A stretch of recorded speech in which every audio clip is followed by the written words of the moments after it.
Chapter 1A Whirlwind Marriage. The Repository of Thoughts. Antwin might it is really agreement since the hour is looking for a companion, wouldn't you meet them, who knows, you may fit it if. Having lost Thermotherson Sekeldhood, Sunuo's father, fearing that she might suffer injustice, refrained from remarrying. Now that Sunu was grown up, Shedo isn't want to see her father in distaste and loneliness. In a modest backkeller apartment, a young and beautiful girl was persevering lip persuading one Xayan.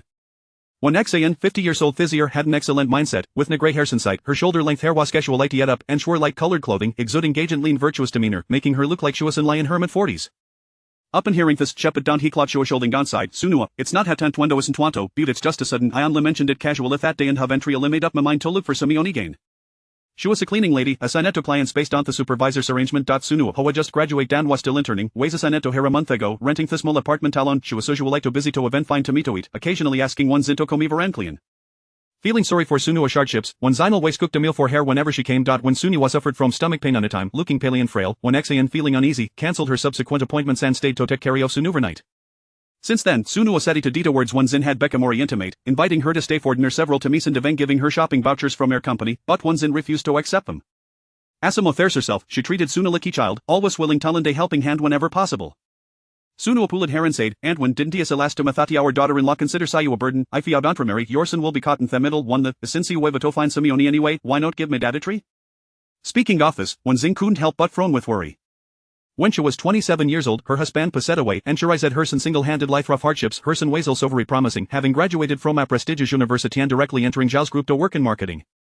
Thinking that their hardships were over, she didn't expect her son to fall in love with Zhao Pepe, the Harris of Zhao's group. The Zhao family spies at her background and inly agreed to the marriage of her son becoming a man who marries into his wife's family. Seeing that their son genuinely liked Zhao Pepe, she couldn't bear to see him and Dilamon persuaded him to agree. Unexpectedly, after the marriage, the Zhao family became even more ruthless, notonly forbidding her son from visiting her Butalsa, preventing her from seeing her grandson. Last week, during her grandson's Shundraday celebration, she couldn't help but mission Deply and couldn't Tresses secretly going to the hotel where a Theban Katwa shelled, just to catch a glimpse of Tekel from afar. Unexpectedly she was discovered by Zhao family, who insulted her in a very possible way. Zhao Pai even scolded her in front of everyone, calling her a burden and urging her to quickly find Simiana to marry and not to expect them to support her in her old age. Her son wanted to confront Zhao Pai in the spot but was stopped by her. Shek knew that their son was also in a difficult position, without status or background, caught between Sao family and her. Since her son had already started his own family, she didn't want to cause a disharmony between her son and his wifey over her. It happened that she was cleaning at Sunua's place that afternoon when Sunyana said her swollen knees and inquired Buti. One Xayan seeking Simiana to confide in, mentioned her daughter-in-law's demands. Unexpectedly, Sunua, up in hearing this, immediately offered to therapy with her dad. And so, she had been persuaded by Sunu for a week. Ultimately, when Zin called Teresa's Sunua's perseverance and agreed to meet her dad after work today. After all, she was also genuinely looking for Simiana to Marissa Thather son and daughter-in-law old no longer argue over her. Before leaving in the afternoon, Sunua, fearing that she might know, repeatedly reminded her, the Century restaurant, and when don't forget. When Zin called and felt Butchical got it. After she left, Sunyoin to room immediate life will want to Thebadan call it her to don her phone. Dad, Antoine agreed, hurry up to the Century restaurant, whether we'll have mom depends on NL, I feel can't marry her, don't blame ma for not recognizing you as a dad. Oh, Ipram is a good person, she did lie at home, and it didn't tell her how much money we have, so don't treat our daughter like a fool, okay? After hang up Thefan thinking about finally having gamam, Sunir excited lie rolled around on the bed. Meanwhile, when Zin arrived at the garage upon small restaurant Bibus. To her surprise, Sunya was did look very distinguished. He had a square face with regular features exuding Gekalman composed Dora. Wearing a dark gray Zongshan suit, he radiated feature of a mature man. Let me introduce a major first. Minimize leeching song a mechanic, 48 years old. He have a daughter named Sunu of whom he already met. He also have a mother who as usual taken care of by my elder brother, but he have to contribute financially giving her $2,000 a month. Must women would be unwilling to hearth he only gives $2,000 a month for his mother's upbringing. If it didn't work out, Sunyo couldn't blame him for not being proactive. To his surprise, one Zina did it and said, I just the duty of killed Rento Hana and support their parents, since our older brother Rasputin the fort, I only natural for auto contribute financially. Li Kinking was taken act these wasn't his first time being Satupin a blind date, and whenever he mentioned being gay mechanic and having to give a $2,000 a month for his mother's upbringing, women would turn and leave, these was the first time he had heard Simeon say the type wasn't Li natural. Was this woman at Venatal? By that way, when Xin am curious. Your surname when beauty or kill the surname Su, why is that?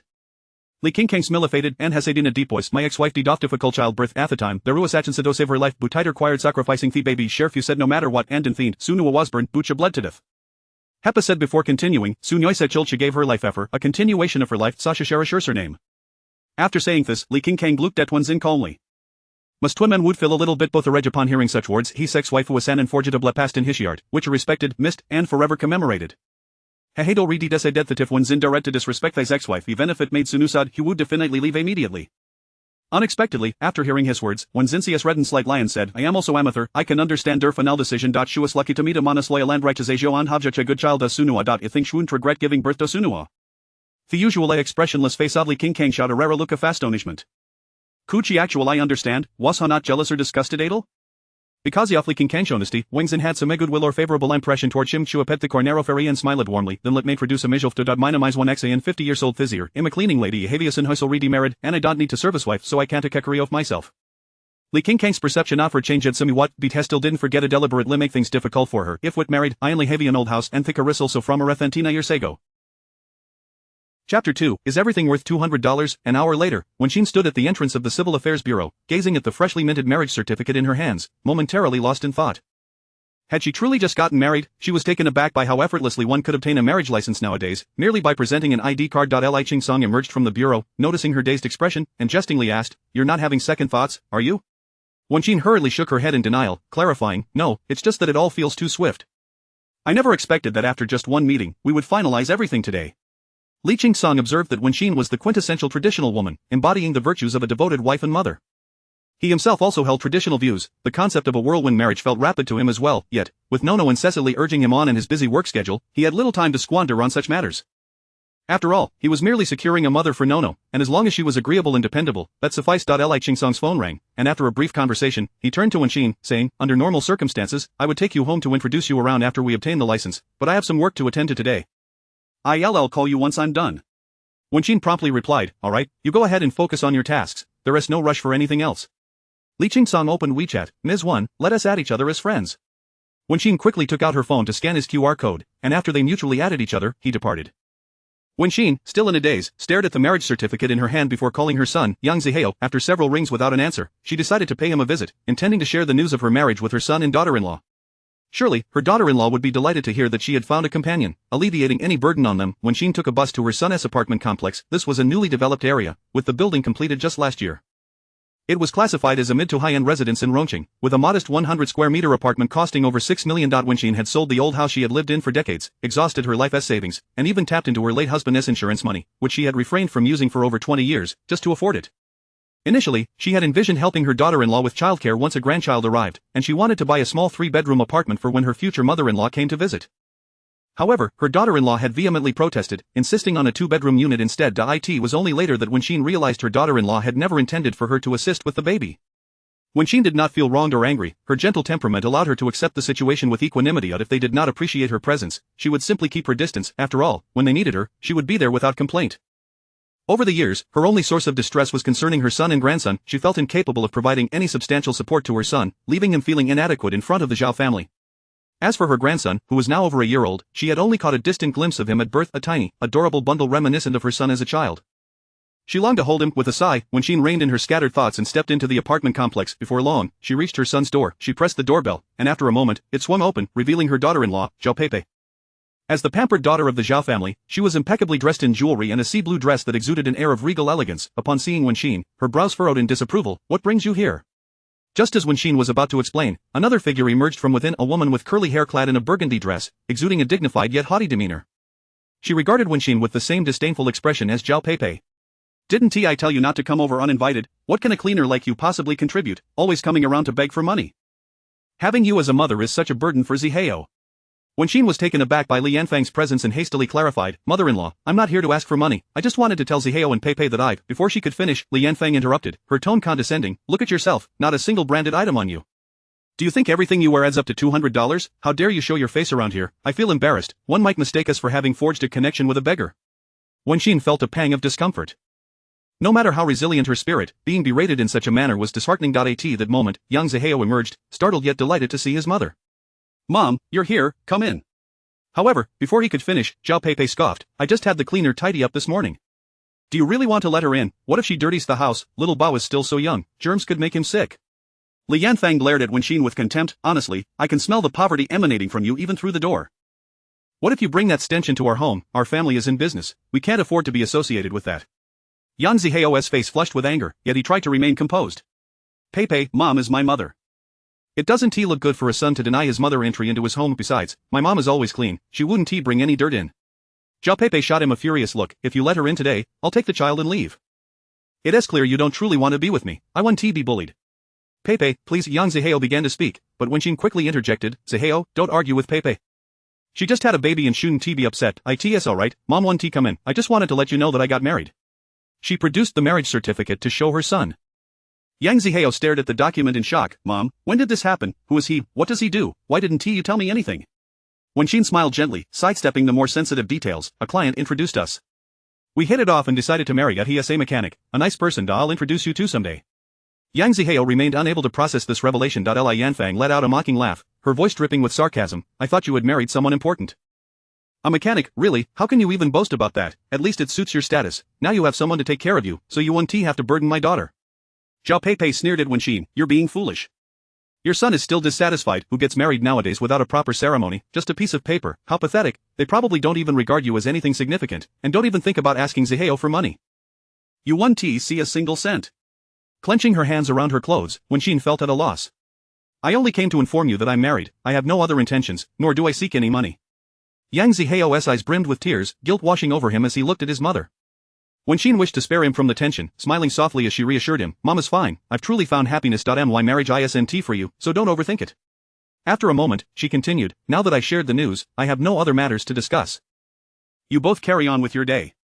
Regrettably, neither Li Yanfang nor Zhao Peipei spared her a glance. With a wave to her son, she said, I'll be leaving now. You should go inside. Mom, Yang Zihao called out, hurrying after her. Peipei's birthday is this weekend. You should come, and bring your husband along. Chapter 3 had not yet reached the size of a mere restroom as Zhao Peipei stood at the door, her expression grim, warning, Yang Zihao. However, Yang Zihao paid her no heed and simply addressed Wen Xian, saying, Mom, you must come. Do not forget.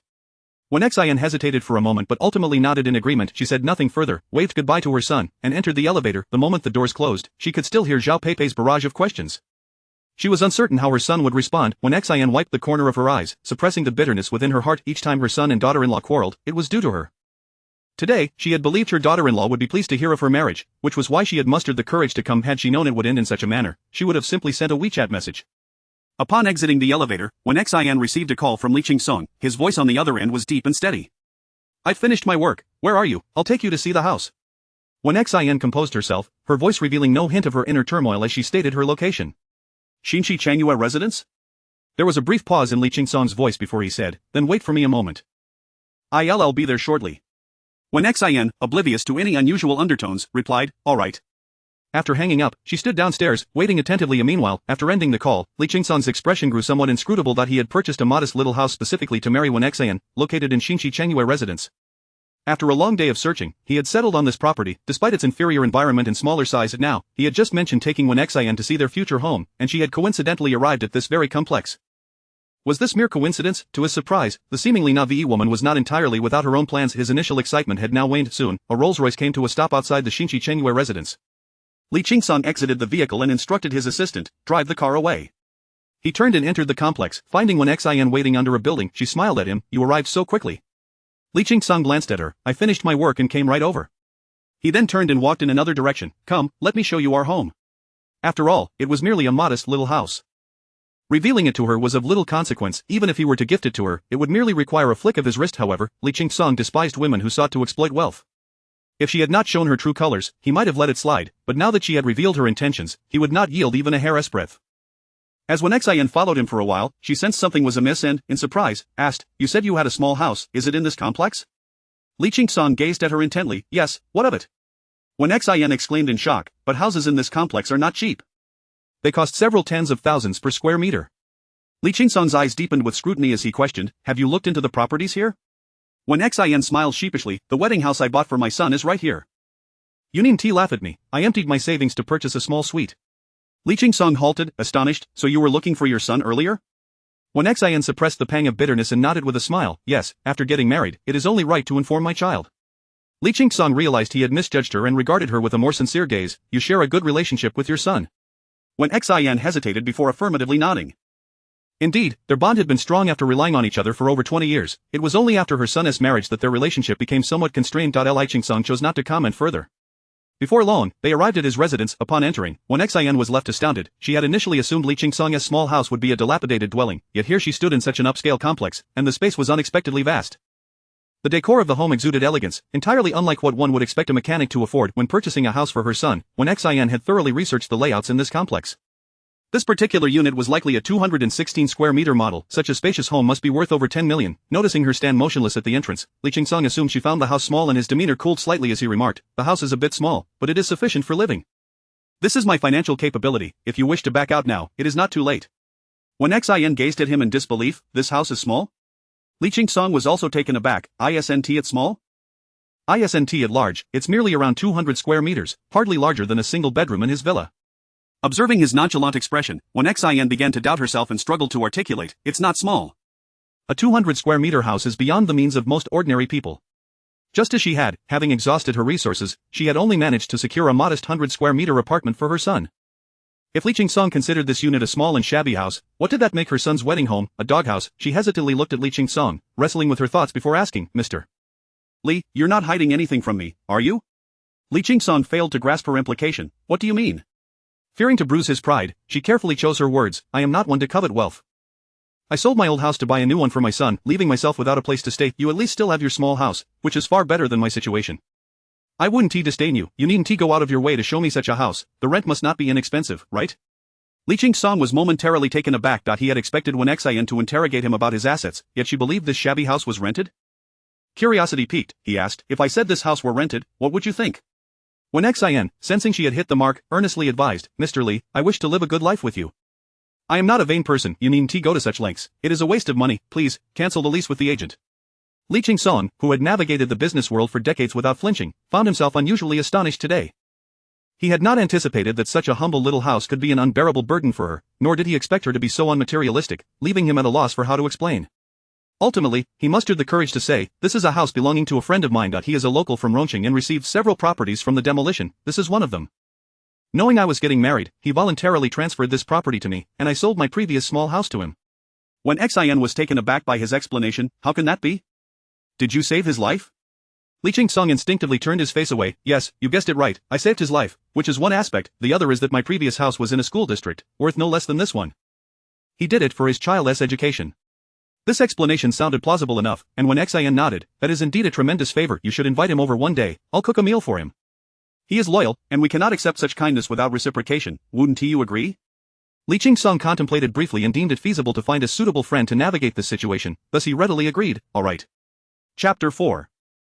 Purchasing hardware. The new home was indeed new, in every literal sense of the word. It was not only the first visit for Wenxin, but also for Li Qingsong. Despite the exquisite decor, essential daily necessities were conspicuously absent. Li Qingsong proposed, "Shall we go purchase some household items?"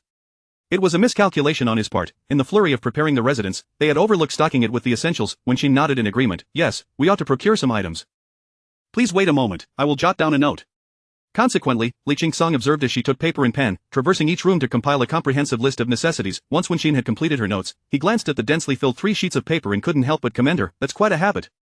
With a shy smile, Wenxin explained that she preferred to delineate her needs in advance to avoid indecision while shopping, which could lead to purchasing a plethora of unnecessary items and ultimately squandering money.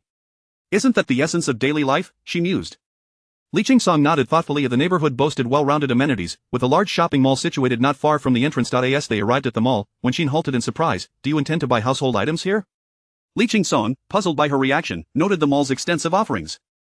Wenxin chuckled lightly. "Mr. Li, do you typically neglect household matters?" Presumably, his daughter Nua must handle such responsibilities. Understanding that men of this age often exhibit a touch of machismo, Wenxin felt a twinge of empathy. "The items in this mall are quite expensive," she explained. "Once you step inside, you won't exit without spending at least 10,000. For ordinary folk like us, earning money is no easy feat. There's no need to hand it over to them. Allow me to take you to a more economical place." Li Qingsong furrowed his brow. This mall was hardly high-end, merely an ordinary establishment. What could possibly be cheaper than this? Besides, spending 10,000 on household items, was that exorbitant? Nevertheless, he did not dismiss Wenxin's suggestion. He was curious to see what cheaper alternatives she could find in Rong City, a place where every inch was precious. Thus, for the first time in his life, Li Qingsong found himself at a wholesale market for small goods. Upon entering, his initial impression was one of congestion. Stalls were tightly packed, and a throng of people bustled about. He felt somewhat out of place, while Wenxin appeared entirely at ease, quickly guiding him to a household goods shop. The female proprietor greeted Wenxin warmly. "Wenxin, back to support my business again, I see. And who is this gentleman?" With a smile, Wenxin replied, "Sister Rong, I'm married now. This is my partner. We just moved in together and are here to gather some supplies." Li Qingsong nodded at the shop owner as a form of acknowledgement. The proprietress beamed. What a joyous occasion, congratulations, I just received a new shipment, do take a look and see if anything catches your fancy. When Xin responded affirmatively and led Li Qingsong inside while selecting items, she elaborated, Sister Rong is one of the earliest vendors in this market, having operated for nearly 20 years. Her taste is impeccable, and the quality and styles of her goods are excellent. I have been purchasing from her for over a decade. Li Qingsong found himself at a loss for words, merely nodding in agreement. After a thorough selection, when Xin had managed to check off most items from her list.at the checkout, the total came to 668. The shop owner waved her hand dismissively, stating, just give me 600. Consider it a discount, as a token of my celebration. Li Qingsong felt a bit dazed. He was accustomed to expenditures in the tens of thousands and had never before spent so few to acquire so much. Could these items truly be of use? As he examined the thick plastic and sturdy materials, they seemed no different from what he would find in the mall. He had initially brought a card, but now found it unnecessary. As he pulled out his WeChat QR code, Wen Xin stopped him, laughing, Mr. Li, since I'm staying in your house, these items are on me. Li Qingsong had never encountered a woman so eager to pay, and as he watched her deftly complete the transaction, an unfamiliar sensation fluttered within him. She seemed genuinely different, carrying several large bags. They made their way back, passing a gold shop along the way. Suddenly, Li Qingsong halted. Let us go, I'll buy you some gold. We agreed to purchase hardware. Without waiting for Wen Xin's response, he stepped inside to the sales staff, noticing their ordinary attire in large plastic bags, regarded them with disdain and turned away, uninterested in serving them. Li Qingsong approached the counter and said to Wen Xin, take a look and see what you like. Feeling inexplicably anxious, Wen Xin observed the display of chunky gold necklaces and bracelets, aware that they would not be inexpensive. Hesitating, she tugged at Li Qingsong's sleeve. Perhaps we should leave. Li Qingsong smiled. No, I promised I would buy it for you. He pointed to the most expensive necklace in the display case and instructed the sales associate, please take this out for us to examine. The associate remained unmoved, her tone dripping with sarcasm. This is a new arrival, quite heavy, crafted with the finest techniques. It retails for 128,000. Are you certain you wish to proceed? Wen Xin felt a wave of discomfort wash over her. That is far too expensive, we can't buy this, Mr. Li, let us go. Spending over 100,000 on a gold necklace was simply impractical. Li Qingsong gently patted her hand to reassure her, then fixed a piercing gaze on the sales associate. Is this how you treat your customers? Call your manager. He had not realized until now how poorly his store's staff treated customers. The associate, unfazed, replied, go ahead, but if you can't afford it, don't expect special treatment. The manager soon arrived, and upon seeing Li Qingsong, nearly faltered, stammering, Ellie. Before he could finish his sentence, Li Qingsong shot him a look. The manager glanced at Wen Xin and the bags they carried, and began to piece together the situation, turning his attention to the sales associate. What on earth is happening here? The associate, eager to shift blame, exclaimed, Manager, they came in asking to see our latest necklace. I merely informed them of its high price, and they became unruly. Expecting the manager to side with her, she was taken aback when he glared at her. Is there a policy against showing expensive necklaces to customers? Just because they might not afford it doesn't mean you can ignore them. Your role is to assist customers in selecting suitable jewelry, not to elevate your status by looking down upon them. Now go to HR and calculate your hours. Starting tomorrow, you're no longer employed here. Chapter 5 of the luxury brand diamond necklace. The sales assistant's demeanor shifted dramatically as she panicked, exclaiming, Manager, I acknowledge my mistake. Please don't fire me, I truly need this job. The manager brusquely dismissed her, impatience evident in his tone. Hurry and leave, don't jeopardize his livelihood as well. The sales assistant, feeling wronged, stamped her foot in frustration and departed in indignation. The manager, apologetic, said, I sincerely apologize for the inadequate pre-employment training we provided, which resulted in a poor experience for you. As a gesture of goodwill, I will apply the employee discount to the gold you purchased today. He retrieved the necklace that Li Qingsong had previously shown interest in, eagerly introducing it. This piece was custom designed by a renowned designer, employing the most advanced carving techniques, and it boasts significant collectible value. Would you like to try it on? Li Qingsong accepted the necklace, holding it up to Wen Xin's neck, and said to the manager, this one will do, please wrap the entire set. The set included the necklace, bracelet, ring, earrings, and a golden ruby pendant. Wen Xin, feeling anxious, protested, no, it's too expensive, Mr. Li, there are many future expenses for Nono's wedding, we shouldn't be so extravagant.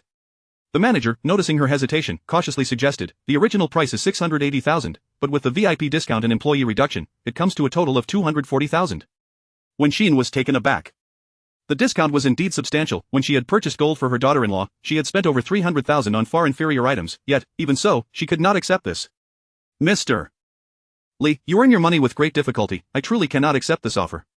Li Qingsong smiled reassuringly, it's alright, if others have it, we should have it too. He then turned to the manager, wrap it up. Wen Xin hesitated momentarily before saying, I'll set this aside for Nono as a gift for her future wedding. Li Qingsong remained silent, a smile playing on his lips. That girl would undoubtedly hope he would spend more. After completing the transaction, just as they were about to leave, Li Qingsong suddenly spotted the diamond necklace in the display case at the center. Is this already here? He inquired, somewhat surprised. This exquisite piece was crafted by a top international master, with only 3 in existence worldwide. He had secured one for the store as a prized possession. According to previous estimates, it was expected to arrive in 2 days.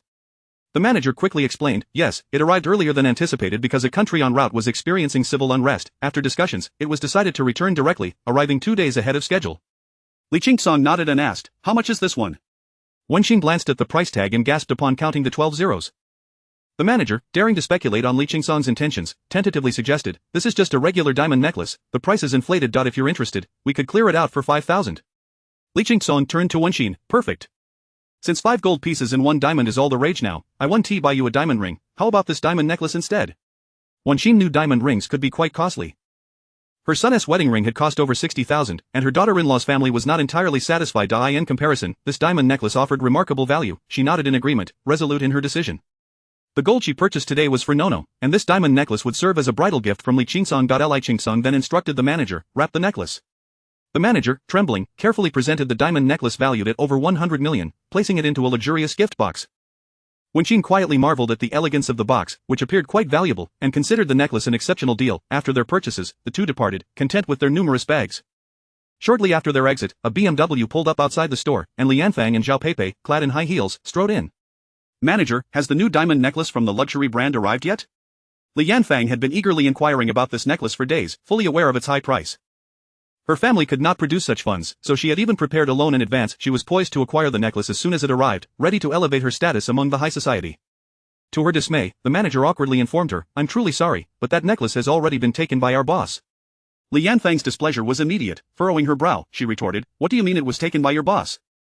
If your boss were interested in the necklace, how could it possibly be available for sale? Are you misusing your position and giving it to someone else?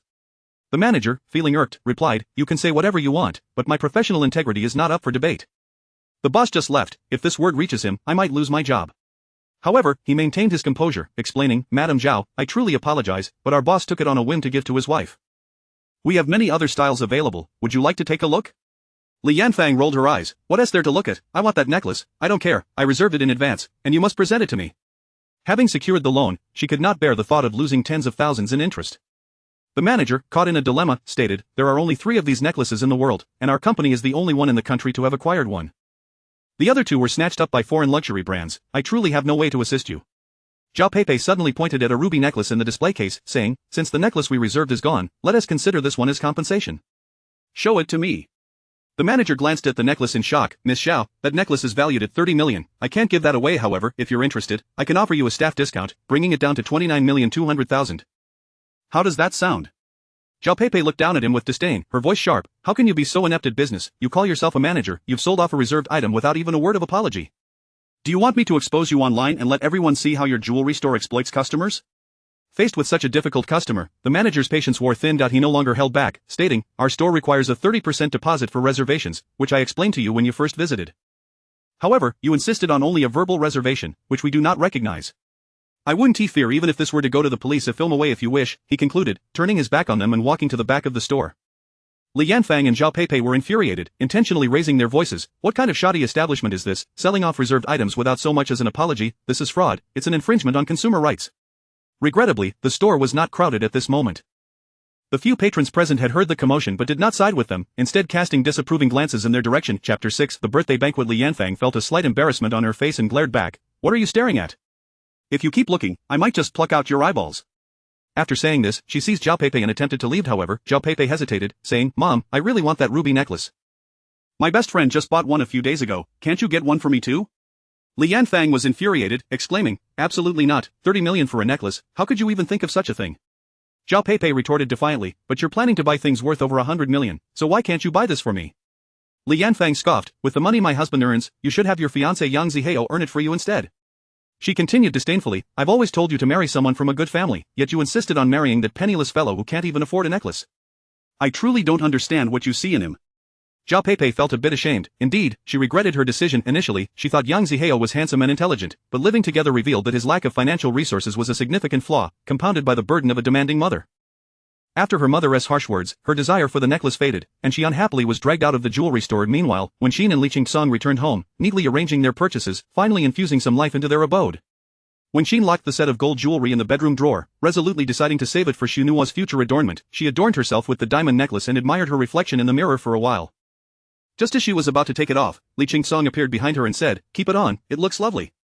Noticing her hesitation, he added, "It's not something overly valuable. We just tied the knot. You should have something that I've given you." Wenxin considered this and decided to keep it on. Although they were married, they were still unfamiliar with each other. When it came time for sleep, they each occupied separate bedrooms. Li Qingsong was busy with his car repair business, and for the next couple of days, Wenxin hardly spoke to him. She continued her cleaning work, and life remained unchanged until 2 days later when Xunhua, having completed her work, rushed over for an impromptu visit, claiming it was to celebrate their marriage. To her astonishment, she discovered that they were sleeping in separate rooms. Furious, she called Li Qingsong, urging him to return quickly. "Dad, I'm not trying to criticize you, but is that marriage certificate merely for show? Did you marry Wenxin just for decoration? You're both old enough, there is nothing to be embarrassed about. Did you marry her just for my amusement?" Li Qingsong, a stalwart man and the head of the Li group, felt no anger at his daughter's words, responding calmly, "We just haven't adapted yet." Wenxin defended him, saying, "Xunhua, don't be upset. It's not his fault, I wasn't prepared either." However, Xunhua was not angry with her and pulled her aside, saying, "Wenxin, you mustn't be foolish. To capture a man's heart, you must first secure his presence, and sharing a bed is the beginning of that." She slammed her hand on the table, declaring, "Tonight, you two will share a room. I am going to rearrange your bedding." Wenxin and Li Qingsong's attempts to protest were in vain. After Xunhua finished her task, she gleefully took one hand of Wenxin and the other of Li Qingsong, smiling sweetly, "Dad, Wenxin, since you two married in haste, why don't we go out tonight to celebrate?" Li Qingsong chuckled, "Sounds good." Wenxin recalled her son's earlier words. Today was Zhao Peipei's birthday, and he had asked her to bring Li Qingsong along for dinner. While she had initially agreed, it was merely to placate Zihao. Since the Zhao family would undoubtedly be in attendance, she saw no reason to go and risk inciting their displeasure. Just like last year, she thought, she could simply send a red envelope wishing Peipei a happy birthday. As she contemplated this, preparing to decline Xunua's invitation for dinner, her phone rang. It was Zihao calling. She quickly answered, "Hello, Zihao." Yang Zihao's voice was gentle as he said, "Mom, today is Peipei's birthday, don't forget to come. You don't need to bring a gift, I've already prepared something for you." Wenxin hesitated, "Zihao, she doesn't tea like me, so I'd rather not go and make her angry. It's her birthday, she should be happy." Upon hearing this, Yang Zihao felt a pang of sadness. His mother had endured so much hardship raising him, and now that he was married, he couldn't fulfill even the most basic filial duties. He knew she longed to see her grandson, but after the unpleasantness at Little Bao's first birthday party, it seemed a distant dream. Thus, he resolved that today he would ensure his mother met Little Bao.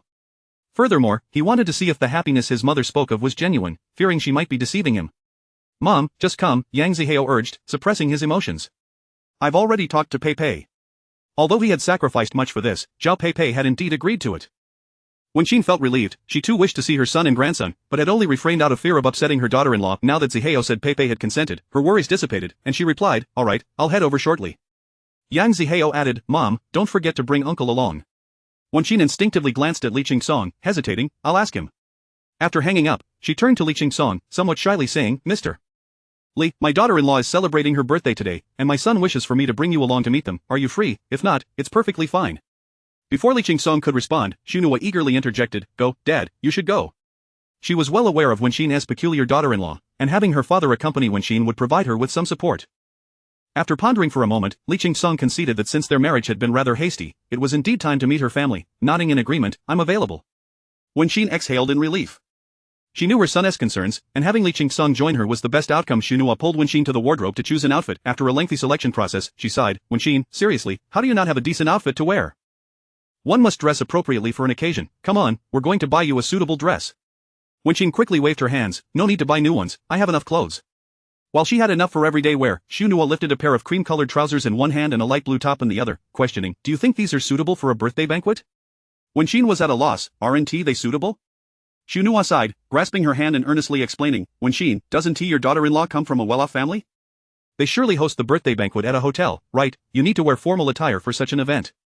Wenxin still hesitated, but Xunhua pulled her along, saying, "All right, stop hesitating, trust me, I have experience. I'll help you pick the most beautiful dress." Unable to resist her enthusiasm, Wenxin reluctantly followed her out. Li Qingsong was on the phone, and his assistant inquired, "The bidding for the supermarket project has concluded, with 3 groups winning. The Zhao family was the least favorable choice. Are you really considering awarding this project to Zhao Deguang?" Li Qingsong replied in a deep voice, "It's not a significant project, give it to him." He had just learned that Wenxin's son had married Zhao's daughter. As her stepfather, he felt obliged to make a gesture, so he decided to grant this project as a token of their first meeting. Chapter 7 Wearing counterfeits. Truly embarrassing. As he turned around, he spotted Su Nua leading Wen Xian out, and he inquired, "Where are you two headed?" Su Nuo responded swiftly, Wen is attending a banquet, but she lacks even a decent outfit. I am taking her to buy one. Li Qingsong recalled the flustered manner in which Wen Xian had struggled to choose jewelry just days prior, and, almost instinctively, he said, I'll join you. Su Nuo raised an eyebrow. After all these years, she had never witnessed her father act with such eagerness towards a woman. She thought to herself, of course he would be moved by someone as wonderful as Wen. Look, the feelings are already here. Li Qingsong noticed his daughter's gaze but dismissed it. His concern lay more in the potential financial recklessness of his daughter, which might bruise Wen Xian's pride. He believed that matters of affection were not what was at stake here. Thus, the trio set off for a nearby shopping mall. Wen Xian instinctively recoiled at the thought of purchasing clothing in such an upscale place, exclaiming, the clothes here are far too expensive. Let us find another store. Su Nuo tugged at her, playfully pouting, Wen, I haven't even given you a proper gift for marrying my dad, please, let me buy you a dress. Li Qingsong chimed in, the child has her heart set on this. Let her buy it. Reluctantly, Wen Xian acquiesced, stipulating, but it mustn't be too expensive. Su Nuo eagerly assured her, don't worry, Wen, I only earn a modest amount each month, so I certainly won't buy anything extravagant. With that, Wen Xian followed them inside. She had never before visited such a high-end mall. The clothes were exquisite, illuminated by soft lighting. Upon glancing at the price tags, however, she was taken aback by the numerous zeros and quickly set the items back down. Su Nuo selected several dresses for her, but Li Qingsong appeared less than impressed until he spotted a champagne-colored gown on a mannequin. He instructed a sales assistant, please bring me that in a suitable size. The assistant swiftly complied, and Wen Xian stepped into the fitting room to try it on. Emerging, she asked the father-daughter duo, how does it look? Su Nuo's eyes widened, exclaiming, it's stunning, this is the one. Li Qingsong, too, was momentarily taken aback by her beauty. Wen Xian's fair complexion, delicate features, and tall, slender frame made the gown accentuate her elegance and grace with every movement. Please remove the tag, Su Nuo requested the assistant. Wen Xian quickly intervened, whispering, Nuo, the price on that tag is exorbitant, we can't buy it. Su Nuo chuckled, Wen, you don't understand, the listed price is inflated, after the discount, it's only a little over 400. I checked just now. Wen Xian was incredulous, such a beautifully crafted garment, with a lustrous, silk-like quality, could truly be so affordable? I assure you, I'm not deceiving you. If you don't believe me, just ask the sales assistant. Su Nuo remained unfazed, having seen her father swipe a card for a hefty sum while Wen Xian was changing 16,000, and with the change, there was indeed more than enough for the dress. Once the assistant confirmed the price, Wen Xian finally allowed Su Nuo to proceed with the payment. After completing the transaction, the trio exited the store. Around the corner, Zhao Peipei abruptly halted. Her companion, Li Yanfang, inquired, what's wrong? Zhao Peipei pointed at a figure in the distance, saying, Mom, doesn't that person resemble the despicable Wen Xian? Li Yanfang glanced casually and scoffed, are you out of your mind? Wen Xian appears so impoverished, how could she afford such an expensive gown? She probably wouldn't dare to come to a place like this. Zhao Peipei, conceding, noted that the woman exuded an air of grace and elegance that certainly did not match Wen Xian's persona. Frustrated, she continued, Yang Zihao insisted on inviting Wen Xian to my birthday party, and now I dread attending. I'd make him kneel for 3 hours just for this. Li Yanfang let out a derisive snort, who told you to seek out someone like him? If it comes to that, divorce him. I can find you a wealthy suitor. Your father just received news that our family has won the bid for the Li Group's supermarket project. We'll be well connected with the Li Group, who would dare to overlook us? Zhao Peipei was astonished. The Li Group, Dad, is impressive, that's the Li Group. To them, the Li Group was a mysterious family, one they could hardly fathom mingling with, having only heard whispers of their wealth and old money family returning from overseas, far beyond the reach of their modest newly acquired fortune. Li Yanfang beamed with pride, I told you, your father is quite capable. Think carefully about the divorce, I'll ensure you find someone even better. Zhao Peipei's eyes sparkled with excitement. Alright, start looking for me. I want someone handsome and intelligent. Li Yanfang rolled her eyes. I know you too well, now hurry home, there will be plenty of eligible young men at the birthday party, make sure to impress. Zhao Peipei nodded enthusiastically. Wen Xian, accompanied by Li Qingsong and Su Nuo, arrived at the hotel entrance. They had driven in Li Qingsong's modest old vehicle, which was rather unremarkable and had seen better days. As they exited, even the greeters barely acknowledged their presence. Su Nuo linked arms with Wen Xian while Li Qingsong trailed behind as they entered the hotel. The venue was beautifully adorned, with balloons and feathers adorning every corner. Zhao Peipei stood amidst a crowd, her laughter ringing out. Suddenly, she overheard whispers, do you know that lady? She has such poise. She is unfamiliar, but she must be either wealthy or noble. That champagne dress she is wearing is from this season's Wang brand, although not overly expensive. It's hard to obtain, typically requiring a month's wait. I ordered it last month, and I still haven't received mine. Perhaps she just returned from abroad? She seems quite out of place. And the young lady beside her is wearing the latest from the Ma family. Her attire is worth over $1 million. Curious, Zhao Peipei turned to see the elegant figure in the champagne dress. Was that not the same woman she had encountered at the mall? As the woman turned around, Zhao Peipei's pupils dilated in disbelief. Had she mistaken her identity? Why did she look so strikingly like that detestable Wen Xian? It was not merely a resemblance, it was indeed her. Fury surged within Zhao Peipei as she pushed through the crowd, lifting her skirt and striding directly to Wen Xian, declaring without hesitation, "What are you flaunting here? Do you think no one knows you're wearing a counterfeit? Hurry and get lost, you're just embarrassing yourself." Wen Xian was momentarily stunned, glancing down at her attire, and calmly explained, "Peipei, this is newly purchased. It won't bring you shame. But you're wearing a counterfeit." Zhao Peipei spat, her eyes filled with disdain. "Do you even know that the original version of this dress is a new release from the wine brand? The original costs over 100,000, how much did you pay for yours? Surely you're aware of your own circumstances. To buy a counterfeit because you can't afford the real deal is simply laughable." When Xian felt a rush of embarrassment, stammering, "I bought this for a little over 400, Zhao Peipei's expression morphed into one of triumph, her face twisted in disgust as she retorted, "What a disgrace. In such a high-class setting, you not only fail to enhance my reputation but actively tarnish it. If I were you, I'd find a rope and hang myself." The surrounding onlookers began to regard Wen Xian with contempt. To purchase a counterfeit due to an inability to afford genuine luxury was a significant faux pas in their upper-crust society. A dress priced at over 100,000, yet only a $400 imitation, could one really wear such a thing? They had expected a refined individual but were shocked to discover she was merely clad in knockoff attire. Chapter 8, What is your name? Someone spoke up, "Peipei, who is this person? Are they trying to mooch off the venue?" Some impoverished souls relish these occasions to bask in the limelight, pretending to be socialites. If you ask me, we should kick her out. Soon, others echoed in agreement, "Yes, expel her, she is dragging down our status." When Xin felt increasingly anxious, she never anticipated that a dress she casually bought would turn out to be a counterfeit designer piece, bringing shame upon her daughter-in-law.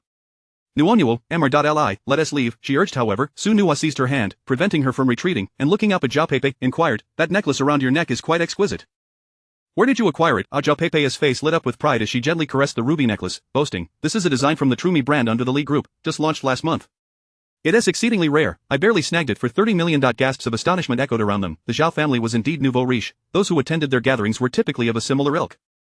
Spending 30 million on a necklace was extravagance personified. Truly, the Zhao family possessed immense wealth, casually purchasing 30 million worth of jewelry. Just look at that ruby, the color and shape unmistakably signify top-tier gemstones.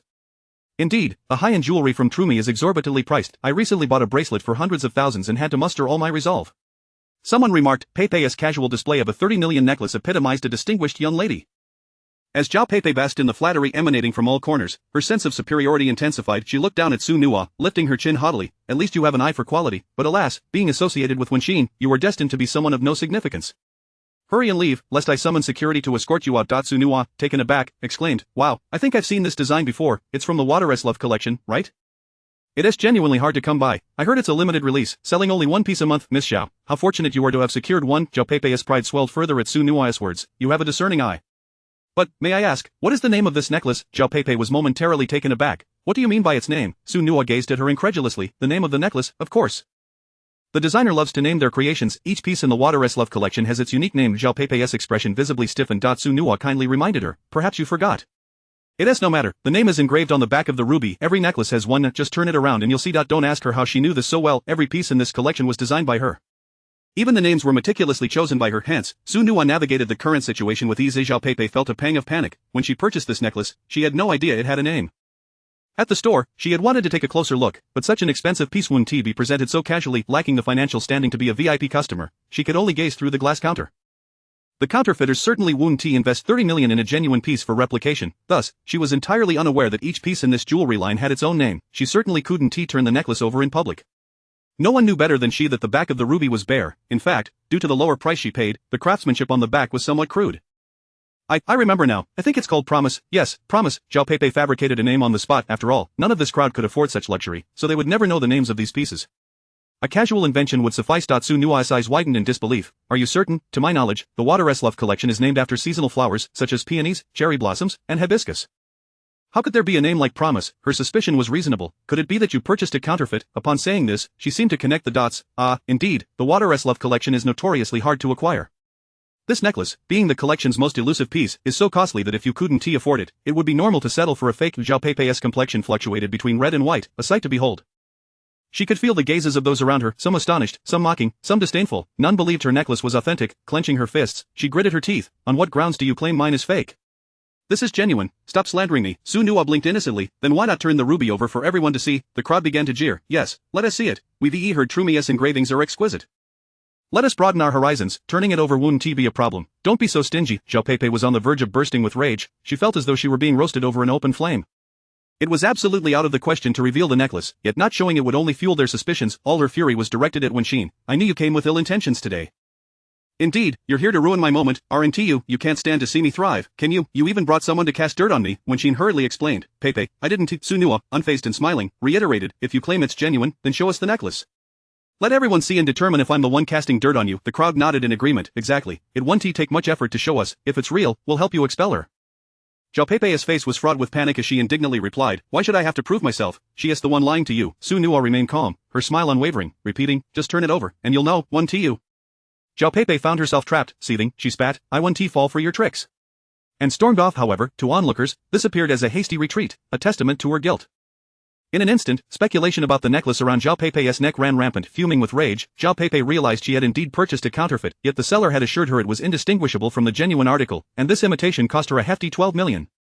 Now, she found herself humiliated in front of everyone. From a distance, she watched Yang Zihao approach Wenxin, gritting her teeth. It's all that wretched woman's fault. Had she not brought along that detestable person, I wouldn't be subjected to this ridicule. Chapter 9. The decision to terminate collaboration with the Zhao family. Li Yanfang, upon overhearing some gossip, rushed over to Zhao Pei and, with a frown, expressed her discontent. I told you not to purchase that item, yet you refused to listen. Now that you have been discovered wearing a counterfeit, how will you navigate this social circle in the future? Zhao Pei felt a mixture of anger and grievance, retorting, and what about you? If it weren't for that wicked woman Wenxin bringing that little vixen to undermine me, would I have been subjected to such ridicule? Li Yanfang scoffed, it is precisely because you agreed to Yang Zihao that she dared to show up. Some doors should never be opened. Once they are, they will only demand more. Pausing momentarily, she attempted to comfort Zhao Pei. Do not fret, today, you are the star of the show, all those esteemed young elites are watching you. You must perform splendidly. I will go and have that vixen removed. Once they leave, you can explain yourself to everyone. At that point, they will be inclined to hear you out. Zhao Pei felt somewhat reassured, thanking her mother. Thank you, Mom. Rest assured. Li Yanfang shot her a calming glance before striding toward Wenxin. Wenxin was engaged in conversation with Yang Zihao when she noticed his significant weight loss, stirring a pang of concern within her. Just as she intended to inquire about his troubles, Li Yanfang stormed up to her with an imposing presence. Wenxin, what are you plotting? Have you deliberately brought people here to disrupt our Zhao family's reputation? Do you think this will earn you respect? Li Yanfang's finger nearly poked Wenxin's nose as she continued, a pauper will always remain a pauper, no matter how you try, that sour stench of yours cannot be masked. At this point, Su Nua, standing nearby, frowned and pushed Li Yanfang's hand away, saying, Aunt, your saliva is splattering on my face. Do you have bad breath? You have bad breath. Li Yanfang recognized this as the little vixen brought by Wenxin and glared at her, threatening, if you continue to babble nonsense, I will tear your mouth apart. Wenxin quickly interjected, mother-in-law, you misunderstand. Li Yanfang cut her off sharply, silence, get out of here at once, or else her words were abruptly halted as her gaze fell upon the diamond necklace adorning Wenxin's neck. Her expression shifted, how did you come by that necklace, where did you buy it? As she spoke, she reached out to seize the diamond necklace from Wenxin's neck. Wenxin instinctively stepped back, explaining, mother-in-law, I bought this at a discount from Jinhua. If you like it, I can get you one too, but this one is not for you. Upon hearing Jinhua, Li Yanfang burst into laughter, mocking, don't tell me that this necklace is the one that the Li Group painstakingly retrieved, the latest piece from the luxury brand? That's laughable, that necklace is worth 100 million, how much did you actually pay for it? Wenxin, confused, replied while touching the necklace, I spent 5,000. Indeed, a habitual liar, wearing and carrying fakes. Everyone, come and see. Li Yanfang raised her voice, addressing those around her, look at this woman, donning a 400 yuan Wangjia new style and flaunting a 5,000 yuan luxury piece. How dare she show her face here? The onlookers began to murmur among themselves. Who is this person? Nothing she wears seems genuine. Exactly, how did she manage to infiltrate such a high-class event? Madame Zhao is right to expel her. Otherwise, it diminishes our status. How will we maintain our dignity if news of this spreads? Wenxin felt utterly lost. She had no idea that this necklace was merely a counterfeit of a high-end brand. The manager had not divulged this information when she purchased it. Yang Zihao could no longer bear the sight of it. He turned to Li Yanfang, saying, Mom, she doesn't understand these things. It is certainly not intentional. Before he could finish, Li Yanfang interrupted, her tone condescending, shut your mouth, you eat at our table and dare to side with her, if you continue to protect her, you will be cast out of the Zhao family. Yang Zihao clenched his fists tightly. He, a man of stature, had endured countless grievances since marrying Zhao Pei, leading his mother to suffer as well. For a fleeting moment, he contemplated the ease of simply leaving everything behind. Yet, when Xin grasped his arm, her voice tinged with anxiety, Zihao, don't confront your mother, I'm fine, you need to take care of Pei. Yang Zihao recalled the sacrifices his mother made for their wedding. The house, the car, and the countless expenses that amounted to millions. The thought of divorce seemed simple, yet it would mean throwing away all that money, not to mention their son, barely a year old, and the burden he had carried for. He remained silent, ultimately swallowing his pride. Su Nua observed him with a look of clear disdain. What kind of man was he, so weak and ineffectual? His own mother was being bullied, yet he showed no resolve. She shoved Yang Zihao aside, blocking the path to Su Yinsang, and disdainfully glared at Li Yanfang. What gives you the right to claim that my Aunt Wen's necklace is fake? Did you buy it yourself? Li Yanfang's expression faltered. She wished she could have bought it, but she had not succeeded. You little brat, do you think you can trick me with your wordplay? Humph, I may not have had the fortune to acquire that necklace, but it was taken by the president of the Li Group as a gift for his wife. Li Yanfang, brimming with, although I would love to own that necklace, I would never stoop so low as to purchase a fake and pretend it's real. That would be akin to theft. Our Zhao family is now a partner of the Li Group, and we must uphold their honor, which is why I detest such counterfeit behavior. Wenxin, out you go.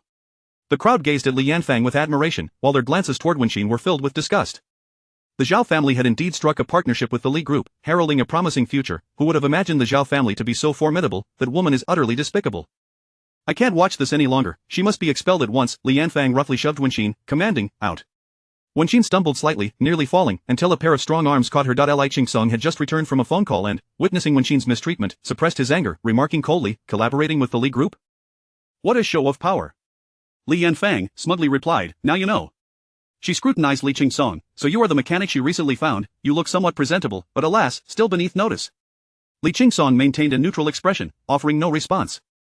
Just then, Zhao Deguang rushed in from seemingly nowhere, his eyes ablaze with fury as he seized Li Yanfang and slapped her hard across the face. Li Yanfang shrieked like a fishwife. Zhao Deguang, have you lost your mind? Why are you hitting me?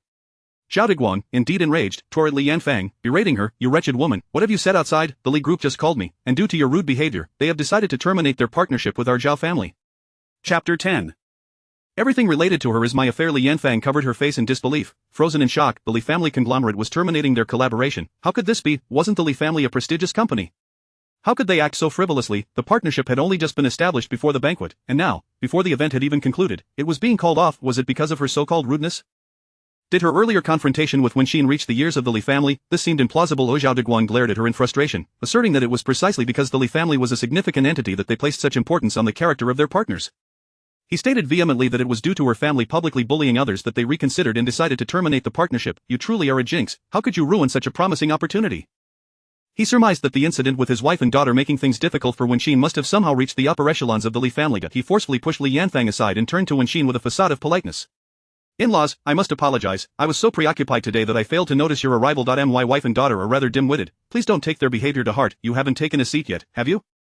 Please, allow me to get you some tea. Although Wenxin could not grasp the specifics of the Li family's collaboration, she could sense that the Zhao family was in trouble. Not wanting to linger and become a source of annoyance, she shook her head. No, we shall take our leave. She retrieved a small box from her bag and handed it to Yang Zihao, instructing him, this is a gift from Mom for Peipei. I do not know if she will like it, but please give it to her and tell her that Mom wishes her a happy birthday. Yang Zihao opened his mouth to speak. Mom, I will go and bring Xiao Bao out for you to see. Wenxin glanced at Li Yanfang and the scornful expression of Zhao Peipei not far away, letting out a soft sigh. Forget it, perhaps next time. With that, she gently pushed Yang Zihao's hand aside and turned to Li Qingtang and Su Nua. Let us depart. Zhao Deguang would not allow her to leave so easily and rushed to obstruct her path. Why the urgency to leave? Before his hand could touch Wenxin's wrist, it was forcefully pushed away by Li Qingtang. Mr. Zhao, please conduct yourself with decorum. Zhao Deguang was taken aback, only then realizing that his behavior had overstepped bounds. Even Li Yanfang was glaring at him with fiery eyes. He did not have time to explain. The immediate priority was to retain Wenxin and extend proper hospitality, to clarify with the Li family that it was all a misunderstanding. You are her new partner. Zhao Deguang had pieced together Li Qingtang's identity from his wife's remarks, and his disdain was unmasked. He bluntly said, step aside, this is none of your concern. You're merely a mechanic. Allowing you into the banquet hall is already generous. Li Qingtang stood protectively in front of Wenxin, his expression calm. Everything related to her is my affair. What business do you have with her? Speak to me instead. What do you know? Zhao Deguang was incensed, pointing an accusatory finger at Li Qingtang. What gives you the audacity to interfere in Zhao family matters? Get lost. Li Qingtang's lips curled slightly, his voice devoid of anger or joy. If this is about the Li family's collaboration, perhaps you ought to choose a more suitable time and place for such theatrics. Zhao Deguang suddenly realized his oversight. Today's gathering was hardly the appropriate setting to put on a show for the Li family. No matter his efforts, the Li family might not even notice. Li Qingtang did not spare him another glance. Taking Wenxin's wrist, he led her away. At that moment, in the banquet hall, Li Yanfang had become the object of ridicule among the socialites. After all this, that woman is her in-law. How utterly laughable. She even insulted her, leading to the collapse of the Li family's collaboration, and she boasted about becoming a partner with the Li family in the future to uphold its honor. The Li family clearly has no regard for the Zhao family. Indeed, how embarrassing. To boast about something that hasn't even begun is simply foolish. Now, she must be feeling humiliated. Li Yanfang, overhearing these whispers, And at this moment, Zhao Deguang was poised to stab her in the back. What, you want me to apologize to that wretched Wenxin? You want me to beg her to dine with us? Absolutely not, I would rather die than bow to her. Zhao Deguang stared at her incredulously, suppressing his anger. I ask you, do you still want the collaboration with the Li family? Of course I want it. Li Yanfang replied indignantly, but what does that have to do with Wenxin? The Li family terminated the collaboration because of your atrocious attitude towards her. Zhao Deguang barely contained his exasperation. She was utterly infuriating. If it weren't for her foolishness, how could they possibly have lost such a valuable collaboration? She couldn't even understand this basic principle. Arrange for Wenxin to meet with us. I will devise a way for the manager responsible for this matter at the Li family to meet us as well. If he witnesses our courteous and warm demeanor towards Wenxin, perhaps he will advocate on our behalf, and the collaboration can be salvaged.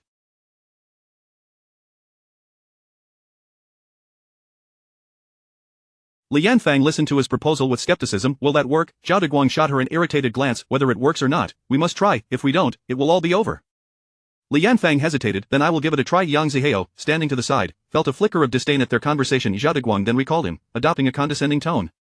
Zihao, you should also have a word with your mother. Don't take advantage of the situation. We are family and must support one another. Yang Zihao lowered his gaze, responding with respectful diligence. Yes, Dad. Zhao Deguang never regarded this son-in-law seriously, waving him off. Alright, go and console Peipei, because of your mother. Peipei's birthday has been ruined. Apologize to her properly. Yes, Dad. Meanwhile, after Wenxin, Su Nuo, and Li Qingtang exited the hotel, they climbed into a modest vehicle, preparing to head home. On the way, Su Nuo comforted Wenxian. It's alright, and when I can tell your son is not worth much, you might as well forget about him. With my dad and me caring for you, that should suffice. Li Qingtang, driving, frowned and admonished. Nuanua, what nonsense was this child speaking? Wenxin quickly interjected. It's fine, Mr. Li. Nuanua means well. I don't take it to heart. She understood Su Nuo's intentions, yet letting go of a son she had raised with such devotion for over 20 years was not so easily done. Furthermore, Zihao had not always been this way. He had once been brave, intelligent, and full of spirit. She had often felt grateful that she hadn't raised him poorly, but now, alas, Su Nuo scoffed, feeling that young Zihao was indeed a coward, yet since Aunt Wen cherished him, she refrained from saying more. Chapter 11. Old Li, do you need to buy Viagra? Although Li Qingsong was taken aback by the strained relationship between Wenxin and their son and daughter-in-law, he exercised restraint. After all, it was of no consequence to him. He merely mused inwardly that retrieving this project was merely the beginning. In the future, the Zhao family would no longer be able to share in any endeavors of the Li group. Not for any other reason, but to show that uncouth family a thing or two. They soon returned home. Once Wenxin and Li Qingsong entered the room, they realized a rather grave issue. Xu Nuo swaggered into the guest room, rummaging through a set of pajamas that had long been prepared. Then, much to their astonishment, she changed into the pajamas and began issuing commands to Li Qingsong. Old Li, I want braised beef. Li Qingsong exchanged a glance with Wenxin, his heart racing as he cautiously inquired, Nuo, are you planning to stay here tonight? Xu Nuo replied with an air of entitlement, of course. If I leave, how will you two avoid secretly sleeping in separate rooms? I'm not saying this to offend you, Old Li, but you really should act like a man when it comes to matters like these, you know? At this point, a sudden wave of concern washed over her as she asked, by the way, Old Li, can you still manage that? Should I go downstairs and buy you a couple of boxes of Viagra? Li Qingsong was infuriated by her audacity, grabbing a shoehorn in an attempt to swat her. How could a young girl speak such nonsense? Where did she learn such ridiculous things? Just wait until I teach you a lesson. Xu Nuo, undeterred, retaliated with her incessant chatter as she dashed away. We're all adults here, who doesn't know about adult matters? Don't treat me like a 3-year-old. Li Qingsong, incensed, rushed toward her to reprimand her, but Wenxin, initially a bit embarrassed, quickly stepped in as she observed the escalating confrontation between father and daughter. Mr. Please don't be so hasty. Nuo means well. Nowadays, children speak so plainly. It's just their genuine nature. You really shouldn't hit her. After Xu Nuo had received a shoehorn swat, she ran to complain, and when, look at him. Seeing that she could not restrain Li Qingsong, Wenxin boldly positioned herself in front of Xu Nuo, anxiously stating, Mr. You absolutely must not strike the child. Nuo is a young lady now. You must also consider her dignity. With Wenxin standing in the line of fire, Li Qingsong had no choice but to relent, letting out a sigh. This child has been mischievous since she was little, and her mouth runs without a filter. Mrs. Wen, please don't take that to heart. Xu Nuo could no longer contain herself, interjecting, come on, listen to your titles. Mr. and Mrs. Wen, you two are legally married. Is it really necessary to be so distant? I don't even treat my colleagues, whom I've only known for half a month, with such formality. Both Li Qingsong and Wenxin felt a wave of embarrassment wash over them. After all, the awkwardness between two individuals is their own affair, but having a third party pointed out was an entirely different level of mortification. Li Qingsong shot her a glare. Mind your own business, young lady. Xu Nuo pouted, you two are a couple I helped bring together, so you should be thanking me for introducing you to such a wonderful wife. How about this? From now on, Old Li, you can call Adwen Xinshin, and Adwen, you can call me Dad or Qingsong Gu. How does that sound? Wenxin felt an inexplicable warmth spread across her face. I'll go prepare dinner in Nuo. You wanted braised beef, right? I'll make it right away. Xu Nuo quickly grabbed her arm. Adwen, please. You work as a cleaner outside, but you're not a maid at home. My dad can cook too, let him do it. Wenxin waved her hands, insisting, no need, I can handle it. She knew that many young people today advocated for gender equality, but she had long been accustomed to taking care of others. Moreover, it wouldn't sound right for her to have someone else cook right after their marriage. Little did she expect Shinua to hold on to her tightly, and when, really, you don't need to cook. My dad is an excellent cook, just give it a try. Meanwhile, Li Song. An hour later, when Shin gazed at the tender, aromatic beef, feeling a twinge of reflection how many men her age could cook, most would simply collapse onto the couch upon returning home, expecting everything to be served to them without lift. To her surprise, although Li Song was as rough around the edges as she was, he displayed no hint of machismo. He was both meticulous and considerate, proving to her that she had stumbled upon a decent partner. After dinner, when Shin volunteered to wash the dishes, allowing Li Song to have a word with Shinua without interruption, once the kitchen door closed, Li Song turned to Shinua, his voice low, "The driver will be here shortly to take you home. Please tidy up and get ready to leave." Shinua immediately objected, plopping herself onto the sofa. "I'm not going anywhere, you two must consummate your marriage tonight." Li Song frowned, "That's not your concern."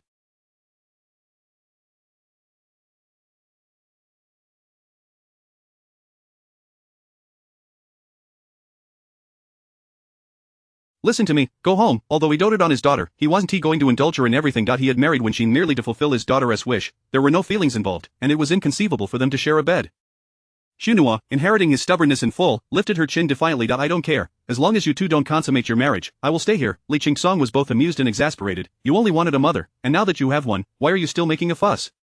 Do you find it amusing to meddle in our lives?" Shinua frowned. "Dad, a man must take responsibility. You cannot abandon her once you've started something." "I certainly won't." Li Song replied immediately, "but human hearts are unpredictable.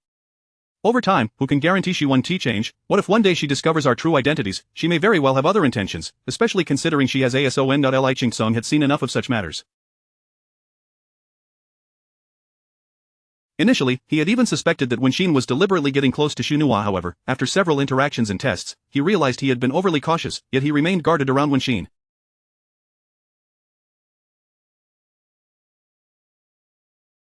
Shinua scoffed, "What's the big deal about having a bit of money? Does he really think everyone is impressed? You just don't know Antoine's true character yet. I'll forgive your arrogance for now. Antoine is such a wonderful person. Once you get to know her better, I can't believe old Li won't be moved." When Shin soon emerged from the kitchen to find the atmosphere in the living room rather tense. With a hint of concern, she asked, "Is everything all right with you two?" Chapter 12 of the Compelled Union. Shinua smiled faintly, "It's nothing." Rising to her feet, she gently nudged Li Song with one hand and Xin with the other. "Dad, and when, it's getting late. You should head to bed." With a playful wink at Li Song, she ushered them into the bedroom as if they were ducks being driven to water. With a decisive slam, she shut the door behind them and twisted the key. Li Song's voice was laced with irritation. "Shinua, why are you locking the door?" "To prevent you from chickening out." Shinua retorted with a scoff. "Don't think I'm unaware of your intentions. Trying to escape? No way, you two enjoy your night." With that, she dashed away fuming. Li Song yanked at the door a few times. "Well, I must say, for a high-end renovation, this door is remarkably steadfast." It was utterly absurd. Returning to his senses, he noticed Xin standing there, bewildered, and his anger diminished somewhat. They exchanged silent glances, both enveloped in awkwardness. When Xin suggested, "There are blankets in the cupboard. I could sleep on the floor." Given that she was a guest in their home, it was only proper for her to relinquish the bed. Li Song hesitated. "No, I'll take the floor." It was unreasonable for a woman to sleep on the ground. He turned to fetch the blankets, carelessly crumpling them on the floor. Nua lacks perseverance. She'll likely leave by tomorrow. Let us make do tonight." Accustomed to being waited on, his haphazard arrangement of blankets irked Xin, who stepped in to take over. "Allow me." With patience, she meticulously relaid the blankets, making them thick and finishing with a solid-colored sheet. As Li Song observed her industrious silhouette, an unfamiliar warmth stirred within him. It had been many years since a woman had left her mark on his life, and this scene felt unexpectedly comforting. If Xin were merely pretending, she was exceptionally skilled at it. Could such a simple and unpretentious person be acting? Li Song scrutinized her discreetly, and with each passing moment, the scales of his heart began to tip in Xin's favor.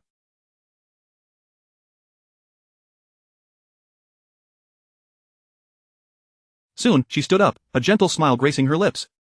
"All done." Li Song nodded, "Thank you." Xin smiled back, "You're too polite." She seemed perpetually gentle, devoid of temper. No wonder the Zhao family had such a firm grip on her. What a peculiar woman she was, he mused, until Xin broke the silence. "Mr. Li, would you like to take a shower first?" Li Song snapped back to reality, replying, "You wash in here. I'll wash outside." The bedroom resembled a small suite, with a compact shower room outside and a larger bathroom connected to the bedroom. He finished his shower swiftly and, while drying his hair, entered the bedroom to find Xin still in the shower, the sound of water cascading. Li Song felt no hint of desire. He was not a man driven by lust, as evidenced by his solitary years. Before long, the water ceased, and Xin emerged wrapped in a towel, panicking upon seeing Li Song. "I didn't realize you were back." She quickly retreated into the bathroom. Li Song stood there, momentarily stunned. The sight had flashed before him too quickly for him to fully comprehend, yet the image of her in that towel was indelibly etched in his mind. She had skin as pale as snow, perhaps a result of her arduous past. Her physique was firm, and around her slender neck hung the diamond necklace he had gifted her. Flustered, she radiated a rosy hue. Suddenly, he felt parched, and a tightness gripped his lower abdomen, as if a fire ignited within him. His once unshakable self-control faltered at that moment. Just then, a timid voice drifted from the bathroom, laced with embarrassment. "Mr. Lee, could you please pass me my clothes? They're on the bedside." Snapping back to attention, he acknowledged her request and reached for the garments, pausing as he realized that Xin had left her underwear on the bedside, anticipating she would finish her shower before he returned. Straining to avert his gaze from the small, light purple item, Lee Ching-sung picked up her top to obscure it and, pinching the stack of clothes between his thumb and forefinger, approached the bathroom door. "Here you go." A delicate hand emerged from behind the door, and following the arm, he beheld her smooth skin disappearing behind the door as she Taking a deep breath, Lee Ching-sung attempted to compose himself. Moments later, when Xin reappeared, clad in a simple, unassuming nightgown of cream with embossed floral patterns, buttons fastened all the way to the top, a style that left no room for desire. Yet, as he gazed at her, his mind involuntarily conjured the memory of that fleeting purple hue and how it had adorned her. As she moved, her delicate ankles were revealed, reminding him of the slender legs that had been momentarily exposed.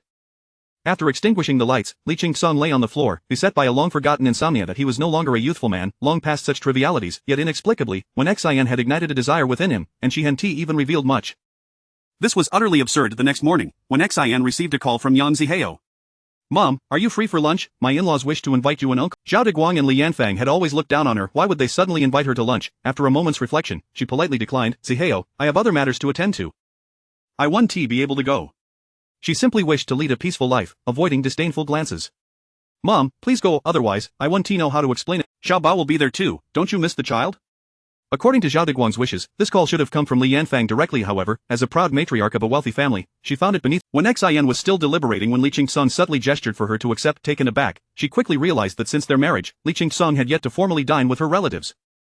He likely wished to fulfill the proper etiquette. After a moment's hesitation, she acquiesced. "Alright, we'll come over at noon." "Thank you, Mom." Yang Zihao's voice bore a hint of unspoken guilt before he promptly ended the call. Chapter 13. This golden bracelet is indeed quite economical. In truth, Lee Ching-sung is not as idle as one might think. His schedule had already been meticulously arranged. Today, he was to dine with the Zhao family, which necessitated. However, he could surmise the reason behind the Zhao family's invitation for this meal. They were eager to secure a project from the Li group, but their collaboration was abruptly terminated due to Li Yanfang's rude demeanor. At this critical juncture, the Zhao family sought to salvage their reputation by inviting Wenxin to dinner. If his intuition was correct, it was likely that the project manager from the Li group had been invited as well. Contemplating this, a faint smile curved at the corners of Lee Ching-sung's lips, his eyes glinting with amusement. If he chose not to attend, Wenxin would likely be at the mercy of their scrutiny. Given that this situation had arisen largely due to him, it was only fitting that he be there to support her. Unaware of the intricate dynamics at play, Wenxin turned to Lee Ching-sung and expressed her desire to purchase a gift for her grandson. "Do you think I should buy a gold lock or a bracelet?" she inquired. Li Ching-sung raised an eyebrow and suggested, "Wasn't the hardware store we previously visited having a promotion? Perhaps we should check it out. We might even be able to afford both within our budget." Wenxin's eyes brightened at the thought. "You're right," she exclaimed, taking half a day off specifically for this. Lee Ching-sung remarked, "I have no engagements today, so I'll accompany you." If he did not go, Wenxin would likely miss out on the discounts. Wenxin nodded, feeling somewhat embarrassed. "I really appreciate your help today." Li Ching-sung dismissed her gratitude with a wave of his hand, stating, "It's no trouble at all. After all, you are my wife, and for the sake of my own dignity, I would never disregard you." Wenxin had missed her grandson dearly. Mumu was already 1 year old, and she had only seen him from a distance once. The mere thought of her grandson's chubby, adorable face made her heart melt. Upon arriving at the jewelry store, they were fortunate to find the manager who had attended to them previously. After browsing for a while, Wenxin selected a 60-gram gold bracelet intricately engraved with dragon and phoenix motifs, inscribed with the words peace and health. She cautiously inquired, "Excuse me, is the discount from a few days ago still The manager responded cheerfully, "Yes, indeed, this bracelet is currently on clearance. If you wish to purchase it, it's only 8,000. Wenxin quickly paid, and as the manager packaged the bracelet, he graciously included a pair of gold and jade auspicious pendants strung on red cords, adding a festive touch. Delighted, Wenxin accepted the bag, envisioning how the bracelet would look adorning Mumu's little wrist, her heart swelling with joy. Unable to contain herself, she remarked to Lee Ching-sung, "This jewelry store is remarkably affordable." It was the first time Lee Ching-sung had heard anyone use the word affordable to describe a store, which he found rather amusing. He chuckled, "It is indeed quite economical. From now on, we can always come here for gold jewelry." After all, it was part of his family's business, essentially free for him. Wenxin nodded vigorously, saying, "I'll make sure to inform my colleagues and refer more clients to this store as a token of gratitude." Lee Ching-sung opened his mouth to respond but found himself at a loss for words, opting instead to remain silent. Before departing, he discreetly placed a business card on the counter when Wenxin was not looking. The manager, spotting the private card, felt as if he were about to soar with joy. The fact that Li had personally left a card for him signified that he had performed his duties well and would be rewarded. He was on the brink of success. At noon, when Xin and Li Qingsong arrived at the hotel recommended by Yang Zihao, the hotel was quite grand, a renowned 7-star establishment in Rongqing, when Xin had previously worked as a cleaner there and had witnessed its opulent luxury. She was astonished to discover that the hotel offered unlimited complimentary milk, cakes, snack baskets, and various beverages around the clock, accessible to anyone over 21 years old even if one was not staying at the hotel. Merely wandering through could lead to a delightful feast. On her last visit, she had taken advantage of this and saved on lunch expenses, and now, she found herself dining at this extravagant venue alongside Li Qingsong, a cleaner and a mechanic. As they entered, a server approached them respectfully, inquiring, "Good day, sir and madam. Do you have a reservation?" When Xin, taken aback, asked in surprise, "Do we need a reservation to dine here?" The server, maintaining a polite demeanor, explained, "Yes, we operate on a membership basis and require prior reservations to secure a table." If feeling suddenly awkward, when Xin glanced at Li Qingsong, who stepped in to ask, "Do you have a reservation under Mr. Zhao or Mr. Yang?" The server checked their tablet and shook her head, apologizing, "I'm sorry, but I couldn't find any reservations." Li Qingsong raised an eyebrow but said nothing further, simply advising Wen Xin, "Let us wait over there." Across the hall, there was a spacious leisure area with black leather sofas and ebony tables, exuding an air of sophistication. Wen Xin had no choice but to nod in agreement. After sitting in the leisure area for a short while, she spotted Zhao Deguang and Li Yanfang entering, followed closely by Zhao Peipei, with Yang Zihao cradling Mumu at the rear. Wen Xin quickly stood up and pulled Li Qingsong over. As they approached, they overheard Li Yanfang exclaiming loudly, "What do you mean by reservation? Why do we need to book a table just for a meal?"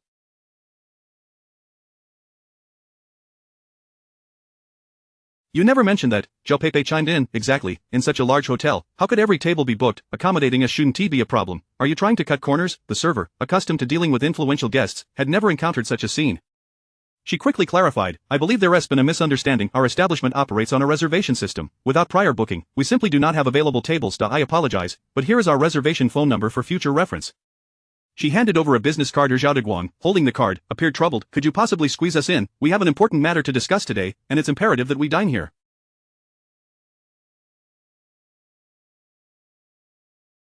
"I am willing to pay double." The server remained courteous, reiterating, "I'm truly sorry, but without a reservation, we have no available tables." Hearing this, Zhao Deguang felt overwhelmed. He had already relayed the dining arrangements to the executives of the Li Group, and as the mealtime approached, switching venues last minute would certainly leave a poor impression before they even met. "What are we going to do?" Li Yanfang exclaimed anxiously. Zhao Deguang gritted his teeth and decided, "Let us change to another hotel." Changing hotels at the last minute was preferable to facing the Li Group executives only to find themselves unable to enter.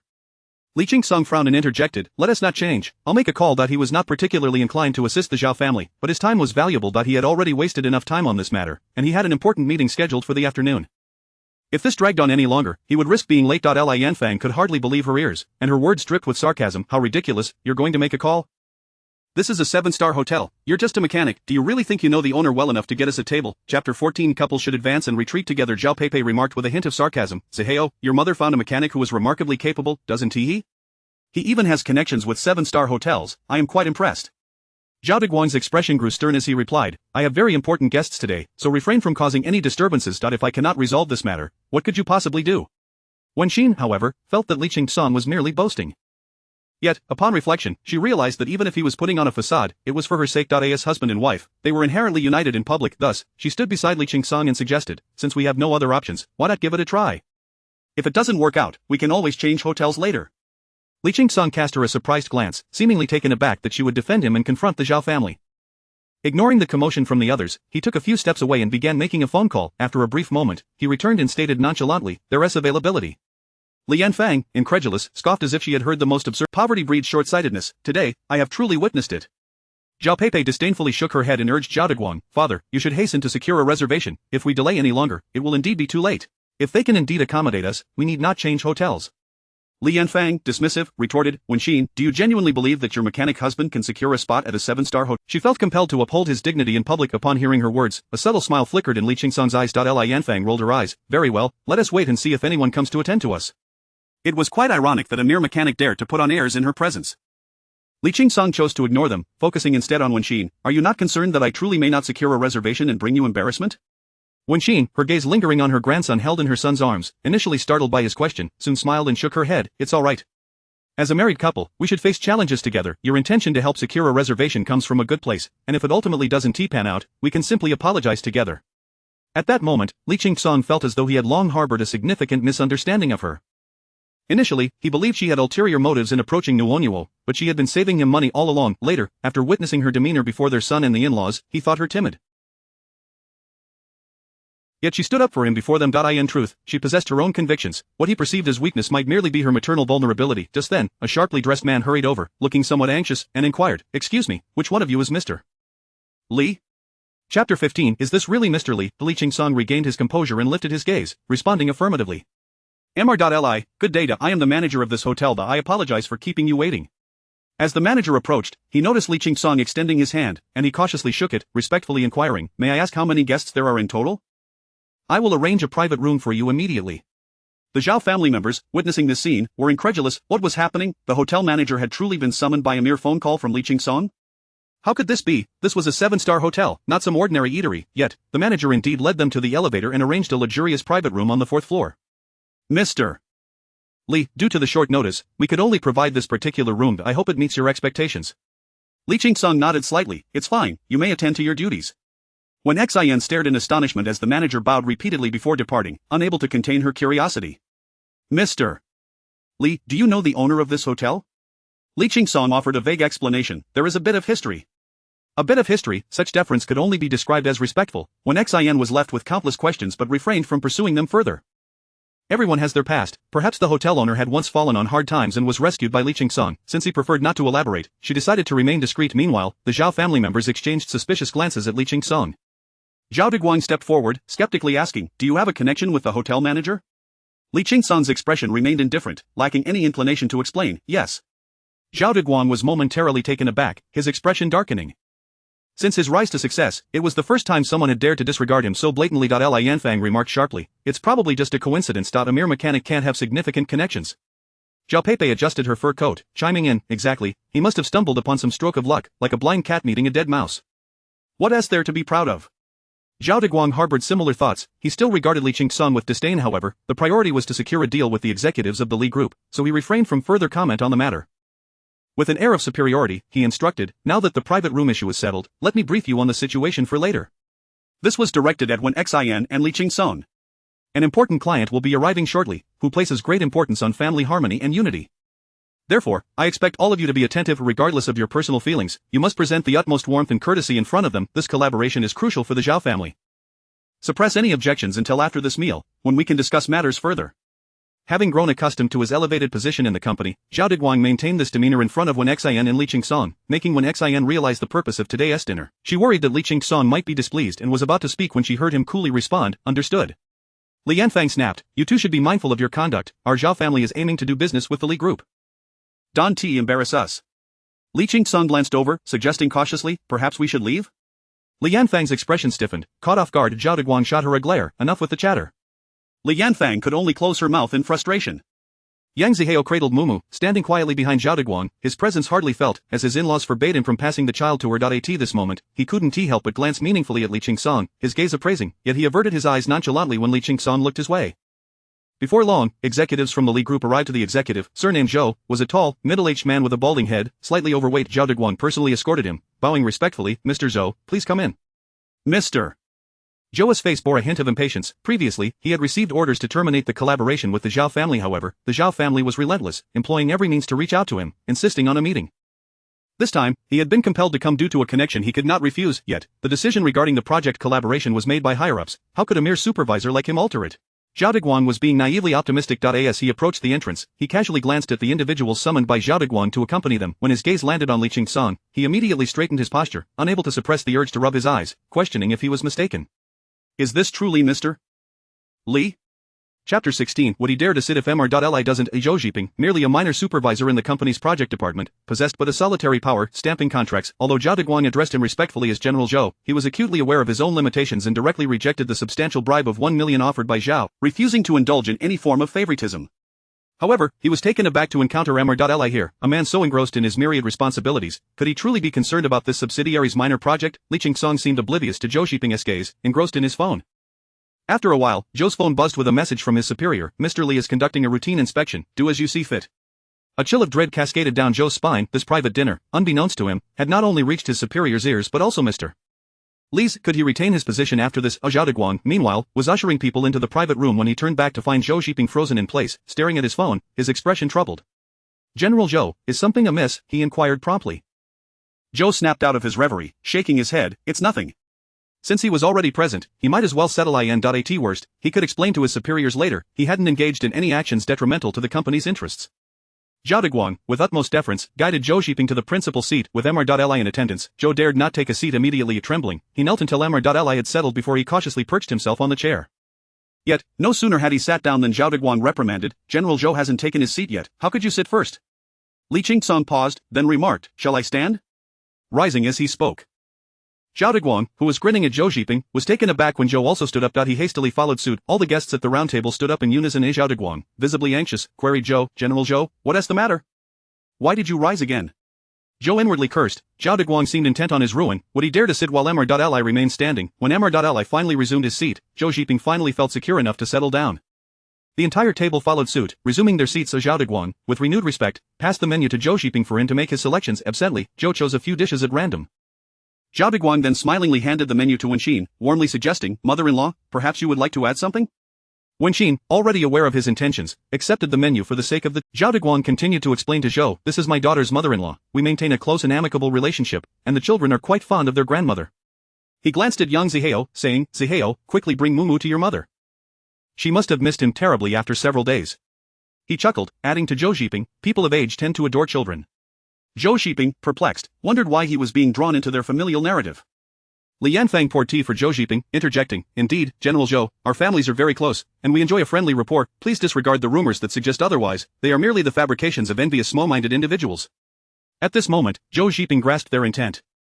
They had summoned him to showcase their Zhao family's warmth and goodwill, presumably to salvage their collaboration. To discuss such matters in Mr. Li's presence felt utterly absurd. He instinctively glanced at Li Qingsong, who offered no discernible cue, so he merely nodded at Zhao Deguang, feigning ignorance. "Yes, that sounds quite agreeable.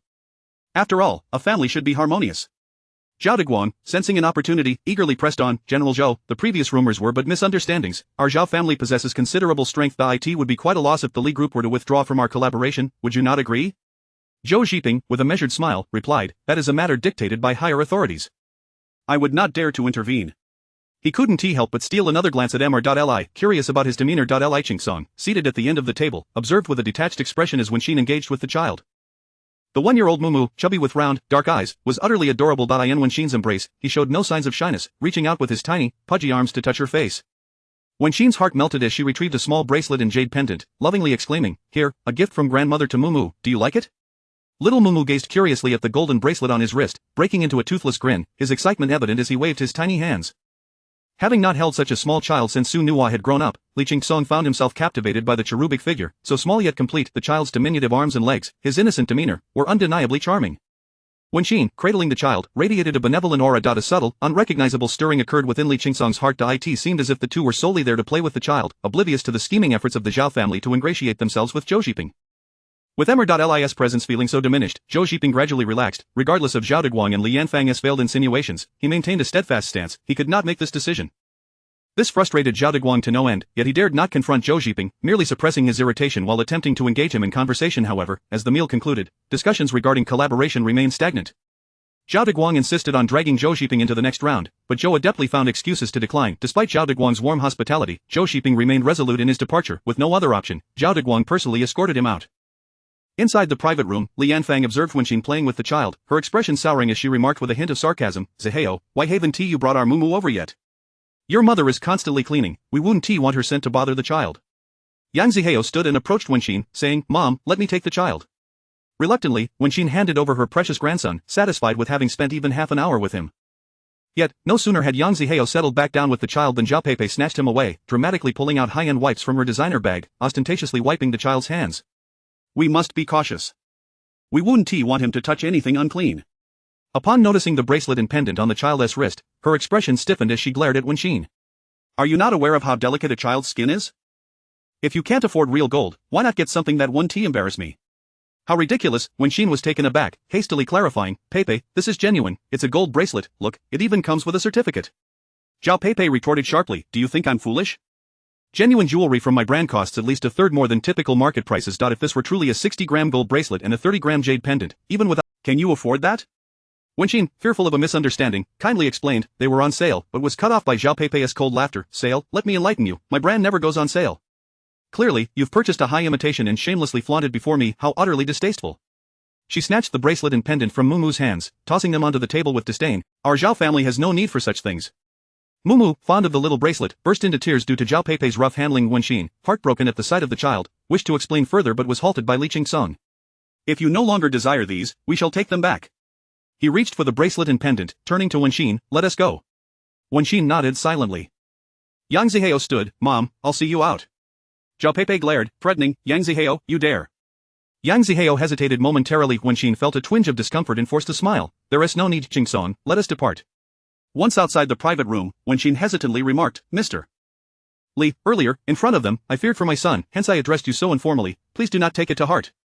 Previously content with the polite distance between them, Li Qingsong now felt her sudden familiarity was quite striking. Pressing his thin lips together, he uttered a phrase he had not anticipated, it's quite alright, henceforth, you may call me Qingsong. Chapter 17. Volunteering for work. When Xian felt a bit awkward, but considering they had become husband and wife, she nodded in agreement. Since he was so forthright, she didn't want to appear petty, and said, then don't call me Ms. Wen anymore, just call me Xiao Xian, as my colleagues at the housekeeping company do. Li Qingsong inclined his head slightly, alright. When Xian had work to attend to in the afternoon, so she bid farewell to Li Qingsong at the hotel entrance and took the bus to the housekeeping company. Li Qingsong watched her retreating figure, a glimmer of profound meaning flickering in his eyes. Shortly thereafter, a Rolls-Royce pulled up beside him, and the driver respectfully exited to open the door, saying, Mr. Li, please get in.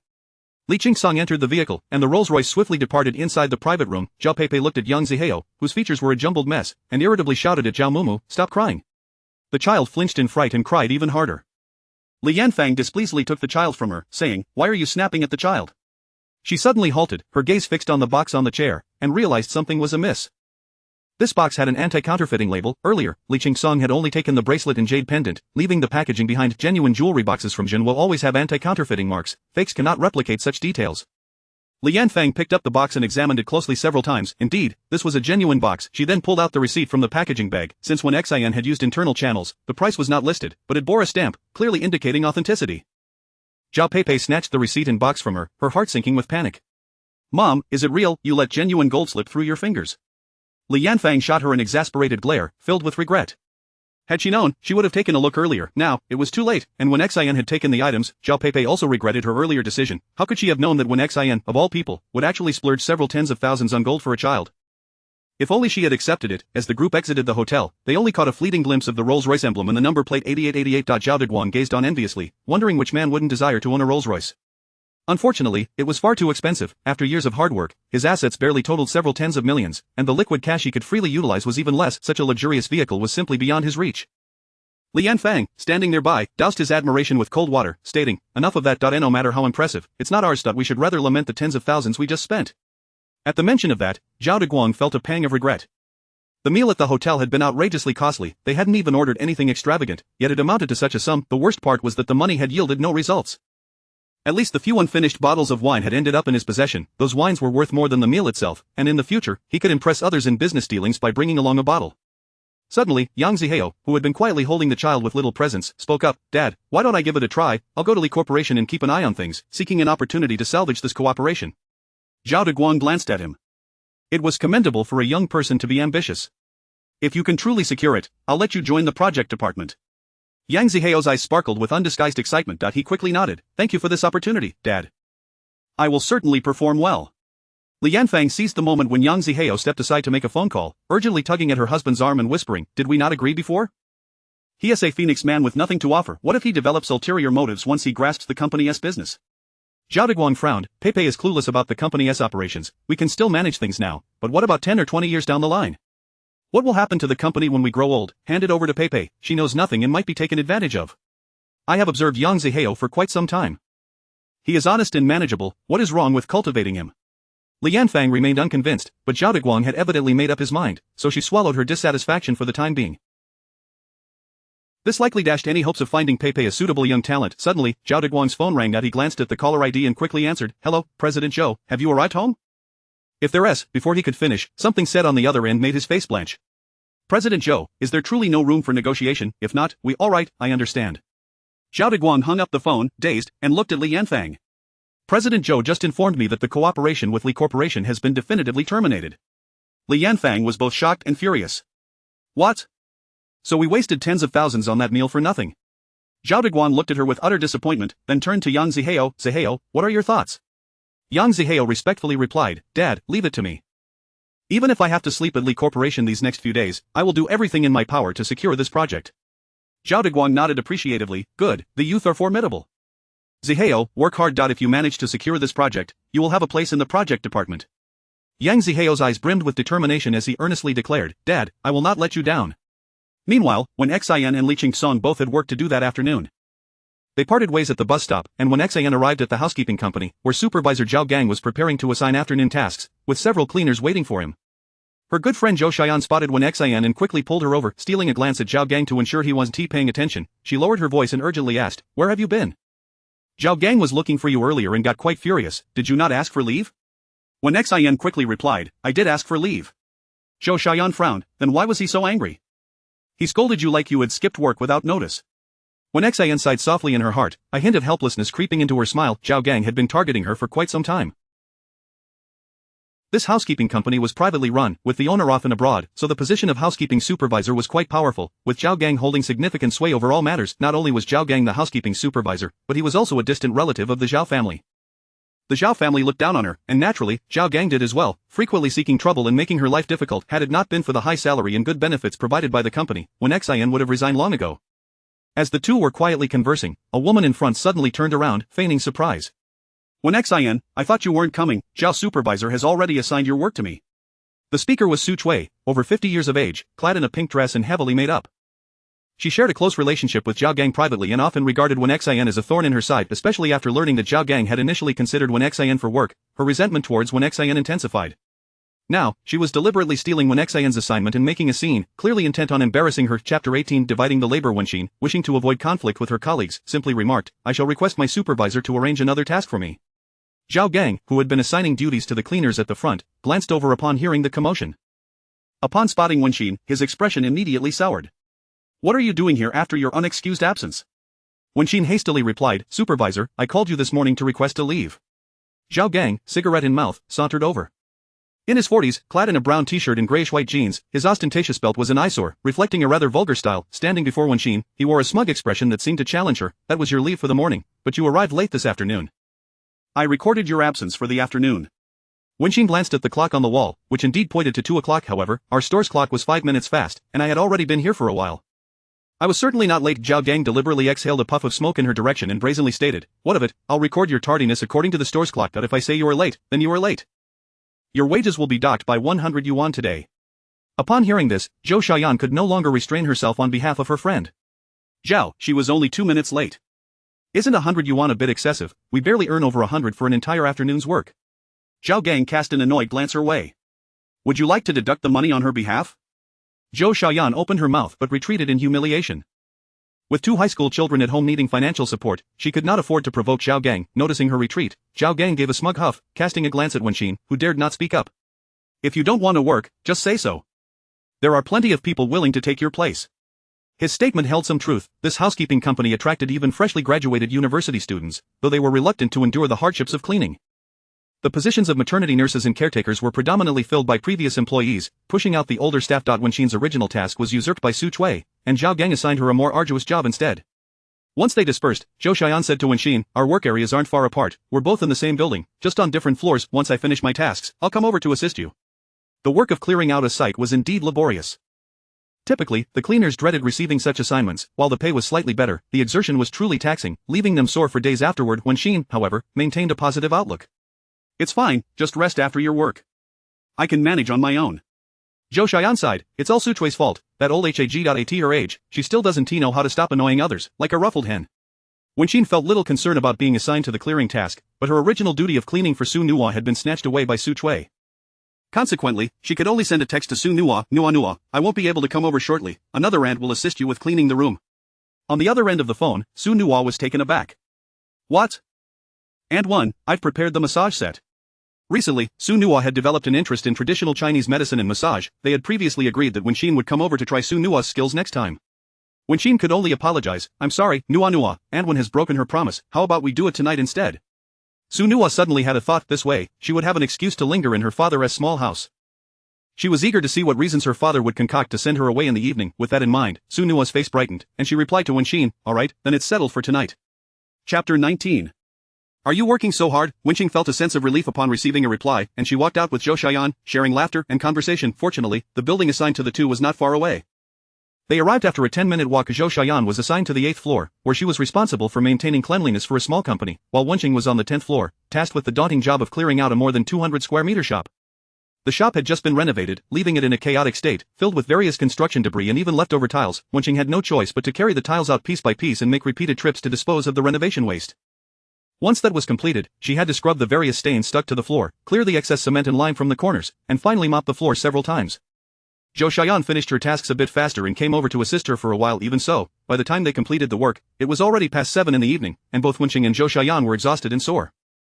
Zhao Gang was truly heartless. After a grueling afternoon, they had only earned a little over 100 yuan, and he had the audacity to deduct 100 from their pay. As they walked outside, Zhou Xiaoyan voiced her indignation on Wenqing's behalf. Wenqing sighed, acknowledging that there was nothing to be done. After all, she had crossed him before working here. She could earn at least 5 to 6,000 a month, enjoy holidays during festivals, and receive benefits. This was the best treatment she had ever experienced in a domestic service company, and she was reluctant to leave. Speaking of this made Zhou Xiaoyan furious. It was no wonder he was so unscrupulous. Just because he found you attractive, he felt entitled to act inappropriately. When you rebuffed him, he claimed you were playing hard to get and accused you of enticing him. In the end, when you rejected him outright, he became enraged and had the audacity to make things difficult for you. A woman, Wenqing could only smile ruefully. Having raised her son alone for decades, she had encountered countless similar injustices and had long since grown accustomed to them. The two of them reached the bus stop and boarded different buses to head home. An hour later, Wenqing arrived at Li Qingsong's house and rang the doorbell. The door opened promptly, and Su Nuo rushed out excitedly. "Aunt Wen, you're back so late. I've been waiting." Before she could finish her sentence, her expression suddenly froze as she scrutinized Wenqing. "Wait, Aunt Wen, what happened to you?" The clearing work was indeed filthy. After a whole afternoon of labor, Wenqing was covered in grime, and more importantly, her face bore an unmistakable look of exhaustion. Su Nuo decided not to dwell on Wenqing's tardiness and quickly ushered her inside. "Aunt Wen, have you eaten? There's still some food my dad made. It's warming in the pot, let me get it for you." Wenqing quickly replied, "There's no need to trouble yourself, I can manage." Before she could finish, Su Nuo had already dashed off. Wenqing smiled helplessly. Her luck had not been great in the past, but encountering Li Qingsong and his daughter Su Nuo made her feel fortunate. Li Qingsong emerged from the bedroom and, upon seeing Wenqing's state, was momentarily taken aback. "Are you working so hard? Usually, it's not that bad." Li Qingsong nodded, feeling a twinge of discomfort. Previously, he had only known her as a cleaner, and given that Nuo's house was not large and she was meticulous, he assumed her work there wouldn't be too strenuous. It was only now that he realized they could be reassigned to different tasks. "Weren't you always cleaning at Nuo's place? Why were you switched to a clearing job?" Li Qingsong inquired. Wenqing paused for a moment and then smiled. "They needed someone for the clearing work, so they sent me over." She chose not to divulge the issues she faced with her supervisor at the domestic service company. After all, Li Qingsong was just a mechanic and couldn't provide any assistance. Sharing her grievances would only lead to mutual frustration. Li Qingsong observed her expression, refraining from asking further questions, and simply nodded. Su Nuo soon brought out the food, excitedly introducing it. "Aunt Wen, my dad's stir-fried chicken is absolutely delicious, you must try it." Wenqing promptly agreed and sat down to eat. Su Nuo, carefree and cheerful, remarked, "Aunt Wen, since you're tired today, I'll give you a massage later. I guarantee you'll feel rejuvenated by tomorrow." Wenqing smiled in response. Seizing the moment when Wenqing was distracted, Li Qingsong pulled Su Nuo aside and asked, "Did someone come over to clean today?" Chapter 20 is quite entertaining. Su Nuo replied without much thought, "Yes, Aunt Wen even specially called me to say she couldn't come and wanted someone else to take her place." Li Qingsong nodded thoughtfully. He was aware that Nuo had cleaning services twice a week, typically performed by Wen Xian. Otherwise, the two Wen had become so familiar with each other. It was peculiar that a light task was being replaced by something so arduous and dirty. Something wasn't right. Li Qingsong dismissed Su Nuo and took out his phone, intending to call his secretary, but suddenly paused. What was he doing? Did it matter to him that Wen Xian was engaged in a dirty or tiring job? It was merely a charade to appease Nuo's marriage, and he had no idea how long it would last. Why should he concern himself with Wen Xian's circumstances? However, no matter how one viewed it, Wen Xian was now his wife, the esteemed mistress of the Li Corporation, yet she was toiling away at menial labor. If word got out, it would tarnish his reputation, wouldn't it? Furthermore, Nuo was accustomed to having Wen Xian clean for her. Wouldn't switching personnel be unfair to her as well? Li Qingsong quickly persuaded himself and dialed the secretary's number. "Presidently, may I ask for your instructions?" The prompt, cheerful voice of Zhou Ziyi resonated through the phone, imbued with the lively charm typical of youth. At 28 years old, Zhou Ziyi had joined the Li Corporation shortly after graduating from university 5 years ago. Initially working in the general manager's office, she was later assigned as his secretary, entrusted with managing his affairs entirely. Previously, when Nuo visited the company, she had formed a rapport with Zhou Ziyi, and the two had become good friends. Their personalities were alike, both straightforward and easy to get along with. Zhou Ziyi, despite her youth, demonstrated remarkable competence and handled matters with remarkable poise. Li Qingsong regarded her with admiration, akin to observing a younger generation. Please investigate the organizational structure of Yuanfulai Housekeeping and Wenxian's interpersonal relationships within the company to see if there are any issues, Li Qingsong instructed. Zhou Zi, intrigued, inquired, President Li, since last month, you've had me investigate this woman named Wenxian. Now you want to check her workplace as well. Are you interested in her, or has she offended you? Stop learning from Nua with your loose tongue, Li Qingsong chuckled, then explained, Wenxian is my wife. On the other end of the line, there was a moment of stunned silence before Zhou Zi finally regained her composure. Wife, President Li, when did you get married? Last month, when I was investigating Wenxian, she was still single and widowed. Li Qingsong felt there was no need to elaborate on such matters with a secretary and simply replied nonchalantly, just recently. Zhou Zi seemed eager for gossip, but Li Qingsong interrupted her, send me the investigation results as soon as possible. On the other end, Zhou Zi swallowed her words, hesitated for a long moment, and finally replied, yes, President Li. Ultimately, she was merely a secretary and could not speak to him as freely as Su Nua did. Li Qingsong hung up and stepped outside. Wenxian had finished her meal at some point, had taken a shower, and was now lounging on the sofa. Su Nua was holding a diagram of human meridians, gesturing to Wenxian's back before beginning to massage her. While massaging, she asked, Anwen, how does it feel? Do you feel a sense of unblocking throughout your body? Wenxian couldn't help but chuckle, responding as if to a child, yes, all my meridians have been opened up by you. In truth, Su Nua's small arms lacked strength, and her ministrations felt more like a tickle than a massage. Believing she had mastered the technique, Su Nua's excitement grew, and upon glancing up, she spotted her father standing at the bedroom door. She quickly called out, Dad, didn't you study acupuncture and massage? Why don't you give Anwen a massage too? She is quite tired today. It would be more comfortable. Li Qingsong snapped back to reality, having been momentarily lost in the sight of Su Nua and Wenxian laughing together. It struck him as unusual. He couldn't recall Nua ever being this affectionate with anyone else. He remembered when Nua was young, and the family urged him to find someone else. He believed it would be good for her to have someone looking after her, and after much deliberation, he had chosen a suitable candidate, only to encounter Nua's vehement opposition. The first time the person visited, she had chased them away. At that time, the little Nua had told him that she didn't need a mother. What she longed for was maternal love. Was it that she felt maternal affection from Wenxian? Was that why she was so eager for him to marry her? Wenxian, indeed, bore a name that resonated with warmth, exuding a comforting aura. Seeing that he was still standing there, Su Nua urged, Dad, hurry up. All right, Li Qingsong replied, finally moving towards them. As he crouched down, it dawned on him what Nua had intended for him to do, and his body stiffened. I only dabbled in it casually. I haven't practiced in years and have long lost my touch. Perhaps we should just go to a massage parlor, he suggested, his words trailing off as he quickly corrected himself. Wenxian interjected, no need, I'm not tired. There is no need to spend that money. I'm just here to help Nua practice. I want her to enjoy herself. As she spoke, she attempted to rise.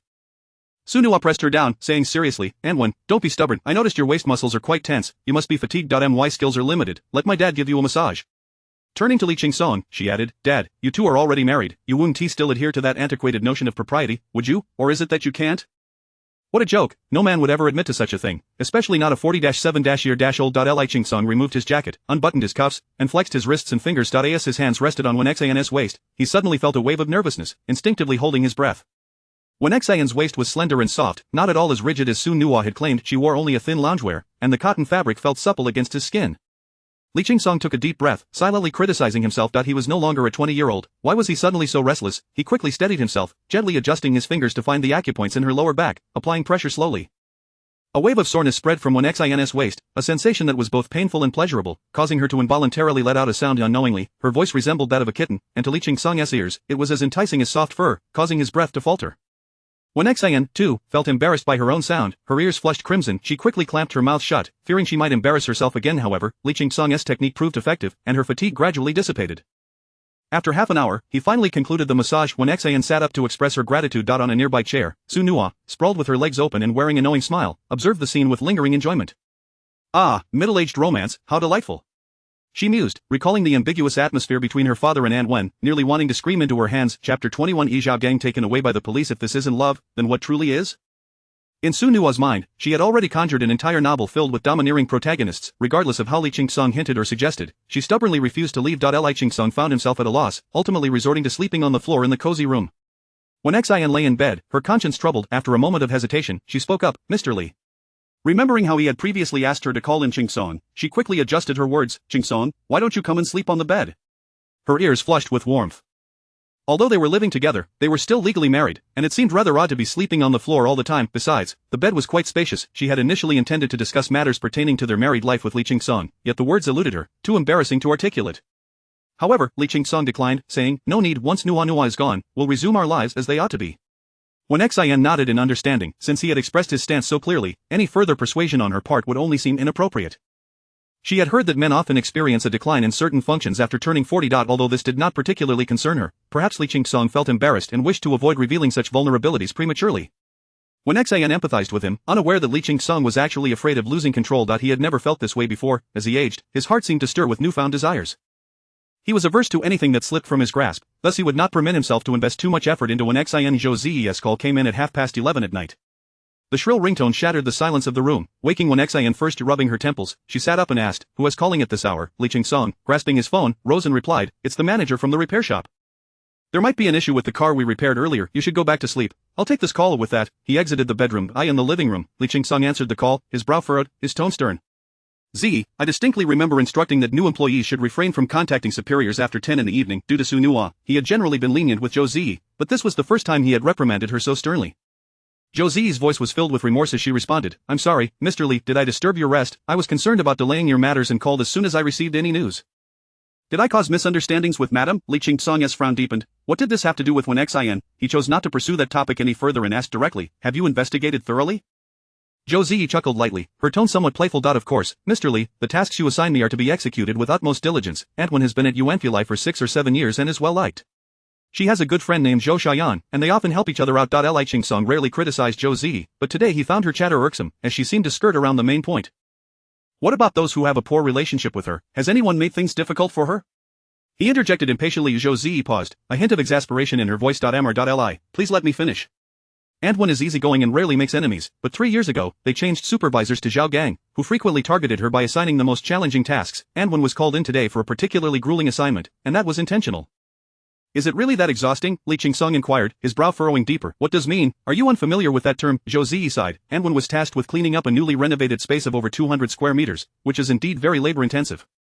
This was an area of ignorance for Li Qingsong, and after Zhou Zi explained, he finally understood that it referred to the process of tidying up a freshly renovated house. The thought of Wen Xian's frail figure laboring from dawn till dusk made it clear why she had returned home so exhausted. "All right, I understand now," he said in a low voice, preparing to hang up when Zhou Zi stopped him with a puzzled question. "Li, since you married Antwan, why do you still allow her to take on such work? Did she coerce you into marriage with some sort of leverage?" Li Qingsong furrowed his brow, instinctively displeased. "That is not your concern today." Zhou Zi's words seemed rather excessive. Hearing this, Zhou Zi quickly apologized. "I'm sorry, Mr. Li, I meant no offense. I was simply curious. I wouldn't bring it up again." After ending the call, Li Qingsong returned to the bedroom quietly, only to find Wen Xian still awake, leaning against the headboard, dressed in a robe. Seeing him return, she sighed in relief and inquired, "Is everything all right?" Li Qingsong paused, confused. "What do you mean by everything?" Wen Xian replied, "I thought there might have been an issue with your car. A call at this hour could mean a serious accident."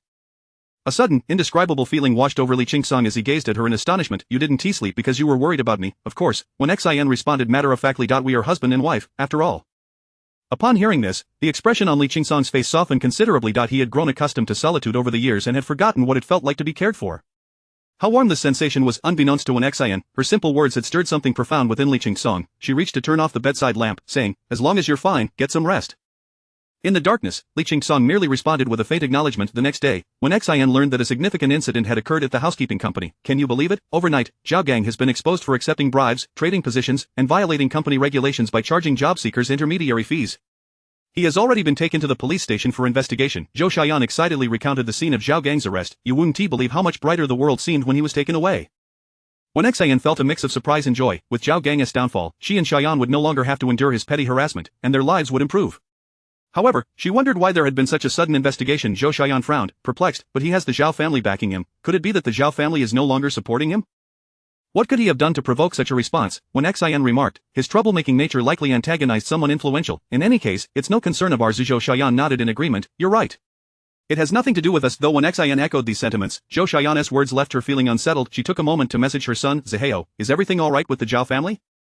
Yang Zihao quickly called her back. Seeing his name on the screen, when Xian couldn't help but smile as she answered, "Hello, Zihao." Yang Zihao's voice carried an almost imperceptible tension. "Mom, what do you mean by that? What is going on with the Zhao family? Did you hear something?" When Xian was momentarily taken aback by his question. "No, I just heard that Zhao Gang was arrested." On the other end of the line, Yang Zihao let out a barely audible sigh of relief, his tone brightening. "The Zhao family is fine. Mom, Zhao Gang has stirred up trouble over the years under the Zhao family name, but they never took him seriously." When Xian responded, "As long as they're okay, I just worry that the Zhao family's troubles might affect you." "Not at all," Yang Zihao reassured her with a clear and trustworthy voice. "Mom, I'll be fine and none of us will be affected." Chapter 22 Serendipitous gains. When Wenxin heard her son's words, a wave of emotion surged within her, and she struggled to contain her tears as she replied, "Yes, take care of yourself." After ending the call, Wenxin contemplated that this might be the last intimate conversation she would have with her son, and from now on, she would gradually withdraw from his life. Unless he sought her out, she must refrain from approaching him, so as not to provoke the Zhao family or burden her son further. At that moment, Su Chui emerged from the changing room, her face dark with displeasure. Zhou Xiaoyan, mimicking Su Chui's past sarcastic tone, taunted, "Oh, who do we have here, looking so glum? One might think someone owes you 8 million. Su Chui shot her a frosty glare, but to Zhou Xiaoyan's surprise, she remained silent and turned to leave unperturbed. Zhou Xiaoyan continued, "Some people think they've found a solid backing, but who knew it could all come crashing down overnight? It is baffling what she is after. Why would anyone with a family leave it all behind for her?" Suppressing her anger, Su Chui confronted Zhou Xiaoyan, gritting her teeth as she declared, "Don't get too smug. Supervisor Zhao is under routine inspection. If everything checks out, he will be released. The more you celebrate now, the harder your life will be when he returns." Zhou Xiaoyan let out a laugh. "Dream on. The new supervisor is coming in shortly. As for Zhao, evidence of his embezzlement and corruption has been laid bare. Only you would still believe he could walk free." Su Chui pursed her lips tightly, choosing silence as she turned away. Zhou Xiaoyan scoffed at her retreating figure. When Wenxin felt helpless. Zhao had just entered, and it was already distressing enough without Zhou Xiaoyan's provocations. Zhou Xiaoyan huffed, "Who is to blame? She has always made things difficult for us. Now that her support has crumbled, I must reclaim the grievances I've suffered. Am I to let her think I'm easy to bully?" Wenxin advised her gently, "One should show mercy when possible. Who knows what the future holds? She is already in a foul mood. What if her ire turns toward you and she does something extreme? Let us keep a low profile and enjoy our fortuitous circumstances." Zhou Xiaoyan sighed. "You, with your non-confrontational nature, have endured so much unfairness." When she merely smiled, choosing not to respond, she believed that the grievances one faces in life are finite. It was precisely because she had borne many in the past that she was now fortunate enough to encounter Li Qingsong and his daughter Nuanua. The new supervisor arrived shortly thereafter, a middle-aged woman named Lu, who instructed everyone to call her Supervisor Lu. During the task allocation, she assigned Wenxin to oversee the cleanliness of an office. Zhou Xiaoyan remained tasked with cleaning the small company from the day before. Upon leaving the housekeeping company, Zhou Xiaoyan remarked, "Women truly understand other women. Look at Supervisor Lu, assigning the more arduous tasks to men." Wenxin felt a surge of happiness, relieved not to be burdened with heavy duties today. Indeed, Supervisor Lu seems quite amiable. After parting ways with Zhou Xiaoyan, they each headed to their respective workplaces. Upon reaching the designated area Supervisor Lu had mentioned, Wenxin was greeted by a staff member from the logistics team who inquired, "Are you here to clean?" "Yes, I am," Wenxin replied promptly. The logistics staff guided her around the office, explaining, "We don't have much work for you. Typically, there is no need to clean the floors, just empty the trash and occasionally water the plants on the windowsills." Wenxin was taken aback. "Emptying trash and watering plants?" The logistics staff nodded. "Our company advocates a free workplace, where everyone is responsible for their own little patch of land, so it's quite simple.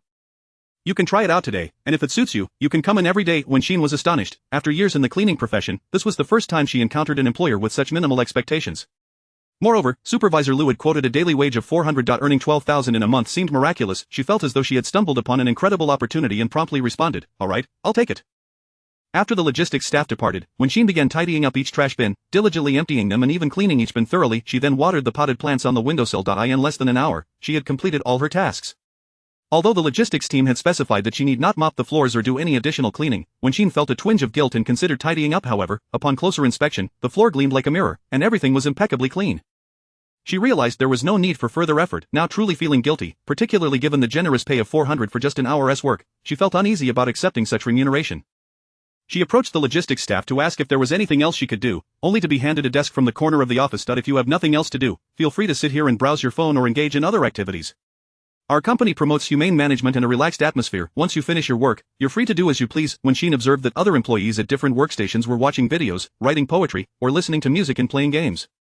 She felt a sense of age creeping upon her. She could hardly keep pace with the current trends. The modern workplaces established by the youth were incredibly progressive, with shifts lasting merely half a day.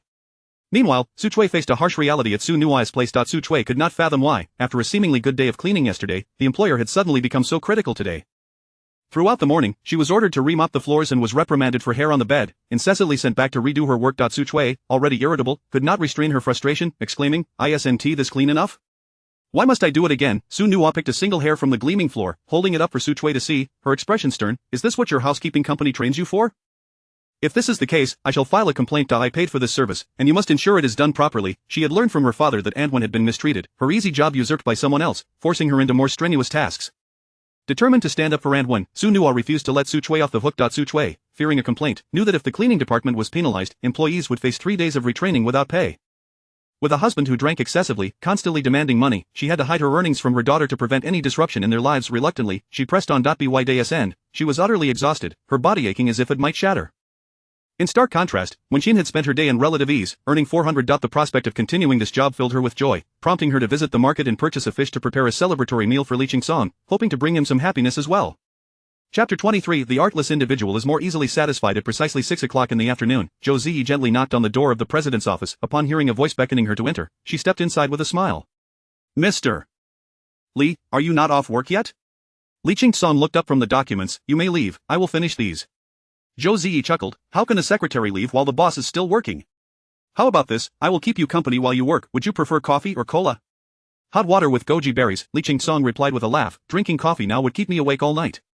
Zhou Ziyi playfully smiled, preparing a cup of goji berry tea for him, and teasingly shook the can of cola in her hand. Aren't you going to try it? It's delicious.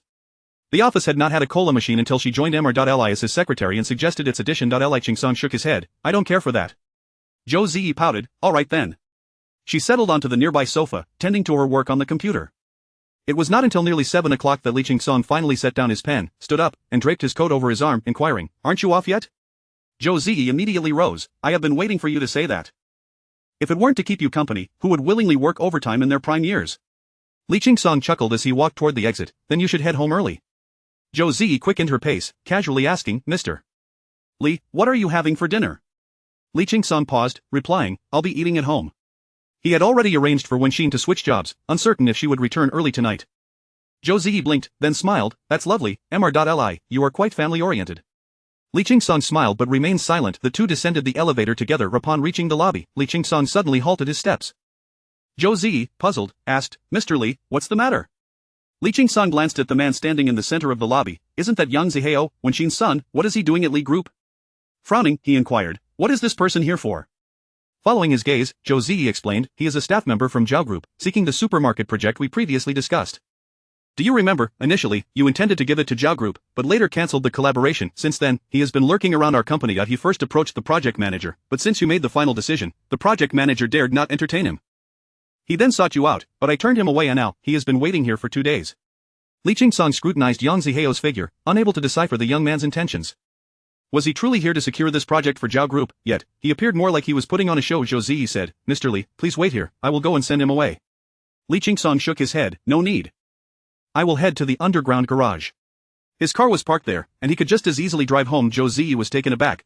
Then you can leave, he is not looking for you. Li Qingsong waved her off and re-entered the elevator. Zhou Ziyi stood there for a moment, gripping her handbag, before continuing on her way. As she walked past Yang Zihao, she stopped, glanced at him, and said, Our president will not meet with you. That project has already been assigned to someone else, it cannot be given to you, please leave. Upon seeing her, Yang Zihao's eyes brightened momentarily. He recognized her as Mr. Li's secretary. Out on his first day lurking here, she had approached him to inquire about his intentions and had advised him to leave. Yang Zihao was grateful that she had not regarded him with disdain like others, and had twice urged him to depart. However, he stood here not merely seeking a result, his actions were largely intended for Zhao Deguang's observation. Thus, he had to decline her good intentions. Thank you, but I cannot leave just yet. Zhou Ziyi raised an eyebrow, non-committal. During her first 2 years after graduation, she too had been naive and stubborn. Now, having matured into a seasoned member of society, she merely wished to offer him a protective umbrella. Since he did not require it, she felt indifferent. With the sound of her high heels clicking, she left. Wenxin, after purchasing fish, felt as though someone was watching her as she exited the market. Turning around, she found the crowd bustling behind her, but no one seemed to be gazing her way. Perhaps it was merely her imagination, she reassured herself, yet, the sensation of being scrutinized lingered until she returned to her residential community, where it finally dissipated. And not far away, in an inconspicuous phaeton, a man rested his hand on the steering wheel, turning to glance at the woman in the back seat. So, what do you think of what you've seen? Are you satisfied? The woman, clad in a long trench coat and a large hat that obscured half her face, revealed only her elegantly shaped jawline and lips. Aside from her slightly rough skin, she exuded an air of sophistication. Hearing the man's question, she curved her lips, her voice gruff and gravelly. Everything is stolen, how can one speak of satisfaction? The man, intrigued, raised an eyebrow, his eyes glimmering with interest. Very well, I will assist you, but I expect a return on my investment. You will not be without your benefits. The car soon glided away silently, seamlessly merging into the flow of traffic, leaving no trace behind. Wenxin prepared a dish of braised fish and stir-fried a couple of vegetables. Just as the meal was ready, Li Qingsong returned home. Today, Su Yuan had not come, creating a subtle awkwardness between the two. Wenxin animatedly shared how enjoyable her new job was, causing Li Qingsong to chuckle involuntarily. Although the job was arranged by him, he had never anticipated Wenxin would be so delighted. She was indeed easily satisfied. It is said that those who lead simple lives are more easily content. Seeing her so happy brought joy to Li Qingsong's heart. Furthermore, he was pleasantly surprised by Wenxin's culinary skills. She seemed to have begun prioritizing her health, preparing dishes with minimal oil and salt, yet they were imbued with the essence of home. After dinner, Li Qingsong instinctively went to wash the dishes, earning him more admiration from Wenxin. A man who knows how to live well truly resonates with her ideals of that evening. The two finally relished the luxury of not being cramped in the same room, both feeling a sense of relief. They finally enjoyed a restful night's sleep the following day, when Wenxin visited the housekeeping company, Suchui suddenly demanded, in a frantic manner, to have her job changed by Supervisor Liu. Everyone was bewildered, especially those aware of the backstory, knowing Suchui had snatched this easy, clean, and high-paying job from Wenxin's grasp. Why would she abandon it after only 2 days? Chapter 24. Grateful yet unappreciative towards my stepmother, I refused to go to that little apartment, not under any circumstances. Suchui exclaimed vehemently. Ultimately, Supervisor Liu had no choice but to assign her a different task, sending her to clean a nearby commercial street. Cleaning the commercial street was quite exhausting. Typically, the cleaners would keep their distance, as if clearing a wilderness. However, Suchui surprisingly uttered not a single word of complaint and readily accepted the job. When Xian parted ways with Zhou Xiaoyan at the entrance of the housekeeping agency and proceeded to her workplace alone. As she strolled along, she passed a dessert shop and abruptly halted, as if she had spotted Nua. Moving closer, she confirmed it was indeed Nua, seated face to face with a girl, engaged in lively conversation and laughter. She initially contemplated stepping inside to greet them, but upon glancing down at her cleaning attire, with a broom and bucket in hand, she hesitated and decided against it. Nua was a dear friend. She couldn't bear the thought of embarrassing her in front of her companion, casually continuing her walk, when Xian was taken aback when the dessert shop door swung open, revealing Su Nua at the entrance, exclaiming, "Aunt Wen, where are you off to?"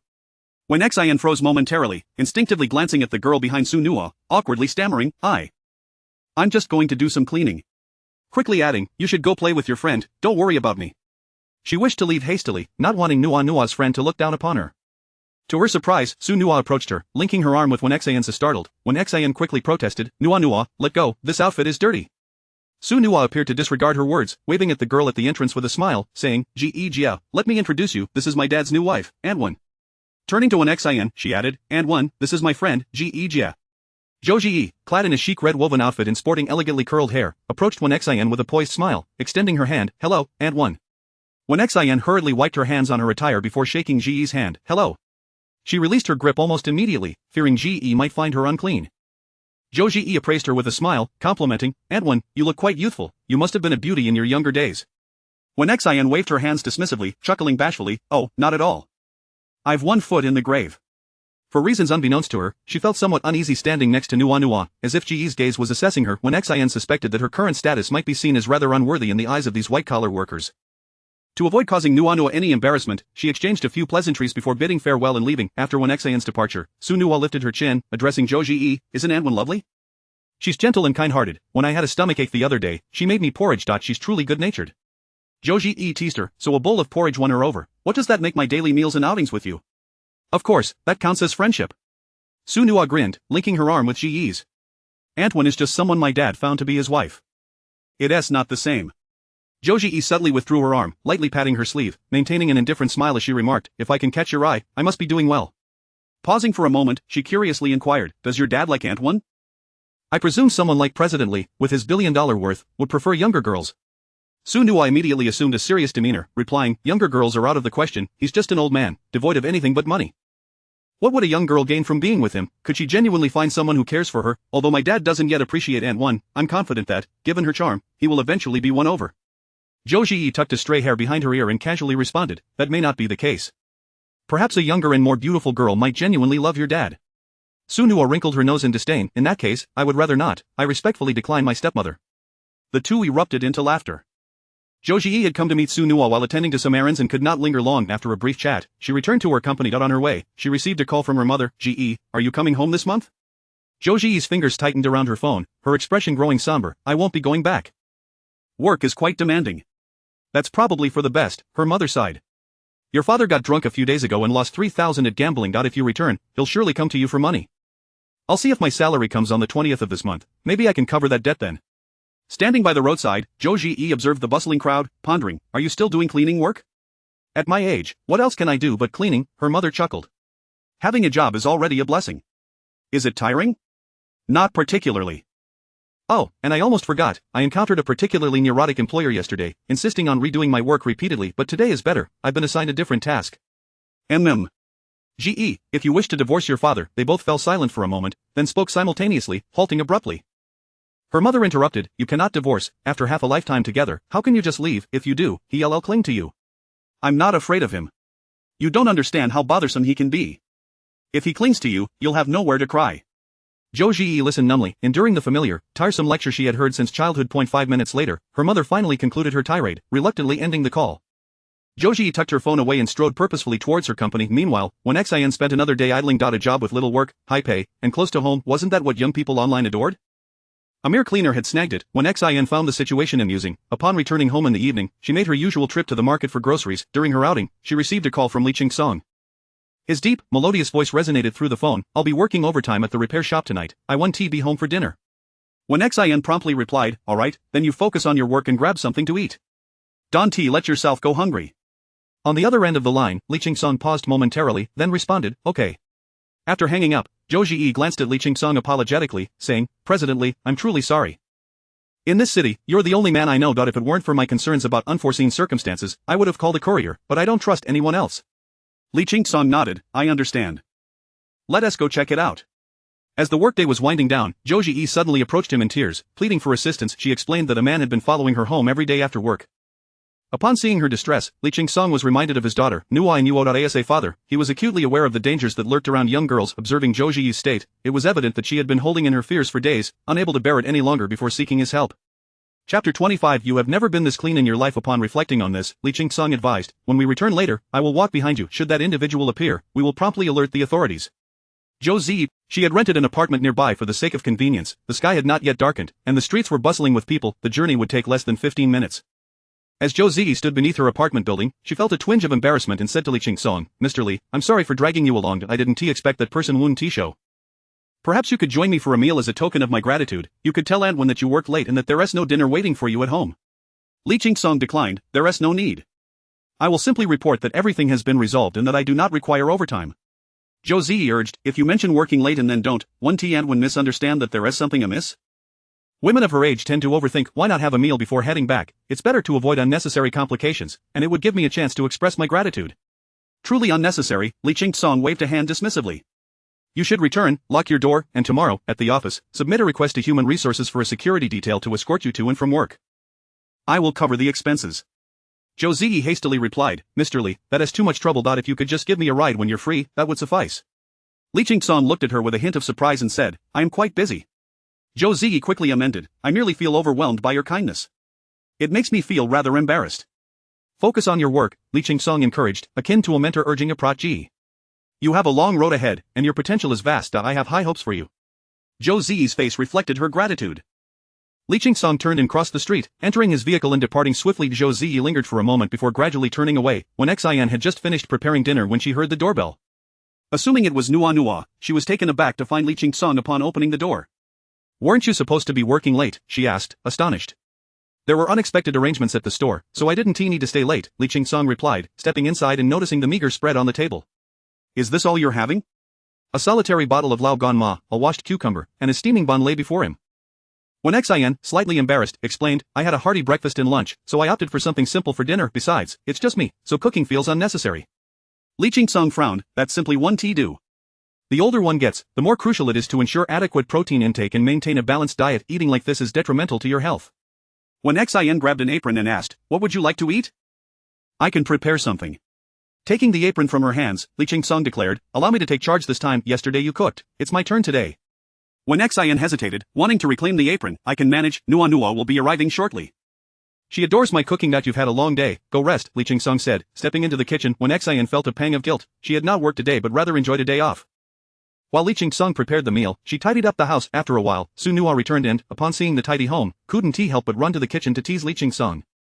Dad, when you lived alone, you didn't like anyone touching your things, and your place always looked like a pigsty. Now that Anwen is here, you've never been this clean in your life. Off you go and play. Li Qingsong shot her a glare when Xian watched, chuckling heartily. Ever since her son's marriage, she hadn't felt this joyful in quite some time. Life should be filled with the warmth of family. Merely existing in an empty house wasn't living, it was merely surviving. As thoughts of her son crossed her mind, when Xian felt a wave of melancholy wash over her, and she sighed. Li Qingsong emerged from the kitchen with a plate, keenly noticing her unusual demeanor. What is the matter? He inquired, when Xian quickly regained her composure, shaking her head with a smile. It's nothing. Li Qingsong scrutinized her and suddenly suggested, last time, your son mentioned wanting to share a meal together. We haven't had a proper chat. How about we invite him to dinner tomorrow? When Xian was taken aback and swiftly shook her head, her smile tinged with bitterness. Perhaps that's not a good idea. If Pei finds out her son is associating with me, she'll only get upset. Li Qingsong recalled the figure he had seen at the company and urged, didn't he express concerns about you marrying? Sharing a meal would allow him to know me better, alleviating his worries in the future.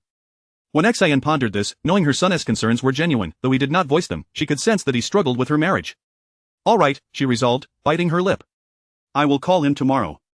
Very well, Li Qingsong replied, handing Su Nuo the dishes and turning to Wen Xian, let us eat first. After dinner, Wen Xian volunteered to wash the dishes. Under the table, Su Nuo kicked Li Qingsong, puzzled, Dad, why are you inviting Aunt Wen's son? Aren't you concerned he might cling to you when he learns your true identity? Li Qingsong fell into deep thought. He had been keeping an eye on Yang Zihao at the Li group for 3 days. He sensed something amiss, yet could not pinpoint the details, leaving him to gather insights indirectly, at least to gauge Yang Zihao's character. Su Nuo remained oblivious and uninterested, muttering, the affairs of the business world are truly complicated. Li Qingsong chuckled, choosing to remain non-committal. He had only one daughter, yet she had little interest in business, devoting herself entirely to design. He had no desire to force her into a path she did not wish to pursue. He had already resolved that after his passing, the company and estate would be managed by a professional institution, allowing her to receive a monthly allowance, ensuring she would never worry about sustenance and could live happily. When Xian intended to reach out to her son the following day, but unexpectedly, Yang Zihao called that very night. Having just finished washing the dishes, she quickly dried her hands and answered, her surprise evident. Zihao, what a pleasant surprise. What brings you to call? Chapter 26 of The Retreat of the Happy Ones. Yang Zihao spoke gently, Mom, may I inquire if Uncle Li is available tomorrow? I would like to invite you both to dinner. The last time we mentioned dining together, we hardly exchanged a few words. This time, it will just be the three of us, free from any distractions. Wenxin paused, unable to suppress a smile. How fortuitous. Uncle Li just mentioned this very matter to me tonight. It seems you both are on the same wavelength. Is that so? Yang Zihao appeared somewhat taken aback, and after a brief pause, he asked, would tomorrow afternoon work? I'll ask him, Wenxin replied, glancing at Li Qingsong. Zihao has the same thought as you. Do you have time tomorrow afternoon?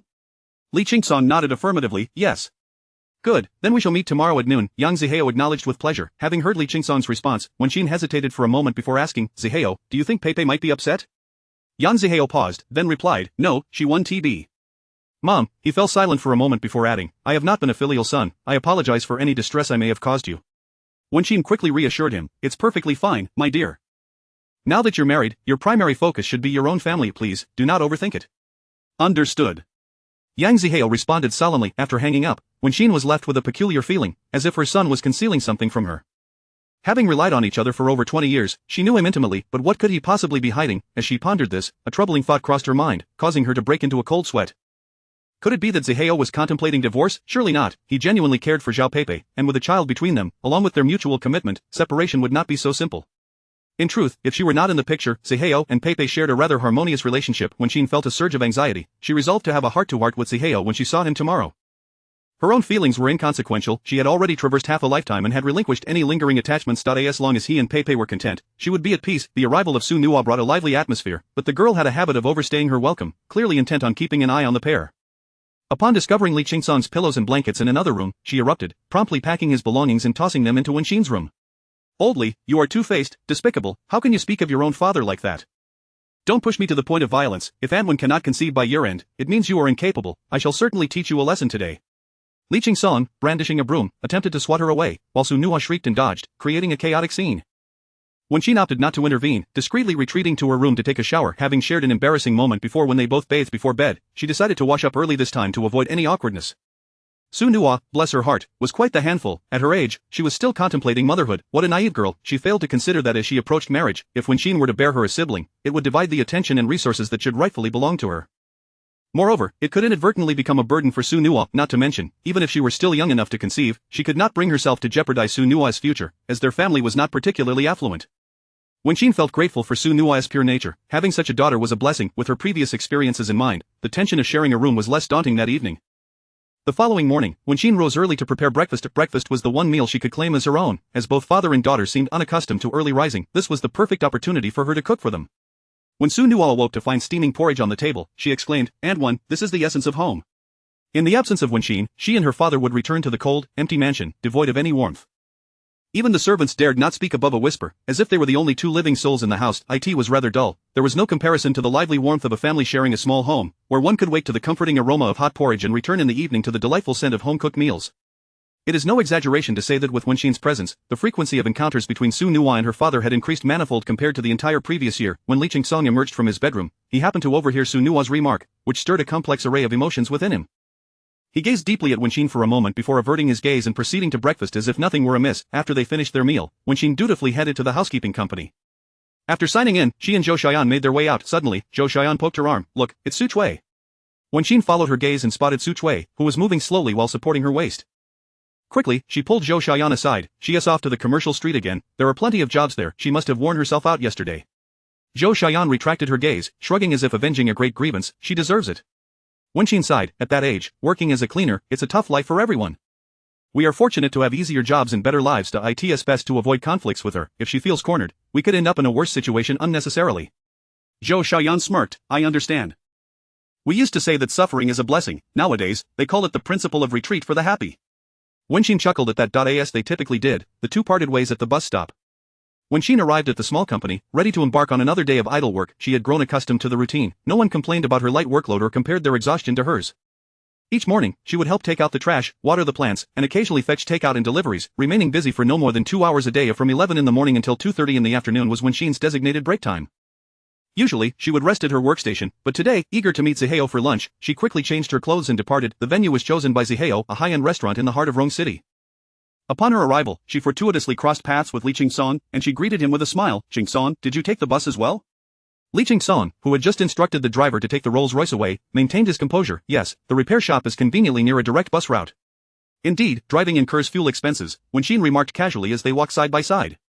Upon entering, Wenxin was momentarily taken aback by the opulent atmosphere, yet she composed herself, maintaining a soft smile without revealing any signs of surprise. The manager at the front desk brightened upon seeing Li Qingsong and hurried over, but before he could speak, Li Qingsong gave him a subtle glance, causing the manager to falter and quickly pivot. A table for two, he inquired. Wenxin promptly interjected, actually, we are three. Li Qingsong added, Zihao has already reserved a table, let us proceed inside. The manager immediately led them, respectfully bowing his head, not daring to utter a word. Soon, they arrived at the private dining room that young Zihao had booked. After ensuring they were settled, the manager discreetly retreated. As Li Qingsong and Wenxin entered, they were surprised to find young Zihao already present. Chapter 27 A Temptation and Anomaly. Mom, Yang Zihao smiled at Wenxin before turning his gaze towards Li Qingsong, extending his hand in greeting, Uncle Li. Li Qingsong grasped his hand briefly before releasing it, chuckling, Zihao, you are quite the impressive young man. Uncle Li, you flatter me, Yang Zihao replied with a smile as he graciously pulled out chairs for both him and Wenxin, displaying impeccable manners with no room for criticism. Once the three were seated, Yang Zihao handed the menu to Li Qingsong. Uncle Li, please see what you would like to order. Li Qingsong casually selected a few dishes, after which Yang Zihao presented the menu to Wenxin, his tone softening considerably. Mom, do take a look as well. Wenxin smiled as she accepted the menu. I'm fine with anything. Having already ordered several dishes, he noted that with just the three of them, they would likely not finish if too much was ordered. After a brief glance, Wenxin returned the menu. This will suffice. Observing this, Yang Zihao added a few of Wenxin's favorite dishes before signaling the waiter to place the order. Uncle Li, our previous meeting was rather hurried, and I didn't get a chance to converse with you properly. Allow this meal to serve as my apology and a means for us to get to know each other. I entrust my mother to your care, he stated earnestly. Li Qingsong raised an eyebrow almost imperceptibly. The contradictory nature of Yang Zihao became increasingly apparent with each interaction. In the presence of the Zhao family, he was meek and unobtrusive, exhibiting no sign of assertiveness even when his mother was mistreated. Yet, when the Zhao family was absent, he demonstrated a remarkable ability to stand on his own, engaging with others effortlessly and, evidently, he held great concern for Wenxian. As a father himself, Li Qingsong felt a heaviness in his heart. Could it be that Yang Zihao harbored ambitions of ascending through the Zhao family? While the Zhao family was certainly not composed of virtuous individuals, if that were his intention, it would be utterly disgraceful. However, if that were the case, he had no need to vie for the Li family's project. Zhao Diguang clearly held him in high regard. Even if he did nothing, within 2 years, the Zhao family would undoubtedly become his to command. Li Qingsong found the situation intriguing, pondering what schemes this young man was truly concocting. Maintaining a composed faade, he responded to Yang Zihao's remarks, Xinshin has a kind and gentle disposition. We get along quite well, rest assured. From what my mother tells me, Uncle Li is a mechanic. Yang Zihao inquired, subtly glancing at his fingers with a smile, then your position at the repair shop must be quite esteemed. Li Qingsong instinctively withdrew his fingers, realizing he had miscalculated. He had merely fabricated that identity as a cover. The reality of a mechanic's appearance was a blind spot for him, as he only associated it with dirtiness. However, he thought it quite normal for the son of his second wife to appear well-groomed, so he hadn't given it much thought. Now, with Yang Zihao's reminder, he suddenly recalled that a mechanic's fingernails should indeed be somewhat soiled. Li Qingsong maintained a stoic expression as he clarified, yes, I have worked in the shop for many years. Now, only the more challenging tasks are entrusted to me. I usually guide the new apprentices. Ultimately, it was Wenxin's simplicity and gullibility that had rendered him complacent. That explains it, Yang Zihao chuckled, no wonder I thought Uncle Li seemed nothing like a mechanic. You appear more like a successful entrepreneur. Their eyes locked momentarily. Li Ching-song was uncertain whether Yang Zihao was jesting or had genuinely discerned something, yet he continued to smile amiably. You flatter me. At that moment, the waiter knocked and entered, beginning to serve the dishes. Yang Zihao ensured that Wenqin's favorite dishes were placed before her. Once the dishes were served, the waiter presented 2 bottles of wine, stating, as part of our restaurant's anniversary celebration, these 2 bottles are complimentary. After a brief pause, he added, every private room receives them. Yang Zihao narrowed his eyes.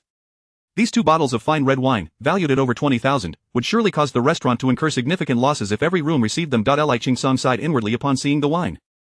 He had negotiated business here several times, and the restaurant owner had specifically come to meet him. The manager was someone he had met during that time. He hadn't anticipated that Yang Zihao would choose this establishment and was surprised that the manager would still dare to engage in such underhanded dealings after having received his subtle hints.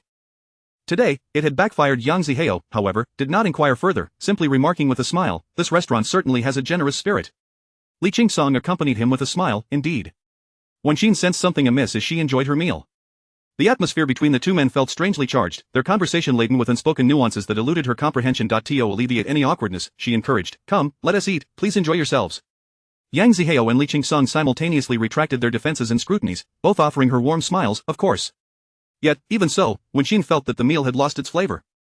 After dining, Yang Zihao excused himself to the restroom. Standing outside, he gazed towards the private room and dialed the private investigator he had hired.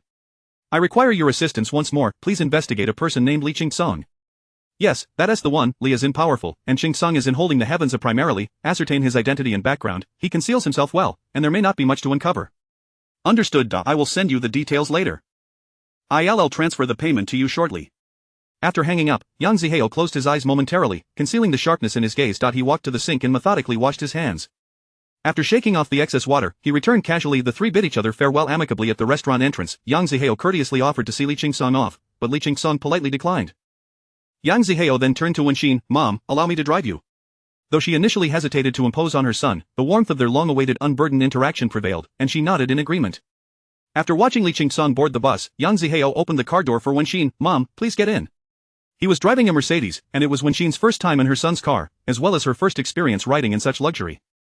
With only the 2 of them in the car, they reverted to their usual dynamic. Yang Zihao became increasingly chatty. Mom, how spacious is this car? It's quite expensive. I just bought it last month. If you press there, it's automatic and can even play music for you in the back. He enthusiastically explained the various features of the car, relishing the look of astonishment on Wenqin's face, filling his heart with warmth. Mom, Yang Zihao suddenly said, we will reunite soon. Just endure a little longer, everything will be alright. Chapter 28. You have a lipstick stain here, Wenqin remarked, her instincts sensing something amiss. She quickly inquired, Zihua, why are you suddenly bringing this up? Mom, doesn't T feel wronged? You mustn't T cause any discord with Pei. Yang Zihua chuckled, Mom, where are your thoughts wandering? I merely mentioned it casually once. Pei and I mature a bit more, she won't be so resistant to you. At that time, won't we be reunited? Upon hearing this, Wenqin finally relaxed, admonishing, just take good care of Pei, that is far more important than anything else. She is an only child, having been cherished and pampered all her life. A little temper is perfectly normal. Marriage requires mutual tolerance. How many more days can I accompany you? Pei is the one who will walk beside you for a lifetime. Yang Zihua smiled in agreement, choosing not to speak further. Soon they arrived at Wenqin's workplace. Although Yang Zihua had heard from his mother that the job was quite easy, he still felt an urge to take a look for himself. Wenqin hastily urged him away, saying, what is there to see? It's a company inside, it wouldn't be appropriate for you to go in as an outsider. Yang Zihua had no choice but to relent, watching his mother's figure disappear inside. He lingered for a moment before turning to leave. As the end of the workday approached, Wenqin noticed a message from Supervisor Liu in the group chat. Tomorrow evening, Li Group will hold a charity gala at the Sheraton Hotel, requiring 6 cleaners from 7 to 9 p.m., with a payment of 600, to be distributed on the day. Those interested, please reply with a 1. Wenqin swiftly typed a 1. Earning 600 for just 2 hours of work was exceedingly generous. It seemed that this Li Group was quite magnanimous. Evidently, many were keen on the opportunity. Immediately after Wenqin's reply, a flurry of 1s followed. Unfortunately, only 6 positions were available. When Wenqin saw that Zhou Xiaoyan was among the first 6, she felt a sense of relief. Besides Zhou Xiaoyan and herself, the others in the top 6 were Su Chui, while she was unfamiliar with the remaining 3.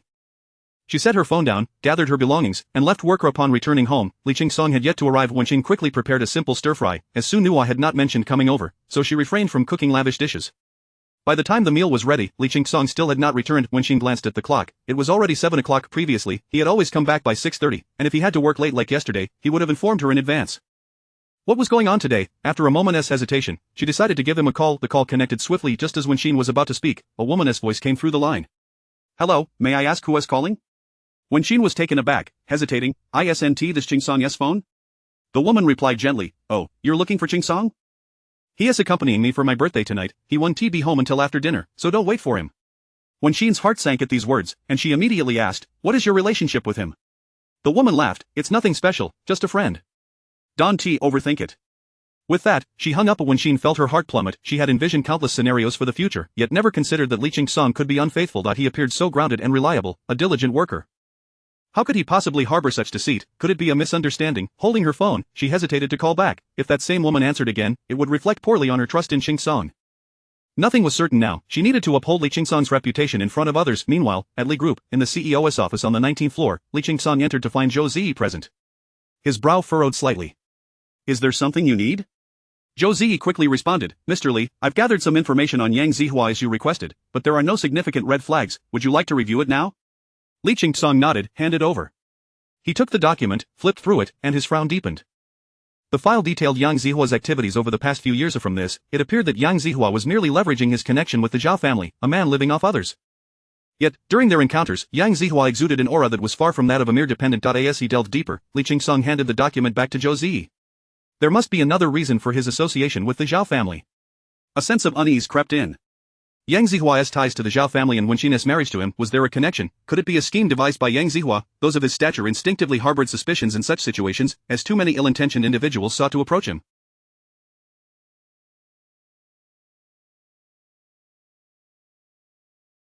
Zhou Ziyi took the document but did not leave, smiling as she asked, "Mr. Li, are you free tonight?" Li Ching Song looked up. "Why, didn't I assign security for you?" Zhou Ziyi quickly clarified, "No, Mr. Li, you misunderstand. Today is my birthday. My friends organized a small celebration for me. If you're available, would you care to join us for a drink?" Li Ching Song replied with a smile, "I've outgrown that youthful revelry. For your birthday, I shall send you a red envelope instead." Zhou Ziyi waved her hands in protest. No, you see, a friend of mine is acquainted with MR.AI from Dishan Group. I persistently asked my friend to invite him, as we are hoping to discuss the collaboration for the Northern City Land with Dishan Group. I thought it would be a perfect opportunity for you to meet him. Li Ching Song paused. Dishan Group hailed from the port city, an area with which he was unfamiliar. The northern land was initially secured by Li Group, but Dishan Group's sudden interest prompted him to seek an audience with their owner. Given Zhou Ziyi's good intentions, he decided against further refusals. "Alright, I'll accompany you to meet him." Zhou Ziyi beamed, "Thank you, Mr. It's an honor to have you at my birthday celebration." Li Ching Song sent Wen Xin a message as per his usual routine, "I'll be attending a friend's birthday party tonight. I won't be coming home." He then departed with Zhou Ziyi for the celebration. Wen Xin had an unappetizing meal. At her age, even when faced with significant matters, she prioritized her well-being. Regardless, she needed to eat properly, yet, the food tasted like cardboard. After finishing her meal, Wen Xin cleared the dishes into the kitchen, and upon returning, she saw Li Ching Song's message, "I'm attending a friend's birthday party tonight. I won't be coming home." Instantly, her spirits plummeted, but she reminded herself to remain rational. There was still too much uncertainty. She couldn't let her imagination run wild. At the very least, she would wait for Fu Jin to return and clarify the nature of his relationship with that woman, and why it was permissible for another woman to answer his phone. Temporarily setting aside these concerns, she tidied up the house, took a shower, and continued with her routine. By 10 o'clock, Li Ching Song finally returned, carrying a faint scent of alcohol. Noticing Wen Xin still in the living room, he appeared somewhat surprised. "You're still awake?" "Yes," Wen Xin smiled, catching the whiff of alcohol. "Have you been drinking? Would you like me to prepare a bowl of hangover soup for you?" Li Ching Song shook his head, hanging up his coat. "No need. I only had a couple of drinks, it's nothing serious." Wen Xin's gaze lingered on his collar. "You have a lipstick stain here," she pointed out, indicating the mark on his collar. Chapter 29. I shall remain absolutely loyal to marriage. Li Ching Song was momentarily taken aback as he tugged at his collar, discovering a distinct lipstick mark. He hastily explained that it must have happened while aiding a friend. This evening, Zhou Ziyi had indulged too much, staggering and inadvertently leaning against him. He had called for a designated driver to escort Zhou Ziyi home. To allay Wen Xin's concerns, he added, "She's just a regular friend, we only shared a meal together." Wen Xin inquired, "Is this friend the one whose birthday it is tonight?" Li Ching Song felt an inexplicable tension and replied, "Yes, but please don't misunderstand, it's not what you think." Wen Xin looked at him earnestly and stated, "I am not questioning you. I merely want to clarify things. Earlier this evening, when I called you, a woman answered and said you were celebrating her birthday and wouldn't be back for dinner." Li Ching Song was taken aback. "Is that so?" "She didn't inform me." He assumed Wen Xin's call had occurred during dinner. He quickly apologized. "I'm sorry, I had no idea she answered the phone for me." Wen Xin asked, "Is she your colleague?" Li Ching Song instinctively considered saying yes, but upon reflection, as a mechanic, he couldn't possibly have a female colleague who wore lipstick. After a moment's hesitation, he fabricated a lie. "No, she's from the shop next door." "Does she have feelings for you?" Wenxin probed. Li Qingsong promptly denied it. How could that be? She is truly just a regular friend. Wenxin nodded. All right, I believe you. Li Qingsong was taken aback. He did not wish for Wenxin to harbor any misconceptions, yet he had not anticipated her to accept his words so readily. I trust your character, Wenxin said with a gentle smile. I believe you are a good person. For the first time in his life, receiving a good person card stirred an unfamiliar sensation within Li Qingsong. After a brief silence, he declared, since I have chosen to enter into marriage with you, I shall remain absolutely loyal to it, you can rest assured of this. Yes. Wenxin paused momentarily, then voiced her thoughts. Qingsong, I hope such incidents do not occur again. Although they shared no emotional bond, she was willing to trust Li Qingsong's promise. However, she found it hard to accept that another woman could answer her calls. Moreover, she harbored an uneasy feeling that the woman might have ulterior motives. She believed in Li Qingsong but not in that woman, so she hoped he would maintain a proper distance from her. This was something Li Qingsong would do without needing Wenxin to mention it. Because of this incident, a subtle closeness developed between them. The next day, Li Qingsong took the initiative to offer Wenxin a ride to the housekeeping agency. Once in the car, Wenxin suddenly remembered another matter. Oh, Qingsong, I'll be home late tonight, so I won't be able to cook for you. Please manage something simple for yourself. Li Qingsong asked, where are you going? With a smile, Wenxin replied, there is a charity gala tonight where I need to help with cleaning. I sign up, I'll earn 600 yuan for 2 hours of work, and they'll provide dinner. Li Qingsong halted momentarily, then inquired nonchalantly, which hotel? Shangri-La. Li Qingsong acknowledged with an and fell silent. After dropping Wenxin off at the agency, he drove his old, rickety car to the office. As he entered, Zhou Ziyi approached him with a thermos, beaming, President Li, I brought you some warm goji berry and osmanthus tea, just right for drinking. She extended her hand to offer it, her movements imbued with feminine grace. Li Qingsong declined, just place it on the table. Zhou Ziyi paused, still wearing a cheerful smile, placing the thermos down while reminding him, please don't forget to drink it. I prepared it early this morning. It's a gesture of goodwill. Suddenly, Li Qingsong spoke, Ziyi. Zhou Ziyi was taken aback, President Li, what is it? He looked at her intently, did you answer my wife's call last night? Zhou Ziyi's expression faltered momentarily before she slapped her forehead, oh, so that was your wife. Someone called last night asking where you were, and I told her you were celebrating my birthday. She hung up after that. She asked, slightly panicked, President Li, your wife isn't angry, is she? I specifically explained that we have no special relationship, just ordinary friends. She wouldn't cause you trouble over such a trivial matter, would she? Not at all. Li Qingsong frowned and admonished, such incidents must not occur again. You are to inform me immediately if my wife's calls come through. Zhou Ziyi stuck out her tongue, understood. You may leave now. Li Qingsong waved her off. After she exited, he took a sip from the thermos. The goji berry tea, freshly prepared this year, had a sweet flavor and a rich osmanthus aroma, his favorite. However, today, the tea seemed lacking. Wenxin had been brewing a sweet concoction for him lately, a brown liquid that left a refreshing sensation on his palate. By comparison, this goji berry and osmanthus tea felt rather insipid. So, he sent a message to Wenxin, inquiring how she prepared her sweet drink. Wenxin quickly replied, I brew it from Yuppingfeng purchased at the pharmacy. It boosts immunity, and if you want to enjoy it at the garage, just prepare a thermos. 1 pack of Yuppingfeng will suffice for a whole day. Li Qingsong understood. It turned out to be traditional Chinese medicine. He instructed Zhou Ziyi on a few matters, and soon, the office was equipped with a thermos and several packs of herbal medicine. Zhou Ziyi curiously asked, President Li, what prompted you to start drinking this all of a sudden? As he placed the herbal package inside, inhaling the familiar aroma, his mood lifted. Wenxin mentioned this boosts immunity. From now on, you need not prepare goji berry tea for me, please brew a pot of Yuppingfeng every morning. Zhou Ziyi hesitated, wanting to say something but ultimately swallowing her words. This year's goji berries had been hand-picked by her during a special trip to Ningxia, and she had personally gathered the most fragrant osmanthus blossoms, drying the plumpest flowers under the osmanthus tree. Yet, it seemed they could not compare to a few packets of herbal medicine. Zhou Ziyi returned to her usual composed demeanor and asked, President Li, your speech for the charity gala tonight has been prepared. Would you like to review it in advance?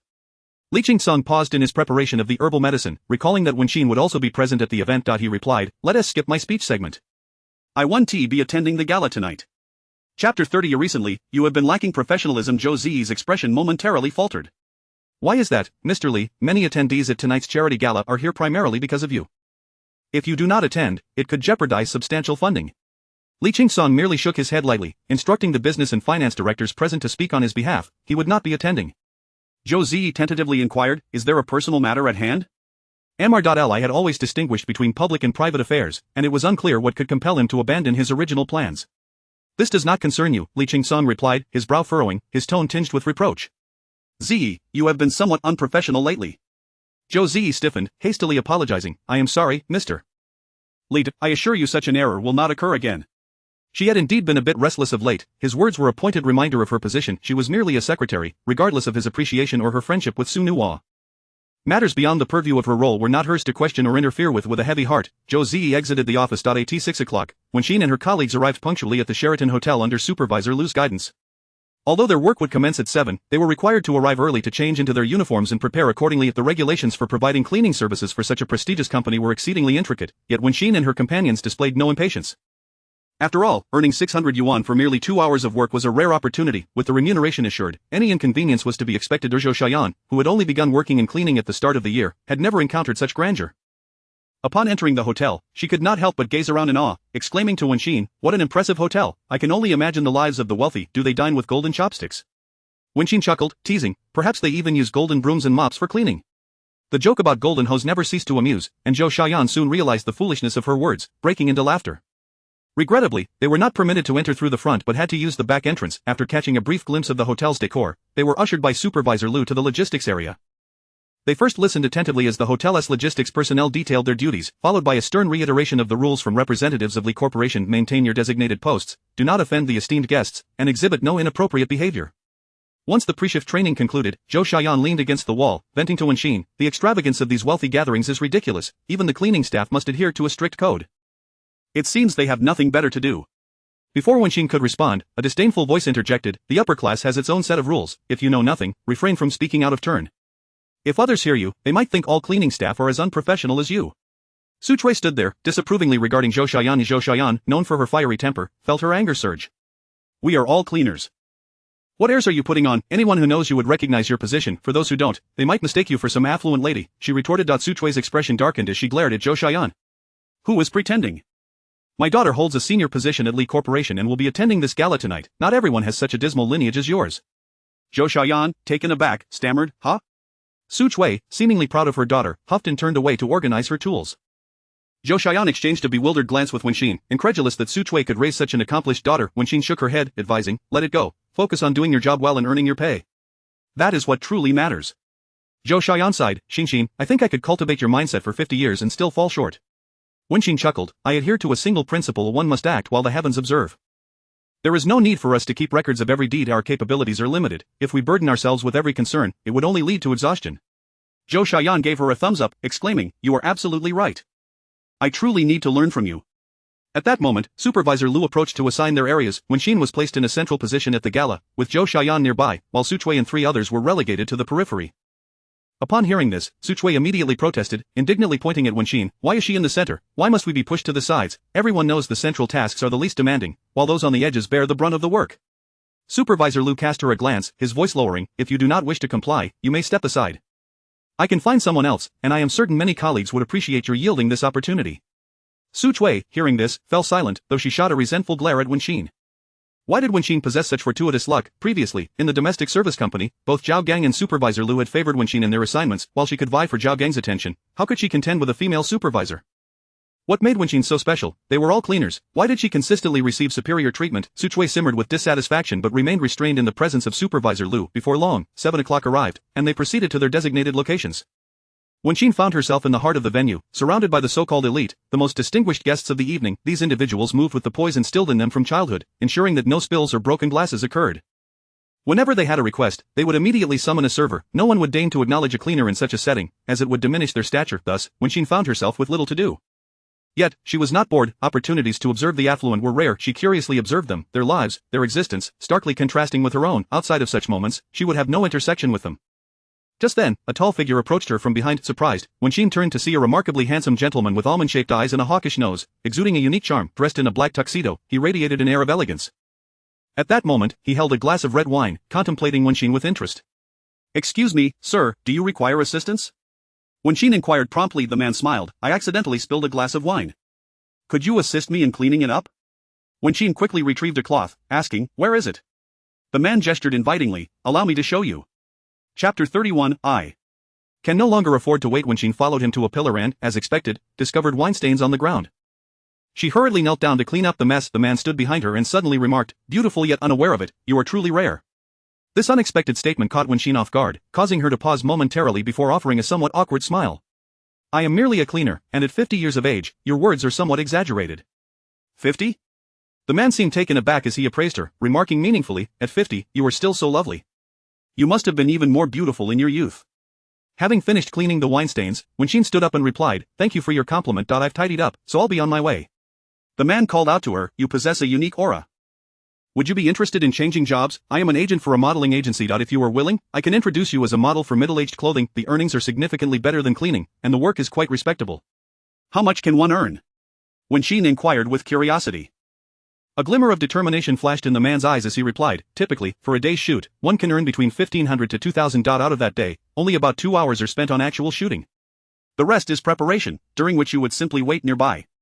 Wenxin sighed. "That truly sounds lucrative." Then she waved her hand dismissively, "Never mind, I am not suited for that." She held a very straightforward value system. One reaps what one sows. The idea of earning such a sum for just a couple of hours of posing felt as insubstantial as a castle in the air to her. Although her job as a cleaner may not sound glamorous, it was grounded and tangible, and she took pride in her work. Furthermore, the current tasks she undertook were not overly strenuous, and she earned a decent living.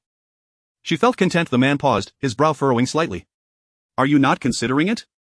Did she not know the true identity of Li Qingsong? Had she perhaps sensed something, leading her to dismiss the prospect of modeling? If that were the case, his options were indeed dwindling. "I am Fu Xianlong," the man said as he caught up with her, slipping a business card into her hand. "If you change your mind, feel free to contact me." Wenxin offered a gentle smile. "All right, Mr. Fu." Fu Xianlong gazed at her smile, momentarily lost in thought. Even as Wenxin walked far away, he continued to watch her retreating figure. Someone beside him nudged him, disdainfully saying, "Don't tell me you have taken a liking to her? How could you even consider such a woman?" Fu Xianlong snapped back to reality. The warm smile that had adorned his face vanished, replaced by a cold, stern expression that suited his sharp features.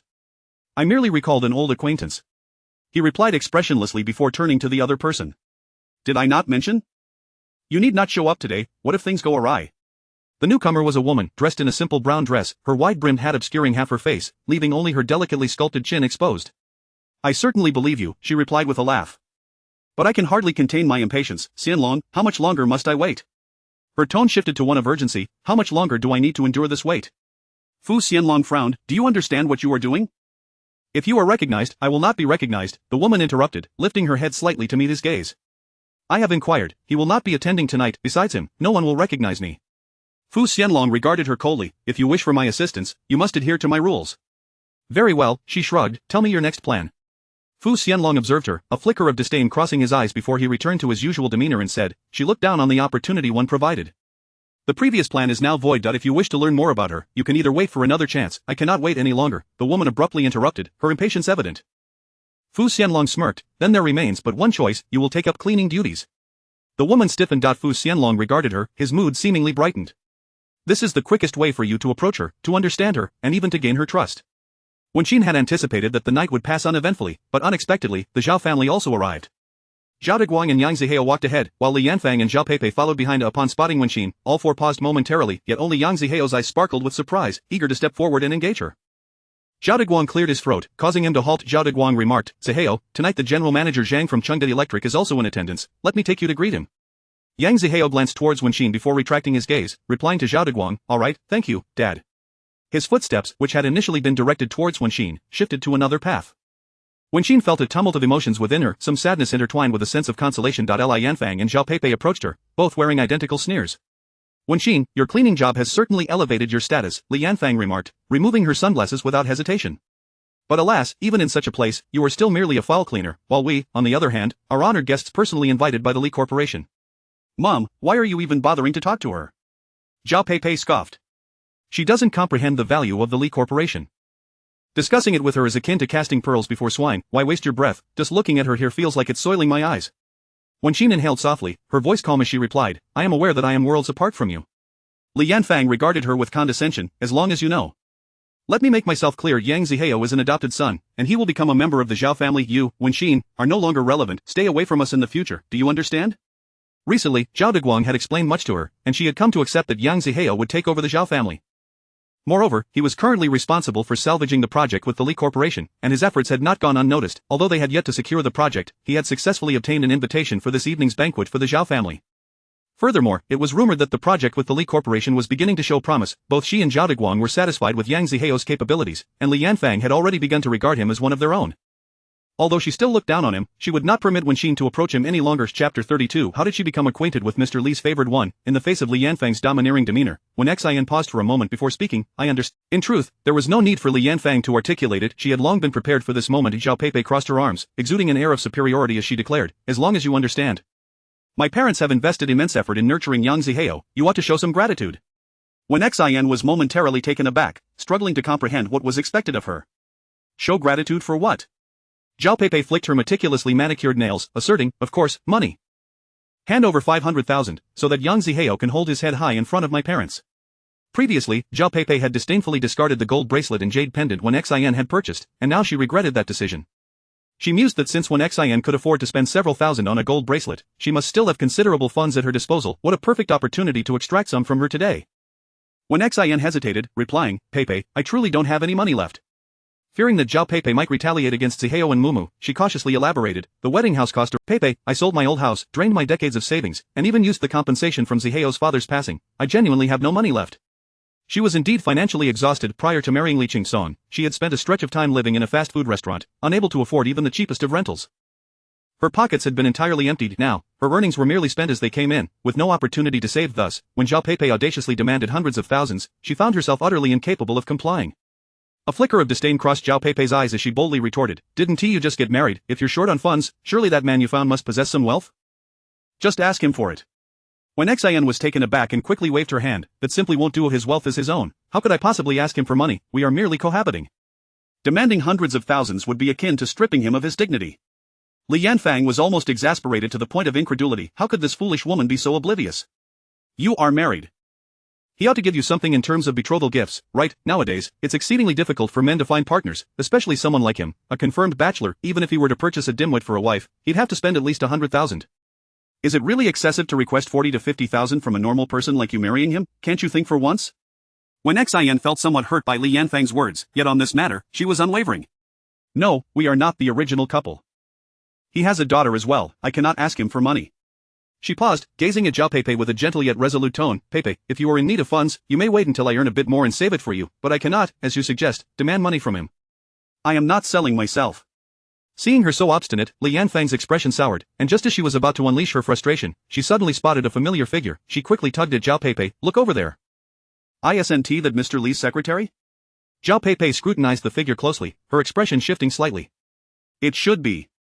Zhou Ziyi appeared even more stunning than in her photograph. Li's secretary and harbored suspicions of an affair. She had even requested Yang Zihao to send her a picture of the secretary. Despite his numerous explanations of his unwavering love for her, she remained unconvinced. Men were prone to shifting affections, especially when someone like Zhou Ziyi was involved, who was undeniably beautiful. In her heart, Zhao Peipei had long regarded Zhou Ziyi as her primary rival. Observing Zhou Ziyi approach with grace, youthful beauty, and an air of self-assuredness, it was evident that she thrived in the professional realm. Confidence that Zhao Peipei lacked. She had never been fond of academics, having settled for a mere associate degree before abandoning her studies. With her affluent background, she had no need to work, spending her days indulging in leisure, and although she had recently given birth, the layers of flesh beneath her clothing betrayed her youthful appearance, rendering her incomparable to Zhou Ziyi's elegance. Mom, that wretched woman, Zhao Peipei began, but was swiftly silenced by a stern glare from Li Yanfang. Mind your words. Secretary Zhou is a favored individual in front of Mr. Li. Haven T. You heard your father say that building a good relationship with Secretary Zhou will undoubtedly bring benefits to our family in the future? Come, let us go greet her. Haven T. You always been displeased with Yang Zihao meeting her. This is the perfect opportunity for you to introduce yourself and let her know that Yang Zihao is a married man, thereby avoiding future complications. Though Li Yanfang harbored disdain for Yang Zihao and believed Zhou Ziyi would never hold him in high regard, she recognized her daughter's lack of discernment and saw this as a chance to clarify her daughter's misunderstandings. As the two approached, they were taken aback when Zhou Ziyi bypassed them entirely, striding directly to Wen Xian and greeting her with warmth. And Wen, what a surprise to see you here. Are you feeling tired this evening? The banquet is nearing its conclusion. Allow me to escort you to a more comfortable area. Wen Xian politely declined. No, thank you. We have regulations that prevent us from leaving our posts without permission. Zhou Ziyi smiled gently. No need to worry. I hold a certain standing at the banquet. Come alone. If Nua were to find out I neglected you, she would certainly hold it against me. Upon hearing her mention Nua, Wen Xian reluctantly smiled and followed her to rest. Zhao Peipei clutched Li Yanfang's arm, incredulous. Mom, how could that wretched Wen Xian possibly know Zhou Ziyi? Li Yanfang's expression darkened. I have no idea. From the looks of it, their relationship seems quite amiable. How can this be possible? Wen Xian is merely a cleaner. How could she possibly be acquainted with someone so esteemed as Mr. Li's favored one? Chapter 33 Su Chui is actually Zhou Ziyi's mother. Li Yanfang and Zhao Peipei were unable to approach Zhou Ziyi, who then left with Wen Xian, leaving them to silently grit their teeth in frustration. And when Zhou Ziyi paused at the edge of the venue, turning to Wen Xian with a frown, "They are bullying you, and you won't retaliate. If you slap them, what could they do?" Wen Xian was taken aback. Zhou Ziyi had mentioned wanting to speak with her, and she had followed her over, not expecting this to be the topic of conversation. She understood that Zhou Ziyi meant well, likely having witnessed Li Yanfang and Zhao Peipei's condescending behavior towards her, prompting her to come to her defense. "Miss Zhou, thank you for coming to my aid," Wen Xian said, not one to be ungrateful. She understood Zhou Ziyi's good intentions. To be honest, I haven't given their words much thought. I know who I am, and I won't change because of their petty remarks. My son has indeed become their son-in-law, which is a bit of an elevation for us, and I must acknowledge that. With a gentle smile, she continued, "I know you young people are passionate and believe in an eye for an eye, but I must also consider the situation of my son and grandson. I am not alone in this." Zhou Ziyi frowned, replying, "I've heard that your son is so timid he doesn't dare stand up for you in front of his mother-in-law. What use is such a son?" Wen Xian fell silent. She knew her son Zihui was not as others perceived him, but explaining would be futile. She could only smile at Zhou Ziyi and politely say, "Regardless, thank you for your kindness today." Zhou Ziyi snorted softly, thinking it quite foolish that Wen Xian had not yet recognized her as the voice from the phone call the previous night. Had it not been for Mr. Li's sudden call requesting her to assist Wen Xian, she would have been disinclined to meddle in such matters. Yet, seeing Wen Xian bullied by the Zhao family duo truly infuriated her. She simply could not stand by and watch someone so meek be mistreated. To her, all reasons and excuses were mere facades. The true response to bullying was to fight back. However, since Wen Xian was willing to endure, she chose not to press further and turned to leave. At that moment, a voice of astonishment called out, "Ziyi." Zhou Ziyi paused, her eyes widening slightly in surprise as she instinctively glanced around to ensure no one was watching. Only then did she frown and ask, "What are you doing here?" Su Chui, holding a cleaning cloth, sheepishly smiled. "The supervisor said they needed help, so I volunteered. I figured, as Mr. Li's secretary, you would surely attend the charity gala, and perhaps I might see you." "I can't believe I actually did." Zhou Ziyi's expression grew somewhat awkward. You should get back to work. I have things to attend to." "Goodbye." "Wait, Ziyi," Su Chui called after her, a hint of reluctance in her eyes. "You must be quite busy, right? Have you eaten? Don't forget to take care of yourself and eat on time." "Alright." Zhou Ziyi remained silent for a couple of seconds before responding, "I understand, Mom." After saying this, she left directly, leaving Su Chui staring blankly at her retreating figure. Wen Xian was equally astonished. Su Chui was actually Miss Zhou's mother. Moreover, Miss Zhou was the secretary at Li Corporation? Truly impressive to be so young yet hold such a position in such a formidable company. In this light, it seemed that Nua was quite remarkable too, being friends with someone as accomplished as Miss Zhou. After a moment, Su Chui retracted her gaze, wiped her eyes, and turned to see Wen Xian, immediately narrowing her eyes. "What are you doing here, watching me make a fool of myself?" "Don't think I'm unaware of your little schemes. Just so you know, my daughter holds a high position at Li Corporation, so you'd best behave yourself." Wen Xian had harbored some dislike for Su Chui, always advising Zhou Xiaoyan to show mercy, but the past grievances lingered. She could only maintain distance and avoid interaction. However, witnessing Su Chui's attitude towards Zhou Ziyi felt like looking into a mirror. She felt a pang of sympathy for Su Chui. Every time she watched Zihui leave, she experienced the same emotions. Perhaps the feelings of mothers everywhere were similar. Wen Xian suddenly felt a surge of compassion for Su Chui. Even the fiercest of individuals become gentle when faced with their children.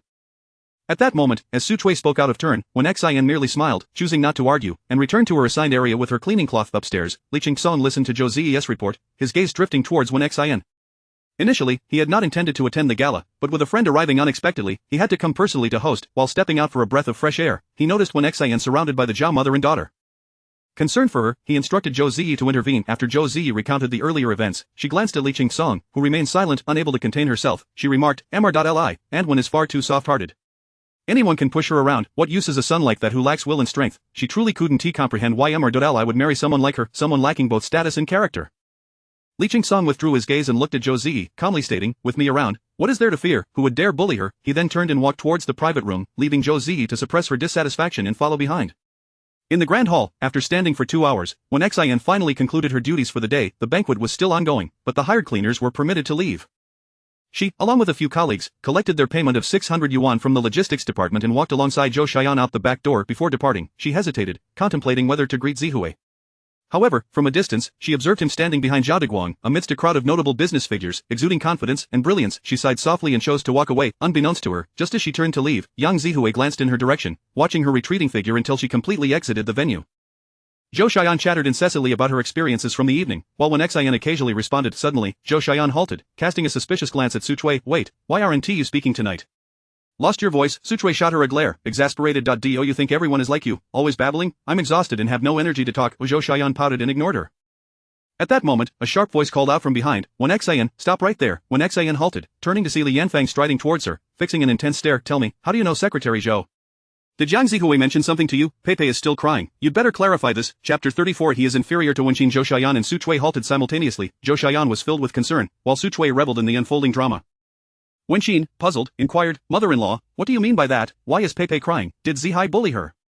Li Yanfang glared at her fiercely, exclaiming, stop pretending, I knew it all along, it was you who instigated Yang Zihai's flirtation with Zhou Zi. I was wondering why he was so intent on securing that project from the Li group. Was he aiming to climb the social ladder? You two are nothing but trouble. Pepe must be blind to have taken a liking to him. Wenqin was even more bewildered, questioning what the relationship was between this and Miss Zhou. Still in denial? If Yang Zihai had not entangled himself with Zhou Zi, why would she be so courteous to you? What is your standing? She is the secretary of the Li group. If there were no illicit affair between her and Yang Zihai, why would she bother to curry favor with you? Su Chui could no longer contain herself. She hurled the tool in her hand to the ground and pointed an accusatory finger at Li Yanfang, rebuking, it's one thing to despise Wenqin, but why drag my daughter into this? Zi is accomplished and capable. Why would she set her sights on your ineffectual son? Do you have any idea how many talented young men are vying for her attention? Xu Wunti looked twice at just anyone. Li Yanfang was taken aback, scrutinizing Su Chui from head to toe. Here was a woman well past 50, dressed in garish and outdated attire. You are the mother of Secretary Zhou? Su Chui huffed disdainfully, retorting, indeed, I am. What gives you the right to insult my daughter without cause? You are speaking utter nonsense. Li Yanfang felt a twinge of unease. On one hand, she found it hard to believe that someone of Secretary Zhou's caliber could have such a disreputable mother. Yet, on the other hand, she worried that if this truly was Zhou Ziyi's mother, all her earlier remarks would surely reach the secretary's ears. Although she was irate about Zhou Ziyi's affair with Yang Zihai, she did not wish to offend Zhou Ziyi, as the Zhao family could not compare to the Li group, and they would still rely on her in many matters in the future. This was why she had not sought Zhou Ziyi out directly but opted to confront Wenqin instead, choosing to bully the soft persimmon in front of her. Seeing the scene unfold, Wenqin sighed and explained to Li Yanfang, mother-in-law, Miss Zhou is merely a friend of my newly found partner's daughter. I have met her once before, she was just here to greet me. Li Yanfang regarded her with skepticism, really? Su Chui spat in disdain, what else could it be? My daughter is a high achiever. Would she possibly be interested in your son? Wenqin opened her mouth to respond but ultimately fell silent. It was far more pressing to send Li Yanfang on her way. Li Yanfang glanced at Su Chui, intending to drop her haughty demeanor and exchange a few pleasantries, but upon noticing Su Chui's garish appearance, she found herself utterly disdainful and opted to remain silent. How could a mere cleaner influence the decisions of the Li group, not to mention Zhou Ziyi's mother? Even Zhou Ziyi herself might not possess such influence. She turned to Wenqin, coldly asserting, regardless, you and Yang Zihai would do well to tread carefully. Our Zhao family is not some nameless entity. If you dare to meddle with Yang Zihai, I will not let you off lightly. With that, she arrogantly departed. Zhou Xiaoyan sighed, Xiaoxin, you must learn to stand your ground when you encounter her. She bullies you because she sees you as a pushover. The last time she splashed water on you at the housekeeping agency, and today, she berated you again. This is not a familial bond, but rather enmity. Wenqin shook her head at Xiaoyan, you do not understand. Zihai has it hard with the Zhao family. There are challenges to climbing the social ladder, and some matters cannot be taken too seriously. I cannot let my momentary pride jeopardize the harmony between my son and daughter-in-law. Zhou Xiaoyan shook her head in resignation. I have only one daughter. I cannot fathom your helplessness. Su Chui scoffed derisively, who can blame you for your lack of ability? Your son is just as inept. Zhou Xiaoyan retorted on Wenqin's behalf, who has the capability of your daughter? If she is so accomplished, why does she not speak to you? When she left just now, she was near, yet you approached her, and she ignored you. Su Chui's face turned pale. Indeed, when she had exited the hotel earlier, she had considered greeting her daughter, but Zi had acted as though she had not seen her, showing no inclination to converse. Embarrassed, she had returned with her tail between her legs. Unbeknownst to her, Zhou Xiaoyan had witnessed the whole scene. Flustered, she snapped, Zi is simply too busy, she interacts with prominent figures of high society. I did not wish to disturb her. She was aware that Zhou Xiaoyan was relentless in her arguments, fearing further rebuttal, and hastily stepped away, leaving Wenqin and Zhou Xiaoyan behind. Zhou Xiaoyan scoffed, who knows if she looks down on you? Having worked as cleaners for many years, they were no strangers to hearing tales of being scorned by their offspring. Cleaning work may not be glamorous, and discussing it openly was often met with disdain. Some college children were even reluctant to let them attend parent-teacher meetings. Wenqin recalled the scene at the banquet, where Su Chui had cautiously engaged in conversation with Zhou Ziyi, opting to withhold her opinion. The two parted ways at the bus stop, and Wenqin took the bus home. Upon her arrival, she found Li Qinsong seated in the living room. She greeted him with a smile, have you eaten? The dinner was quite good, I brought some back. Li Qinsong had just returned himself. He had spent the evening drinking with friends and had hardly eaten anything, now feeling a pang of hunger. What did you bring? He inquired. Wenqin opened the plastic bag to reveal a portion of roasted eggplant, a serving of sweet and sour fish, and a dish of stir-fried pig's blood. Li Qinsong nodded with a smile. The meal does indeed look appetizing. It seems the staff below have not lined their pockets, they have accomplished something worthwhile. Wenqin handed him a pair of chopsticks and extracted a bun, saying, let me heat the buns, the dishes are still warm, so you can start with those. Li Qinsong usually had his meals prepared by a dedicated chef, and he was quite particular. Aside from Wenxin's cooking, he rarely found anything appealing, yet, as he gazed at the unassuming, home-cooked dishes, the enticing aroma wafting through the air made his mouth water. Though he had an aversion to pig's blood, he initially sampled the eggplant and then tasted the fish. His curiosity led him to try a piece of the stir-fried chili pig's blood, and he was pleasantly surprised. Not overly spicy, but flavorful. It had a distinct fragrance. Compelled by an inexplicable urge, he sampled another piece of pig's blood. It was tender and deliciously spicy. Just as Wenxin finished heating the buns, he devoured 3 of them in quick succession alongside the stir-fried pig's blood. Wenxin felt a pang of guilt. Had I known, I would have returned sooner. You must be starving. Li Qingsong had not anticipated that such a seemingly mundane dish of stir-fried pig's blood could be so satisfying. He was astonished at how delectable the pig's blood was. Wenxin chuckled. Not only is it delicious, but it is also highly nutritious. When the children were young and finances were tight, I often bought pig's blood or offal from the slaughterhouse to ensure they received proper nutrition. Though it was inexpensive, once prepared well and stir-fried with chili, it turned out quite delightful. Li Qingsong was taken aback, struggling to fathom that someone could be so financially constrained that they would resort to purchasing pig's blood and offal to provide their children with nourishment. In his mind, such items were inedible. Today, Wenxin had imparted a lesson to him. After living in affluence for so long, anyone could develop a certain detachment from the struggles of others. In this regard, he was indeed inferior to Wenxin. Chapter 35 of the Test of Li Qingsong. Wenxin casually mentioned to Li Qingsong about the banquet that evening, stating that it was hosted by the Li Group, which truly exuded grandeur. The decorations were exquisite, and even those of us working there were provided with everything we needed. It must be quite a substantial conglomerate. Nua's friend, surnamed Zhou, works as a secretary at the Li Group. Upon hearing this, Li Qingsong appeared somewhat surprised. Zhou Ji, have you met her? Wenxin smiled and nodded. I ran into her the other day while she was having coffee with Nua. Initially, I hesitated to approach them for fear of embarrassing Nua, but this kind-hearted child didn't mind my presence and brought her friend over to greet me. Li Qingsong nodded thoughtfully. Wenxin then recalled the man who had sought her to be a model, chuckling. You would never guess, but there's even an agent who wants to sign me as a model, specifically for clothing aimed at middle-aged and elderly individuals. Li Qingsong furrowed his brow slightly at this. The banquet of the Li Group is of the highest caliber in the industry, with stringent requirements for its invitees. How could an agent manage to infiltrate? Did you sign? He inquired. Wenxin quickly waved her hand, laughing. Of course not, I'm just an ordinary person, I could never manage such a thing. Besides, he mentioned an exorbitant fee, so I suspect I might have encountered a scam. Li Qingsong regarded her with a measure of astonishment, having always known her to be straightforward, yet he was impressed by her ability to resist temptation. Nevertheless, it was a trivial matter, and neither Wenxin nor Li Qingsong took it to heart. The following day, Wenxin rose early as usual and prepared breakfast for both Li Qingsong and herself. During the meal, Li Qingsong suddenly proposed, from now on, let me drive you in the mornings. He was aware that Wenxin took the bus to work every day, and since he was already enjoying a meal with her, it seemed a fitting recompense to offer her a ride. Wenxin asked, is it on your way?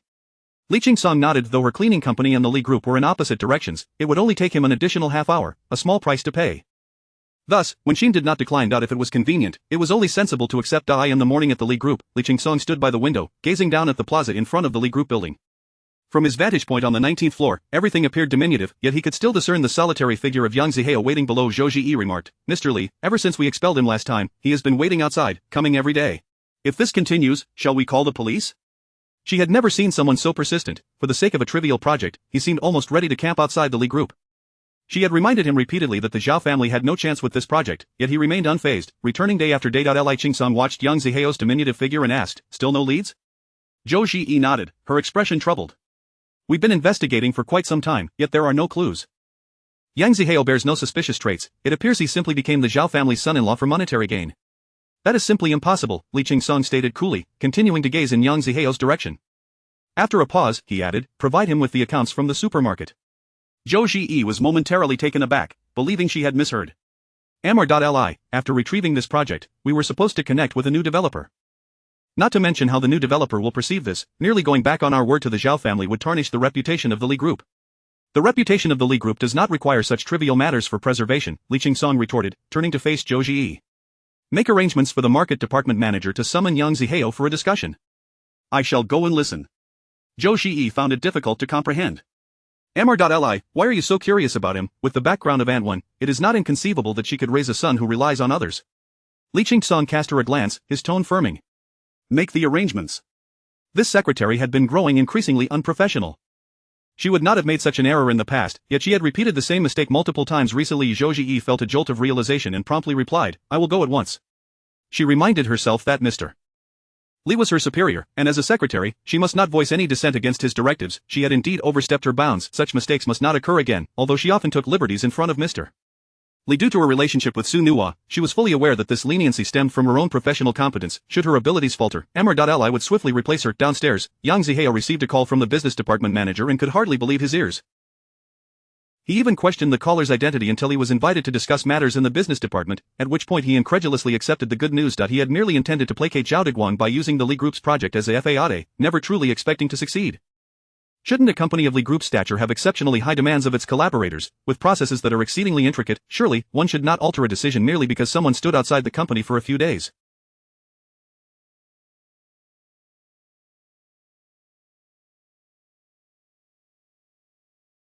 With lingering suspicion, Yang Zihao made his way to the 7th floor, guided by an assistant to the manager's office. Manager Chen, hello, he greeted, extending his hand. Manager Chen smiled. Mr. Yang's name has been resounding through our company lately. There are not many young individuals with such tenacity as you. Yang Zihao smiled in response. Thank you, but you flatter me. Manager Chen's words were mere pleasantries, and he did not take them to heart. After exchanging a few courteous remarks, Manager Chen got straight to the point, inquiring about Yang Zihao's thoughts on the project and the requirements of the Zhao family. Yang Zihao had not prepared in advance, but fortunately, he had gained enough experience with the Zhao family over the years to speak fluently, addressing Manager Chen's questions seamlessly. Manager Chen nodded with a smile, appearing quite satisfied. After their discussion, he stated, Mr. Yang, to be honest, we are currently inclined to award this project to you, but it still requires internal deliberation. I will give you a call tomorrow, if that is agreeable? Yang Zihao was taken aback, quickly shaking Manager Chen's hand and expressing his heartfelt gratitude before leaving. Once he departed, the inner door of Manager Chen's office swung open, and Li Qingsong stepped out. What is your impression of this individual? He inquired of Manager Chen. Chapter 36, A Display of Shame. Manager Chen pondered, revealing a strong sense of opinion, and his manner of speaking was quite extraordinary. However, although he was capable of conversing at length, he seemed to possess breadth without depth, suggesting he had not adequately prepared in advance. I lean towards the belief that he does not genuinely aspire to secure the project of the Li Group. Indeed, Li Qingsong replied in a deep voice, that is your task. Observe him closely, and report any irregularities to me promptly. He paused momentarily before continuing, as for the supermarket project, assign it to him. Manager Chen appeared as shocked as Zhou Ziyi, yet he did not exhibit the same lack of decorum. Since it was a decision made by President Li, he would comply without question. Very well, I shall contact him. Li Qingsong cast a brief glance at him, adding, gauge your approach towards the Zhao family, but do not be overly courteous. I simply wish to ascertain the true intentions behind Yang Zihao's actions. I understand. What a Manager Chen from the Li Group is exceedingly polite towards us. At the Zhao family villa, within the study, Zhao Diguang's face radiated with astonishment. He had not anticipated that Yang Zihao, having only recently undertaken this task, would bring such significant news so quickly. Do you believe we have a chance with the supermarket's accounts? He fixed his gaze intently on Yang Zihao, as though searching for a definitive answer etched upon his face. Yang Zihao hesitated. Father, I cannot be certain, but the manager of the Li Group's business department would not summon me without reason. He even specifically inquired about my views on the supermarket project. I believe there is a considerable chance. Excellent, excellent. Zhao Diguang exclaimed, his joy palpable as if he had already secured the project. He could not help but rise from behind his desk, approaching Yang Zihao and clapping a hand heavily on his shoulder. Zihao, I knew you would succeed.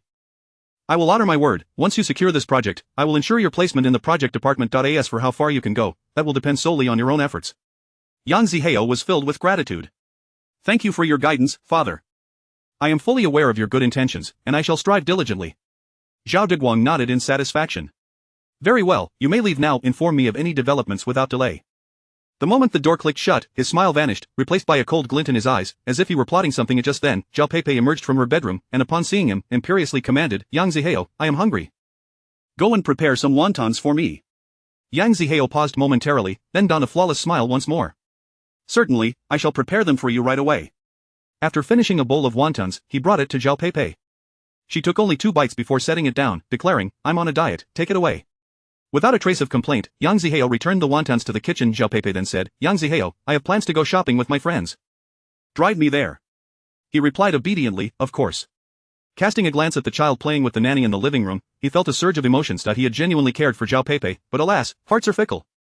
Now, he was left with a singular purpose. Once the truth was revealed, he would take the child and leave the Zhao family, determined to make amends for the hardships his mother had endured over the past 2 years. After waiting for over 2 hours, Zhao Peipei finally emerged, having taken her time to apply makeup and select a satisfactory outfit, adorned to the nines. Yang Zihao feigned astonishment, exclaiming, Peipei, you look absolutely stunning. Your figure is remarkable, it's as if you've never given birth. Zhao Peipei's mood brightened considerably. She was acutely aware of the changes her body had undergone. Her waist had thickened, her bottom had expanded, and she bore 2 layers of excess flesh on her abdomen. No amount of dressing up could replicate the youthful vitality she once possessed, yet, who does not relish compliments, even if they are insincere. Though she claimed to want young Zihao to accompany her, her intention was for him to act as both chauffeur and servant. Each shopping trip could stretch into an entire day, and after accumulating numerous bags, someone had to carry them. Moreover, having her husband assist her provided a sense of prestige in front of her friends. Yang Zihao made no complaints, and upon arriving at the mall, he trailed behind her and her friends like an invisible presence. Listening to the cacophony of their chatter, reminiscent of sparrows, he unconsciously frowned. At that moment, several women halted in their tracks, and as Yang Zihao looked up, he saw Zhao Peipei had stopped, her gaze fixed ahead. Following her line of sight, he spotted Wenqing and Xunhua. He was momentarily taken aback, just as Zhao Peipei's voice cut through the air, brusquely addressing Wenqing. You, a mere cleaner, dare to frequent a mall like this? Can you even afford anything here? This is a high-end shopping center in Rongcheng. Are you here to gawk at the new arrivals, only to buy counterfeit goods later? Since the last time Wenqing had refused to give her any money, Zhao Peipei's disdain for her mother-in-law had reached a fever pitch. Wenqing, caught off guard by the encounter, had been brought here by Xunhua. With no holidays from her job, she had fortuitously found herself free today due to her company's lay-flat day policy, allowing her to leave after noon.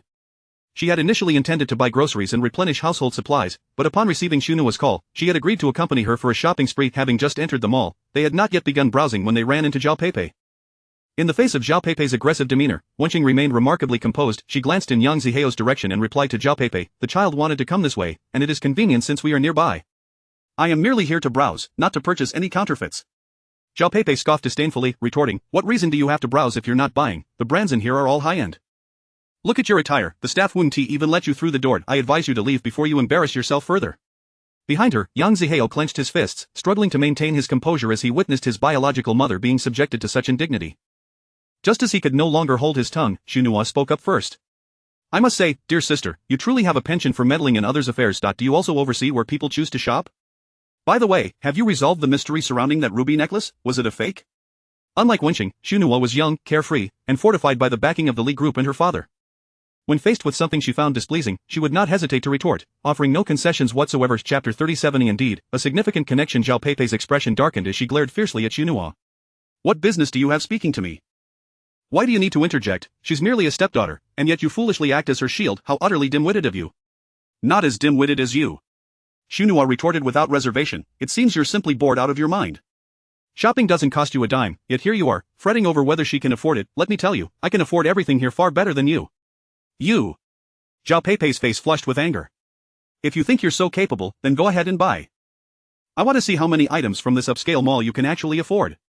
Then just follow behind me, miss." Xunhua huffed, pulling Wenqing along as she declared, "We shall ignore such a tiresome person."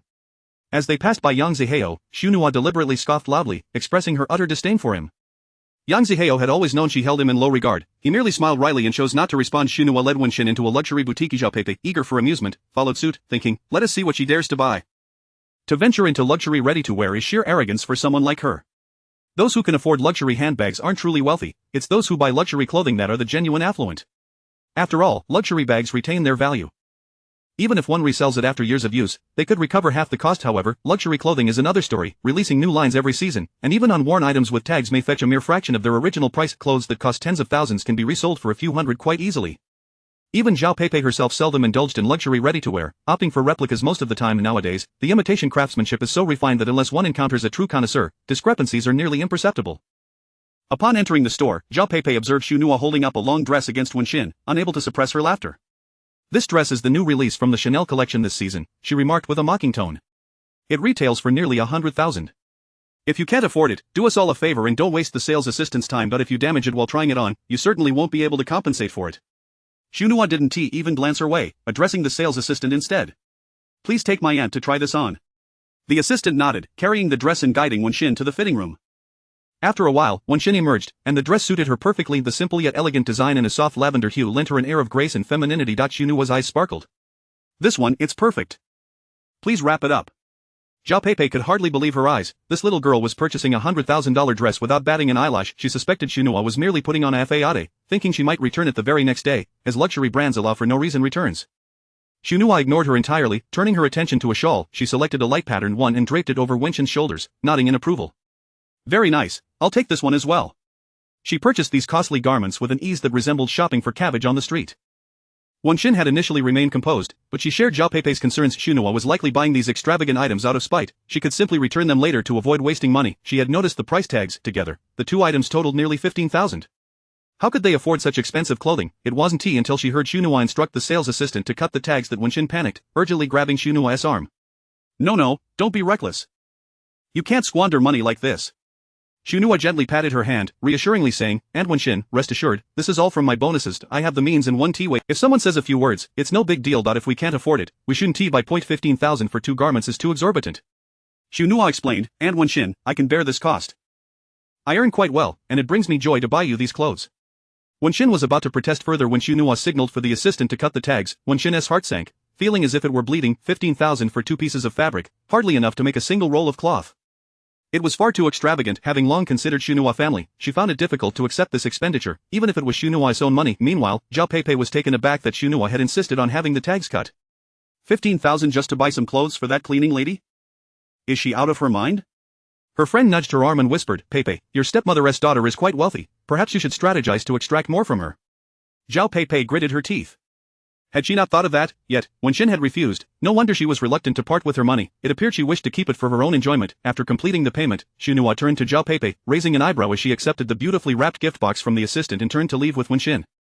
Zhao Peipei was rendered speechless. What could she say? Mock her? Yet, Shunhua had just spent 15,000 without a hint of hesitation. Behind her, Yang Zihao lowered his gaze, concealing the glint in his eyes. A mechanic's daughter, no matter how cherished, would not frivolously spend 15,000 on a single item. Were Shunhua a bit older or more capable, he would not have doubted her, but she appeared to be merely in her 20s, possibly not even a college graduate. How could she have earned such money? He had not been mistaken. The man named Li Qingxun was indeed noteworthy. The detective had yet to provide him with information, but given how Shunhua protected her mother, he presumed she had no ulterior motives regarding her. Her mother must have encountered some great fortune. Yet, even as he contemplated this, Yang Zihao hesitated to associate Li Qingxun with the Li group of the Li family was too enigmatic, and such a powerful family was unlikely to be within his mother's reach.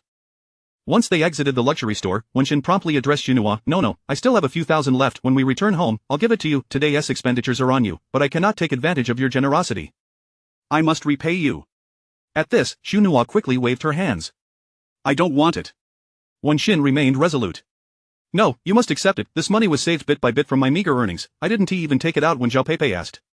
Shunhua's eyes twinkled mischievously. Aunt Wenxin, how about this? You help me with a favor, and I'll consider this dress a reward for your immense assistance. I wouldn't know who else to turn to. Chapter 38 Promises. I truly desire a younger brother, Shunhua whispered conspiratorially into Wenxing's ear. Wenxing was taken aback, her mind ringing as if struck by lightning, leaving her momentarily speechless. A blush crept across her cheeks. Child, what nonsense are you speaking? Do you not realize how old I am? It is simply not feasible for me to have another child. Furthermore, she hesitated, contemplating whether to voice her next thought, but not wanting Shunhua to suffer any misapprehension, she continued, if I were to actually bear you a little brother, what would you do then? Currently, all your father's possessions belong to you, but should another brother come into the picture, there is no guarantee that you would retain even half of it. This foolish child, utterly oblivious to such considerations. She cast a reproachful glance at Shunhua, thinking how naively unguarded the girl was. Shunhua understood that Wenxing perceived her as a simpleton, but she was far from foolish. She was quite astute. Were it not for Wenxing's evident trust, she would never have broached such a topic, nor would she have dared to suggest that Wenxing procreate with her father.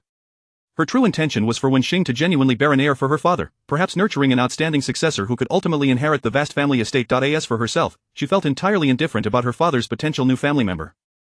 Yet, Wenxing failed to grasp Shunhua's underlying calculations and merely thought her too naive, without a shred of self-consideration. And when, do give it some thought, Shunhua urged, shaking her hand playfully. Who knows what might transpire? Just give it a try with my father.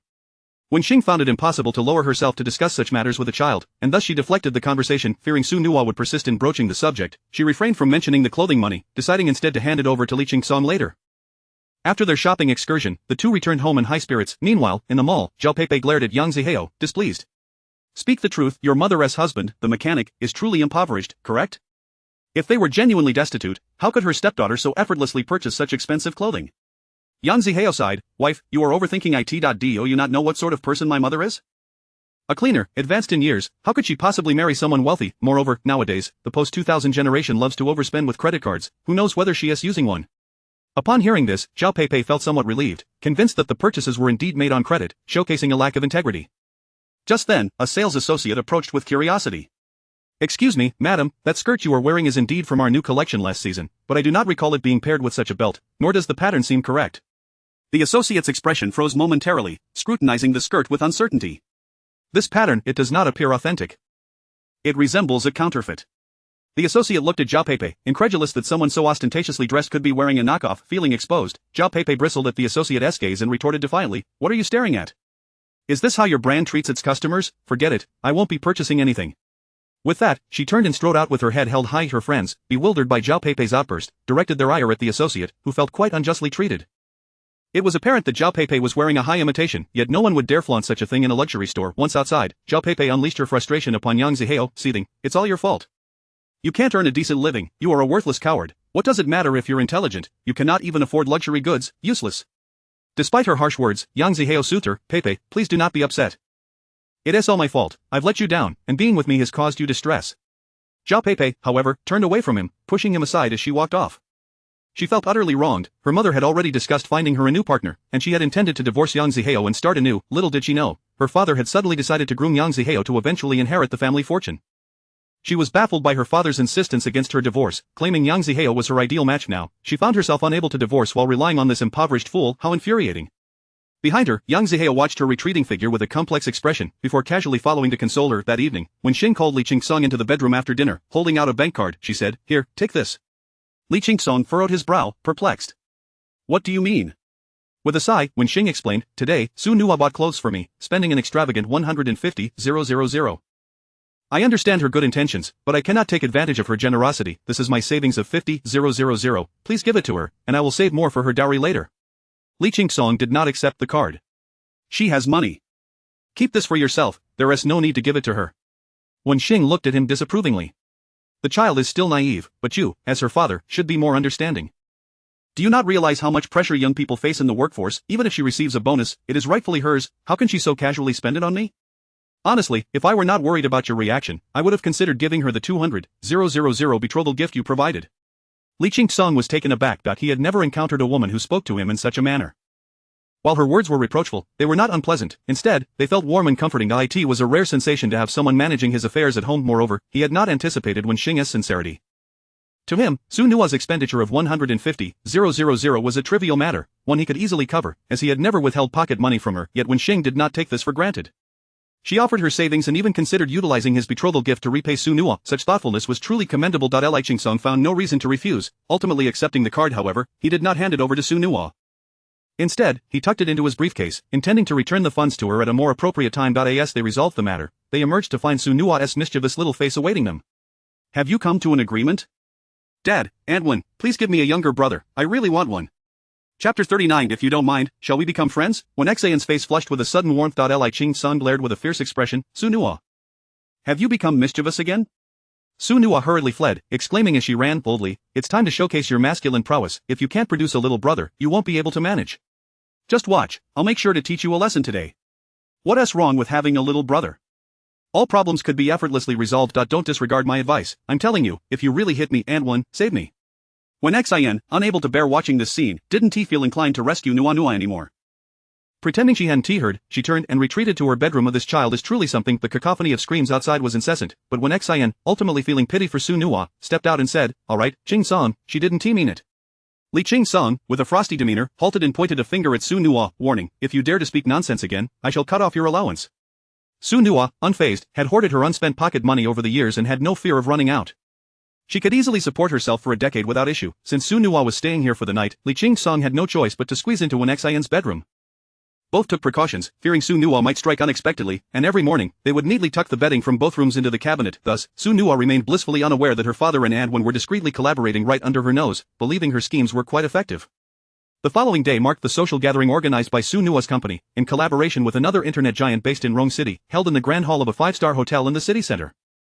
It was not Wen Xian's first time attending such an event, yet it was her first entrance not as a cleaner. She donned a dress that Su Nua had extravagantly purchased for her the previous day, draped in a shawl, her hair elegantly styled into a bun.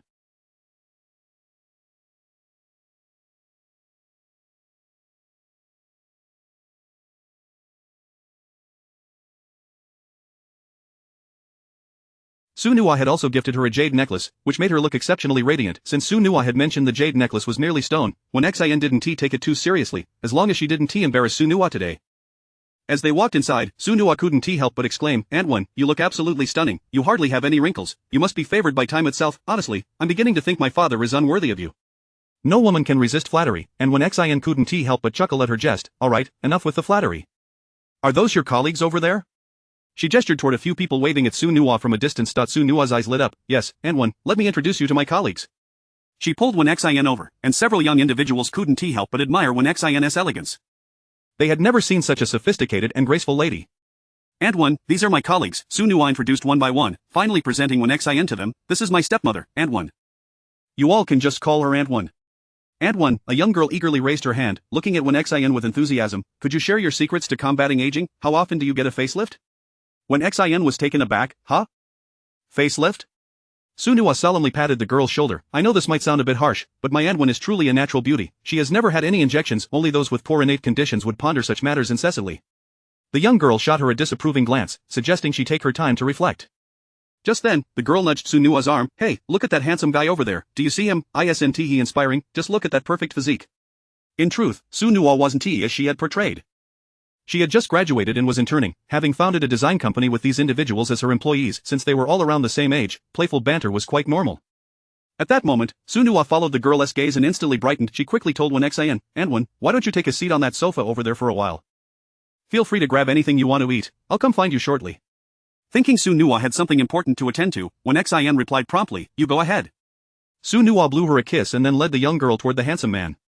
Hey handsome, are you here alone? Su Nuwa smiled as she approached, standing beside him. What a coincidence, I'm alone too. How about I'm waiting for someone, sorry. The handsome man replied, hands in his pockets, his gaze revealing indifference, aloofness, and disdain. Miss, please seek someone else. Su Nuwa was not one to back down. The word defeat was non-existent in her vocabulary. Any man she fancied, as long as he wasn't already taken, she would pursue with determination. Just as she was about to speak, a businesslike man in a white shirt and black trousers approached the handsome man, gently asking, are you tired? If so, why don't you take a break over there, darling? Su Nuwa and the young girl were simultaneously frozen in disbelief. They stared as the two men walked away hand in hand, both questioning their understanding of reality. This is just too dramatic. How can such a thing even happen?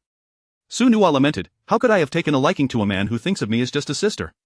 The young girl chuckled, pulling her along. Come on, let us seek out better prey. Su Nuwa. Meanwhile, the man who had just left with Su Nuwa's desired suitor now stood before Wen Xin. Ms. Wen, I didn't expect to see you again. When Xin paused, the face seemed familiar. She recalled, you're the agent from the charity gala who wanted me to model, aren't you? Fu Xianlong smiled, nodding, indeed, that's me. Ms. Wen, may I boldly inquire if you're interested now? When Xin shook her head, not interested. She regarded Fu Xianlong curiously, we didn't exchange names that day, how do you know my surname? Fu Xianlong smiled slightly, it's basic knowledge in our profession, Ms. Wen. Apologies if this causes you discomfort, I can simply call you by your name. When Xin pressed her lips together, let us leave it at that. Fu Xianlong gazed at her with keen interest, extending his hand, Ms. Wen, I admire your grounded nature. If you don't mind, shall we become friends? Chapter 40 Uncle Fu, is that you? Wen Xin gazed at him with a sense of warmth yet bewilderment, feeling an inexplicable oddity about the man named Fu Xianlong. His enthusiasm seemed excessively fervent, instinctively eliciting a tinge of wariness within her. She offered a faint, aloof smile, suggesting that encountering one another did not equate to friendship. Her words were a clear indication of her desire to maintain a distance from Fu Xianlong. To her surprise, Fu Xianlong appeared oblivious to her subtle cues, winking at her and asking, may I have your contact information? Wen Xin paused, compelled to decline outright, I'm sorry. A slight smirk played at the corners of Fu Xianlong's mouth as he regarded her intently, no problem. Wen Xin felt an unexplainable fear towards this individual, despite his seemingly amiable demeanor. She awkwardly stated, Mr. Fu, I need to use the restroom. With that, she hurriedly departed from his presence. Unbeknownst to her, Fu Xianlong's gaze followed her retreating figure, a shadow of darkness flickering in his obsidian eyes. After a moment, he cynically curled his lips and lowered his head to make a phone call. Prepare yourself, she's in the restroom. Wen Xin's retreat to the restroom was merely an excuse. After lingering for a short while, she decided to exit. However, upon opening the restroom door, she was confronted by an aggressive woman who pointed an accusing finger at her, shouting, you shameless vixen.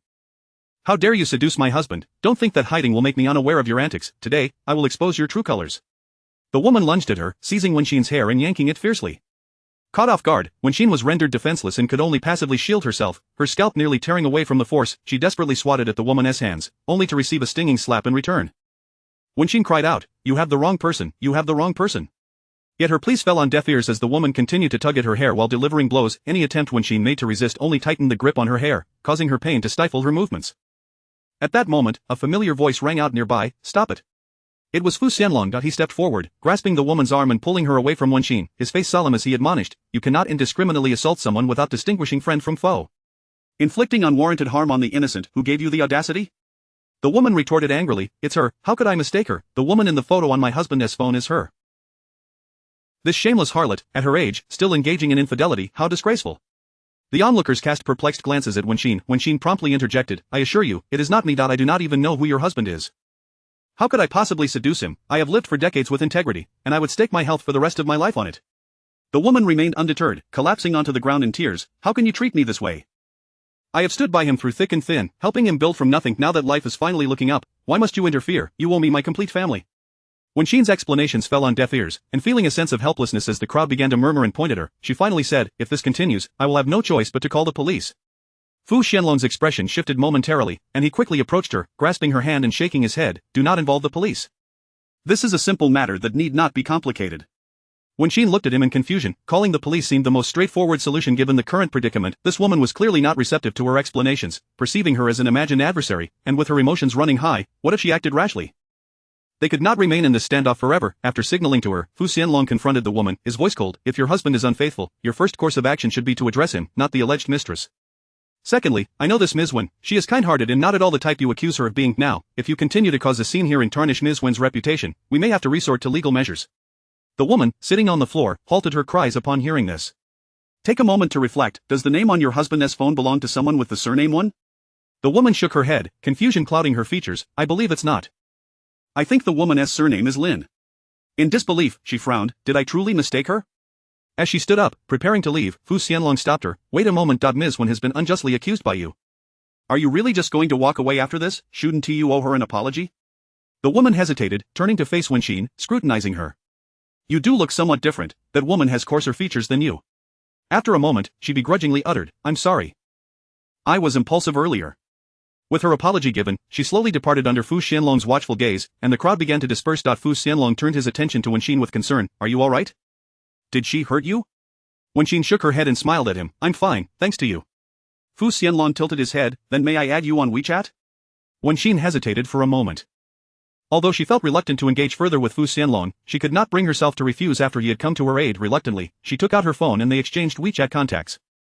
After they became friends, Fu Xianlong joked, at last, my wish has been fulfilled, I have no regrets in this life.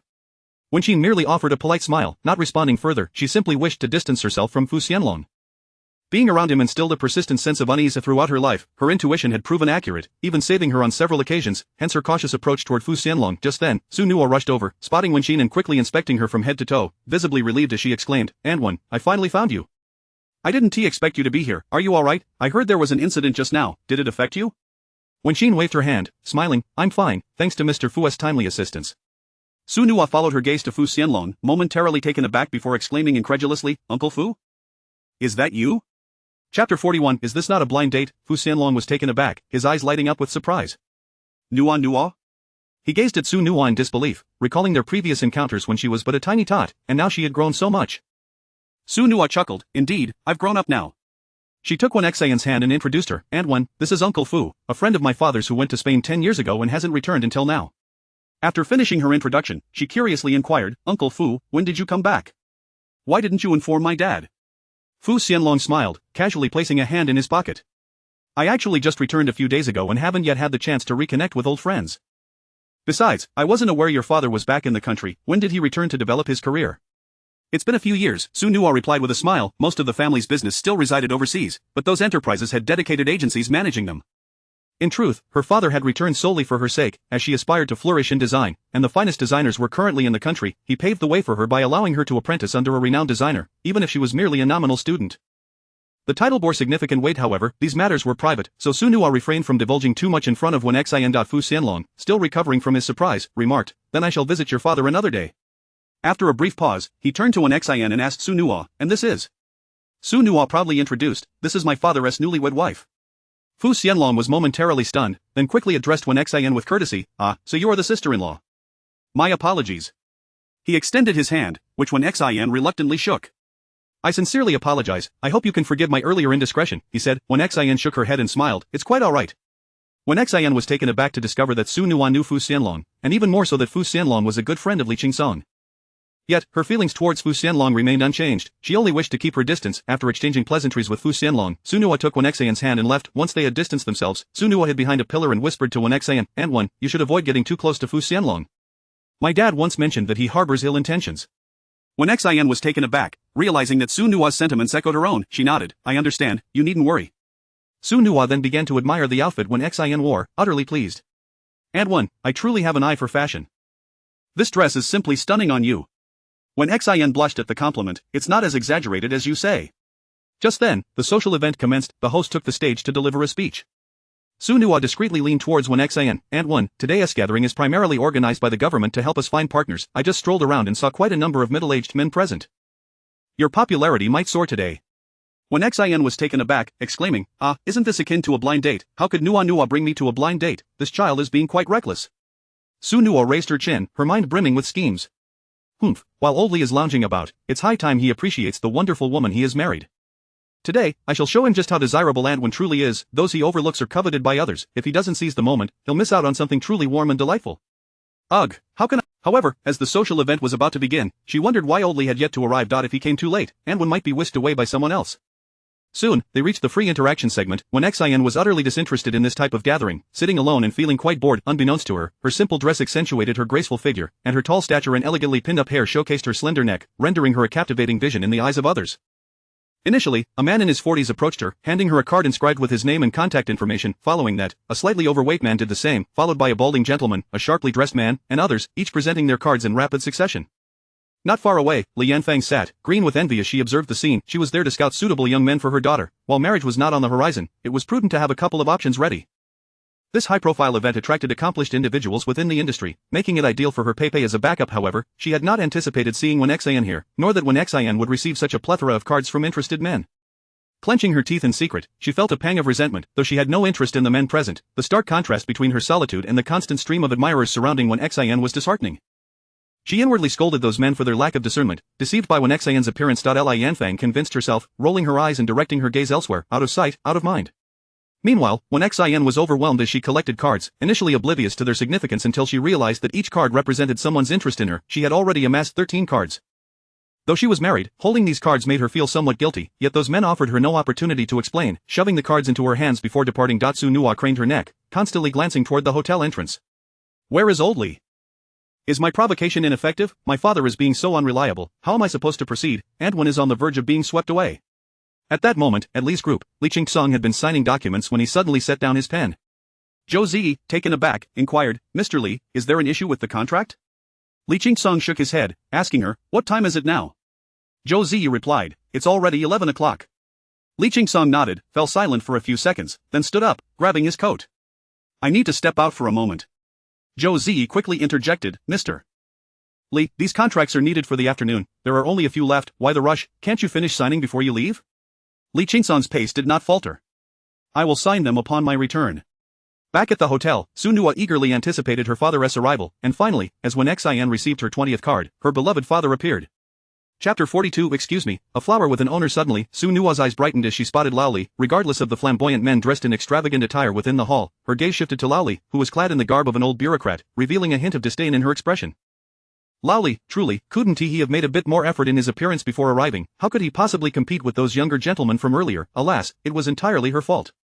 Just one neglected reminder, and Lao Li had shown up in this manner. Su Nua couldn't help but feel a pang of regret. Li Qingsong, oblivious to his daughter's disapproval, had no inkling that he had been deemed unworthy of Antwin's affections. Upon entering, he noticed Xin engaged in conversation with a man in his 30s, whose eager gaze seemed firmly affixed to her, a sentiment he, as a man, understood all too well. Glancing at Xin, who donned a simple dress complemented by a shawl, her hair casually pinned up, and her long neck exuding grace and poise, he realized he had seldom seen her in such a light. Even when she had dressed up to meet the Zhao family, she had appeared restrained. It was surprising to witness her so poised in the presence of a stranger. Ignoring the peculiar feelings stirring within him, Li Qingsong approached. Yet, he hesitated to seek out Xin, as it felt oddly intrusive, like catching someone in the act. There was no possessiveness between them. He felt that approaching her would only create an awkward atmosphere. Instead, he strolled directly to Su Nua, casting a glance her way. This is your doing. Su Nua, feeling a twinge of guilt, rubbed her nose sheepishly and chuckled. Dad, you mustn't think that way. You should consider that I am merely helping Antwin build her confidence. When she eventually learns of our true identities, she won't feel so unsettled, especially since she is so well liked. Li Qingsong mused that there was no eventually in his plans. He had no intention of revealing their true identities to Xin. When the time came, he would simply provide her with a sum of money and facilitate a divorce if the situation proved untenable. However, he refrained from voicing these thoughts in front of Su Nua. Dad, go, hurry, Su Nua exclaimed, noticing him calmly sipping water beside her. Anxiously, she pushed him. Go charm Antwan, don't let my meticulous arrangements go to waste today.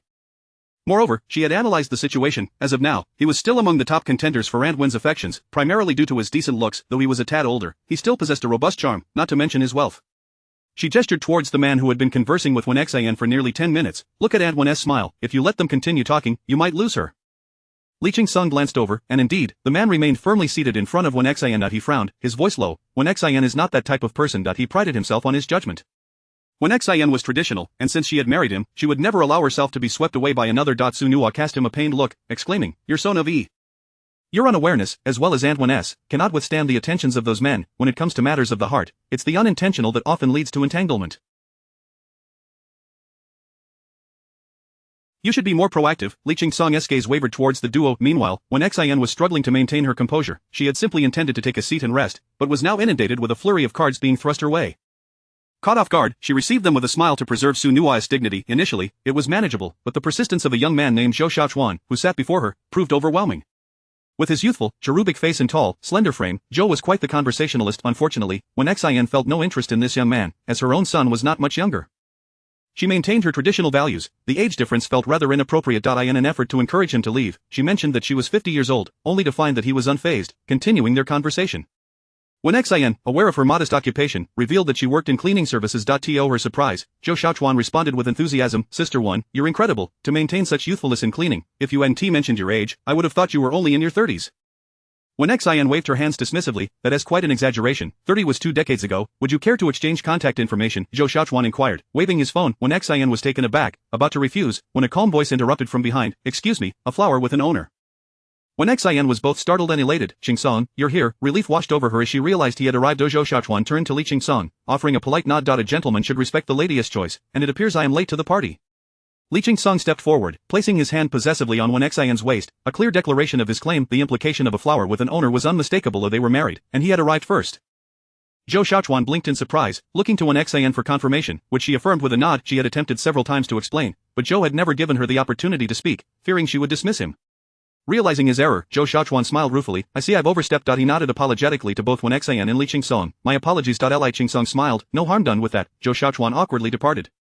Thank you for rescuing me. Wen Xian expressed her gratitude, gazing at Li Qingsong with a hint of surprise. What brings you here? Li Qingsong maintained a calm demeanor. Nua mentioned she would be attending a social event today, and I wanted to ensure everything was well.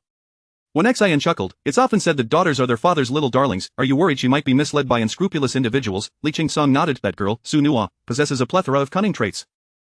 Her ability to mislead others is the least of my concerns. He gestured towards the stack of cards in Wen Xian's hand. Wen Xian paused, hastily disposing of the cards in a nearby bin, smiling at him. Oh, it's nothing.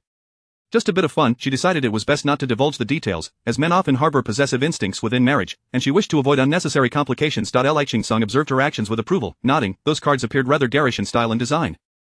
Indeed, Wen Xian concurred, eager to agree and avoid any potential slip-ups. At that moment, they were startled by Su Nua's sharp voice. You despicable witch, how dare you scheme against me? Chapter 43. A special kind of parenting. Wenxin, upon hearing the voice, turned pale and hurriedly exclaimed, It's Nua. From the sound of it, she is in trouble. We must hurry. Without waiting for Li Qingsong, she rushed off in a flurry. Li Qingsong, observing her anxious figure, felt a surge of complex emotions. A person's initial reaction is often telling. From Wenxin's earlier demeanor, it was evident that she genuinely cared for Nua. This girl truly found herself a wonderful mother. Li Qingsong followed suit. As they approached, they saw Su Nua, her dress splattered with juice, sitting beside Li Yanfang, who nonchalantly sat at a booth, an empty juice cup before her. I told you, it wasn't intentional. I merely lifted the juice, and who knew you would coincidentally walk by? I haven't even asked you to compensate for my juice, and you dare to demand an explanation? Su Nua glared at her, her eyes blazing. Repeat that? Say what you will. Am I supposed to be afraid of you? Li Yanfang retorted carelessly. It was merely an accident. What do you want me to do about it? Should I buy you a new dress? Please, you're wearing a new collection from the Ko family, worth hundreds of thousands. Can you even afford that? Clearly, it's a counterfeit, and I can't possibly find a fake to compensate you. Su Nua, her eyes narrowed dangerously, suddenly lunged at Li Yanfang, seizing her hair and yanking it fiercely. Li Yanfang, being older, lacked the agility, and her practical experience was evidently inferior to Su Nua's. She was thoroughly overpowered. Soon, her hair was a disheveled mess, and her clothing was in disarray. Only then did Su Nua release her grip, stepping back and crossing her arms, fixing her gaze on Li Yanfang. All you need to do is admit that you owe me for this dress. As for whether it's genuine or not, I have the receipt and the contact information of the sales clerk. You have ample means to verify. With a huff, she added, I advise you to compensate me honestly for my dress. Otherwise, I'll enlist a lawyer and pursue this to the bitter end. Let us see who will outlast whom. Li Yanfang stared at her in shock. Having already endured a beating, she was further incensed to discover that this insolent girl actually possessed a receipt. Could it be that her clothing was indeed authentic? Recalling Su Nua's arrogant demeanor while shopping for clothes for Wenxin, a bead of sweat trickled down her back. Surely, no sane person would spend hundreds of thousands on a dress. It wasn't as if they had money to burn, yet the thought of it being real made her hesitant. Even someone as assertive as Li Yanfang was momentarily silenced. Regardless of the authenticity of that dress, she resolutely refused to pay. At that moment, Wenxin stood beside Su Nua. Mother-in-law, you ought to apologize to Nua. After all, it was you who spilled juice on her dress. Li Yanfang laughed as if she had heard the greatest joke. I've already told you it was unintentional. Are you trying to bully us with numbers? Let me be clear, I am not an easy target. If you think you can swindle me, think again. Wenxin frowned, having already overheard that Li Yanfang had deliberately doused Nua with juice, yet she stubbornly denied it now. Just as Wenxin was about to speak, Li Yanfang interrupted her. Stop trying to leverage family ties, I don't know you. Wenxin felt a pang of helplessness. Her lowly status rendered her unable to support Nua. Li Qingsong stood outside the crowd, making a phone call. Moments later, hotel management arrived with security. Su Nua was politely escorted upstairs to change, while Li Yanfang was ushered outside. She hadn't even found a suitable match for Pei yet. How could she accept being dismissed so easily? In a fit of rage, she grasped the security guard's arm, demanding, on what basis are you expelling me? I possess a legitimate invitation. And I truly did not mean to spill the juice, it was a mere accident, let me back in. The security guard brushed her hand aside, stating matter-of-factly, orders come from above, we're merely enforcing the regulations. Li Yanfang could hardly believe her ears. Above? How could they possibly know I was here, and they ordered me to leave? Do you know who I am? The Zhao family holds considerable influence in this area. I don't care who you are. Even if you're the queen mother, you're not allowed in now, move along. Seething with indignation, Li Yanfang was forced to depart. It's fine, Pei is naturally beautiful, she can find a match anywhere. Why would she need to look in a place like this? The crowd surrounding Wenxin consisted of unsuitable candidates, none could possibly match Pei's caliber. Once Li Yanfang was ejected, the hall became significantly quieter. Those aware of her identity exchanged curious glances. Who was that woman? Did you see how the hotel manager treated her? I have no idea, I heard that those invited upstairs must be of considerable status. Anyone of stature could be bullied by the Zhao family? Speculations abounded. Li Qingsong pocketed his phone and strode upstairs. Su Nua, having changed into a new gown, excitedly pulled Wenxin along, only to freeze upon spotting Li Qingsong. She instinctively retracted her neck. Dad. She was uncertain if Li Qingsong had witnessed the earlier incident in the hall. He had imposed some rather peculiar expectations on her, sending her to practice mixed martial arts at the tender age of 5, completely disregarding her femininity. The sight of muscular men terrified her to no end. Yet through daily practice, she had amassed a wealth of combat experience. When she struck Li Yanfang earlier, her movements lacked fluidity and precision. If Li Qingsong had seen, he would undoubtedly deem her inadequate. Wenxin sensed a strange tension in the air between father and daughter and quickly interjected. Nua was very brave just now, undeterred by the gazes around her. When she was bullied, she fought back and refused to be wronged. Li Qingsong did not respond to Wenxin's remark, only regarding Su Nua. You had the ability to subdue your opponent in a single move, yet you took 5 minutes. Were those flashy techniques truly effective? Did you become entranced? Su Nua lowered her head in shame. She had been infuriated, having never encountered someone as unreasonable as Li Yanfang. Wenxin, taken aback, pondered the implications of Li Qingsong's words. He wasn't scolding Su Nua for acting out in public, rather, he believed her approach lacked severity. This style of parenting was indeed quite extraordinary. Chapter 44 Investigating the Fu family. Su Nua, reprimanded and downcast, quietly defended herself. I just thought it was quite amusing to tug at her hair and shake it about, especially with Li Yanfang glaring at her, making me feel as though I were yanking on a balloon. It was simply hilarious. Li Qingsong frowned, his voice stern as he admonished, if this were not such a public setting but rather a deserted alley, your actions would place you in grave danger. Do you understand? That woman lacks any real capability, which is why you felt emboldened to act so recklessly. But what if you were to encounter someone skilled? Pursuing mere amusement could ultimately lead to your peril. In that moment, Su Nua was exceedingly obedient, replying, I understand, Dad. Her mother had once faced a robbery during her late pregnancy, unable to withstand the assailant's blows, leading to a premature rupture of membranes. By the time she reached the hospital, the amniotic fluid was nearly depleted, resulting in an emergency cesarean that tragically culminated in amniotic fluid embolism, ultimately costing her life on the operating table. Thus, her father had always placed great importance on her self-defense skills, insisting she develop the ability to protect herself from a young age, even striving for a single strike to incapacitate an opponent. Consequently, the self-defense techniques Su Nua had learned over the years were predominantly lethal. It was only because she believed Li Yanfang could not defeat her that she entertained the idea of playfulness. When truly confronted by a criminal, she would not show the same mercy as she did with Li Yanfang. However, she felt no need to explain this to her father, for he was undoubtedly aware. Nevertheless, her father remained concerned for her well-being. She was not an unthinking child. She understood the distinctions. Meanwhile, when Xian, unaware of the past events, was taken aback by Li Qingsong's remarks. Teaching children to fight, insisting they strike decisively without mercy, was this truly how fathers educated their children? Having raised Zi how to be accommodating and polite, her teaching seemed somewhat inadequate in comparison to Li Qingsong's approach. She couldn't help but lament that parents were both indispensable in a child's upbringing. The mother's gentleness paired with the father's strictness was essential in nurturing a child with a sense of propriety. By the way, Dad, Su Nuo suddenly recalled, addressing Li Qingsong, I saw Uncle Fu at the hotel today. Li Qingsong paused, looking at her. Uncle Fu? Fu Xianlong? Su Nuo nodded. He was talking to Aunt Wen, and when I approached to interrupt, he left. Li Qingsong's brow furrowed slightly, his expression growing serious as he turned to Wen Xian, seemingly hesitating for a moment before saying to Su Nuo, you should step outside. I have something to discuss with Aunt Wen. Su Nuo raised an eyebrow. What could possibly require a private conversation? Is there something I, as the matchmaker, cannot hear? Li Qingsong glared at her. Get out now. Su Nuo stuck out her tongue. You only bully me. Why not take it out on Aunt Wen instead? Before Li Qingsong could strike, she swiftly made her escape. The room was left with only Li Qingsong and Wen Xian, who could sense that the atmosphere was off, nervously asking, Qingsong, is there a problem with that Fu Xianlong? She had always harbored an uneasy feeling about him, and Li Qingsong's serious demeanor only heightened her unease. Could he be an enemy of Li Qingsong? Fu Xianlong is an old friend of mine, Li Qingsong replied after a brief silence. What did he say to you? When Xian shook her head, he didn't say much. He just wanted me to become a middle-aged model. When I refused, he tried to persuade me. Li Qingsong paused. Was it he who contacted you about modeling before? Yes. When Xian looked at him, her anxiety deepening. Qingsong, is there something wrong with this person? You must tell me the truth. Li Qingsong's stern demeanor was hardly that of someone discussing a mere acquaintance. After a moment's hesitation, he explained, he was a very good friend of mine, but we had some disagreements and he subsequently moved to Maple Leaf Country. We had no contact for years. He hesitated again before continuing, this man has a gloomy disposition and is cunning. You did well to refuse him, and in the future, avoid any further contact. If you encounter him, keep your distance, understood?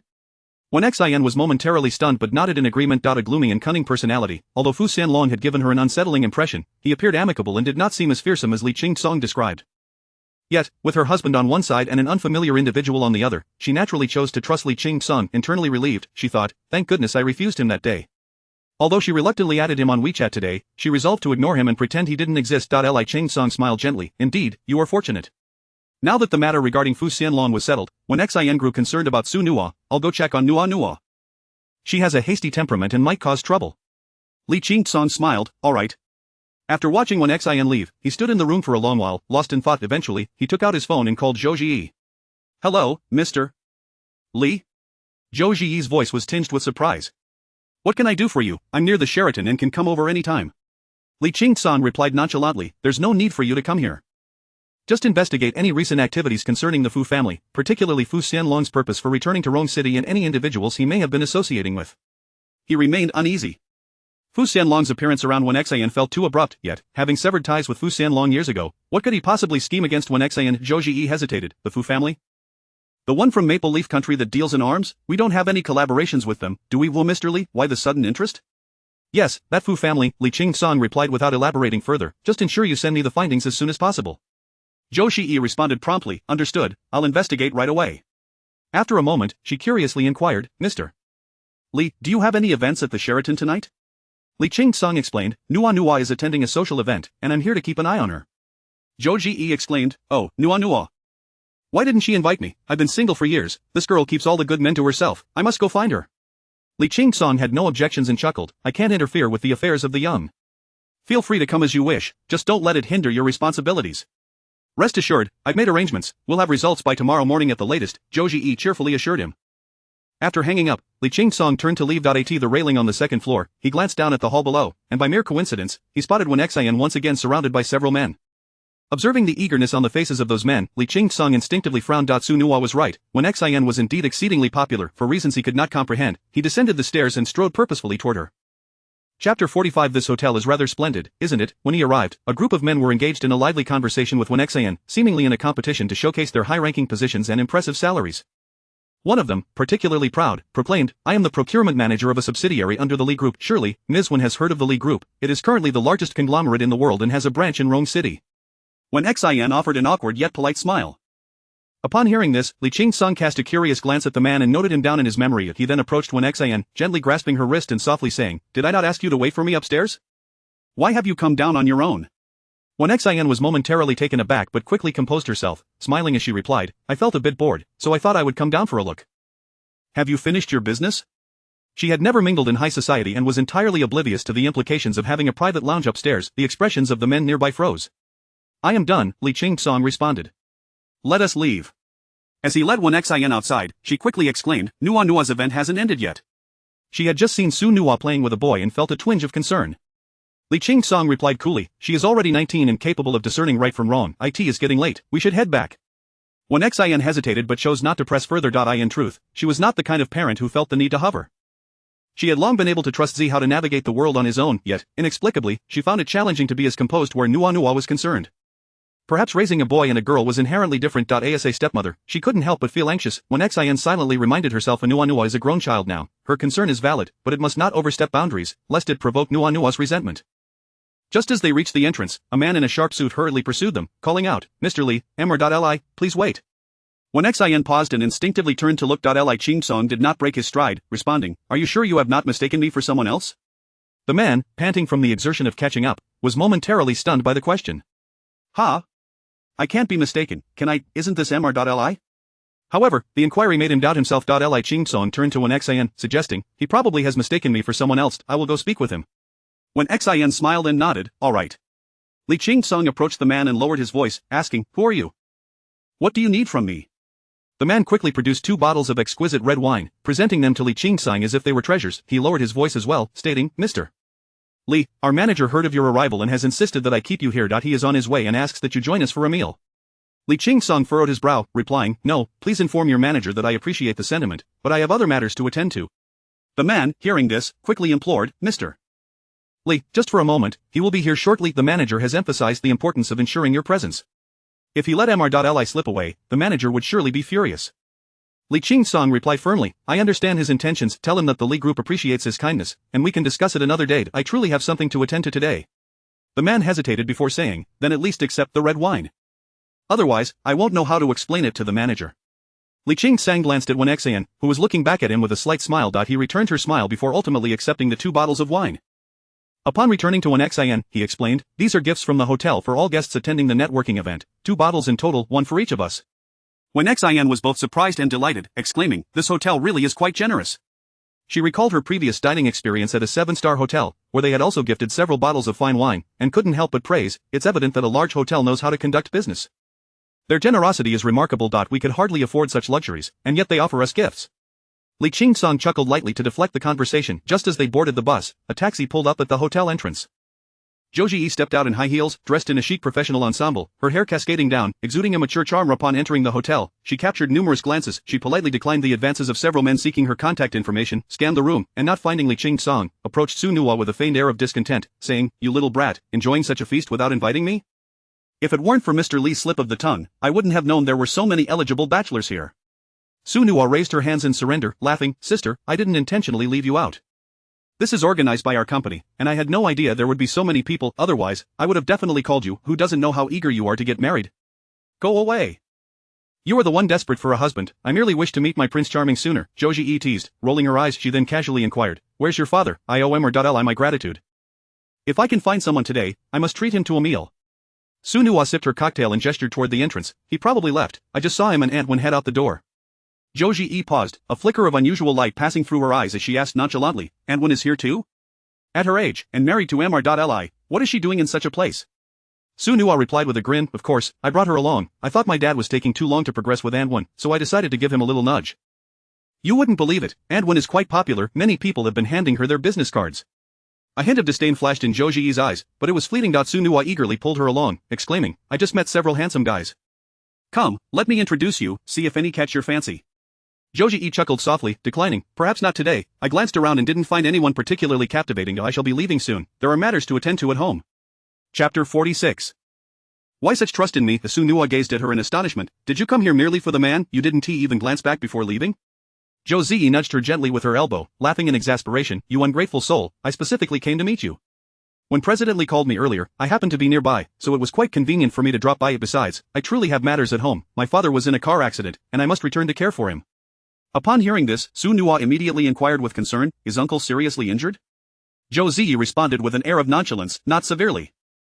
He merely injured his leg, and with some rest, he will recover. That's a relief, Su Nuan nodded. Then you should hurry back. I'll visit uncle another day. Zhou Ziyi smiled. Alright, let's schedule another meeting then.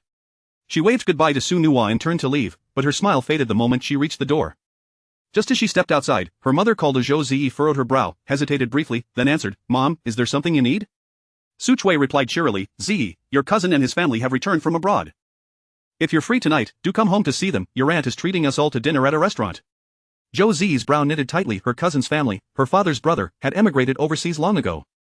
Whenever they returned for the new year, they flaunted their achievements, particularly her aunt, who would boast about their superior welfare and prosperous lives abroad. Her cousin, who had the opportunity to study overseas, became the center of admiration, while she felt like an ugly duckling in comparison. Why have they suddenly returned? Zhou Ziyi had no desire to meet that family. Deep down, she harbored insecurities. Having finally made a name for herself, she was proud and preferred to avoid those relatives. Engaging with them would only make her feel sensitive and awkward. Mom, I'm not coming back, Zhou Ziyi stated flatly, her tone betraying no hint of emotion. I have to work late tonight. You all enjoy yourselves. Su Chui sounded disappointed. Oh, you won't come back? Zhou Ziyi understood her mother's implication. Having faced setbacks within the family for a lifetime, her mother now wished for her to return and bring her some pride.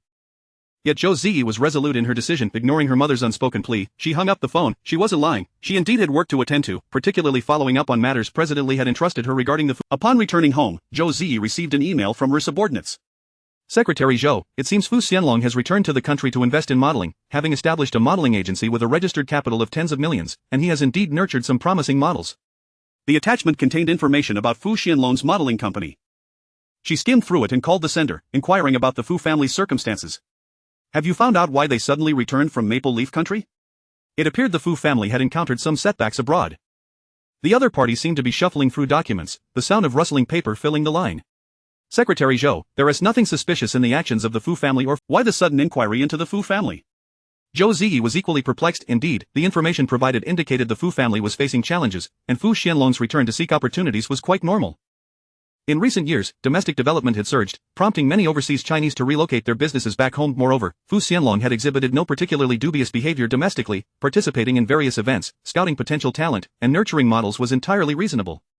Why was President Li interested in investigating this individual? Unable to fathom it, she decided to call Li Qingsong. At that moment, Li Qingsong was enjoying a meal prepared by Wenxin, who had made 2 dishes and a soup.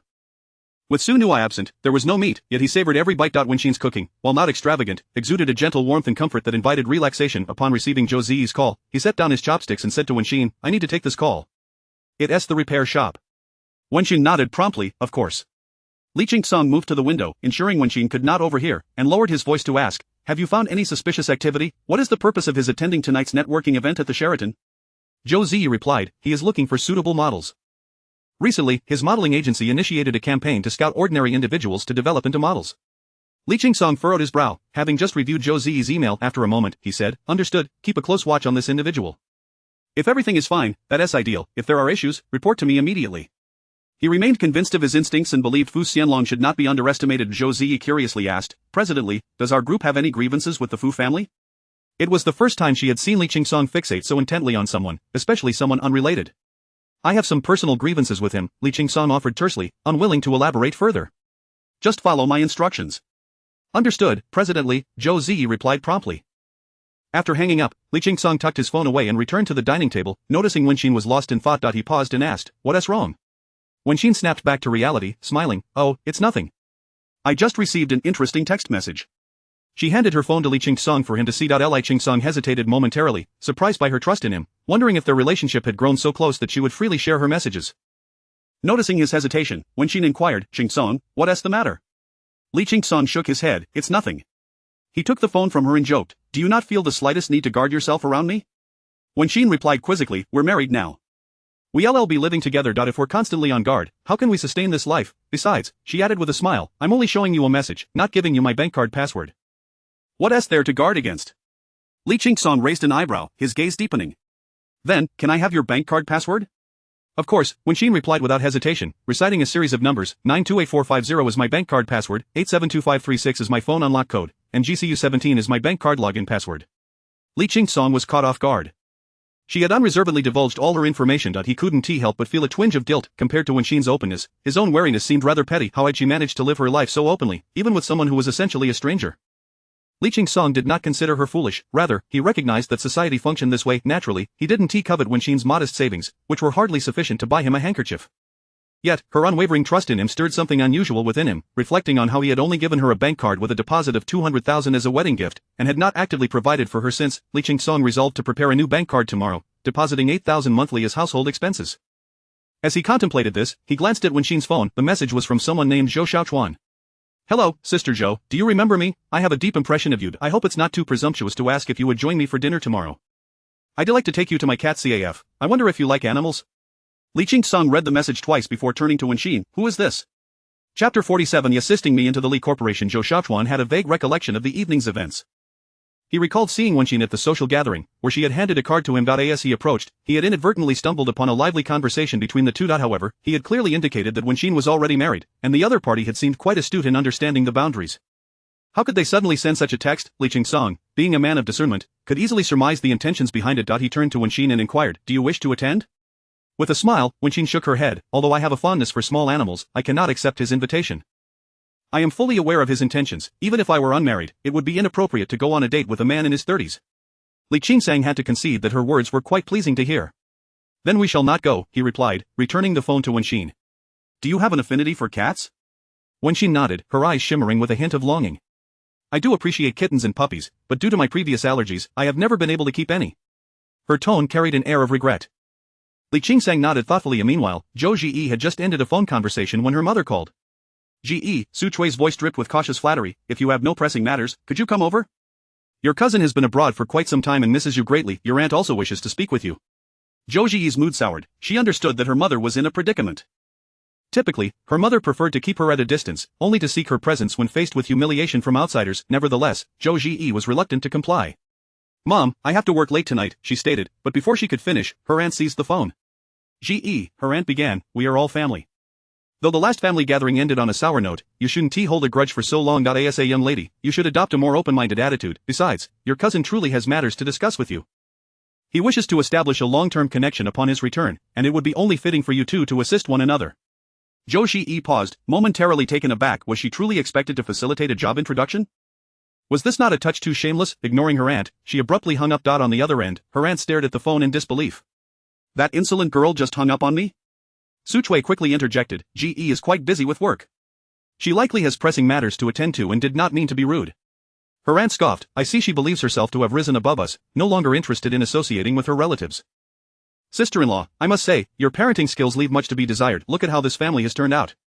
Having endured her aunt's scorn for over 20 years, Su Chui dared not retort in the face of her derision.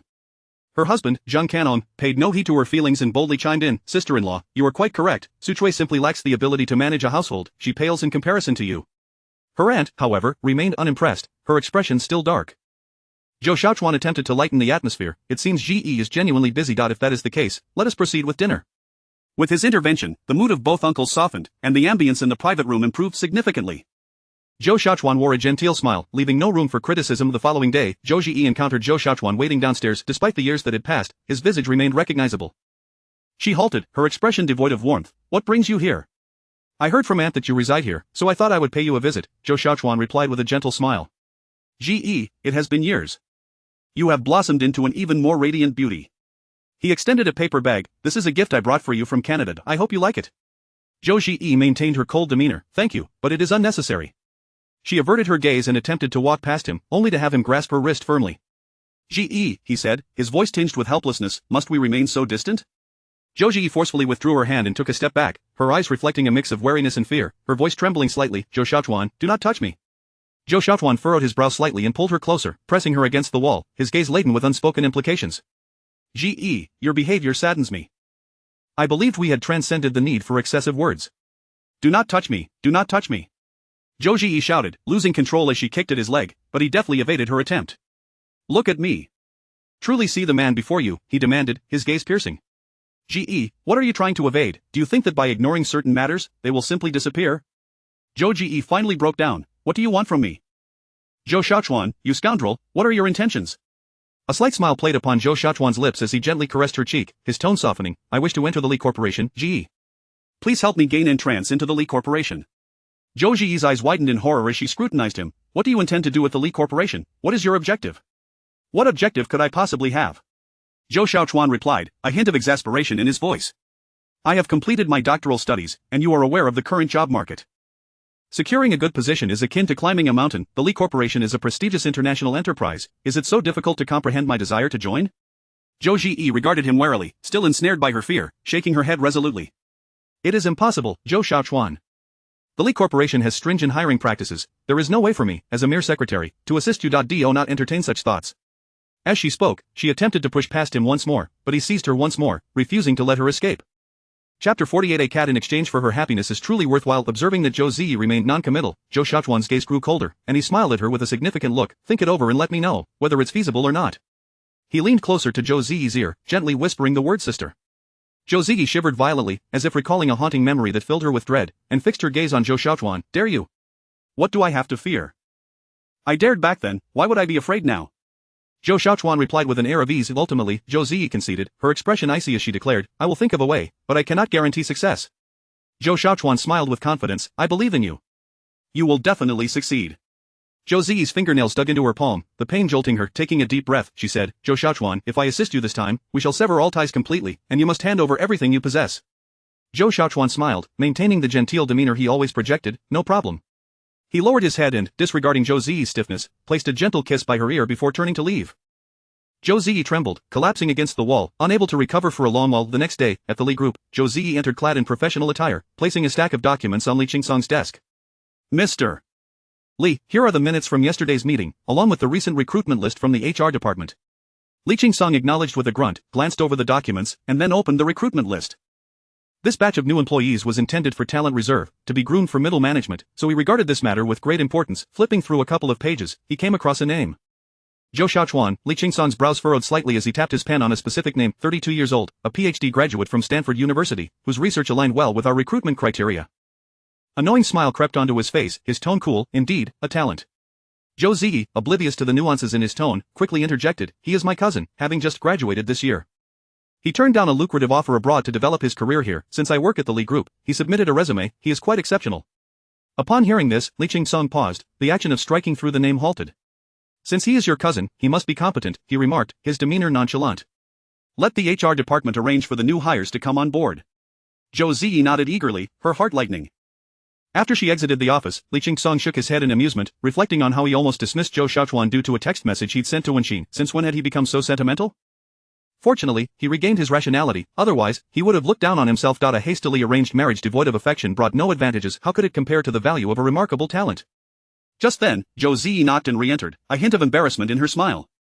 Oh, Mr.Li, there's one more thing I forgot to report. Yang Zihao has recently made some moves. Oh? Li Qingsong raised his head with interest. Do elaborate. He had suspected Yang Zihao would not be so easily dealt with.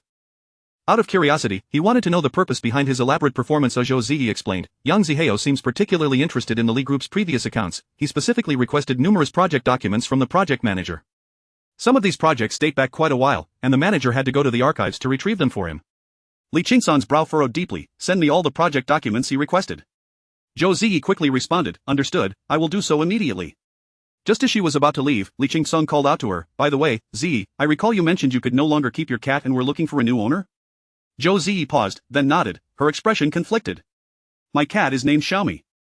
I've had her for 3 years. I truly feel reluctant to part with her, but unfortunately, my immunity has weakened recently. I never used to have allergies, but now I frequently do, which severely impacts my life, so I have no choice but to let her go. Li Qingsong casually asked, have you found a new owner? Zhou Ziyi sighed softly, shaking her head. No, when people hear that the cat has been raised for 3 years, they hesitate. They fear that the cat might bond with them and prefer a kitten over a grown cat. Li Qingsong twirled his pen, casually suggesting, then let me take her. Zhou Ziyi was taken aback, her eyes lighting up with surprise. Mr. Li, are you serious? Are you really willing to adopt Xiaomi? Yes, Li Qingsong replied coolly, after work, I will accompany you to pick her up. The joy in Zhou Ziyi's eyes was nearly uncontainable as she nodded vigorously. Great, that's wonderful, Mr. Li. After work, Li Qingsong drove Zhou Ziyi back to her apartment. She invited him upstairs, but he politely declined, saying, quickly go get the cat, I have matters to attend to. Zhou Ziyi, seeing his demeanor, reluctantly ascended alone. After a while, she returned carrying a small cage containing a completely white ragdoll cat. Li Qingsong, unfamiliar with cat breeds, merely noted that the cat had long fur and striking blue eyes. It was quite attractive. Alongside the cat, Josie also brought a bowl for cat food, an automatic water dispenser, cat food, and various toys, all packed into a large bag. Li Qingsong took the items and placed them in the trunk. He hesitated for a moment regarding the cat but ultimately endured his distaste and placed it in the car. Josie stood there, hesitating, finally stammering, "Mr. Li, may I visit Xiaomi when I have the time?" Li Qingsong paused, furrowing his brow as he regarded her. While he understood her reluctance to part with the cat, he unhesitatingly rejected her request. "I dislike anyone interfering with my life." "Perhaps you should reconsider?" Josie quickly insisted. "No need to reconsider, please take her. I only asked and won't disturb you." Li Qingsong nodded and drove away. When Wenxin returned home from work, she was astonished to find that Li Qingsong had brought back a cat. She tossed her bag aside and hurried over. "Qingsong, is this what you brought back?" The ragdoll cat, known for its gentle temperament, sat obediently on the sofa and nudged its head against Wenxin's palm as she approached. Her heart melted at the sight. It was simply adorable and so soft. Li Qingsong felt indifferent towards the cat. In fact, he was somewhat averse to furry animals in general, often considering shedding to be unclean. He had brought back Josie's cat almost by accident and initially felt somewhat regretful, as it was not typical of him to act this way. Yet, witnessing Wenxin's delighted expression, he suddenly thought that having a cat at home might not be so bad after all. A cat in exchange for her happiness is indeed worth it. Chapter 49 Abundance of Wealth and Scarcity of Labor. A disquieting heart. Wenxin had been utterly captivated by this feline creature. Given her age, she had long been a nurturing personality, always prioritizing her children over herself. Although the thought of adopting a cat had crossed her mind countless times, she had relinquished the idea for the sake of her children each time. This was the first time she possessed a cat that truly belonged to her. She beamed with joy, unable to contain her smile. At one moment, she gently rubbed the kitten's head, and at another, she playfully tapped its cool little nose. The kitten nestled in her embrace, displaying an endearing demeanor. Wenxin chattered away to the cat. "Oh, my dear, are you hungry? Look at how thin you are, such a pitiful sight. Your little ears are twitching. How adorable." Suddenly recalling something, she turned to Li Qingsong. "By the way, Qingsong, does it have a name?" Li Qingsong shook his head, suggesting, "Why don't you name it?" After a moment of contemplation, Wenxin smiled and affectionately stroked the kitten's head. "How about we call you Guai Bao? You're so well behaved, little Guai Bao, my precious little one." Seeing her delight in playing with the cat, a faint smile unconsciously crept onto Li Qingsong's lips. With the presence of Guai Bao, the melancholy that had weighed on Wenxin due to her son and grandson dissipated considerably. It had been a long time since she felt this happy. The next day at work, her smile was evident, her spirits visibly lifted. Zhou Xiaoyan, noticing her radiant demeanor, couldn't he help but exclaim, "How rare! You look positively rejuvenated. Is this your second spring?" Wenxin chuckled and playfully nudged her. "What nonsense are you spouting?" Zhou Xiaoyan, curious, inquired. "What has brought about this newfound joy? You seem like a different person from just a couple of days ago." Taken aback, Wenxin pondered. "Did I really appear so unhappy?" "Absolutely." Zhou Xiaoyan gestured dramatically. "Your mouth was practically drooping, making you look like you were burdened with worries. I didn't dare to ask." Wenxin was momentarily speechless. Ever since she resolved to draw a line with her son, her mood had indeed been rather dismal, but she had thought she was concealing it well.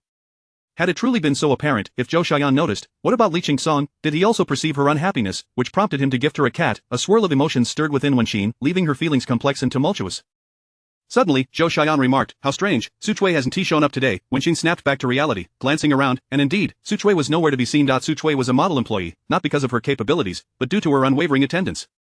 She was always immersed in her work, even enduring a high fever of 40 degrees just to maintain her perfect attendance bonus of 100 yuan a month. Zhou Xiaoyan often remarked that despite their differing personalities, Wenxin and Su Chui shared an uncommon unity when it came to making money. Yet today, Su Chui had inexplicably failed to come to work and neither Zhou Xiaoyan nor Wenxin paid it much mind. After all, their relationship with Su Chui was hardly close, and her absence bore no impact on them. After roll call, Zhou Xiaoyan and Wenxin proceeded to their respective workstations. Wenxin efficiently completed her tasks in the morning, and during the afternoon break, she felt guilty about being so idle. Hence, she decided to visit the flower and bird market to personally select some plants for the office and purchase a few air fresheners. After informing her supervisor, she stepped outside. Although she lacked knowledge of flora, she understood that the more affordable options were typically easier to care for. After acquiring several hardy plants, she turned her attention to purchasing fertilizer. Just as she was about to pay, a commotion nearby caught her attention. I ordered quail. This is not quail at all. You're trying to deceive me with a pigeon. The voice was alarmingly familiar. Wenxin turned in surprise to find Su Chui, hands on her hips, one hand clutching a pigeon while the other pointed accusatorily at the vendor. The vendor initially attempted to defend himself, but upon Su Chui's relentless accusations, he soon found himself the center of attention as she threw a fit, exclaiming, "You're trying to ruin me. My uncle has made it clear that it must be freshly stewed quail, with not a hint of toughness. If you deceive me with a pigeon, I'll be in serious trouble." The onlookers, hearing her plight, felt a surge of sympathy for her, a victim of domestic abuse, and it was evident that the vendor's deceit was a blatant fact. Under pressure, the vendor reluctantly refunded her money.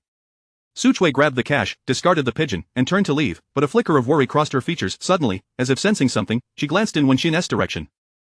Upon seeing Wenxin, her expression momentarily froze before quickly returning to normal as she turned away. Wenxin observed the unfolding drama, then continued her shopping, purchasing a few other items before heading home.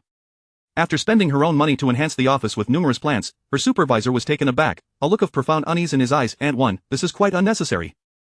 How much did you spend? Let me reimburse you. Wenxin quickly waved her hands, smiling. No need, I hardly have much work here, and it's only fitting to show a little appreciation. Her supervisor felt a lump in his throat, grappling with how to convey to her that their very existence was to support her position. Not only was she idle, but so were all the employees in the office. The disparity of wealth and workload left everyone feeling uneasy. The supervisor hesitated, eventually nodding at Wenxin with tearful eyes before retreating to his office. The games of the wealthy were not for someone of his humble means to interfere with. They were not in need of a few pots of flowers. Unaware of her supervisor's inner turmoil, Wenxin remained blissfully happy throughout the day. As the afternoon came to a close, she recalled her little guaibao at home and made another trip to the market to purchase some small yellow fish and chicken breast. Having seen online that some cat owners prepare homemade meals for their pets, she thought she would give it a try, especially since her workload had been light lately. However, upon returning home, she was immediately greeted by a strong smell of alcohol. After changing her shoes and stepping inside, she discovered Li Qingsong sprawled on the sofa, reeking of liquor, his eyes closed in a state of stupor. Qingsong, how much have you had to drink? Wenxin rushed over. Li Qingsong waved his hand dismissively, unable to articulate his discomfort. Today marked the anniversary of his late wife's passing, a day he always drowned in drink. Seeing him in such distress, Wenxin felt a pang of compassion. She quickly stowed her purchases in the refrigerator, brewed a cup of honey water, and coaxed him to drink it before heading to the kitchen to prepare a bowl of hangover soup. She brought the soup to him, sitting beside Li Qingsong. She struggled to prop him up. Qingsong, drink this, it will help ease your discomfort. Chapter 50. I will respect you in the future. Li Qingsong furrowed his brow and took the bowl of hangover soup. Wenxin placed the bowl on the coffee table and gently suggested, let me help you to the bed, lying on the sofa must be quite uncomfortable. Li Qingsong opened his eyes, feeling dizzy, and waved his hand dismissively.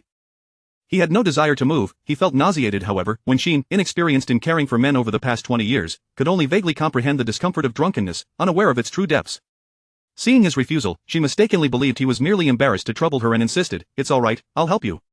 With that, she attempted to lift him with her slender shoulders. Li Qingsong shut his eyes, trying to endure the discomfort. He felt increasingly irritated by her repeated intrusions. Each year during this time, after drinking too much, he preferred solitude. This year, having recently married, he found himself entangled in various matters. Could he not enjoy a moment of peace? Impatiently, he pushed Wenxin away, exclaiming, don't touch me, just go away. Wenxin hesitated momentarily. Although her nature was gentle, she was not without her own temper. After all, she was merely trying to care for him, yet her efforts were met with disdain. She released her hold, allowing Li Qingsong to slump back onto the sofa, disregarding him. As a couple brought together by circumstance, what did it matter to her? Li Qingsong realized she might be upset, but he felt too wretched to explain himself. Alone on the sofa, he gradually drifted off to sleep. Wenxin, despite her frustration, could not help but feel a twinge of compassion. After being angered by Li Qingsong, she fetched a blanket from the bedroom and draped it over him. Subsequently, she acted as if he were not there, preparing a simple meal for herself and cooking a pot of cat food for her beloved pet, dividing it neatly into containers, leaving one portion out and freezing the rest. Little Guobao, eagerly waiting in the kitchen, was finally rewarded with food, rushing over with an excited meow and devouring it with gusto. Having finished his meal, he approached Wenxin, nuzzling her leg in gratitude. Wenxin's heart melted. She scooped him up and affectionately ruffled his fur, remarking, at least you have a conscience, unlike that one over there. Little Guobao mewed a few times, rubbing against her hand, as if to say, don't be angry. Wenxin's displeasure was swiftly alleviated by the charming antics of her pet, causing her to smile. After finishing her meal and tidying up, she took a shower and went to bed at 9, completely unconcerned about the man on the sofa. If he wanted to sleep there, so be it. At 2 in the morning, Li Qingsong was jolted awake by the hard backing of the sofa. His neck ached, and it took him a while to regain mobility. Enduring the discomfort, he sat up, feeling a wave of exhaustion and dizziness wash over him. He called out for the maid, Wang Ma, but after 2 attempts with no response, he belatedly remembered that he was not in the grand villa, but rather in the small house he had purchased to conceal his identity after marrying. Where was his spouse? Xiao Xin, Wenxin, he called out. Wenxin awoke, turned on the light, and, dressed in her nightgown, stepped out of the bedroom. Upon seeing Li Qingsong seated on the sofa, she asked without much reaction, what is the matter? Li Qingsong felt a surge of irritation. He was drunk and suffering, and as his wife, could she not at least attend to him? Yet, his head was spinning, and he didn't wish to lash out. Help me to the bedroom, he simply requested. Wenxin remained motionless, observing him. Earlier, I offered to help you to bed, but you told me not to touch you. So, why should I? Li Qingsong was taken aback. Did he really say that? A hazy recollection flashed through his mind. Wenxin coming home and finding him intoxicated, preparing hangover soup for him, and then, if he remembered correctly, mentioning helping him to the room. I'm sorry, he furrowed his brow, explaining, I was feeling dizzy and nauseated. It wasn't directed at you. Though he believed the matter trivial, it was clear Wenxin was upset. Wenxin did not respond to his words but instead sat down at the coffee table, looking at him and asking, Qingsong, do you often drink? Li Qingsong shook his head. Not often, really. In fact, he hardly drank throughout the year. Wenxin inquired further, why did you drink so much today? Li Qingsong hesitated, unsure whether to speak candidly. After a moment, he rubbed his temple and explained, today is the anniversary of my ex-wife's passing. He did not wish to deceive her. Wenqin was taken aback. She had not considered this reason. Her assumption had been that he had been out drinking with friends, not that it was due to his late wife. Li Qing-sung glanced at her, his tone weary as he said, I realize you may be upset, but I do not wish to deceive you. Every year on this day, I tend to drink excessively. It has become a habit. If this is unacceptable to you, I will simply spend this day in a hotel in the future. Hearing him mention his ex-wife had already set her off, but to prevent him from lacking respect for her care in the future, she replied, there is no need to go to a hotel, but I hope that in the future, even when you are drunk and feeling unwell, if you do not require my care, you will tell me directly instead of responding with annoyance. We are husband and wife, and I wish to live harmoniously with you. However, if you continue to speak to me in such a manner, I fear I will struggle to maintain my composure. Li Qing-sung was taken aback. He had anticipated that she would be bothered by his inebriation due to his ex-wife, yet what concerned her was his attitude towards her. No one had ever spoken to him in such a way before, and having long been in a position of authority, he had grown accustomed to his elevated status, often neglecting to recognize the hurt he inflicted on Wenqin. In this regard, he acknowledged his fault. Li Qing-sung apologized, I'm sorry, I will respect you in the future. Wenqin nodded in satisfaction, then let me help you inside. The formal, stern expression she had worn earlier faded, returning to her usual gentle demeanor. Li Qing-sung couldn't help but wonder, was she really no longer angry? Normal women would typically cry, throw tantrums, or create drama. They would not easily relent, would they? He had seen friends who, after making a minor mistake, would nearly kneel to appease their wives, only to be met with stubbornness, resulting in a week-long cold war. Was Wenqin's lightheartedness merely a fade? Wenqin paused at his remark, puzzled. You've explained yourself and promised not to act that way in the future. Why should I still be angry? Only then did Li Qing-sung realize she was genuinely unperturbed. He found it surprising. She was more understanding than he had anticipated. Wenqin intended to assist him back to his room, but after taking a few steps, she remembered something and expressed her concern. I've heard that if someone is drunk and starts to vomit unconsciously, it could block their airway or nose, leading to suffocation. Do you still feel like vomiting? Li Qing-sung instinctively replied, dizzy, nauseous, and I feel like I might throw up. Wenqin hesitated before suggesting, then why don't you sleep in the same room as me tonight? This way, I can take care of you and quickly notice any unusual symptoms. For reasons he could not comprehend, Li Qing-sung found himself unable to refuse. Chapter 51 of the past. Wenqin gently assisted Li Qing-sung onto the bed. He suggested, I can sleep on the floor. With a warm smile, Wenqin replied, given your condition, how could I possibly let you sleep on the floor? That would be inhumane. It's perfectly fine, you can rest beside me, and this way, I can be alert should anything arise. Li Qing-sung, feeling quite dizzy and unwell, chose not to press the matter further. Wenqin proceeded to remove his shoes and socks, then assisted him in shedding his coat. Pausing momentarily, she hesitated before asking, can you manage to remove your trousers on your own? Li Qing-sung quickly affirmed, I can. However, as he fumbled with his belt, his intoxicated mind and uncooperative hands were out of sync, and after some struggle, he was still unsuccessful. Unable to bear the sight any longer, Wenqin stepped forward, saying, let me help. Li Qing-sung relinquished his grip, gazing at her with bleary eyes. Under the soft glow of the light, her expression was focused, and a few stray strands of hair fell delicately as she bent down, illuminated like strands of gold against her fair complexion, gentle and enchanting.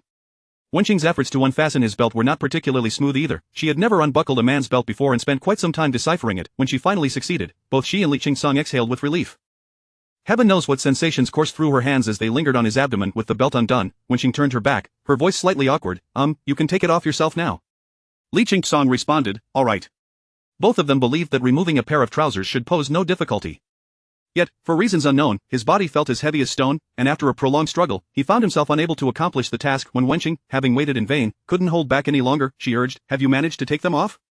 Almost there, he hurriedly replied. The moment those words escaped, an air of ambiguity enveloped them, yet they both sensed that the other remained oblivious to the underlying tension. It was a mixture of awkwardness and comfort. Time passed, and eventually, Li Qing-sung conceded, could you assist me? Wenqin gasped, me help you?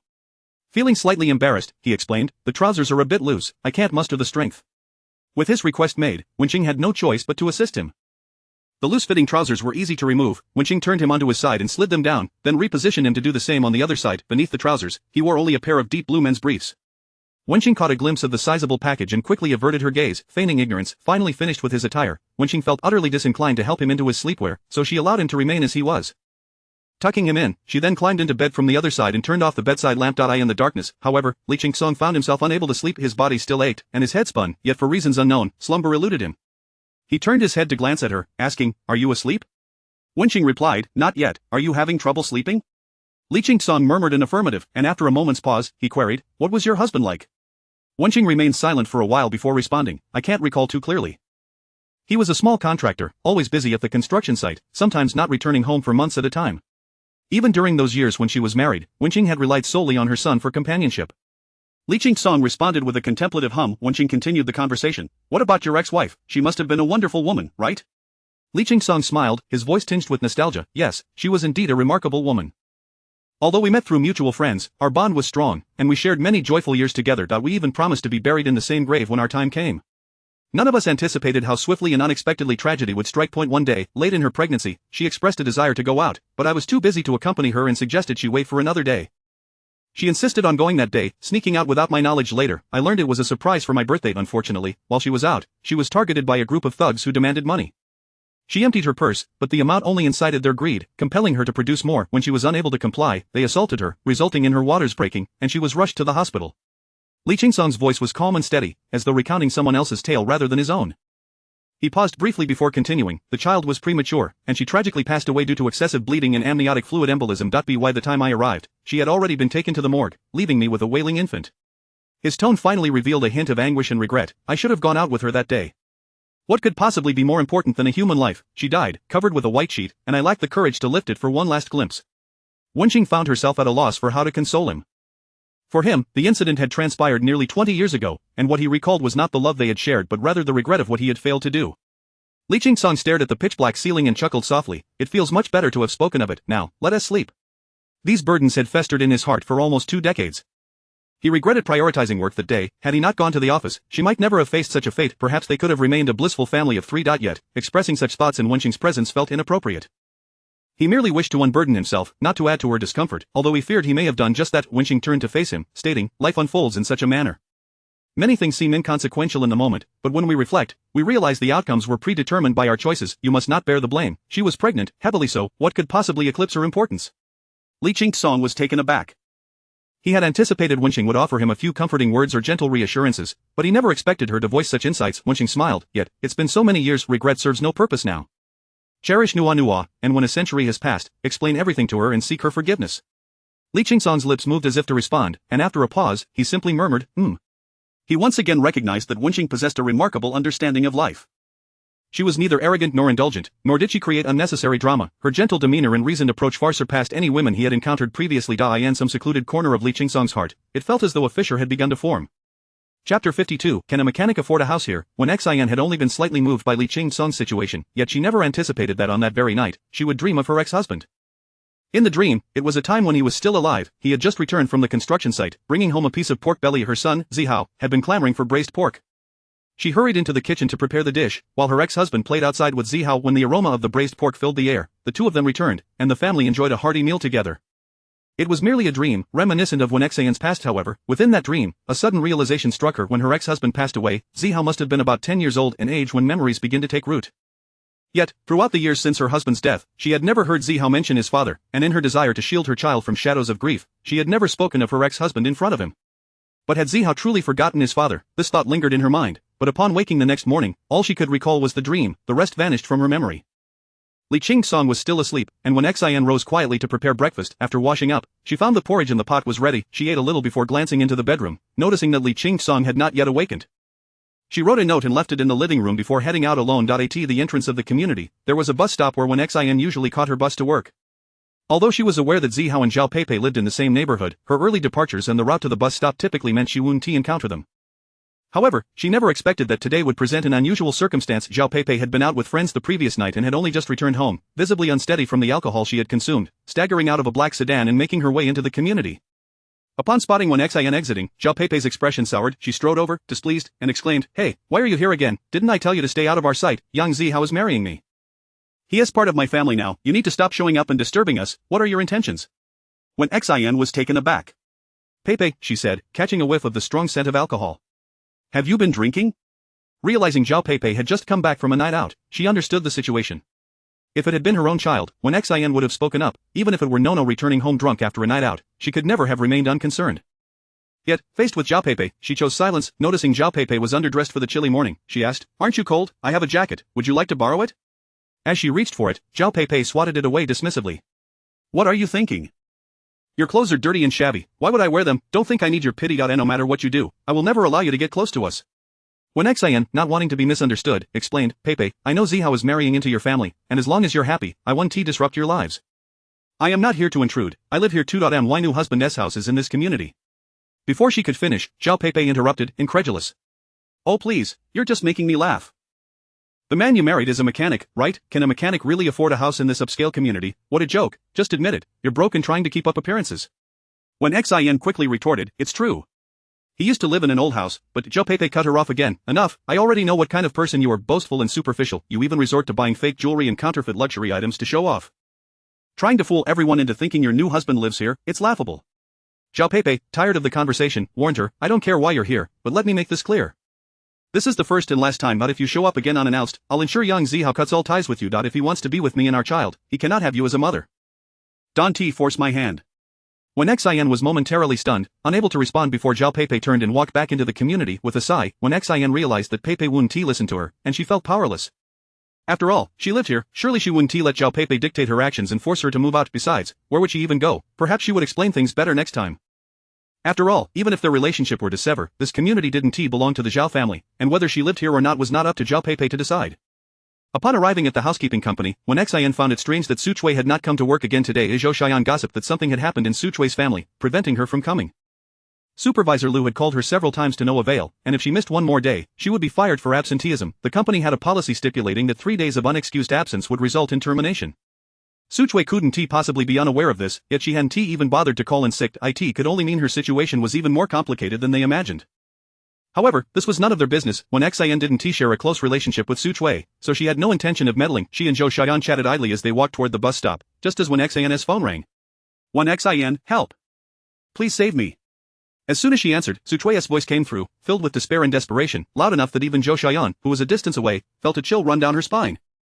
She looked at Wen Xin, asking, is that Su Chui? Wen Xin nodded, urgently asking, what's wrong, are you in danger, do you want me to call the police? But Su Chui didn't respond. It seemed she was in the midst of being violently assaulted. When Xin could hear a man's rough insults, the sounds of fists and kicks, along with Su Chui's intermittent screams and pleas for mercy. Panic surged within her as she frantically asked, Su Chui, is someone hitting you, where are you? Yet Su Chui ignored her questions, repeatedly calling for help. When Xin felt helpless, without knowing Su Chui's location, she couldn't even call for assistance. Even Zhou Xian, who usually disliked Su Chui, couldn't bear to listen any longer and exclaimed, what kind of scumbag hits a woman, Su Chui, why are you being so cowardly? You're always so tough with us, why don't you stand up for yourself now, grab a knife and fight back? After what felt like an eternity, the sounds of violence gradually subsided. A while later, when Xin heard Su Chui's weak, hoarse voice relay her location. When Xin, please save me, take me to the hospital, I can't get up.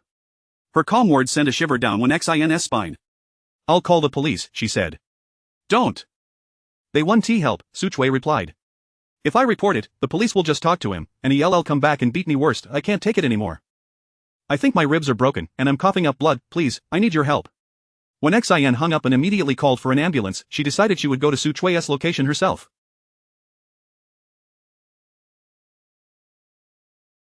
It wasn't far from the housekeeping company and would only take about 10 minutes by taxi, likely arriving before the ambulance. Zhou Xian, unsure of what to think, also requested a short leave from their supervisor and accompanied Wen Xin.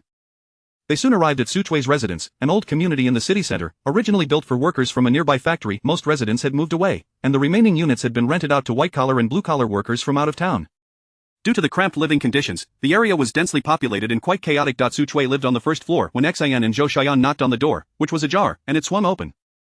They exchanged glances before stepping inside. The apartment was modest, showing signs of a difficult life. The furnishings and appliances were outdated, and it was evident that a domestic violence incident had just occurred. The floor was in disarray, and Su Chui lay on the ground, blood at her lips and pooling around her. Zhou Xian, horrified at the sight, covered her mouth. Previously, Su Chui had strutted around the housekeeping company, flaunting her connections with Zhao Gang, but now she lay bruised and battered, her clothes torn and disheveled, resembling the dilapidated state of the community itself. When Xin rushed forward, asking, Su Chui, can you hear me? I've called for an ambulance, how are you feeling? Su Chui barely opened her eyes, weakly raising her hand in a feeble gesture of acknowledgement. When Xin and Zhou Xian couldn't decipher her meaning but could see her fragility.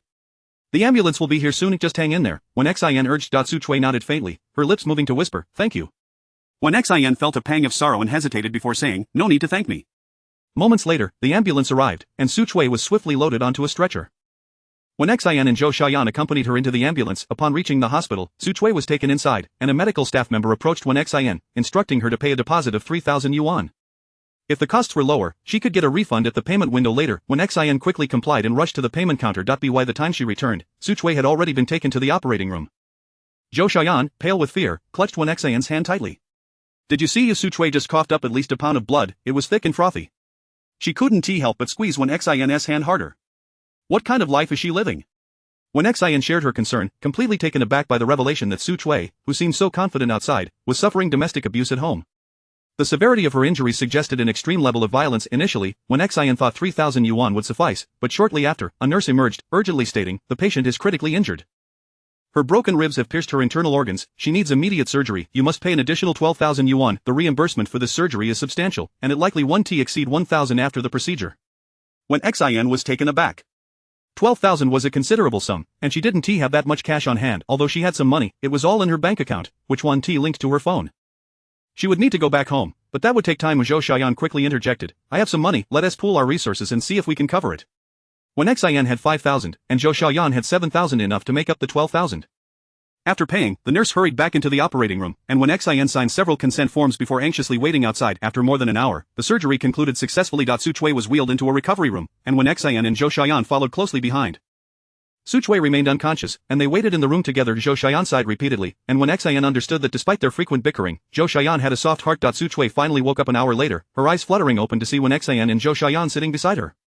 She managed a weak smile but could not muster any joy. Her first words were, I know you both want to laugh at me. Go ahead, I've fallen so low that I had to call for help. Ive lost all sense of dignity.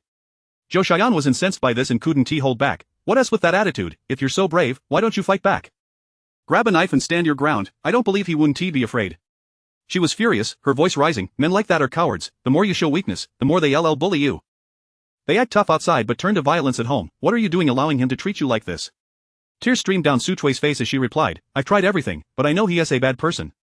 We've been together for so long, I'm afraid I might actually hurt him if I fight back. Zhou Xiaoyan looked at her incredulously. Look at yourself, you're in this state, and you're still worried about him? Why doesn't he fear hurting you?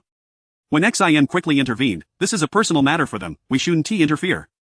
Realizing the awkwardness of their situation, Zhou Xiaoyan fell silent, recognizing that Su Chui wasn't her friend, and it wasn't her place to worry for her. When Xian asked Su Chui, is there anywhere else that hurts? Su Chui shook her head, I'm fine now. When Xian continued, do you want to call Miss Zhao or anyone else? You shouldn't be alone after surgery. Su Chui shook her head again, no, don't call Ji. I am fine, if you both have things to do, please go ahead, there are medical staff around, and if needed, I can hire a caregiver. I have money. When Xian hesitated but finally said, alright, we'll leave for now. Here is the bill, I'll leave it on the bedside table. If you need anything, just call us. Given their relationship with Su Chui, staying until she completed her surgery felt like enough support. It wasn't reasonable to delay an entire day of work for her. Chapter 53, is it worth it? Su Chui nodded. Once the effects of the anesthesia wear off, I will transfer the money to you. Wen Xin replied, alright. Just as she and Zhou Xiaoyan were about to leave, the door to the hospital room was suddenly flung open. A menacing man, with dark skin and an intimidating demeanor, barged in. He wore a faded work uniform and tattered safety shoes, brandishing an iron rod. Upon entering, he pointed the rod at Su Chui, cursing vehemently, you shameless wench, you dare come to the hospital? Don't you know this place is just a money pit? With that money, you could give it to me, and I could double it in a couple of rounds, and you had the audacity to say you were broke. Today, I will teach you a lesson. Where's the money? Hand it over. Zhou Xiaoyan was paralyzed with fear at the sight, while Wen Xin wasted no time in seizing Zhou Xiaoyan's arm and pulling her away from the scene. Zhou Xiaoyan, in a panic, exclaimed, isn't that Su Chui's husband? How can he be so reckless? Su Chui just had surgery, she can't withstand his blows, what if this escalates to something fatal? Wen Xin felt a surge of anxiety as well.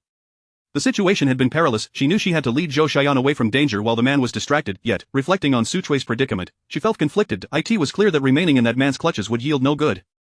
After all, a life was at stake. Despite their strained relationship, Su Chui had called her for help, and she couldn't turn a blind eye. However, intervening posed risks too. This man was clearly a troublemaker, and if he harbored resentment towards her and Zhou Xiaoyan, it could lead to unforeseen consequences.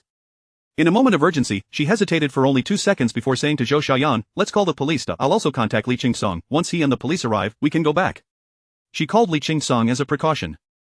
The two women would feel a bit safer with the police present. When Xin sighed softly, casting a worried glance towards the direction of the hospital room. Until the police arrived, she could only pray that Su Chui could hold on a little longer.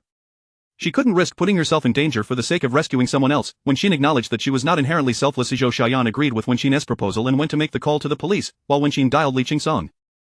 In the conference room of the Li Corporation, the atmosphere was tense. Li Qingsong listened to reports from his subordinates for an extended period, before throwing the documents in his hand across the room. Is this the result of your 3 months of hard work? He glared at the responsible party. The efficiency has decreased instead of improved. What a remarkable feat. The responsible party was drenched in cold sweat, attempting to explain, CEO Li, we have never ventured into the semiconductor and chip industry before. Li Qingsong fixed his gaze on him, his voice cold and commanding. When the project was initiated, you confidently assured me that everything would go smoothly. And now you claim we've never been involved in these industries. Where were you during the project investigation? The responsible party was too frightened to utter a word. Those long-standing within the company knew that Li Qingsong rarely displayed anger, unless it involved significant projects or major errors. The semiconductor and chip market was crucial for the Li Corporation. It was the first major step for establishing their foothold in the domestic market. Li Qingsong attached great importance to it, and during the project initiation, several responsible parties had signed agreements acknowledging the stakes. Now that the project was at a standstill, it would not be unreasonable for Li Qingsong to demand their resignation. Li Qingsong's expression was grim. I want to see a detailed plan by tomorrow. I will personally attend the negotiation. The responsible parties exhaled in relief upon hearing this. With Li Qingsong in charge, everything would be resolved. What they could not accomplish, he certainly could have. Suddenly, Li Qingsong's phone rang. He glanced at it and answered without hesitation, "Hello?" Wenxin had never called him during work hours, indicating she was likely in trouble. He did not perceive anything amiss in his tone, but to the executives present, it sounded like a thunderclap. How could CEO Li's voice be so gentle? Who was on the other end of the line? They had never witnessed him speaking so softly to anyone before. Even Zhou Ji couldn't help but glance over. Li Qingsong gestured for them to leave, standing up and walking towards the window. After listening to Wenxin's account, he frowned. Your colleague Su Chui's husband is causing a scene in the hospital. How did you get involved? He recalled that Su Chui and Wenxin had a significant conflict. The reason he had intervened to help her adjust her work was that Su Chui had been maliciously undermining Wenxin, making her daily tasks exceedingly burdensome and exhausting. Why are you suddenly taking an interest in Su Chui's affairs? Wenxin recounted the events. Su Chui called me for help. When I arrived, she was on the verge of collapse. I assisted her in calling for emergency services, and since her injuries were severe, she required urgent surgery. Initially, I covered the medical expenses. She hesitated. I know this is quite a hassle for you, but I can't just ignore it. Her husband seems quite intimidating, and I'm afraid he might kill Su Chui. I'm also worried about whether I can recover the money I've advanced. Qingsong, if you're not busy, could you come over? If you are busy, then forget it. Li Qingsong glanced at the stack of documents on his desk, and without a moment's hesitation, he replied, I'll be right there. If what she said was true, the situation could be more perilous than she realized. If Su Chui's husband discovered that they had covered her medical expenses, he might target them as well. Such individuals are often unreasonable. Li Qingsong grabbed his coat and headed out, instructing Zhou Ji, I'm stepping out. He paused for a moment, then decided against it. Never mind, I'll drive myself. After rummaging through his desk for a bit, he finally located the key to his old, battered car. Seeing his urgency, Zhou Ji asked, CEO Li, where are you headed? Just handling a personal matter, Li Qingsong replied casually. Zhou Ji opened her mouth to inquire further but ultimately refrained. A secretary should not pry too much into their superior's affairs, especially when she was usually quite discerning. Descending to the parking garage, he located the dilapidated Jetta. This vehicle had been salvaged from the depths. He had even purchased a parking space for it, which cost several times more than the car itself. He drove to the location Wenxin had mentioned. Upon exiting the elevator, he spotted Wenxin standing in the corridor alongside another woman, presumably her colleague, dressed in cleaning attire. The two were peering into the hospital room. Wenxin turned around and noticed him, rushing over to say, the police have arrived and are mediating inside. Li Qingsong glanced inside and saw a woman lying in bed with tubes and an oxygen mask, while a man stood nearby, a steel rod lying at his feet. Two police officers were admonishing him, and he appeared to be listening submissively, as if he were compliant out of fear. Wenxin remarked, before the police arrived, he was threatening to assault the medical staff, but now he seems remarkably docile. He must be scared. Li Qingsong merely curled his lips in a slight smirk, saying nothing. Such ruffians were often slippery characters, flattering in front of the authorities but revealing their true nature once the coast was. He believed Wenxin's good intentions were misplaced. She was likely to learn a valuable lesson about kindness in this situation, and he saw no need to enlighten her. At that moment, the police were satisfied with Su Chui's husband's contrite demeanor and left after a brief admonishment. Once they departed, Su Chui's husband picked up the steel rod and, with gritted teeth, confronted Su Chui. Did you call the police? Speak up. You think you can report me to the police and then find yourself another man? What a clever plan, but I'm not a pushover. Despite just having undergone surgery and feeling weak, Su Chui stared defiantly at her husband. I didn't call the police. You've made such a scene. How could the hospital staff not report it? Someone must have seen enough to alert them. You dare talk back to me? Today, I'm going to teach you a lesson. The man seized Su Chui by the collar, threateningly demanding, who paid your medical bills? If you don't tell me, I'll strangle you. Su Chui's face went pale under his grip, and the nurses refrained from intervening, fearful of being caught in the crossfire. Wenxin felt her heart constrict with anxiety and instinctively tightened her grip on Li Qingsong's hand. Su Chui had just undergone surgery. How could she withstand such torment? Li Qingsong, however, was waiting for Su Chui to reveal Wenxin's involvement, believing this would allow Wenxin to see for herself that such a person was not worthy of her assistance. But to his surprise, Su Chui, despite being choked, remained resolute, glaring at her husband and insisting, I don't know, I was knocked out cold. How could I know which kind-hearted neighbor called the police? Some good Samaritan saw what you did and helped cover my medical expenses. As the tension in the room escalated, Li Qingsong glanced at Wenxin, pondering her loyalty as a friend. The man, still gripping Su Chui's neck, growled, I'll give you one last chance, tell me who paid for your treatment. Su Chui spat defiantly, I don't know, what do you want with that information? You think you can use it to extort money? Dream on. That person is my benefactor, and even if I knew, I wouldn't tell you. You filthy wretch. The man's pupils dilated, and he tightened his grip, turning Su Chui's face a sickly shade of purple. It seemed she was on the brink of being choked to death when Xin and Zhou Xiaoyan held their breath, torn between intervening and waiting. Just then, Li Qingsong seized the man's wrist with ease. In an instant, the man let out a pained cry, dropping to the ground, cradling his injured arm. Li Qingsong looked down at him coolly. I paid for her medical expenses, 12,000 in total. Would you prefer a bank transfer or cash? The man's eyes bulged. 12,000? Why don't you go rob a bank? Whoever paid your money is who you should seek. Upon meeting Li Qingsong's unyielding gaze, the man felt a shiver run down his spine, swallowing his words. This man was not to be trifled with. Li Qingsong reiterated, 12,000, how will you pay? The man shrank back, I don't have any money, I don't even have 200. Li Qingsong smiled, unperturbed. That's quite all right. I can always take your arms and legs in lieu of payment. As he stepped closer, the man hastily retreated, panic evident in his voice. I really don't have the money. That dead woman spent your money, go ask her, it's not my fault. You're a relative of the patient, if I don't ask you, who else should I approach? Li Qingsong's tone turned icy. Think carefully, are you buying your life with money, or are you trading your life for money? The man flinched. Li Qingsong exuded an aura of intimidation that suggested he had ties to the underworld. He realized he had bitten off more than he could chew. I'll pay you back. The man hesitated before adding, but I need some time. I really don't have any cash on hand. I will give you half an hour, Li Qingsong stated, glancing at his watch. If you don't have the money in half an hour, I'll take your arms and legs as collateral. Half an hour? How could that be possible? The man contemplated negotiating, but the moment he met Li Qingsong's gaze, he instantly deflated. I'll think of something, he stammered, turning to Su Chui with a threatening tone. You better have some money. Hurry up. Su Chui shook her head. I have no money left, you've spent it all. You. The man looked as if he might strike her, but with Li Qingsong present, he dared not lay a hand on her.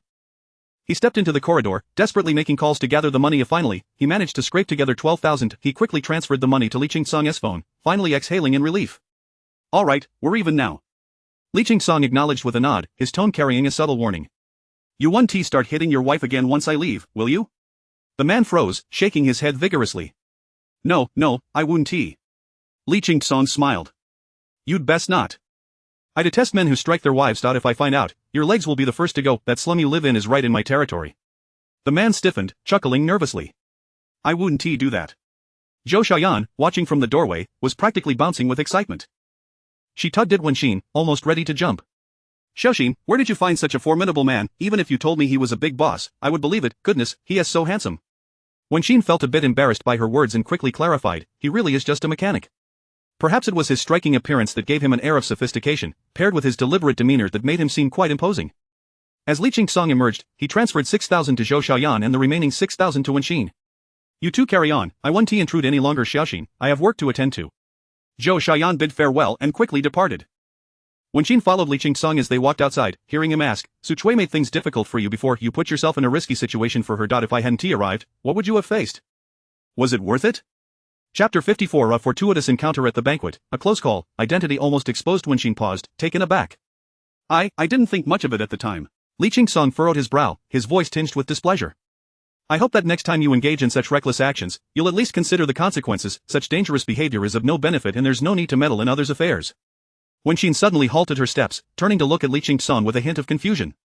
Qingsong, are you blaming me? Li Qingsong hesitated, I'm not blaming you, just thinking, but Wenxin interrupted him, just thinking that we should refrain from doing things that yield no benefit. In other words, before I undertake any action, I should first consider whether it serves my interests. If it doesn't, even if a life is lost before my eyes, I should refrain from intervening within my capabilities? Li Qingsong's brows tightened. Indeed, that was precisely his sentiment. However, he had not anticipated Wenxin's vehement resistance. Wasn't this a universal truth? Wenxin gazed at him, her voice soft yet unwavering. Qingsong, if you speak to me kindly, I will assume you are not blaming me for calling you over and delaying your matters. Communication is essential between spouses. I merely wish to share my thoughts with you. I am not a businessman. Only a businessman would rise early for profit. I am an ordinary person who finds joy in sunshine and sorrow in clouds. I strive to be kind to others and always leave a margin in my actions. I cannot be heartless and solely self-serving. I feel anger at injustice and heartache at harm, and I believe my life is beautiful. Perhaps men tend to be more composed, viewing all matters through the lens of profit, but I cannot abide by such expectations. This time, and in the future, it is simply impossible. She fixed her gentle, petite form upon Li Qingsong, embodying a stubborn resolve. In the past, Li Qingsong had deemed Wenxin foolish, yet in that moment, he suddenly perceived that this was indeed what it meant to be human. He had traversed the business realm for so long that he had forgotten the sensations of compassion and empathy. Wen Xin's earnest stance before him made him realize that a living, breathing individual ought to embody such qualities. Yet, such individuals are destined to endure great hardships, for this society has little tolerance for kindness. Li Qingsong parted his lips but said nothing further, since she did not accept his viewpoint. Any further discussion would be futile.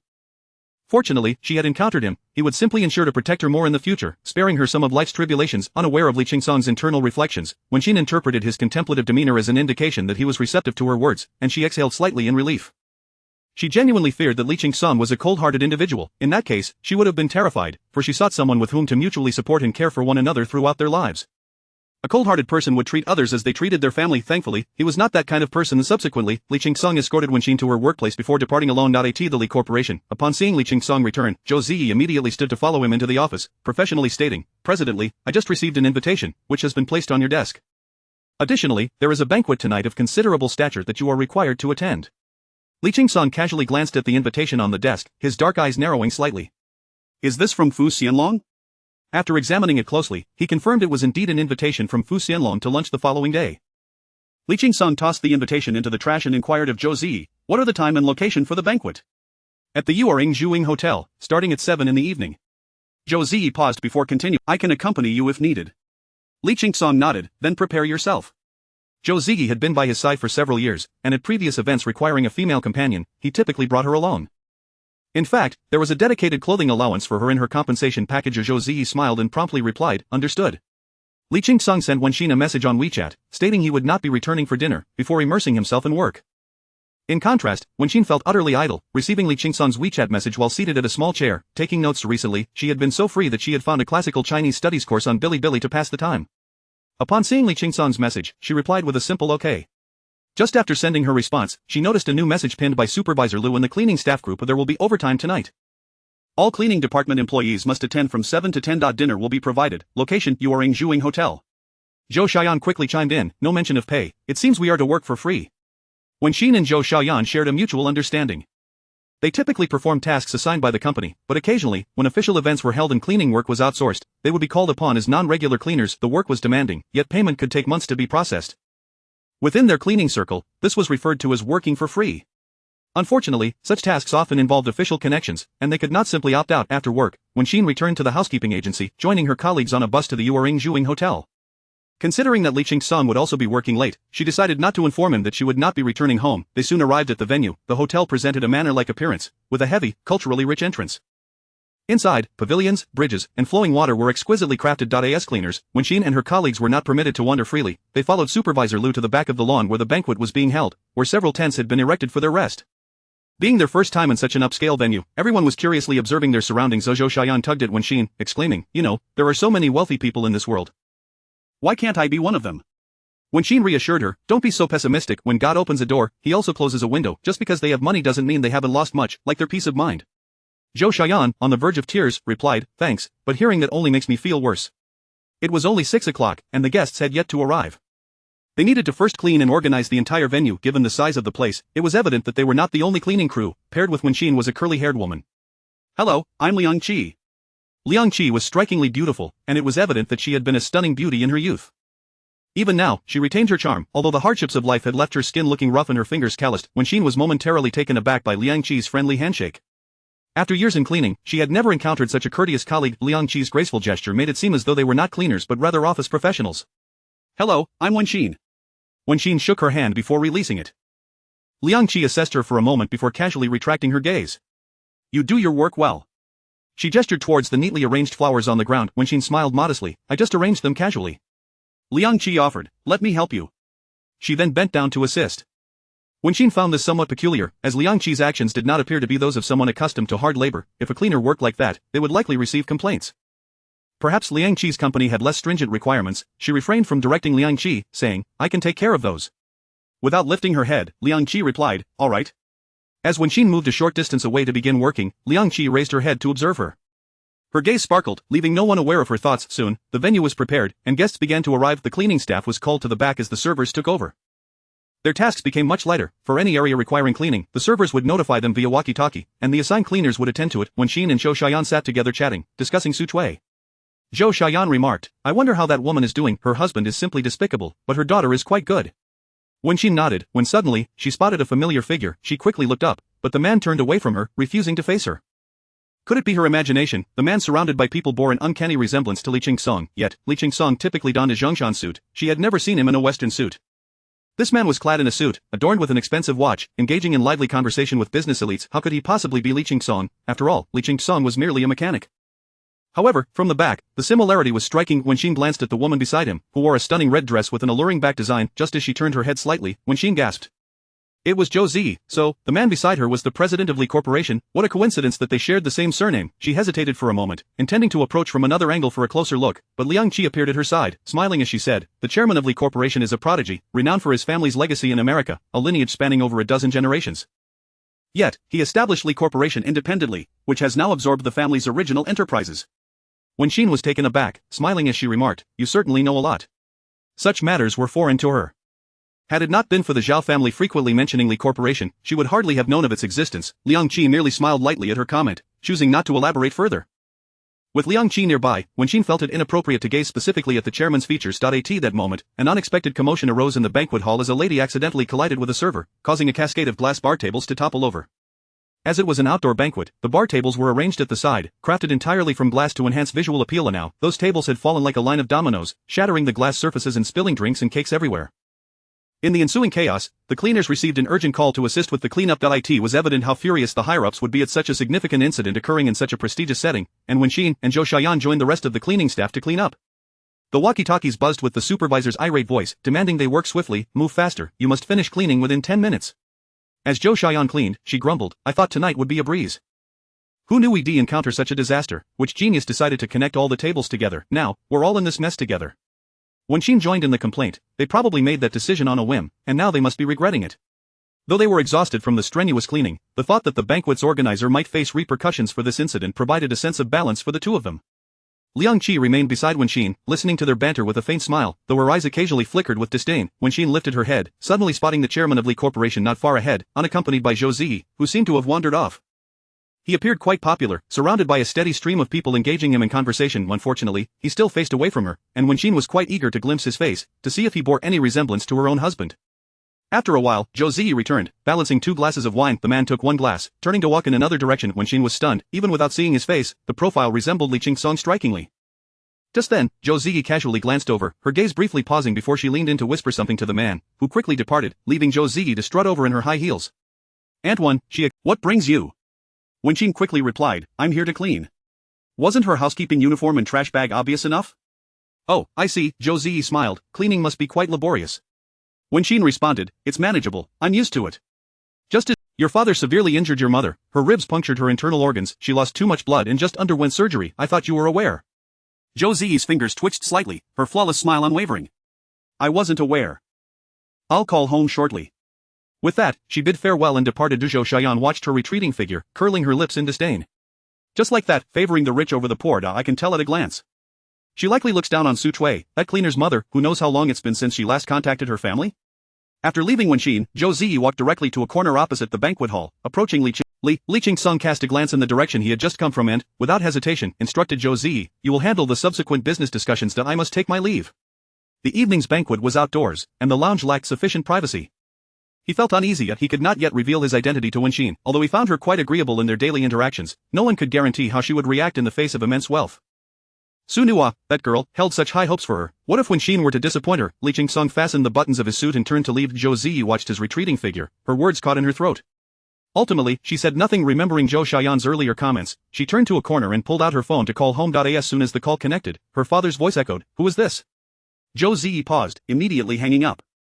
How could her mother's phone be in her father's hands? In the hospital, Zhou Guangwei furrowed his brow as he tossed the phone to Su Chui. Who called? Not a word from you. You wouldn't be cheating on me, would you? Su Chui retorted irritably, I am not. Zhou Guangwei grunted, you better not be. If I find out you're fooling around, I'll break your legs. Marrying you has brought me nothing but misfortune. Su Chui opened her mouth but remained silent. Zhou Guangwei had beaten her for half her life because she couldn't bear him a son, and he had lavished all the family resources on his elder brother and sister-in-law, who had a son. What kind of life had she led for decades? A home that felt unwelcoming, relatives who felt distant. What was wrong with her seeking companionship elsewhere? Zhou Guangwei deserved to be cuckolded, but she dared not let him know. He would truly break her legs. At the banquet venue, Liang Qi helped Wenxin carry out the last basket of trash, wiping the sweat from her forehead. Smiling, she said, Xiao Xian, may I call you that? I felt quite a connection in our conversation tonight. Shall we exchange contact details? Wenxin replied politely, of course. She quickly took out her phone and added Liang Qi as a friend. By this time, the banquet had concluded, and the guests were leaving in small groups. The cleaning staff had tidied the venue, and Liang Qi bid farewell to Wenxin before returning in her company's vehicle. Wenxin and Zhou Xian boarded the bus home. Halfway through their journey, Wenxin's phone chimed. She opened it to find a message from Liang Qi. I've reached home, have you arrived? Wenxin replied, still on the way, but I'll be there soon. Liang Qi added, it was delightful to meet you today. When are you free? We should go shopping together. Wenxin hesitated for a moment, sensing that Liang Qi's enthusiasm might be a bit excessive. However, some people are naturally friendly, so she dismissed her concerns and replied, sure, I'm free this weekend. Liang Qi sent a cheerful emoji, saying, I'll contact you then. After their conversation ended, Wenxin put her phone away.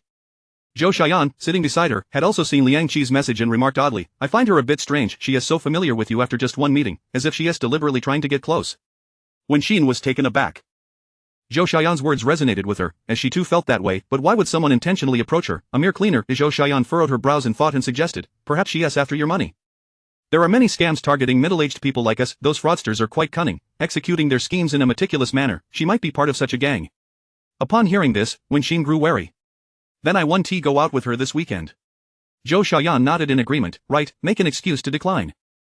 Better safe than sorry. Wenxin chuckled, you're using quite the dramatic phrasing. Zhou Xian defended her choice. Isn't it appropriate? Wenxin suppressed her laughter and nodded, yes, very appropriate. The bus dropped them off at the housekeeping company, and Wenxin said her goodbyes to Zhou Xian before taking the bus home.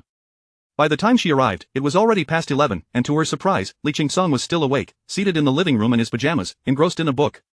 Wenxin had previously noticed his reading habit, finding it both surprising and admirable. It astonished her that a mechanic would enjoy reading, and she appreciated him all the more for it. Hearing her return, Li Qingsong looked up and smiled, you're back. Yes, Wenxin replied, changing her shoes. Remembering the figure she had seen at the banquet, she chuckled as she sat beside Li Qingsong, eager to share the amusing story. Guess who I saw at the banquet today? Li Qingsong followed her lead, asking, who? Wenxin laughed, the chairman of the Li group. You won't believe it, but he looks just like you, especially from behind and in profile. I didn't see his face, so I can't say for sure, but from the back, it was like looking at you. Li Qingsong feigned surprise, really? Wenxin nodded vigorously, afraid he wouldn't believe her. Yes. I was so taken aback that, had I not known you were just a mechanic with an ordinary background, I might have thought he was your twin. Li Qingsong chuckled, that is quite remarkable. I only have one brother, and he is very ordinary too, there is no way he is related to that chairman. Of course, Wenxin replied, not doubting it for a moment. Even though you share the same surname, you're definitely not family. Initially, Li Qingsong suspected that Wenxin might be testing him, but he soon realized how genuinely naive she was. Sharing the same surname and bearing a resemblance had not raised a single suspicion in his mind. However, this was advantageous for him, sparing him the trouble of maintaining a facade.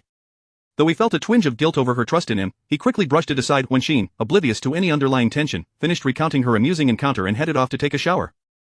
By the time she returned, Li Qingsong had already fallen asleep. She switched off the lights and joined him in bed. In the days that followed, Wenxin occasionally received messages from Liang Qi.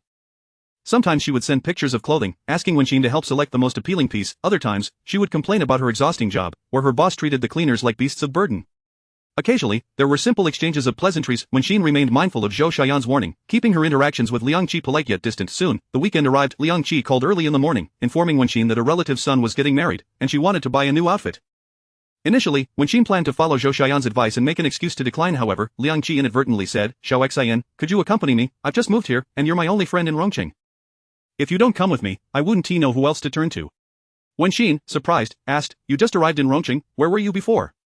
Liang Qi sighed, I lived in Rongqing for 2 years when I was younger. Then I married someone and moved to Haicheng, where I endured his physical and verbal abuse. He wouldn't let me leave Haicheng until he passed away a while ago, and only now can I return. Wenxin listened to her story with sympathy, quickly responding, alright, I'll go with you. Where do you want to buy clothes? Liang Qi hesitated, I'm not familiar with Rongqing now. Do you know where I can find good quality clothes at a reasonable price? Wenxin thought for a moment, there is a clothing wholesale market with nice clothes.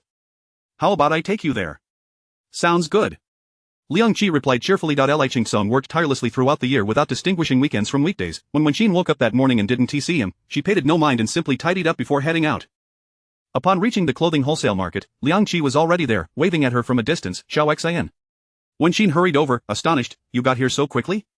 She had thought she was fast. The market was central and not far from her home, taking her 20 minutes by bus, yet, Liang Qi had arrived even sooner. Do you live nearby? Wenqin asked curiously. Liang Qi shook her head with a smile. No, I live outside the 3rd Ring Road. Wenqin was even more surprised. Isn't that over an hour away? Previously, when she took the bus to the 3rd Ring Road, it took her more than an hour. Liang Qi chuckled, explaining, not today, I left early, and there was no traffic. Suddenly, Wenqin realized, so you took a taxi. Taking a taxi saves a lot of unnecessary travel time, naturally reducing the overall duration. Liang Qi paused at this, then nodded with an awkward smile. Yes, I took a taxi. Wenqin, astonished, asked, how much was the fare? It's not a short distance from the 3rd Ring Road. Liang Qi hesitated. It was mainly for convenience. It didn't take much time. She evaded Wenqin's question. Wenqin wasn't genuinely inquiring about the cost, she was merely expressing how expensive taxis could be. Nodding in agreement with Liang Qi's statement, she said, indeed, whether for convenience or to save money, one must choose one. She chose to save money but understood that many would opt for The two walked side by side into the clothing market. As they browsed, Liang Qi chatted amiably, Xiao Xan, you look so youthful, your husband must be quite considerate, right? Wenqin thought back to the moments shared with Li Qingsong after their marriage and nodded in agreement, he is quite thoughtful. Liang Qi expressed her envy, that's wonderful. You've grown together since youth, your bond must be unique. Wenqin quickly clarified, not quite, we are a couple by chance and have only been married for a short time. Liang Qi seemed What was his relationship with his previous wife? When his ex-wife was giving birth, she passed away, Wenqin replied casually. But he is very loyal, he remembers her fondly even after all these years. Really? Liang Qi's eyes lit up, appearing genuinely pleased. She then asked Wenqin, don't you feel jealous?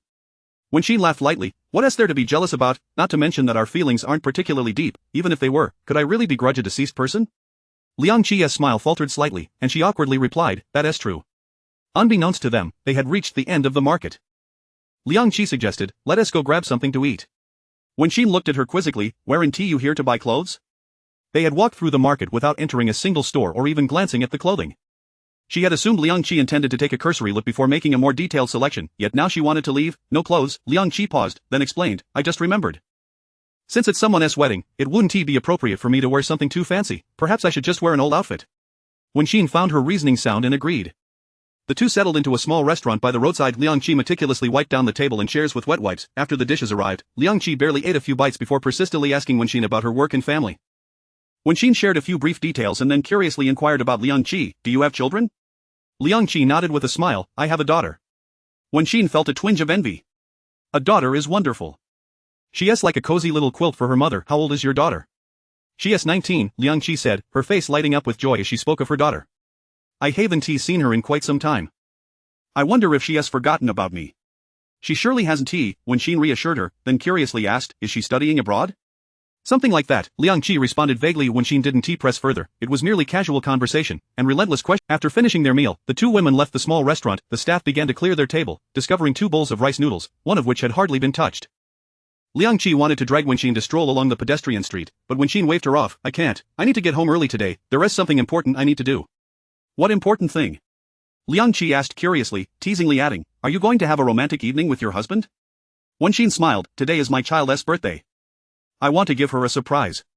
Liang Qi expressed her regret, well then, let us plan to go out together another day. Wenqin waved goodbye with a smile and boarded the bus. After the bus had traveled a considerable distance, Liang Qi remained standing in place, watching the bus disappear into the distance, frozen in thought. Suddenly, her expression changed as she hurriedly checked her phone calendar.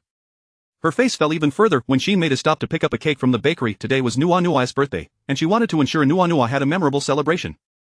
While helping Su Nua tidy up one day, she had seen a small triangular cake on the table, with a candle lit on top. Nua had blown out the candle, enthusiastically calling out to Wenqin, Auntie, you're just in time. It is my birthday today, let us eat cake together. Even with such a small cake, Nua had generously shared half with her. At that time, Wenqin had only found the child amusing, celebrating her birthday alone with such joy, but after marrying Li Qingsong and learning about Nua's mother, she realized how pitiable the child truly was. Chapter 56, Are you unable to accommodate even one deceased? The birth of a new life ought to be a momentous occasion worthy of celebration. However, the arrival of Su Nua brought about the untimely demise of her mother, transforming what should have been a joyous event into a burden for her. Li Qingsong, a man of deep emotions and strong loyalties, likely never celebrated Su Nua's birthday over the years, yet, how could a young girl not yearn for such a celebration? While other children reveled in birthday cakes and gifts, she was left with nothing. Warmth enveloped Su Nua's thoughts as she reflected on her lonely birthdays, watching other children enjoy their festivities and feeling a pang of envy. It wasn't until she grew older that she purchased a modest cake and celebrated alone in her rented apartment. The thought pierced her heart like a needle, causing her profound sorrow. Despite the hardships she and Zihao endured over the years, she had always made it a point to celebrate his birthdays with utmost seriousness, cake, gifts, and longevity noodles never once absent from the occasion.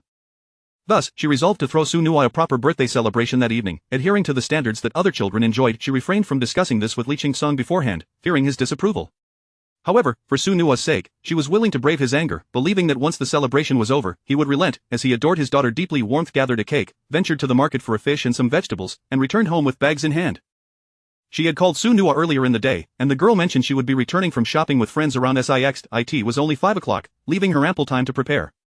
Warmth placed the cake on the dining table, donned an apron, and stepped into the kitchen. Knowing Su Nuo's fondness for sweet and sour flavors, she prepared a squirrel-shaped fish and sautéed several dishes, arranging everything meticulously on the table. From the refrigerator, she retrieved the juice and sweet wine she had previously bought, and recalling how intoxicated Li Qingsong had been last time, she also procured a few bottles of beer. Everything was ready just as Su Nuo arrived, carrying a bag of apples, each one plump and red. Warmth had never seen such apples and curiously inquired about their variety. Su Nuo chuckled, "I don't know, I bought them on the way." In truth, they were from an imported supermarket, costing 160 for 2, and she had purchased 8 boxes, splitting them into 16 and tossing them into a plastic bag. If Warmth knew that this bag of apples had cost over 1,000, she would likely feel a pang of regret. Thus, a kind concealment was necessary. If anyone were to be blamed, it would be her father, who adamantly refused to disclose his identity to Warmth. Su Nuo casually set the apples aside, and upon seeing the squirrel fish on the dining table, she exclaimed, "This is my favorite, Warmth, you're the best." Just then, she caught sight of the birthday cake nearby and froze, asking, "Warmth, is it your birthday today?" With only the two of them at home, and knowing it wasn't her father's birthday, it could only be Warmth's celebration. Realizing this, Su Nuo felt a twinge of guilt. Warmth had gone to such lengths to call her back for her birthday, and here she was, without a gift to offer. Moreover, it seemed unfair that the birthday celebrant had prepared an entire feast for herself. Su Nuo felt a pang of remorse. "Warmth, you should have told me earlier. I could have helped." Warmth chuckled softly, "Oh dear, have you forgotten? Today is your birthday." Su Nuo was taken aback. "My birthday?" Warmth sighed, "Did you forget? Last year on this day, I came to clean for you and found you had bought a small cake and lit a candle, celebrating your birthday, and even shared half the cake with me." She gently stroked Su Nuo's hair and spoke softly, "A birthday should be celebrated properly. This year, I bought you a birthday cake, and we shall celebrate it together." Su Nuo's eyes glistened with tears, unsure whether to feel a sense of grievance or gratitude. She pouted, unable to hold back her tears. "Thank you, Warmth." Warmth quickly handed her a tissue, saying, "Oh dear, why are you crying? Did I upset you by taking the initiative? I'm sorry, I just wanted to make you happy. If you think it disrespects your mother, we can forego the celebration." Su Nuo sniffled, holding back her tears, and quietly embraced Warmth. After a moment, she choked out, "I'm not unhappy, Warmth. Someone remembers my birthday, and it makes me so happy." Since childhood, she had envied other children who celebrated their birthdays with great fanfare, complete with cakes and gifts. "I wanted that too, but my dad said my birthday was my mother's death anniversary. To honor her, I wasn't allowed to celebrate. I know my mother died giving birth to me, and I shouldn't selfishly think of myself, but sometimes it feels so unfair. I have no choice but to carry the guilt of causing her death. If I could, I wouldn't want to live this life at all." Every year on her birthday, she felt utterly despondent. Sometimes, she couldn't help but buy a small cake days after her birthday and celebrate in secret. "Warmth, last year when I bought that cake, it wasn't even on my birthday. My birthday had already passed. I just wanted to avoid the anniversary of my mother's death." Warmth suddenly realized, recalling how Li Qingsong had been inebriated just a few days prior due to his ex-wife's Memorial Day. How had she overlooked this? Yet, perhaps it was for the best. She gently patted Su Nuo's back and comforted her. "It's alright. We can celebrate your birthday on this day instead, and I promise to celebrate it with you every year from now on." Su Nuo, typically so lively, had never seen her appear so despondent. It was unimaginable how she had endured this time each year for nearly 20 years. Nuo, I too am a mother. Trust me, your mother would want you to celebrate your birthday joyfully each year. She would never wish to see you gloomy on this day because of her." Su Nuo, with red-rimmed eyes, asked uncertainly, "Really?" "Of course," Warmth replied with a smile. "Now, stop crying like a little kitten and go wash your face. Your dad will be back soon." Mentioning Li Qingsong made Su Nuo hesitate. Warmth noticed her apprehension and quickly reassured her, "Don't worry, I've spoken to your dad. He has always cherished you. Since we are avoiding that day, he shouldn't mind." Su Nuo found this reasonable and nodded obediently before heading to wash her face. Once she returned, she lingered by the birthday cake, reluctant to leave it. This was her first birthday cake. Warmth smiled. "Have you thought about what wish to make?" Before she could finish her sentence, the door swung open, and Li Qingsong entered. Upon seeing the dishes and birthday cake on the table, he paused and asked Warmth, "Is it your birthday?" Warmth shook her head, walking over to take the bag from his hands, explaining, "I wanted to celebrate Su Nuo's birthday and do it differently from now on." Before she could finish her explanation, Li Qingsong's expression darkened, his voice cold as he questioned, "Celebrating Su Nuo's birthday? Who permitted you to do that?" His imposing demeanor startled Warmth. She tugged at his sleeve. "Qingsong, please, let us talk about this in the bedroom. I can explain." She didn't want to discuss this in front of Su Nuo, who was finally having a joyful birthday, and Li Qingsong's reaction would only upset her further. Li Qingsong forcefully shook off Warmth's hand, his gaze sharp as he replied, you know very well that Su Nua's birthday coincides with her mother's death anniversary, yet you arranged all of this. Warmth, what are you really after? Are you unable to accommodate even one deceased?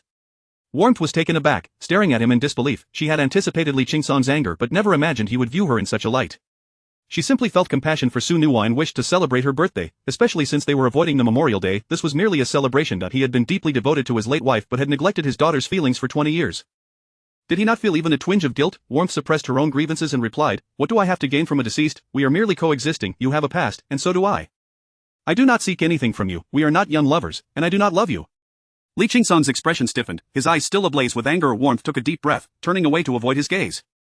After a few moments of choking back her emotions, she continued, I am a mother, and I care for Su Nua. I cannot bear to see a child alone in a rented room, celebrating her birthday with just a small cake and a candle.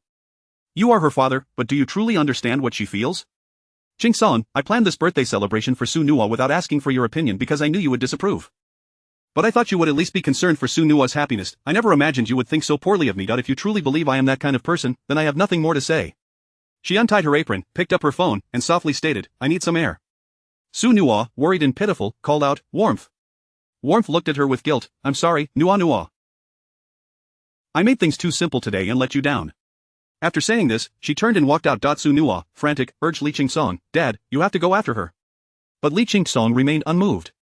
Su Nua, distressed, exclaimed, if you don't go after her, what will happen to Warmth? She has nowhere to go. If she runs off, where will she end up? Li Qingsong's gaze shifted from the birthday cake to Su Nua, and he replied stiffly, she'll calm down and come back. He had intended to throw the cake into the trash, but upon seeing Su Nua, fuming, stomped her feet in frustration. With no other option, she decided to chase after Warmth herself. And no matter what, she needed to coax Warmth back. She hurried downstairs, but upon glancing around, she found no trace of Warmth. Anxious and worried, she dashed toward the entrance of the community. She assumed Warmth had left in anger, but in reality, Warmth merely sought a moment to breathe. She was hurt by Li Qingsong's words, believing she had been sincere throughout their marriage, with no ulterior motives. However, Li Qingsong's remarks made it seem as though she were a scheming woman. By the time Su Nua reached the entrance of the community, Warmth had already returned upstairs. She was reluctant to be away for too long, fearing that Li Qingsong, in a fit of temper, might throw away the cake and the feast, leaving Su Nua heartbroken. Given Su Nua's stubbornness, if a fight broke out between father and daughter, it would only complicate matters further. This situation was her doing, and she could not leave the mess for Su Nua to clean up. Besides, celebrating Su Nua's birthday without Li Qingsong's knowledge was already crossing a line. Given her status, Warmth had never denied her mistakes. She had simply believed that Li Qingsong could tolerate this error. Yet, she had underestimated her own significance in this household. There was nothing to be upset about. After all, they were a couple brought together by circumstance. They could simply coexist amicably, and when they grew old, they could still lend each other a hand. It would not be in vain to have been partners. Warmth was a person who easily found clarity. She had become accustomed to loss over the years. If she couldn't come to terms with it, she would have long since been unable to live. Upon returning home, the house was eerily quiet, devoid of any commotion. The dining table sat forlornly with the dishes and cake. Warmth found herself lacking the motivation to tidy up and called out, Nua? There was no response. Warmth furrowed her brow involuntarily. Has Su Nua left? She checked the room where Su Nua used to stay, finding it empty, and then hesitantly knocked on Li Qingsong's door. Hearing his low voice invite her in, she did not enter but stood at the door and asked, Where's Su Nua? After a few seconds, Li Qingsong responded, If she isn't out looking for you, then she might have left. Warmth's frown deepened. Su Nua's bag was still on the sofa. If she had left, she wouldn't have forgotten it. Moreover, she had just been downstairs. If Su Nua had been looking for her, she should have seen her. Li Qingsong was feeling quite irritated, and his patience was wearing thin as he spoke. She is always forgetful. She'll be back. She is an adult and won't get lost. Warmth bit her lip, suppressing her thoughts, and turned to leave. However, unease nodded her, compelling her to search for Su Nua. She descended the stairs and wandered around the community, yet saw no sign of Su Nua. Just as she contemplated checking outside, she unexpectedly bumped into Li Yanfang and Zhao Peipei around the corner of a building. The two were out for a walk with their little one, Mumu, who seemed to have just learned to walk, tottering around like a little duck, utterly adorable. Perhaps because of the gold bracelet Warmth had given her, the child recognized Warmth and toddled over, babbling joyfully. Warmth instinctively reached out to embrace the child, but Li Yanfang sharply interjected, Don't touch my grandson. Warmth's hand froze awkwardly in mid-air. Zhao Peipei hurried over, scooping up Mumu, and impatiently glared at Warmth. What are you doing here again? Chapter 57. Eavesdropping is not an option. Wenxin paused momentarily before explaining, Peipei, I currently reside in this community. Did I not mention it to you last time? Before she could finish her sentence, Li Yanfang interrupted, striding over and scrutinizing Wenxin with skepticism. With an air of arrogance, she demanded, You claim to live in this community. Have you lost your mind over money? What status do you possess that allows you to reside here? Are you aware of the price per square meter in this area? Wenxin remained silent. How could she not be aware of the housing prices? The very apartment where Peipei and Zihao lived was purchased by her. However, it was evident that Li Yanfang was not interested in hearing her response. Preoccupied with finding Xunhua, Wenxin decided not to elaborate further and simply smiled politely, saying, "Mother-in-law, Peipei, I have matters to attend to. I shall take my leave for now, we can converse another day." Zhao Peipei retorted brusquely, "What other day? Who wants to see you? Can you just stay away from us?" Wenxin paused for a moment, her back turned to them, before hastily departing. Faced with such a difficult mother-in-law and daughter-in-law, she felt helpless. After all, Zihao had feelings for them, and she could not forsake her child over trivial disputes. The pressing concern was still to locate Nuonyuo. She hurriedly circled the community, but to no avail. Frustrated, she attempted to call Xunhua, but her calls went unanswered. Suddenly, it dawned on her that Xunhua had seemingly left without her phone, as she had noticed the device left on the dining table earlier.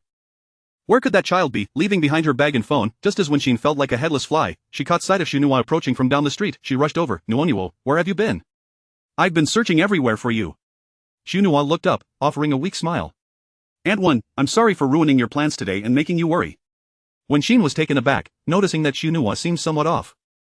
She appeared disheveled, as if she had been through some emotional turmoil. Quickly, Wenxin inquired, "Nuonyuo, what is wrong? Has something happened? Is it about your father not allowing you to celebrate your birthday? You know he cares for you deeply, perhaps he is just a bit stubborn and struggles to express his feelings. This indicates how deeply he feels for your mother, which could be seen as a good thing, don't you think?" Xunhua nodded, still looking troubled, though she did not respond to Wenxin's questions. Wenxin assumed Xunhua was genuinely upset over the birthday situation, and sighed with sympathy. If only she had thought to celebrate Xunhua's birthday outside, keeping it a secret from Li Qingsong, it might have spared them both the disappointment. Unfortunately, the mistake had already been made. As Wenxin and Xunhua entered the room, Li Qingsong sat at the dining table, staring blankly at the birthday cake. Hearing their movements, he lifted his head and greeted Wenxin, "You're back." Wenxin merely nodded in response, still harboring some resentment towards him. She could not return to her previous state of ease so soon. Li Qingsong seemed to sense this, and his irritation only deepened. He had always known that marrying without a foundation of affection would lead to complications. How had he allowed himself to be so easily swayed into this marriage by Nuonyuo? At that moment, Xunhua, who had remained silent, suddenly turned to Li Qingsong and said, "Dad, can you come here for a moment? I need to ask you something." Li Qingsong shot her a stern look, but upon noticing her distressed demeanor, he rose from his seat. Wenxin felt hopeful that the father and daughter would finally have an earnest conversation, believing that open communication would dissolve any lingering barriers between them. They retreated into the room Xunhua occasionally occupied, where she closed and locked the door. Li Qingsong's expression soured at the sight of this, but he acknowledged that Wenxin possessed enough decorum not to eavesdrop on their conversation. Xunhua smiled faintly. "I know Aunt Wen has a noble character and would never do such a thing, but I felt it necessary to lock the door." She looked at Li Qingsong, her usual playful demeanor replaced by an unusual gravity, and softly stated, "Dad, while I was looking for Aunt Wen, I encountered someone who shared a lot with me." A flicker of unease crossed Li Qingsong's mind. What was it about? Xunhua hesitated before revealing, "It's about my mother." Li Qingsong halted, standing abruptly from his chair, furrowing his brow as he scrutinized Xunhua. Who was this person? What is their intention?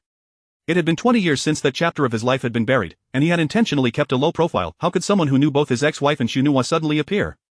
The only explanation that made sense to him was that they harbored ulterior motives. Xunhua was his precious daughter, and her safety was his utmost priority. Alarm bells rang in his head as he pressed for details. What exactly did they say to you? Xunhua opened her mouth. She said she knew my mom, that I looked just like her when she was younger, and she recognized me immediately. She mentioned that my mother was a pitiful person who loved you deeply but never experienced happiness. She added that she was glad to see that we still remember my mom fondly. Li Qingsong's brow furrowed deeply. Who was this person? What did she want? Was she trying to manipulate him through Nuonyuo? If so, it placed Nuonyuo in a precarious position. Without delay, he dialed Zhou Ziyi. She seemed to be dining when she answered, her voice slightly muffled and endearing. Upon hearing Li Qingsong's request, she paused for a moment. Are you saying that there is someone connected to your ex-wife near the community? I'll check the surveillance footage right away. Li Qingsong affirmed, be discreet in your investigation. We don't want to alert anyone. Understood, Mr.Li. After ending the call, Li Qingsong turned to Xunhua, urging, don't dwell on this too much, you have classes tomorrow, you should head back to school. Although he supported her dream of becoming a designer, he did not condone neglecting her academic studies. Xunhua remained lost in thought, feeling an emptiness within her. There was one thing she had not shared with anyone. The person who had approached her carried a scent that brought her comfort. When that woman left her sight, a pang of sorrow struck her heart. Who was she? A friend of her mother's from long ago. Would she feel it was unfair seeing her father remarry and raise another daughter? Xunhua dared not delve deeper into her thoughts. In contrast to Li Qingsong's stern demeanor, when Xin remembered that Xunhua had not eaten, she entered the kitchen and prepared a bowl of noodles, bringing it out for Xunhua. Nuonyuo, have something to fill your stomach. He averted his gaze, knowing that the priority was to uncover the intentions of the person who had approached Nuonyuo. The family of his ex-wife had long since fallen apart, and after her passing, he had lost. It had been many years since he had seen any of them. Was it possible they had come looking for him? That possibility lingered in his mind. Deciding to act, he called Fengans to investigate the recent activities of the Liang family. Zhou Ziyi served as his public secretary, but there were matters that required a more discreet approach. Fengans had been his right-hand man for over 20 years, assisting him since his time abroad. Li Song preferred to keep sensitive matters out of the public eye, which was why he entrusted them to Fengyan. Setting his phone down, he glanced at Xunhua, who was eating her noodles, then shifted his gaze to Wenxin, ultimately unable to restrain himself from speaking. I'm hungry too. Wenxin hesitated, initially intending to ignore him, but the word slipped out. Would you like some noodles? I can make you a bowl as well. Li Song nodded, sure. Xunhua felt uneasy with his condescending demeanor and could not help but retort on Wenxin's behalf, if you're hungry, why not just go out and buy some food? Or is cooking beyond your capabilities? You just command Aunt Wen around, you don't treat her like family, so why do you feel entitled to order her about? Li Song glared at her, be quiet. Wenxin quickly interjected, Nuonyuo, I'm fine. Just eat, it's an adult matter, you needn't concern yourself with buying food outside incurs costs, and your father has had a long, tiring day at work. Xunhua snapped a bite of noodle and argued, Aunt Wen, you need to be firmer. If you're not tough, you won't stand your ground. It seems like my dad has grown accustomed to having you cater to him. He has had a long day, but that doesn't mean you haven't worked hard too. Li Song finally understood that the earlier incident had not been resolved. He maintained a stern expression and declared, what you're saying is pointless, I will not allow you to celebrate your birthday. Having delivered that blunt statement, he turned and retreated to his bedroom. Wenxin observed, surmising he would likely skip dinner, so she opted not to enter the kitchen but instead sat beside Xunhua and sighed, why do you have to argue with your father? He truly cares for you, it's just that men often struggle to express their feelings. Nuonyuo, please listen to Aunt Wen and apologize to your father, let us move past this. Xunhua glanced at the birthday cake nearby, her lips quivering with emotion as her eyes reddened. However, she lowered her head, focusing on her meal, and no one noticed her distress. When she found herself at a loss for how to comfort Xunhua, she empathized with her, feeling that Li Song was being overly rigid and unfair to the child. Yet, in front of Xunhua, she could not speak ill of Li Song for fear of impacting their relationship, thus, she continued to defend Li Song, and eventually, a smile emerged on Xunhua's face. Aunt Wen, I understand. Don't worry. Wenxin sighed in relief, grateful that Xunhua was able to see reason. After finishing her noodles, Xunhua mentioned she had to leave, taking her bag with her. Wenxin sensed that Xunhua was still upset and did not wish for her to return to her cold, lonely rental apartment. She contemplated inviting her to stay, but the words caught in her throat. She needed to discuss matters with Li Song, and if the conversation turned sour, Xunhua might not be able to hold her composure. Ultimately, it was better to let her go. After Xunhua departed, Wenxin tidied up briefly before knocking on Li Song's bedroom door. Come in, he called from within. Wenxin, however, did not enter. She merely opened the door and said, Song, I need to talk to you. I want to come in. Her voice was gentle, the usual warmth underscored by a firm resolve. I regard Nuonyuo as my own child. All these years, while you focused on reminiscing and honoring your late wife, have you paid any attention to your daughter? Do you have any idea of the fragility she hides beneath her cheerful facade? I don't regret celebrating Nuonyuo's birthday today, I only regret not doing it outside so you would remain unaware of it. Li Song glanced at her, his gaze piercing yet softened by a hint of warmth. However, Wenxin did not concern herself with his perceptions, what mattered was that he began to show more attention to his daughter. After speaking her mind, she turned to leave. Li Song frowned, wondering if this was her way of apologizing. She hadn't even uttered a simple I'm sorry. Even the least competent employee in his company would have done better. He was about to speak when Wenxin walked out without sparing him a glance, her departure decisively abrupt. Li Song's expression grew complicated, silencing his thoughts. What was happening? How had the situation devolved to the point where he felt he was in the wrong? Wenxin discarded the food from the dining table into the garbage, including the birthday cake. After washing the dishes, she headed straight to her room. As she passed Li Song's door, she paused and couldn't help but say, I think it would be best for you to seek out Nuonyuo. She looked quite upset when she left, and if you find her, it would surely brighten her day. There was no response from within. Wenxin smiled faintly, choosing not to say more, and returned to her own room. Li Song sat idly, staring at his phone. Was this how it was meant to end? Just like this? At that moment, his phone rang, and it was Zhou Ziyi calling. Amar.li, the surveillance outside the community has been compromised. The original video footage has not been preserved. Li Song's expression stiffened. What about the nearby cameras? What about the intersections along that road, where no suspicious individuals identified?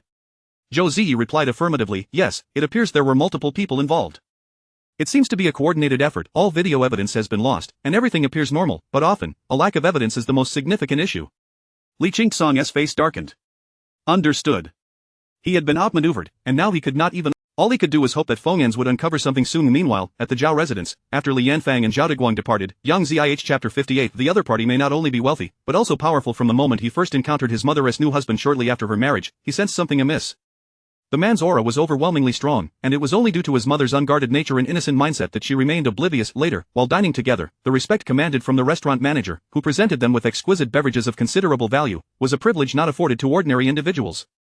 Even when he explained that he was acquainted with the owner of the establishment, Yang Zihao remained skeptical. It was too coincidental that just as he was about to investigate the matter, an unidentified man approached his mother and entered their home. Thus, he had previously engaged a private investigator to delve into the background of Li Qingsong. However, the name was unremarkable, at least in Rong City, it was unknown, leaving the investigator with little to work with. When he finally reported having found some leads, Yang Zihao took it very seriously. A clear male voice came through the line. Mr. Yang, I successfully tracked Li Qingsong for the first time. He did indeed visit an auto repair shop that day, and nothing seemed out of the ordinary. However, he soon detected my presence and managed to elude me. Worse still, it appears he is now tracking me in return. Had I not been swift, I might have been caught. Upon hearing this, Yang Zihao's brows involuntarily knitted in discontent. Is this the extent of your investigation? I entrusted you with this matter because I have faith in your capabilities, yet this hardly qualifies as progress. The investigator's resigned smile reflected his helplessness. This indicates that the individual in question possesses a status far beyond that of an ordinary person. At the very least, he is significantly more formidable than the Zhao family you asked me to investigate. I can manage inquiries into regular affluent individuals, but this one eludes me, suggesting he may possess not only wealth but also considerable influence. Yang Zihao's brow furrowed deeper. What manner of identity does Li Qingsong possess that could render the most adept private investigator in Rong City ineffective? What intentions could he harbor in approaching his mother? Could it be that Li Qingsong is somehow linked to that incident? Before the man hung up, he added, Mr. Yang, I can no longer continue with this assignment. However, as a friend, I can offer you a piece of information. That day on the road, I spotted a man who bore a striking resemblance to the photo you provided, seated in a luxury vehicle. It was fleeting, and I couldn't ascertain whether it was indeed him. Yang Zihao acknowledged with a non-committal sound and ended the call. If what the investigator saw was genuine, it confirmed his earlier suspicions. At the very least, it substantiated that Li Qingsong posed a potential threat. Yang Zihao hesitated, contemplating whether to call his mother to issue a warning. After a moment's deliberation, he ultimately decided against it. Some burdens were his to bear alone. His mother had worked tirelessly for half her life. It was best to allow her to live in peace now. After all, he was watching over her, and Li Qingsong could not harm her. When Xin remained blissfully unaware of the underlying tensions of that night, she experienced insomnia, eventually succumbing to a fitful sleep. The next morning, she awoke late, realizing she was close to being late for roll call. In her haste, she grabbed a bag and rushed out without breakfast. Li Qingsong, who had been waiting for her to prepare the morning meal, paused in surprise. What was this? Had she begun to sulk? Had she stopped cooking altogether? Since when Xin had taken to making breakfast every morning, Li Qingsong had grown accustomed to her serving him a steaming meal upon his arrival, yet today, she had not cooked at all. Annoyance bubbled within him. He was usually calm, but since the previous evening, he had been unable to shake off a restless agitation. He had intended to mend things with Xin that morning, but now that seemed impossible. After all, it was merely a meal. Prior to their marriage, he had not starved. With a stern expression, Li Qingsong donned his coat and stepped outside. Xin, hurrying to the housekeeping company, finally arrived just in time for roll call. Zhou Xian, noticing her breathless state, exclaimed in surprise, "You're in a rush. I thought you were perpetually unflappable." Xin chuckled in disbelief. "I'm human. After all, I experience emotions like anyone else. I can be anxious, even irritable. I just had a cold war with Li Qingsong yesterday." Zhou Xian, however, seemed incredulous. "You, upset? Forgive me, but I find that hard to believe. You must express your displeasure in the gentlest of ways." Xin shook her head, amused. She suddenly recalled that as she left that morning, Li Qingsong had been waiting in the living room. Was he expecting her to cook? Now that she hadn't prepared breakfast, how would he eat?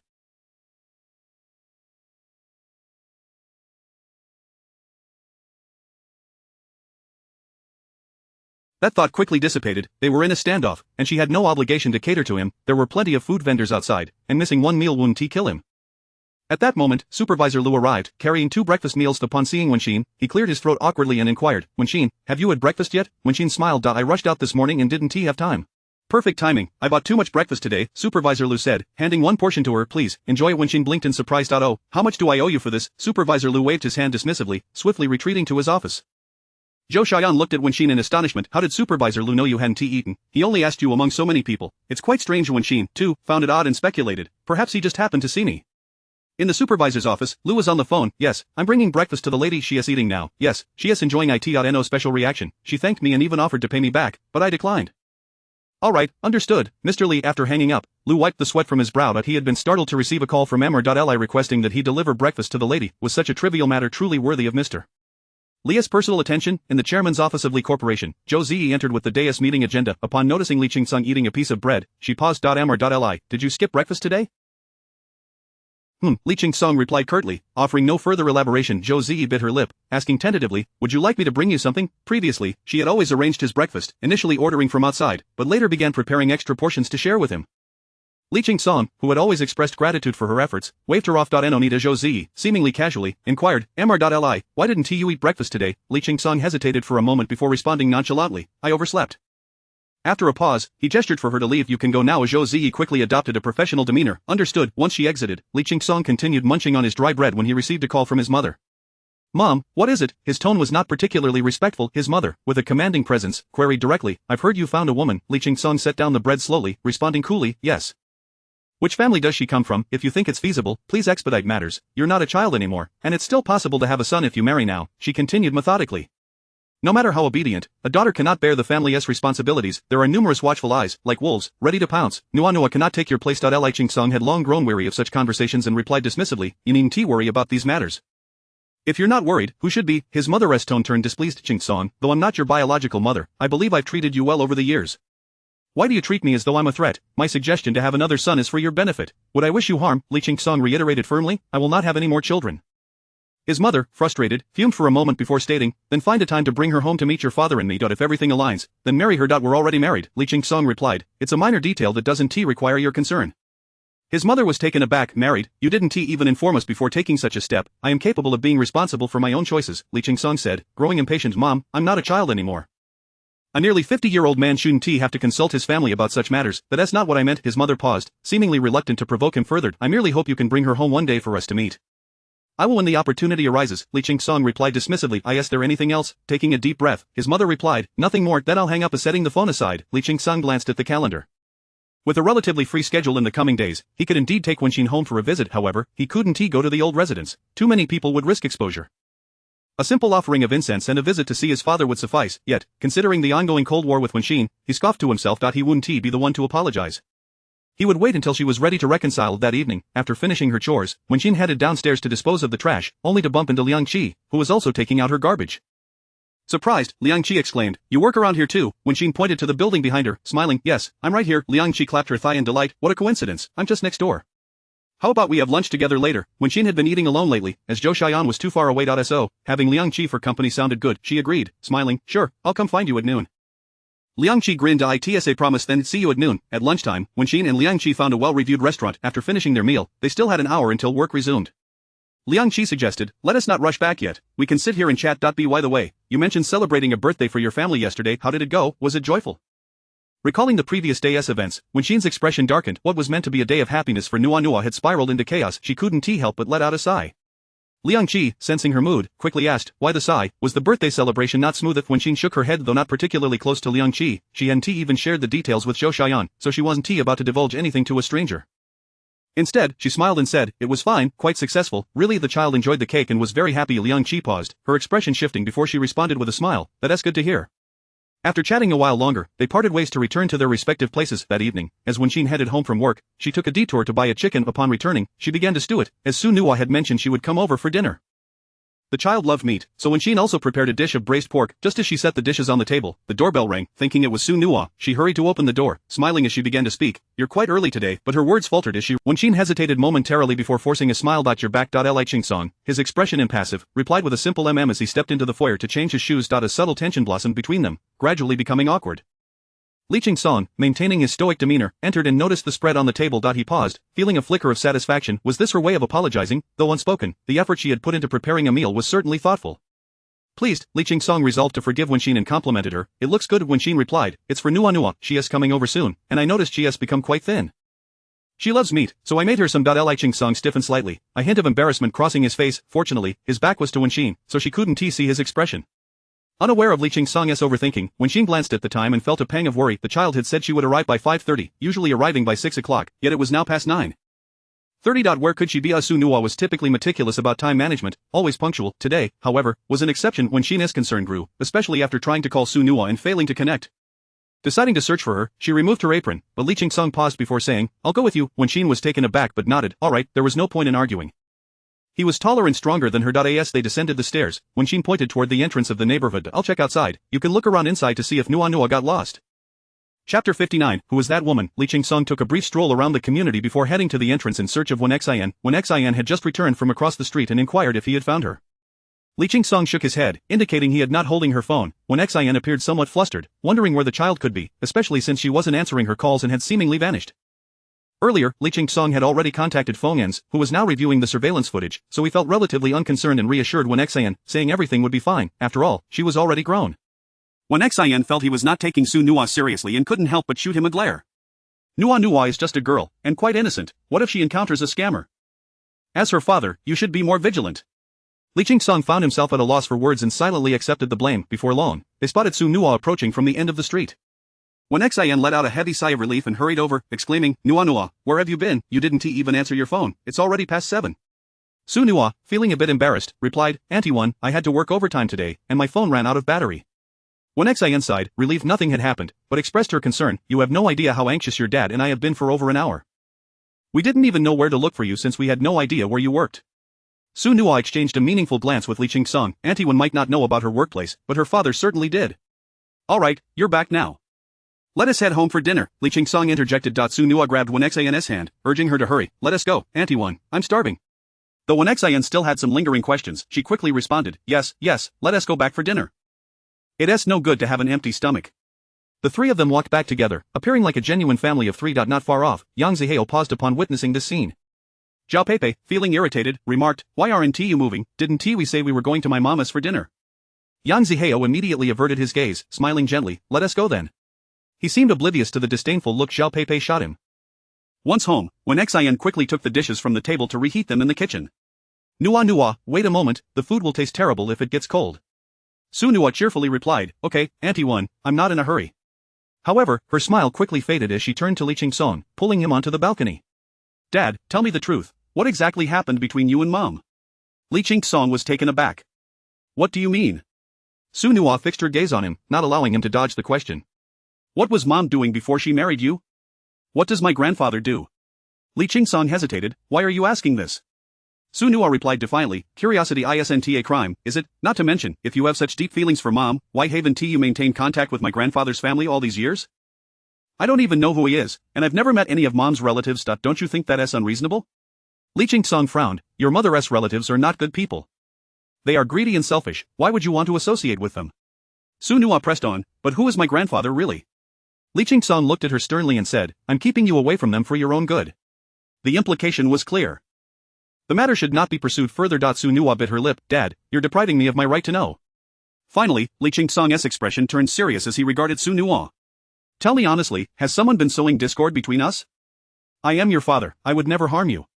Su Nua muttered, no, you're overthinking it, and retreated to the living room. At that moment, Li Qingsong's phone rang, it was Fomian's calling. Mr. Li, the surveillance footage shows that the young lady left the company at 5:30, then walked into a blind spot until nearly 7, when she reappeared on a street near the community before returning home. Li Qingsong's brow furrowed tightly. Fomian's continued, yes, I checked, it appears a hacker tampered with it, and the opposing force is quite formidable. Li Qingsong pondered deeply, wondering what trouble Su Nua had encountered. Why had she been acting so strangely these past few days? But that stubborn girl wouldn't speak if she didn't want to, no amount of coercion would work. Keep investigating and see if there are any leads, he sighed, then added, arrange for 2 people to follow her, providing 24-hour protection. Understood. When Xin had finished reheating the food, and Su Nua resumed her cheerful demeanor at dinner, praising Wen Xin's cooking, which made her beam with happiness. Afterward, Wen Xin went into the kitchen to wash up, and after hesitating for a few seconds, Li Qingsong also entered. When Wen Xin looked up and saw him, she assumed he was hungry and handed him a pair of chopsticks. My ex-wife's death was a tremendous lesson for me, and I hope you can understand that I don't want you to overstep in matters related to her. When Xin hesitated but eventually nodded. She had never truly been angry. If she had to pinpoint it, it was merely disappointment. Now that Li Qingsong had voluntarily explained himself, she understood the weight of his feelings for his late wife and chose not to press further. She respected his honesty about his past, feeling admiration rather than jealousy. I understand now, it won't happen again. When Xin sighed softly within, she had initially felt sympathy for Su Nua, but unexpectedly, the birthday celebration was not to be. She spoke to Li Qingsong, I know you dote on Nua, but I think it would be best if you communicated with her sincerely a few times, I sense she is hiding something. Li Qingsong acknowledged her concern, alright, I will be mindful of that. With that, they put the matter behind them, both relieved. Not only did Wen Xin feel at ease, but so did Li Qingsong. He was unsure why a mere argument had affected his entire day's work, he couldn't focus on anything. Marriage truly was a troublesome affair. As Li Qingsong stepped out of the kitchen, he noticed Su Nua was chatting with someone on WeChat. Upon seeing him, she immediately flipped her phone face down on the table and casually asked, Dad, aren't you eating? I'm not hungry. Li Qingsong naturally noticed her actions but chose not to inquire further. He trusted that Fomian's team would soon provide him with satisfactory answers. There was no need to rush. Just then, Su Nua's phone rang, and upon seeing the caller ID, she exclaimed happily, it's Grandma. She quickly answered, Grandma. Ah, my dear granddaughter, where are you? The elderly matriarch responded cheerfully. I'm at my dad's place, Su Nua said, turning the camera to show her grandmother. The elderly lady appeared distracted, glancing a few times before asking, I heard someone say your dad's new partner is a cleaner? This was information the elderly lady had gathered. She had wanted Li Qingsong to bring the woman home for her to see, but since he had refused, she had to settle for a glimpse of what kind of person she might be. Su Nuo, with her mouth full, mumbled, Grandma, don't judge by appearances. Auntie One is a wonderful person. She treats me very well. What is wrong with being a cleaner? There is no shame in earning a living through hard work. The elderly lady chuckled. There is no shame in it, but the identity doesn't quite suit our family. Just then, when Xian emerged from the kitchen, and Su Nuo quickly hung up the phone. No matter how her grandmother called afterward, she refused to answer. The next morning, Su Nuo left for work after breakfast but forgot her headphones when Xian hurriedly grabbed them and ran after her, only to see Su Nuo walking alongside another woman from a distance. Unable to discern the details, she called out to Su Nuo, but received no response, so she had no choice but to return home, her mind filled with curiosity about the identity of that woman. At that moment, her phone rang. It was Liang Qi calling with a warm tone. When Xian, do you have any plans this afternoon? If not, could you cover for me? I had everything arranged for today, but something came up at the last minute. I thought of you since your workplace is nearby. Could you spare some time to handle my tasks? I'll pay you. When Xian pondered for a moment, she only worked a couple of hours in the morning and would be idle in the afternoon, so it would be better to earn some money. She agreed. Okay, have you informed the employer? Yes, I've arranged it. Don't worry, Liang Qi replied with a smile. The employer is very kind. That's good. After hanging up, when Xian prepared to start her workday. As usual, she first reported to the housekeeping company before everyone headed to their respective job sites. In the morning, when Xian thoroughly cleaned the office she was responsible for and then went to Liang Qi's place during her lunch break. Liang Qi informed her that the employer usually wasn't home, so she had left the key on the second shelf of the shoe cabinet by the door, when Xian felt around and indeed found a key. Opening the door revealed a spacious apartment at least over 100 square meters, decorated in a simple yet elegant style, all impeccably tidy. Seeing this, when Xian put away her cleaning cloth, realizing that Liang Qi had done such an excellent job that her presence today wouldn't affect the work at all. Just then, she suddenly froze. If her being there wouldn't impact Liang Qi's work, why had Liang Qi asked her to come? To put it bluntly, even if the apartment wasn't clean today, no one would notice. Yet, out of professional integrity, she decided to prepare her tools and start cleaning. While she was diligently working, the door to one of the bedrooms suddenly swung open. Startled, when Xian saw a man in a black nightgown emerge from the bedroom. Upon noticing her, he exclaimed in surprise, Well, fancy meeting you here again. After a moment, when Xian recognized him as Fu Xianlong, the model agent, she glanced around the apartment, asking, Is this your place? Fu Xianlong nodded, a warm, harmless smile on his face. Yes, it's my home. What a coincidence to find you here cleaning. When Xian chuckled but chose not to engage further, focusing on her work. After a while, feeling a bit tired, she stretched and looked up, only to feel an unusual heat on her back. Turning around, she realized Fu Xianlong had been crouching right behind her, gazing at her with an oddly intense expression. Startled, when Xian gasped and instinctively stepped back, which only amused Fu Xianlong. I just wanted to see how you usually clean. I thought I'd follow your lead when tidying up at home. It's better than living in a pigsty, right? When Xian remained shaken, recalling that unsettling look he had given her. He wouldn't just look at someone like that for no reason, so it sent chills down her spine. All she wanted was to finish her work and leave. Noticing her silence, Fu Xianlong wore a teasing smile. Why so quiet? When Xian stiffened, trying to appear normal as she smiled, I prefer not to talk while I work. It distracts me. A hint of disappointment flickered in Fu Xianlong's eyes. Oh, is that so? What a shame. I rather enjoy conversing with Ms. One. Feeling trepidation, when Xian couldn't shake the feeling that Fu Xianlong had ulterior motives. She worked even harder, hoping to complete her tasks and leave as soon as possible. Fu Xianlong walked over to the water dispenser and poured a glass of water, offering it to Wen Xian. You must be tired. Why not take a break? Wen Xian quickly retrieved her thermos, saying, Thank you, but I'm fine, I have my own water. Fu Xianlong's gaze turned profound. Suddenly, he reached out and grasped Wen Xian's arm. Her heart raced as she was pulled into his embrace, and she panicked, pushing against him with all her might. When she realized she couldn't break free, anger flared in her eyes. Mr. Fu, what do you think you're doing? With a playful glint in his eye, Fu Xianlong replied, Didn't Li Qingsong tell you, you should avoid me? When Xian was both furious and anxious. Let me go. If you know Qingsong, you should treat me with respect, a friend's wife is not to be trifled with. Fu Xianlong chuckled as if he had heard something amusing. He really didn't tell you? I am actually his sworn enemy. When Xian was taken aback, how could Li Qingsong be so deceitful? Fu Xianlong continued, living the good life while sending you out to do the dirty work? Mr. One, you've been duped. He is pretending to be poor, but he is actually quite wealthy. Chapter 60. Do you reluctantly want to kill her? When Xin furrowed her brow in protest, asserting, he is merely a mechanic. We know him well. Before she could finish, Fu Xianlong interrupted her, as if he had heard the greatest joke. A mechanic, is that what he told you? Truly, it opens my eyes. Li Qingsong, that scoundrel, will never treat anyone with sincerity. He looked at Wen Xin with amusement and asked, You know him well, but does he know you well? Wen Xin found his words utterly nonsensical and retorted irritably, You and Qingsong are at odds, so of course, you wouldn't speak well of him. I know you are trying to sow discord between us, not a word you say will I believe. Fu Xianlong regarded her as if she were a fool, sneering, I've never seen anyone so foolish. I've told you, Li Qingsong is not a good man, yet you refuse to believe me. He curled his lips slightly and added, It matters not if you don't believe, after all, time is on my side. One day, you will regret not heeding my warnings. Wenxin gritted her teeth and said, Mr. Fu, could you kindly release me? Fu Xianlong widened his eyes slightly, raising an eyebrow with a meaningful smile, Mrs. Li, I'm afraid that's not possible. Wenxin, flustered and enraged, never imagined that at her age, she would still be subjected to such lewdness. Are you insane? She spat, using the most venomous words she could muster to curse Fu Xianlong. Let go of me, or I will call the police. In a swift motion, Fu Xianlong extracted her phone from her pocket, toyed with it for a moment, and then, to her astonished and furious gaze, tossed it into the fish tank.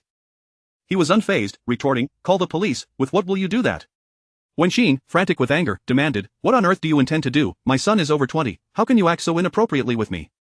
Fu Xianlong raised a hand to stroke her face, grinning wickedly, though you are a bit older, you are still delicate and tender. It would be a shame not to take advantage, especially since it would irk Li Qingsong. Wenxin froze, watching him warily. Irk him, what do you mean?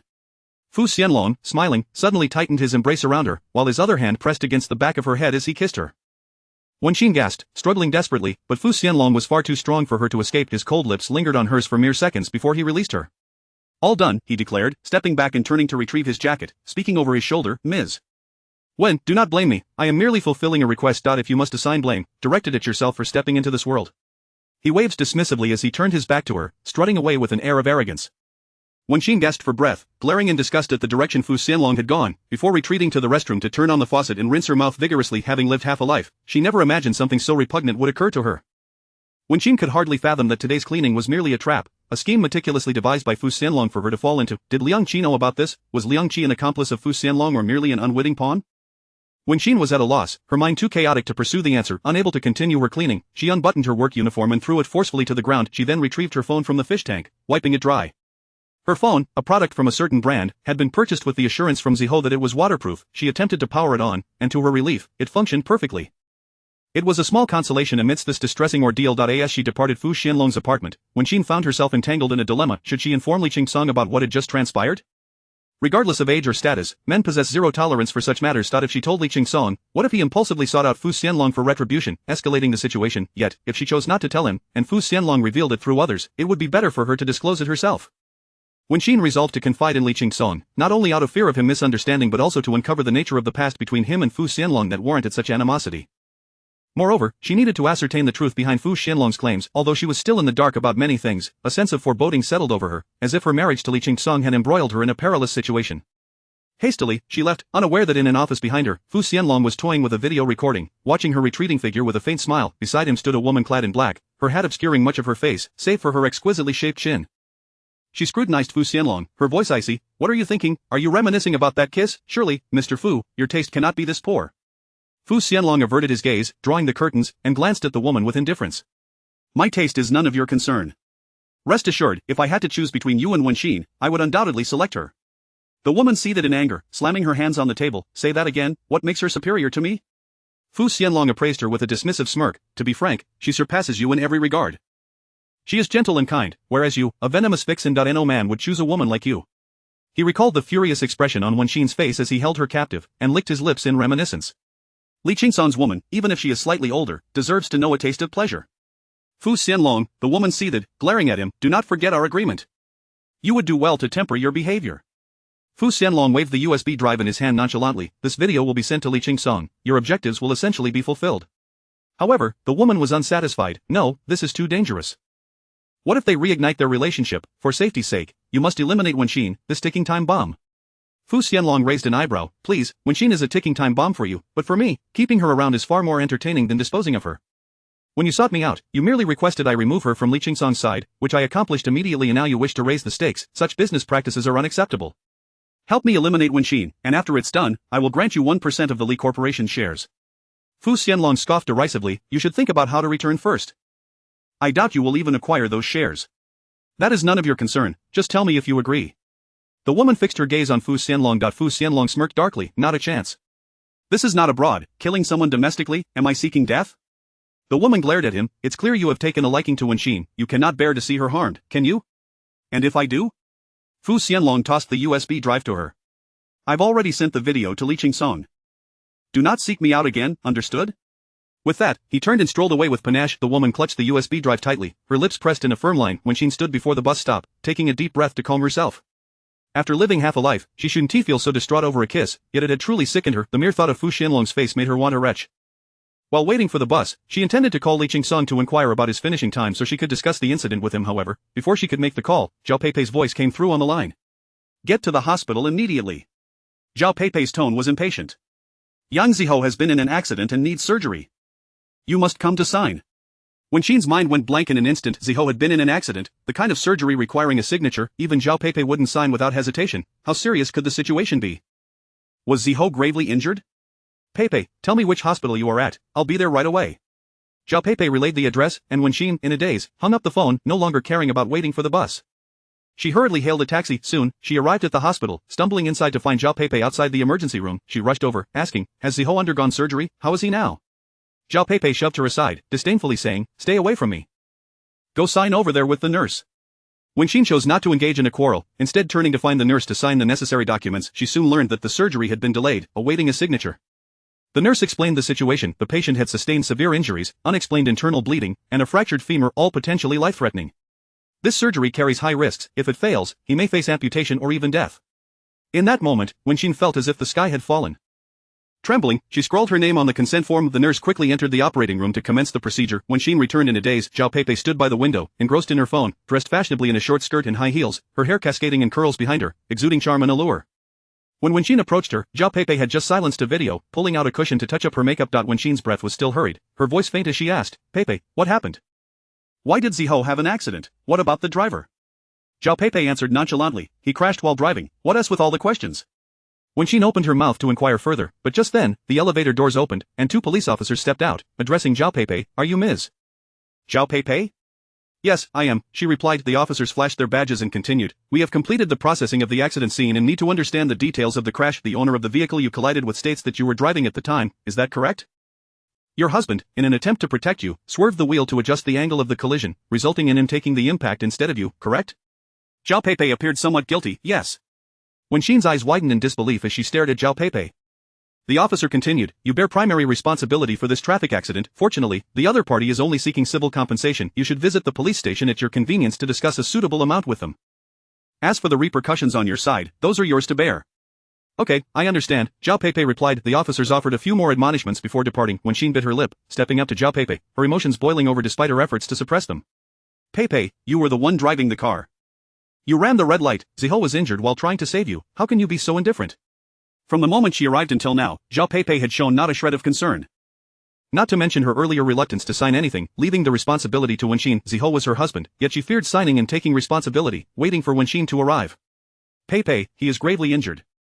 A delay could cost him his life, you must know that. Wenxin struggled to comprehend how someone could be so cold-hearted, so cruel. In truth, Zhao Peipei felt a twinge of guilt. The accident had come too suddenly. Yang Ziho's instinctive act of protection stirred a realization within her that he was not entirely worthless. Any man who would risk everything to save you during a life-threatening moment would elicit feelings of affection. This was why she begrudgingly called Wenxin. Had it not been for Ziho's sentiment, she would have left him in the hospital without a second thought. Now, however, Wenxin was questioning her. Zhao Peipei glared at Wenxin. Who do you think you are? Just because I called you mom at my wedding doesn't mean you can act as if you are my elder. What right do you have to question me? Ziho saved me. Why shouldn't he is my husband, he ought to save me.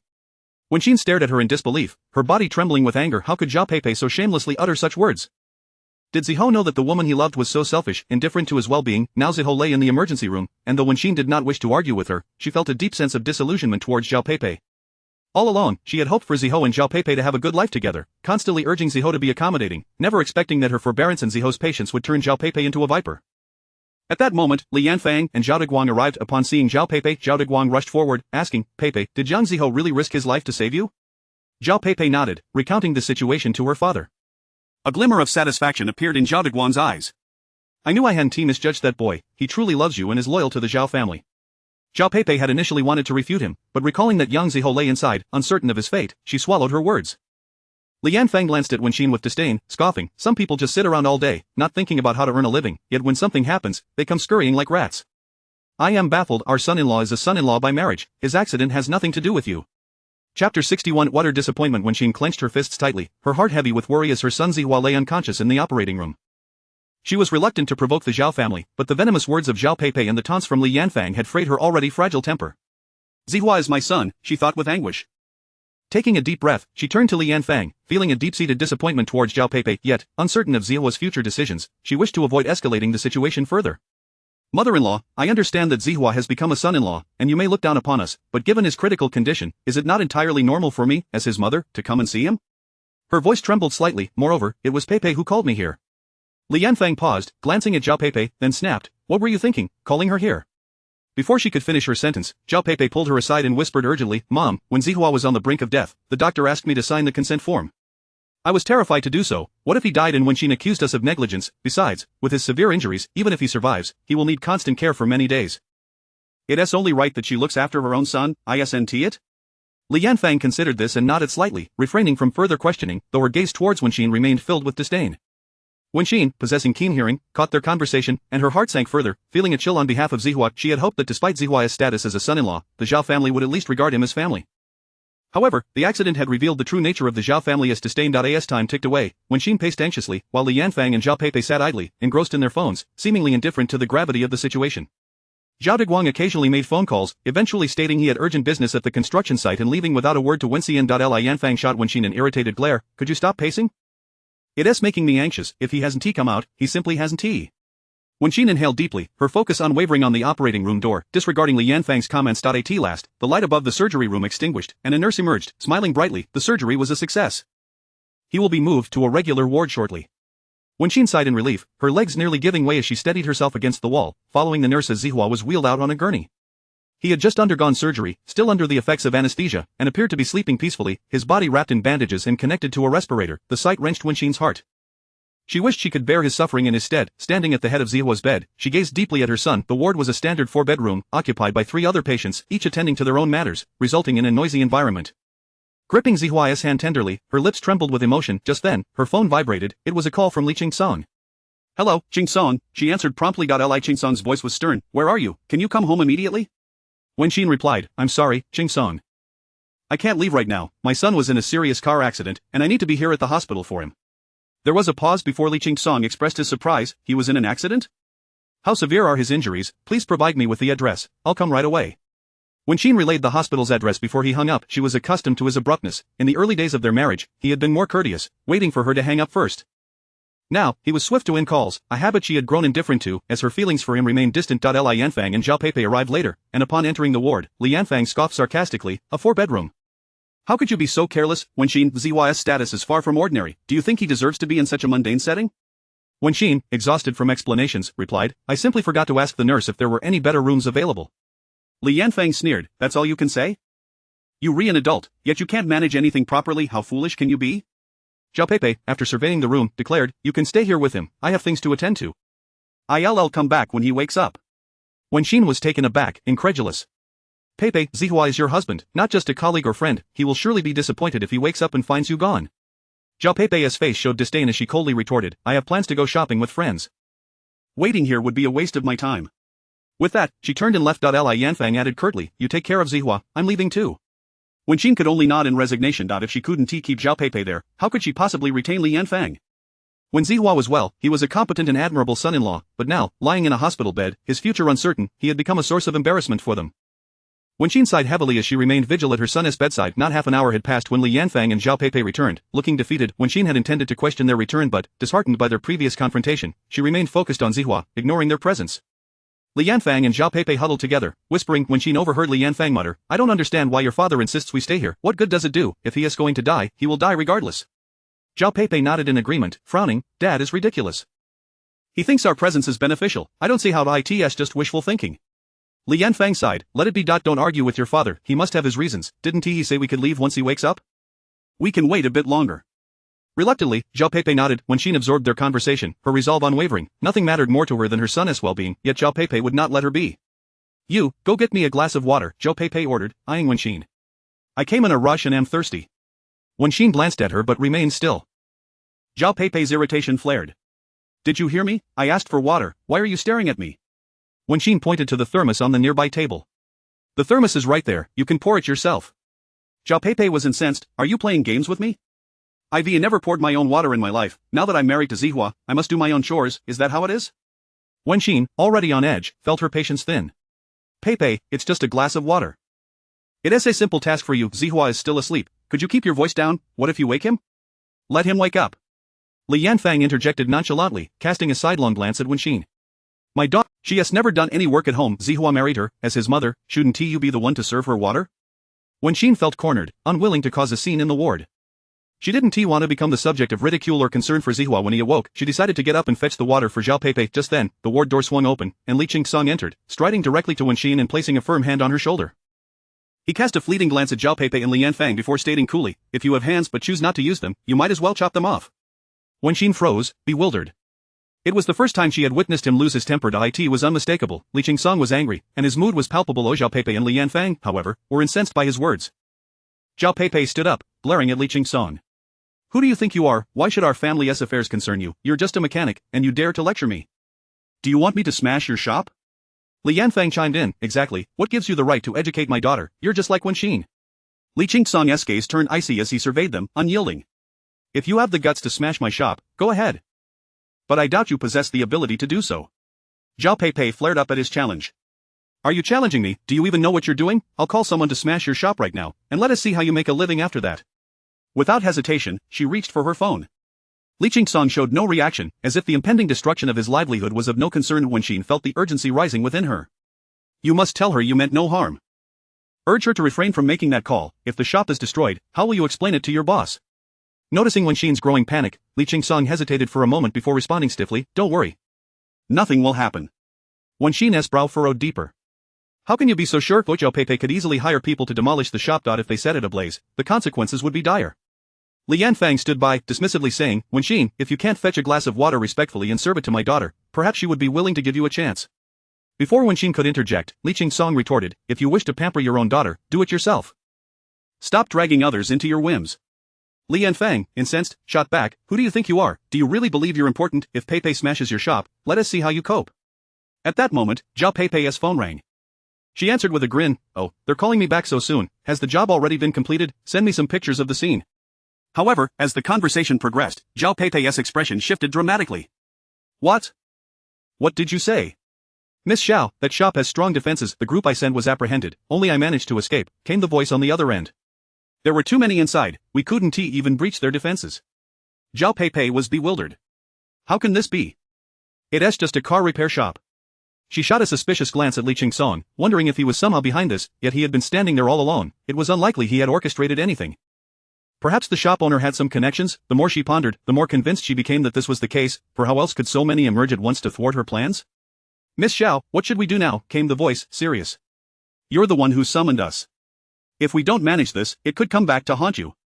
Zhao Peipei gritted her teeth, realizing she had to pay to resolve this issue. 10,000 each. Tell them to keep their mouths shut, and if I'm satisfied with the outcome, I'll add another 5,000 each. This was the only option available now. After hanging up, Zhao Peipei transferred 400,000 to the callers, depleting her entire allowance. She would need to seek additional funds from Li Yanfang, yet Li Yanfang was unwilling to part with her money, pushing Zhao Peipei away in disgust. Don't look to me. Go ask your father. He hasn't brought any money home, so what can I do? Chapter 62. The vehicle involved in the accident was arranged by me. Zhao Peipei, dissatisfied, said, you owe me money, so give me some first. I need to transition. What if those people spill the beans about this? I don't want to go to jail. I need to get the person out first. Li Yanfang remained reluctant, suggesting, why not ask Wenxin? Yang Zihao likely has some money as well, let them help you out a bit. Zhao Peipei found this reasonable and approached Wenxin without any courtesy, stating, I need 20,000. Do you have a bank card? If not, just transfer it to my WeChat or Alipay. Wenxin, who was observing Yang Zihao, paused upon hearing her words. Seeing Zhao Peipei's presumption, she was resolutely unwilling to part with her money. She had drained her finances to support their wedding, and although she indeed had 20,000 left, it was the betrothal gift given to her by Li Qingsong, which she could never hand over to Zhao Peipei. I have no money, Wenxin replied, staring at Zhao Peipei, her disappointment evident. Her voice was gentle yet firm. Peipei, I truly have no money left, perhaps you should consider other options.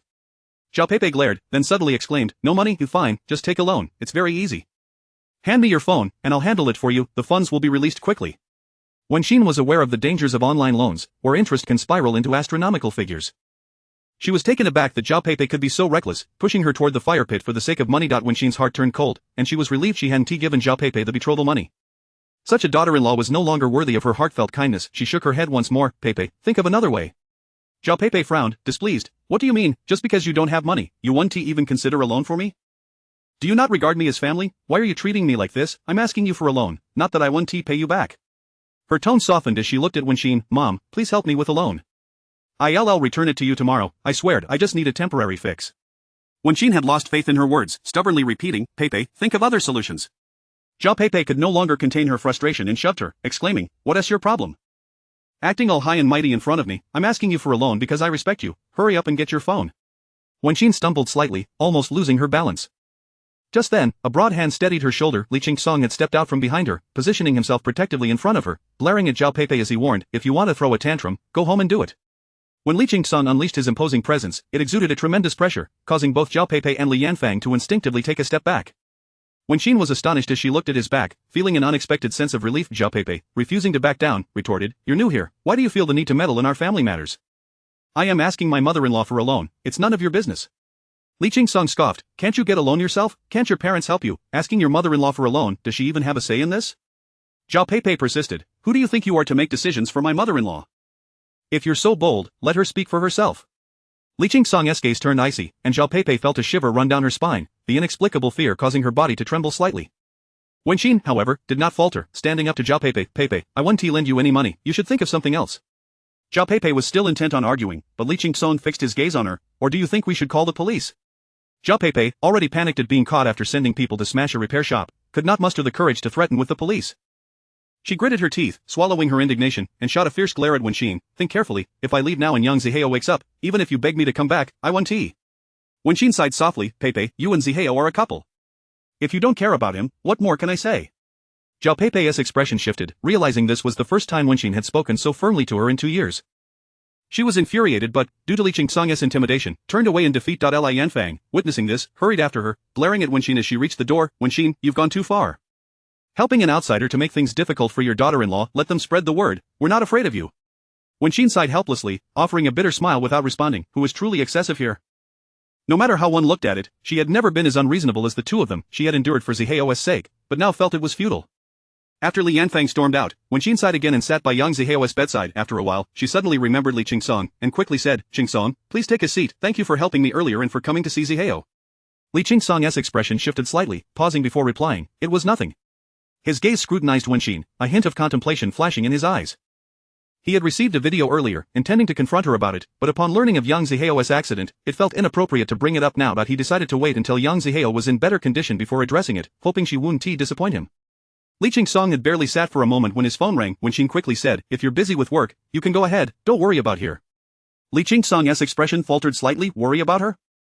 That was unlikely, she was overthinking it. Nevertheless, he nodded at Wenxin, stepping outside to answer the call. It was Zhou Ziyi inquiring about the details for the upcoming charity gala. Li Qingsong didn't have the schedule on hand, so he replied, I'll return to the office now. We can discuss it in person. Zhou Ziyi respectfully acknowledged, all right. After a brief pause, she added, a bit sheepishly, Li Zong, could you bring me a box of strawberries when you come back? There is an imported supermarket at the intersection in front of the company. I usually buy a box to keep in my office, and having one always lifts my spirits. I just ran out today. Li Qingsong involuntarily furrowed his brow. However, considering the recent workload at the company, he understood she must be quite exhausted, so he didn't comment further and agreed, once this busy period is over, I'll ensure you get a few days off. Zhou Ziyi exclaimed with delight, really? Li Zong, you're too kind, you're the best boss I've ever had. Li Qingsong chuckled, bemused by her exaggeration, as she had been with him since graduation and had seen several bosses. He simply acknowledged her and ended the call. After Li Qingsong left, Wenxin remained at the hospital, watching over Yang Zihao until evening. When he finally woke, he smiled upon seeing her, Mom. Wenxin's eyes immediately filled with tears, oh, my child. She wanted to scold him for not taking care of himself and ending up in such a state, but recalling he had swerved to protect Zhao Pepe, the words died in her throat. He had nearly lost his life for Zhao Pepe, yet she seemed utterly indifferent to his well-being. Wenxin felt a surge of injustice for him, yet she understood that the relationship between her son and daughter-in-law was their own affair. No matter how displeased she felt, she couldn't voice it. With tearful eyes, she asked Yang Zihao, does it still hurt? Are you hungry? Do you want to eat something? The doctor said you can only have liquid food for now, just broth and the like. You won't be able to eat solid food for a few more days. Yang Zihao, still somewhat weak, gently shook his head, gazing at Wenxin with a soft, remorseful smile. Mom, I'm sorry for making you worry. Wenxin couldn't contain her tears and they streamed down her face. She quickly wiped them away, forcing a smile. Who else would I worry about if not you? Yang Zihao simply smiled tenderly, choosing not to speak, just looking at Wenxin, worried that he might feel upset. She proactively said, by the way, Pepe is fine. She just has a minor injury on her leg, she was here before you woke up. Yang Zihao shook his head, weakly smiling, it's not important. Wenxin was taken aback, what do you mean it's not important? Aren't you particularly fond of Pei Pei? You got into this accident to protect her. Yang Zihao, however, lost his smile, gently sighing, Mom, I did it on purpose. Wenxin was shocked. What do you mean you did it on purpose? Yang Zihao clarified, I mean it literally. I needed to create a situation where I could protect Zhao Peipei with my life, so I intentionally crashed the car. I arranged the vehicle involved in the accident. Mom, I know exactly what Zhao Peipei and her family are like. Wenxin was truly taken aback, her mind racing. Zihao, why would you do such a thing? What do you need to achieve by protecting Zhao Peipei with your life? I always thought you loved her deeply, enduring all the hardships for her, but now it sounds like you have ulterior motives. You don't love her, you're merely fulfilling some agenda? This revelation struck Wenxin like a bolt from the blue. The relationship she had painstakingly maintained between her son and daughter-in-law was now revealed to be a fade. Yang Zihao looked at her, gently sighing, Mom, there are some things I don't want to share with you. I can handle this on my own, you just need to wait for the outcome. I am telling you this to assure you that your son is not heartless or ungrateful. You need not worry about me, everything is going according to my plan. Wenxin stared at him, her mind racing as she suddenly realized that everything she had believed was likely incorrect. By the way, Mom, Yang Zihao paused before adding, please don't mention this to Uncle Li. Wenxin was puzzled, why not? Some matters are best kept confidential. Yang Zihao smiled, Uncle Li doesn't understand these things. There's no need to burden him. Wenxin nodded, hesitating before finally saying, Zihao, at least tell me whether what you're doing is good or bad. Although the Zhao family isn't righteous, they haven't committed any heinous crimes. Please don't harm them. She recalled how Li Yanfang had once scolded her and Yang Zihao for wanting to cut ties, and she had seen online accounts of men specifically seeking out city-only children to marry, only to seize everything from their mothers-in-law and cast their wives aside. She was fearful that Yang Zihao might harbor similar intentions. Yang Zihao, understanding his mother's concerns, replied, Mom, I'm your son, I would never engage in such despicable acts. Yet Wenxin's heart remained troubled. Even if it wasn't something as egregious as severing ties, marrying Zhao Peipei with ulterior motives and having a child with her, what could that possibly mean? She wanted to admonish him, but seeing the determination on Yang Zihao's face and noticing his fatigue, she ultimately swallowed her words.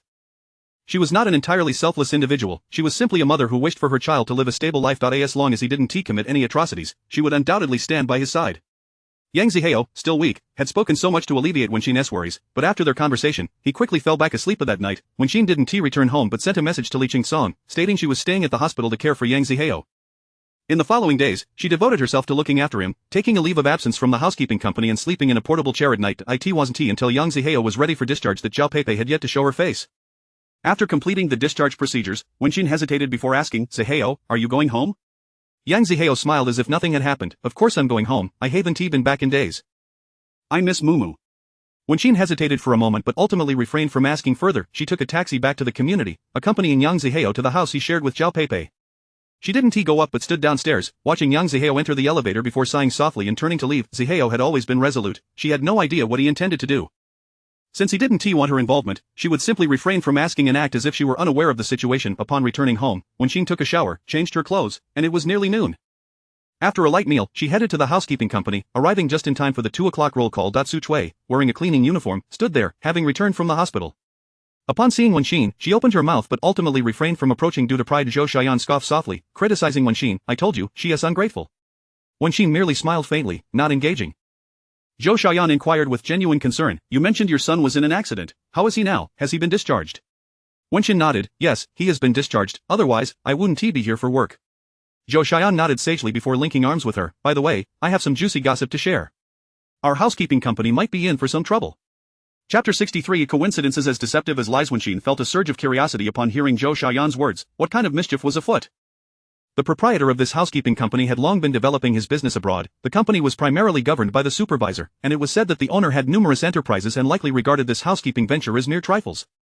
Consequently, the management of the company was rather lax, rarely imposing difficulties upon them, and coupled with the favorable welfare benefits, many colleagues treated this place as a retirement haven. Zhou Xiaoyan sighed dramatically, stating that it was rumored Su Chui had overheard Supervisor Lu on the phone while using the restroom, implying that our housekeeping company was about to change ownership. Wenxin was taken aback. A change of ownership, Zhou Xiaoyan nodded, uncertain of its veracity. However, ever since the news had spread yesterday, a palpable anxiety had settled over the company, yet no formal announcement had been made.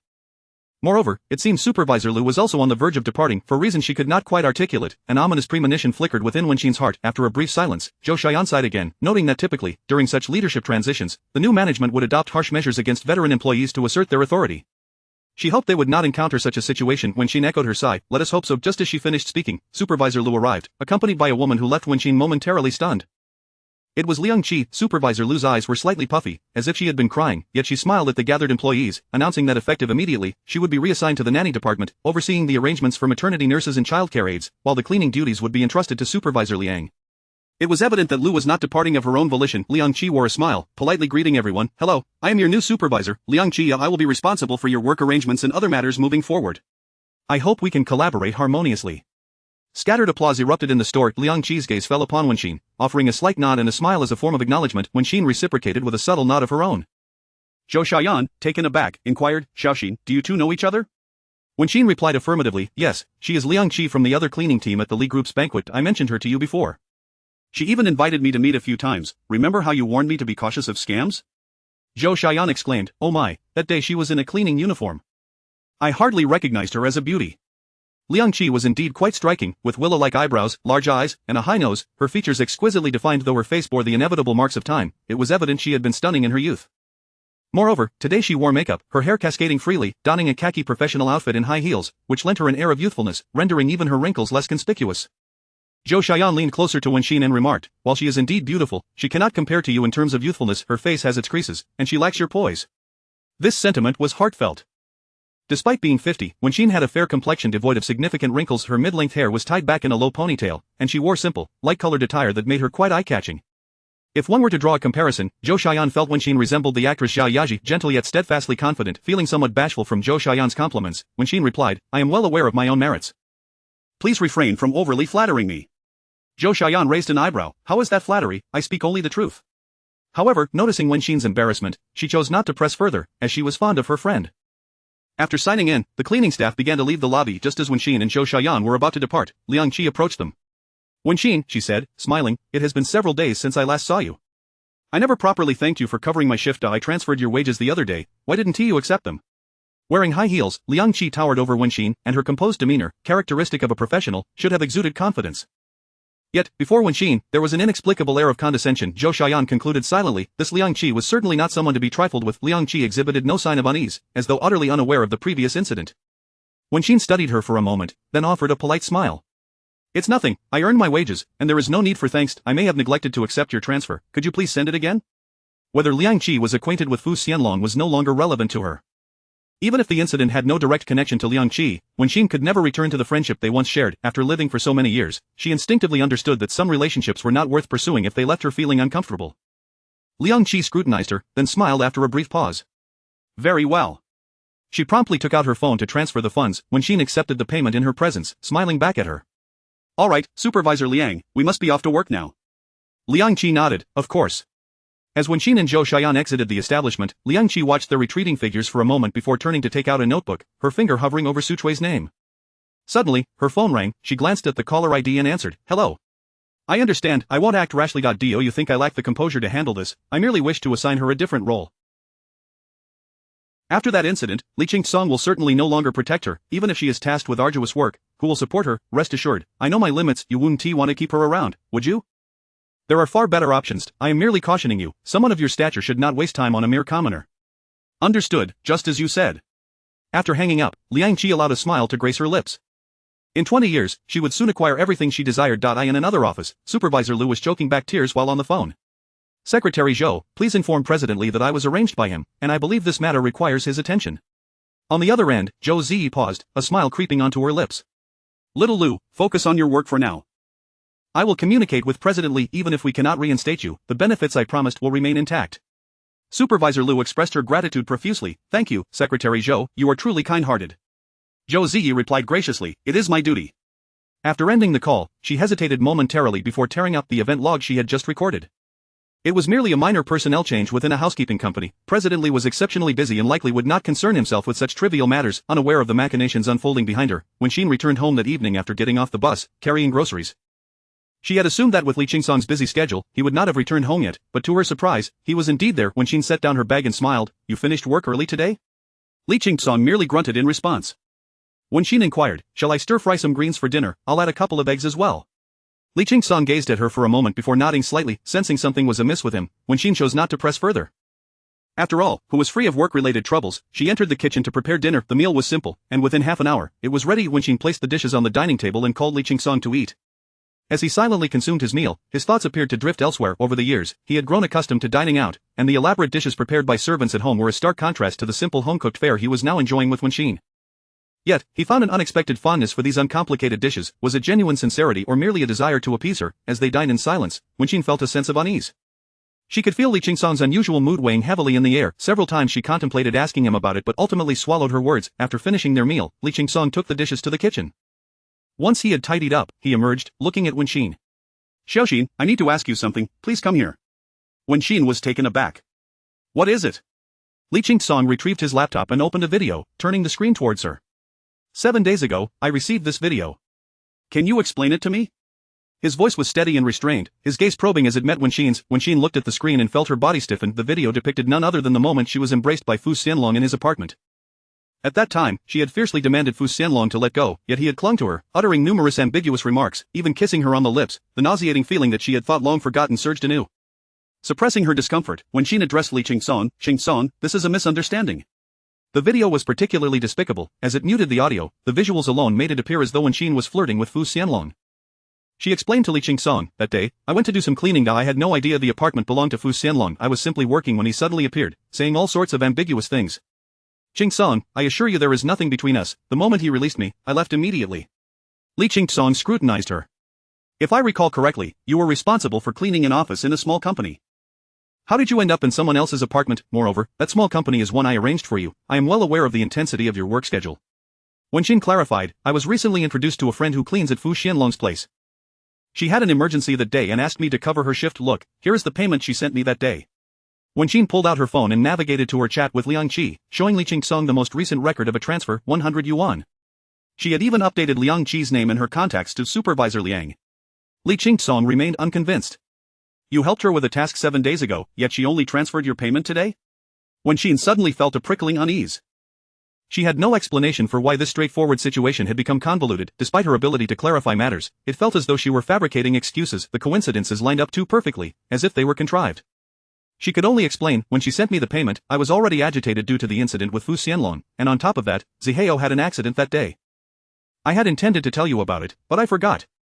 Li Qingsong nodded, "I see." However, just as Wenxin had feared, the series of events was too coincidental, resembling a fabricated tale. He was not an ordinary individual. His wariness and suspicion far exceeded that of the average person. Given his position, he had to consider many facets. Moreover, the individual entwined with Wenxin's affairs was none other than Fu Xianlong, that ungrateful and sinister man. Thus, regarding Wenxin's words, Li Qingsong could only trust her to a limited extent. Even when considering her from the most benevolent perspective, it could only be concluded that she had been exploited by Fu Xianlong. He observed Wenxin closely during her explanation. He had been studying her expressions, which had appeared entirely normal, without any signs of deceit. This indicated either her innocence, as she claimed, or that she was an exceptionally skilled actress. Wenxin felt increasingly uncomfortable in the prolonged silence, frowning at Li Qingsong. "Do you not believe my words? I speak nothing but the truth?" "I do believe you." Regardless of whether she was feigning innocence or genuinely innocent, Li Qingsong could not expose her at this moment. He lacked evidence and could not provide an explanation to Su Nuo. If she truly harbored ulterior motives, he would at least need to catch her in the act. Li Qingsong smiled at Wenxin, his expression remaining as gentle as ever. "In the future, keep your distance from Fu Xianlong. That man has blood on his hands." Wenxin's complexion paled. "Why hasn't the police arrested him?" Li Qingsong chuckled softly. "Law enforcement requires evidence to act. He leaves no trace, so naturally, they cannot find him." Wenxin was taken aback. In this day and age, such audacity persisted. Murderers brazenly roaming free. Her vigilance towards Fu Xianlong had proven justified. Li Qingsong packed away his laptop and was about to retreat to his room when Wenxin suddenly asked, "Why did you buy a computer? Isn't it typically for work or study?" She had spent her entire life in housekeeping without ever purchasing a computer. Li Qingsong paused momentarily, struggling to find a suitable explanation. He had completely overlooked that detail. As a mechanic, owning a computer did seem rather peculiar. Wenxin exclaimed, "I know, you must be a gamer." Li Qingsong released a breath of relief and quickly affirmed, "Yes, I play games occasionally. A computer makes it more convenient." Wenxin nodded in agreement. "Indeed, everyone needs a hobby. You work hard and deserve some relaxation." Li Qingsong, feeling cornered, nodded stiffly and quickly retreated to his room before she could ask further questions. Holding her phone, Wenxin hesitated over whether to contact Yang Zihao. Although he had been discharged from the hospital, he had yet to fully recuperate, and she had recently learned that Zhao Peipei did not care for him at all, leaving her somewhat concerned. While enduring some hardship was manageable, she feared for his well-being if Zhao Peipei were to take her frustrations out on him. Just then, Wenxin's phone rang, revealing a call from Yang Zihao. Chapter 64 of The Timeless Tale of Wan Wan and Her Kin. Wenxin hastily answered the call. "Hello, Zihua, how is your health?" Yang Zihou's voice was gentle. "Mom, I'm fine. However, when Xin remained unconvinced, she knew he would call if anything were amiss. After a moment of hesitation, she inquired, "Has Pepe been giving you trouble?" Previously, Zhao Pepe had asked her for money, which she had refused, and now in the hospital, she had requested a loan, to which she also declined. She feared that Pepe might shift her grievances onto Yang Zihua. On the other end of the line, Yang Zihua, clad in loose loungewear, glanced down at the blood-soaked bandage on his forearm, an injury inflicted by Zhao Pepe. This latest scheme had been remarkably successful. Zhao Diguang and Li Yanfang had all but abandoned their guard, firmly believing he would sacrifice anything for their daughter, especially Zhao Diguang, who had even hinted at allowing him into the company's decision-making ranks once he recovered. Now, Yang Zihua had unrestricted access to all information regarding the Zhao group. He chuckled softly. "She hasn't troubled me, Mom. I wanted to ask you something." Wen Xin quickly responded, "What do you wish to ask?" After a brief silence, Yang Zihua softly began, "I remember that you organized Dad's belongings into a large box. Where is that box now?" Wen Xin was taken aback. When they sold the old house, many items were packed away, and the remainder had been sent to their countryside home. She was uncertain if the large box had been sold or returned. "Zihua, why do you suddenly ask about this?" Yang Zihua replied, somewhat shyly, "I was only 10 when Dad passed, and my memories of him are vague. Recently, I've been yearning to learn more about him as his son." Wen Xin felt a surge of warmth at Yang Zihua's sentiment and said, "I will take a trip back to the countryside on my day off to look for it." Yang Zihua offered, "I can go too. Just give me the key to our old home." Wen Xin disagreed, "Your injuries are severe, the journey will be too much for you. It's better if I go alone." Yang Zihua, wary of furthering her suspicions, acquiesced.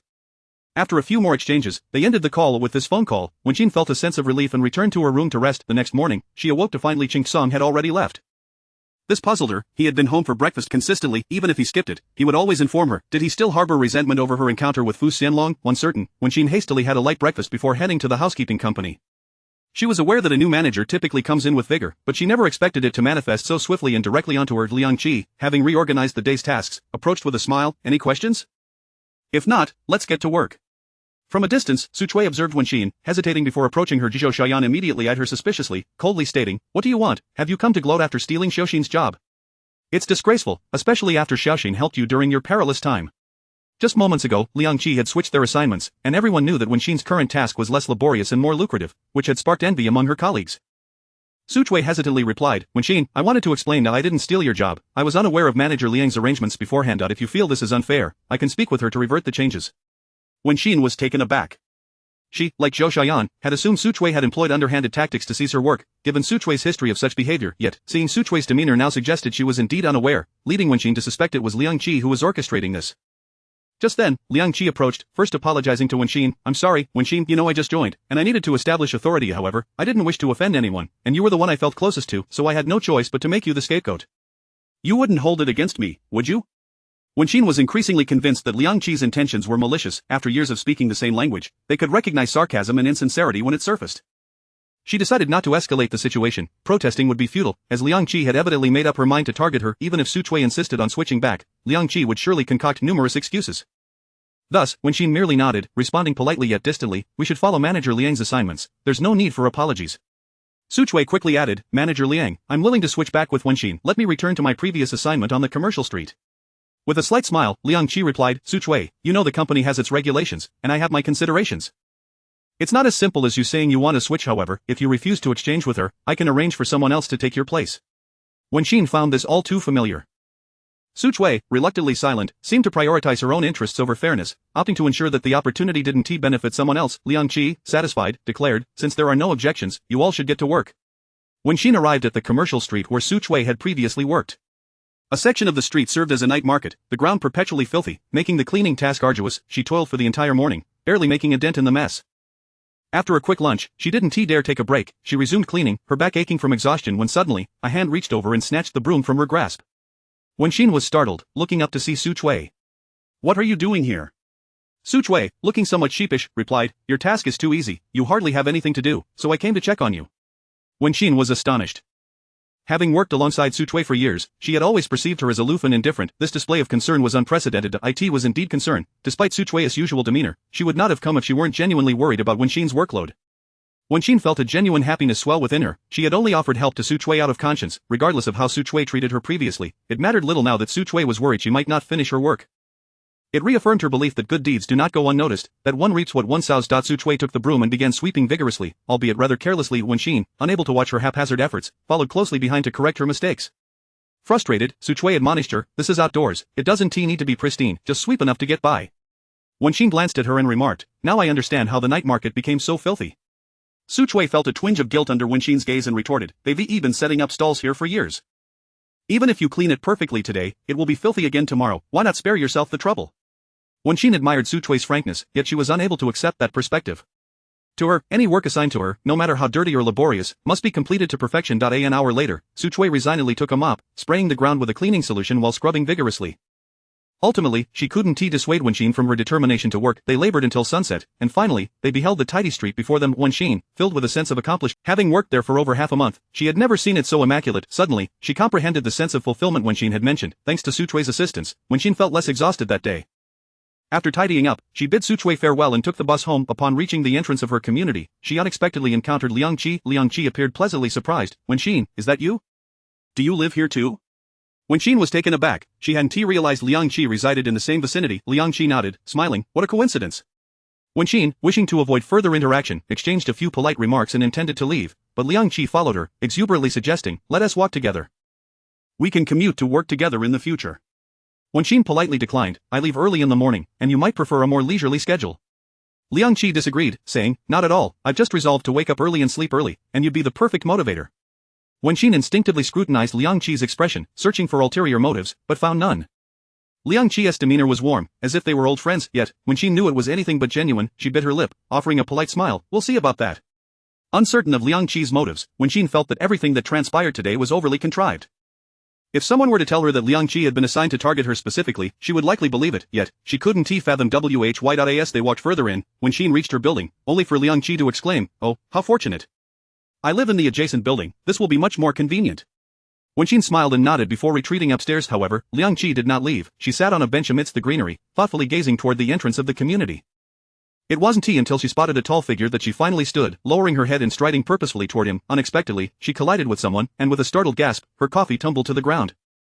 She clutched her arm, raising her gaze. In that moment, she unmistakably sensed the man before her was entranced. Lowering her head slightly, she allowed a confident smile to dance on her lips, knowing full well that this visage would ensnare Li Qingsong's heart. Indeed, the tale of Wan Wan and her kin is forever timeless in reality. Flustered, she apologized, I'm so sorry, I didn't see you in my haste, I hope I didn't spill coffee on you? She hurriedly reached out to pat Li Qingsong's shoulder.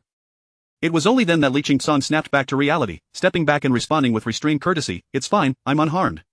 With that, he continued on his way. Liang Qi quickly called after him, Sir, would you like to exchange contact information? If you find any stains on your clothes later, you can reach out to me, and I'll cover the dry cleaning costs. Li Qingsong paused momentarily. Liang Qi's eyes glimmered with triumph. She was acutely aware of the impact her words would have on Li Qingsong. She was certain he would be compelled to leave her his contact information. To her surprise, after that brief pause, he simply stated, no need, without even glancing back at her, and walked away. Liang Qi was left bewildered. What had just transpired? Had 20 years dulled his affections? Yet she had heard he visited his late wife's grave annually, often returning inebriated. He clearly still cared. Why then was he indifferent to her overtures? Biting her lip, she reluctantly returned home, filled with discontent. Meanwhile, Li Qingsong stood in the elevator, hesitating to press the button for his floor. His mind wandered back over 20 years to when he first met his late wife. She had spilled coffee on him, flustered as she sought his contact information to offer to cover the dry cleaning costs. Yet, after her passing, the same scenario unfolded again, with nearly identical words and a face that bore a striking resemblance, perfectly mirroring the past. Could such coincidences truly exist, that someone could resemble his late wife so closely, and that the circumstances would align so perfectly after over 20 years? Li Qingsong was skeptical of fate's capriciousness. Faced with such an occurrence, his instinct was to remain vigilant. He had never shared the details of his first encounter with anyone. If that woman was merely acting, how could she have known? 20 years should have sufficed to forget someone, even if love had once flourished. The passage of time inevitably dulls such emotions. What lingered in his heart was the burden of guilt, the feeling of failure that led to her injury and eventual death during childbirth, mingled with admiration and sorrow for her unwavering resolve during those critical moments. He seldom pondered life. Only on the anniversary of her passing did he reflect more deeply. In such moments, one's thoughts can easily lead to intoxication, which bore no relation to matters of love.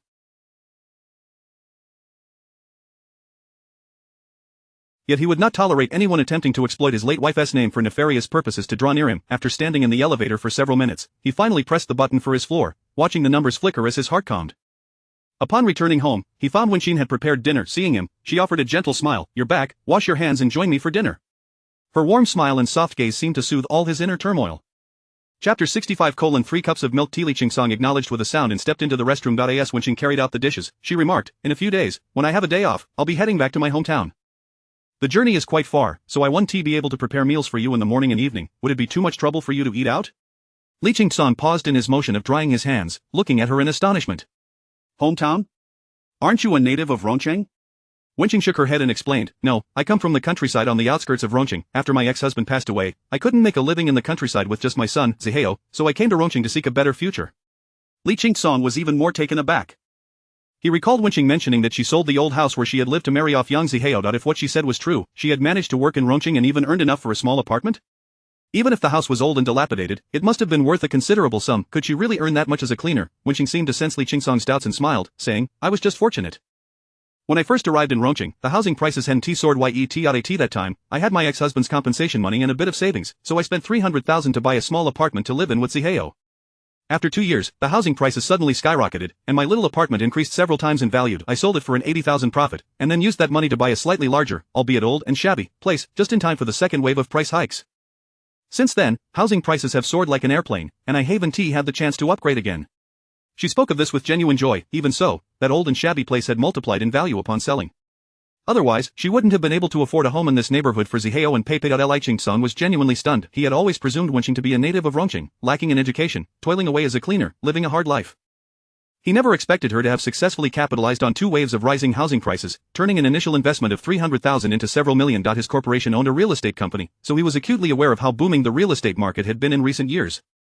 Moreover, unbeknownst to Wenqing, the real estate sector was beginning to decline, and he had already pulled back many of his assets from real estate projects. Yet, without any insider information, Wenqing had managed to buy low and sell high twice. Even he had to admire her luck. Li Qingsong couldn't help but exclaim, "You're quite impressive." Wenqing smiled shyly. There is nothing impressive about it. It's just about doing the right thing at the right time and having a bit of luck. If ordinary people had such opportunities, they would probably be flaunting it by now. The money I earned by leveraging these investments is enough for an ordinary person to live comfortably. However, her understanding remained clear. She attributed all of this to luck, without an ounce of frivolity. Li Qingsong's opinion of Wenqing rose a few notches. He casually asked, "So why the sudden trip back to your hometown?" Wenqing explained with a smile, "It's Zihao.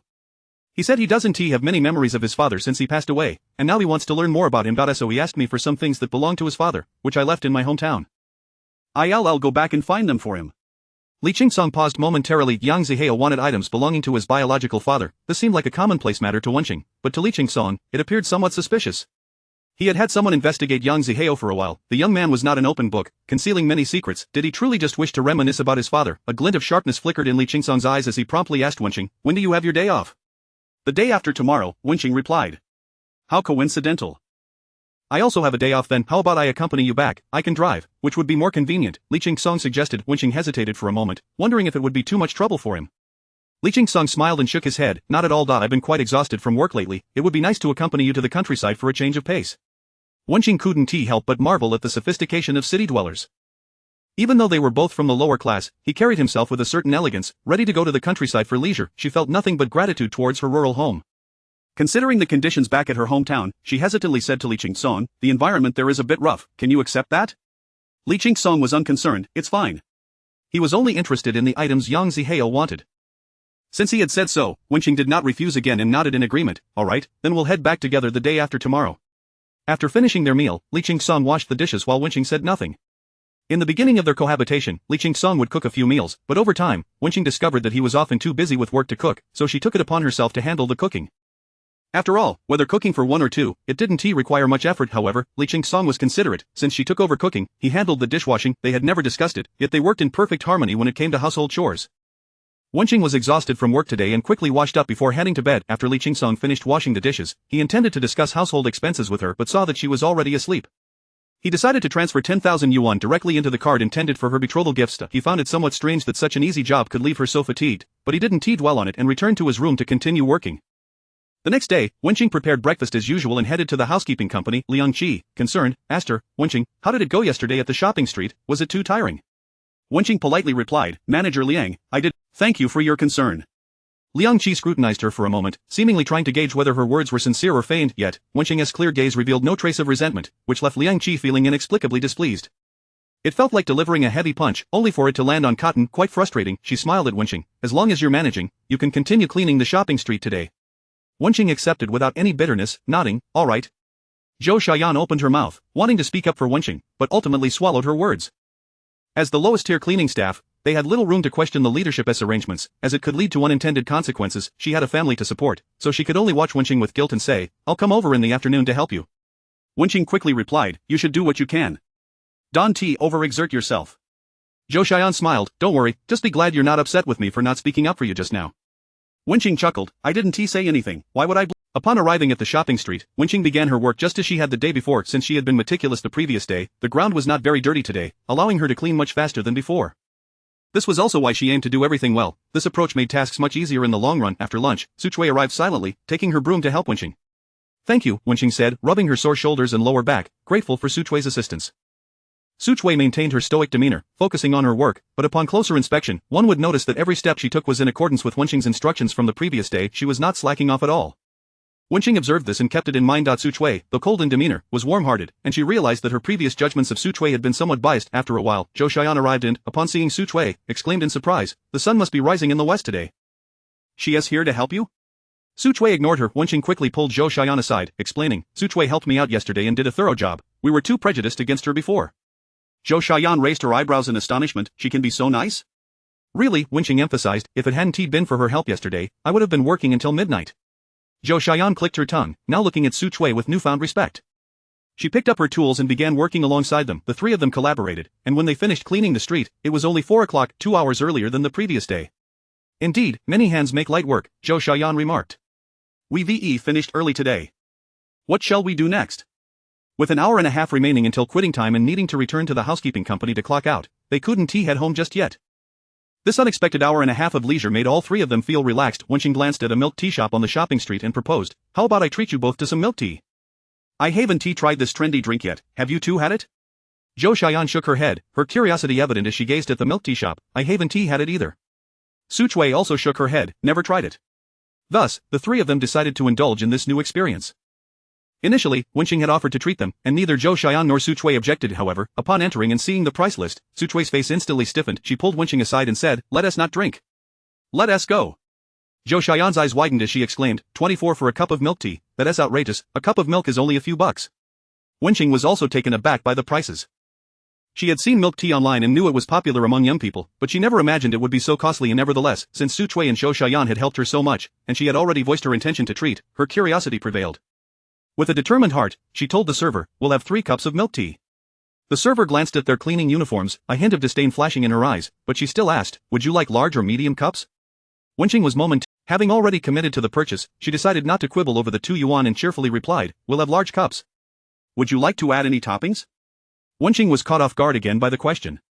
The server impatiently pointed to a nearby sign, listing various toppings, each costing an additional 2 yuan. After a moment's hesitation, Wenqing said, we won't add any toppings.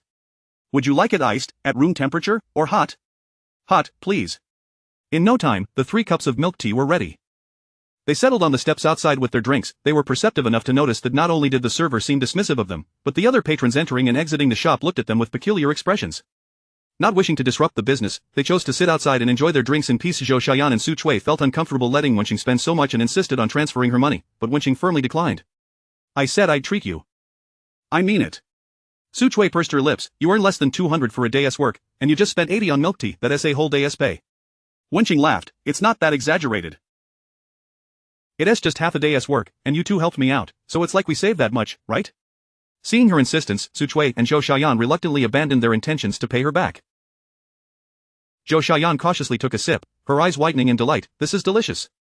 Su Chui also tried a sip, her eyes lighting up, it's quite fragrant, just one sip lifts my spirits.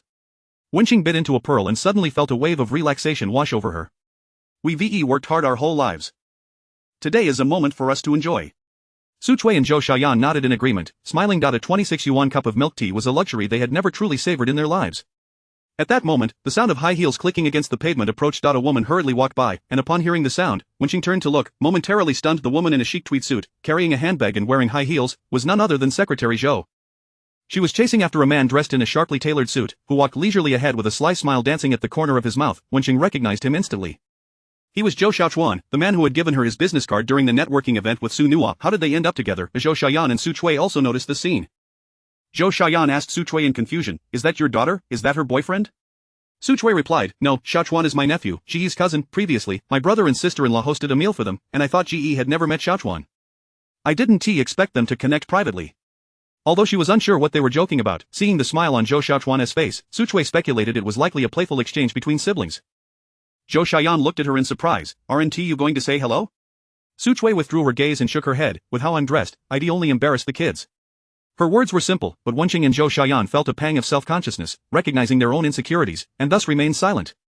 Suddenly, for reasons unknown, Zhou Ji said something that wiped the smile off Zhou Xiaochuan's face. He raised his hand and slapped Zhou Ji. Wearing high heels, Zhou Ji stumbled and fell to the ground from the force of the slap. Seeing this, Wenqing and Su Chui could no longer sit idly by. They forgot about the potential embarrassment and rushed forward. Su Chui, glaring fiercely at Zhou Xiaochuan, shouted, "What are you doing?" Meanwhile, Wenqing and Zhou Xiaoyan hurried to help Zhou Ji up.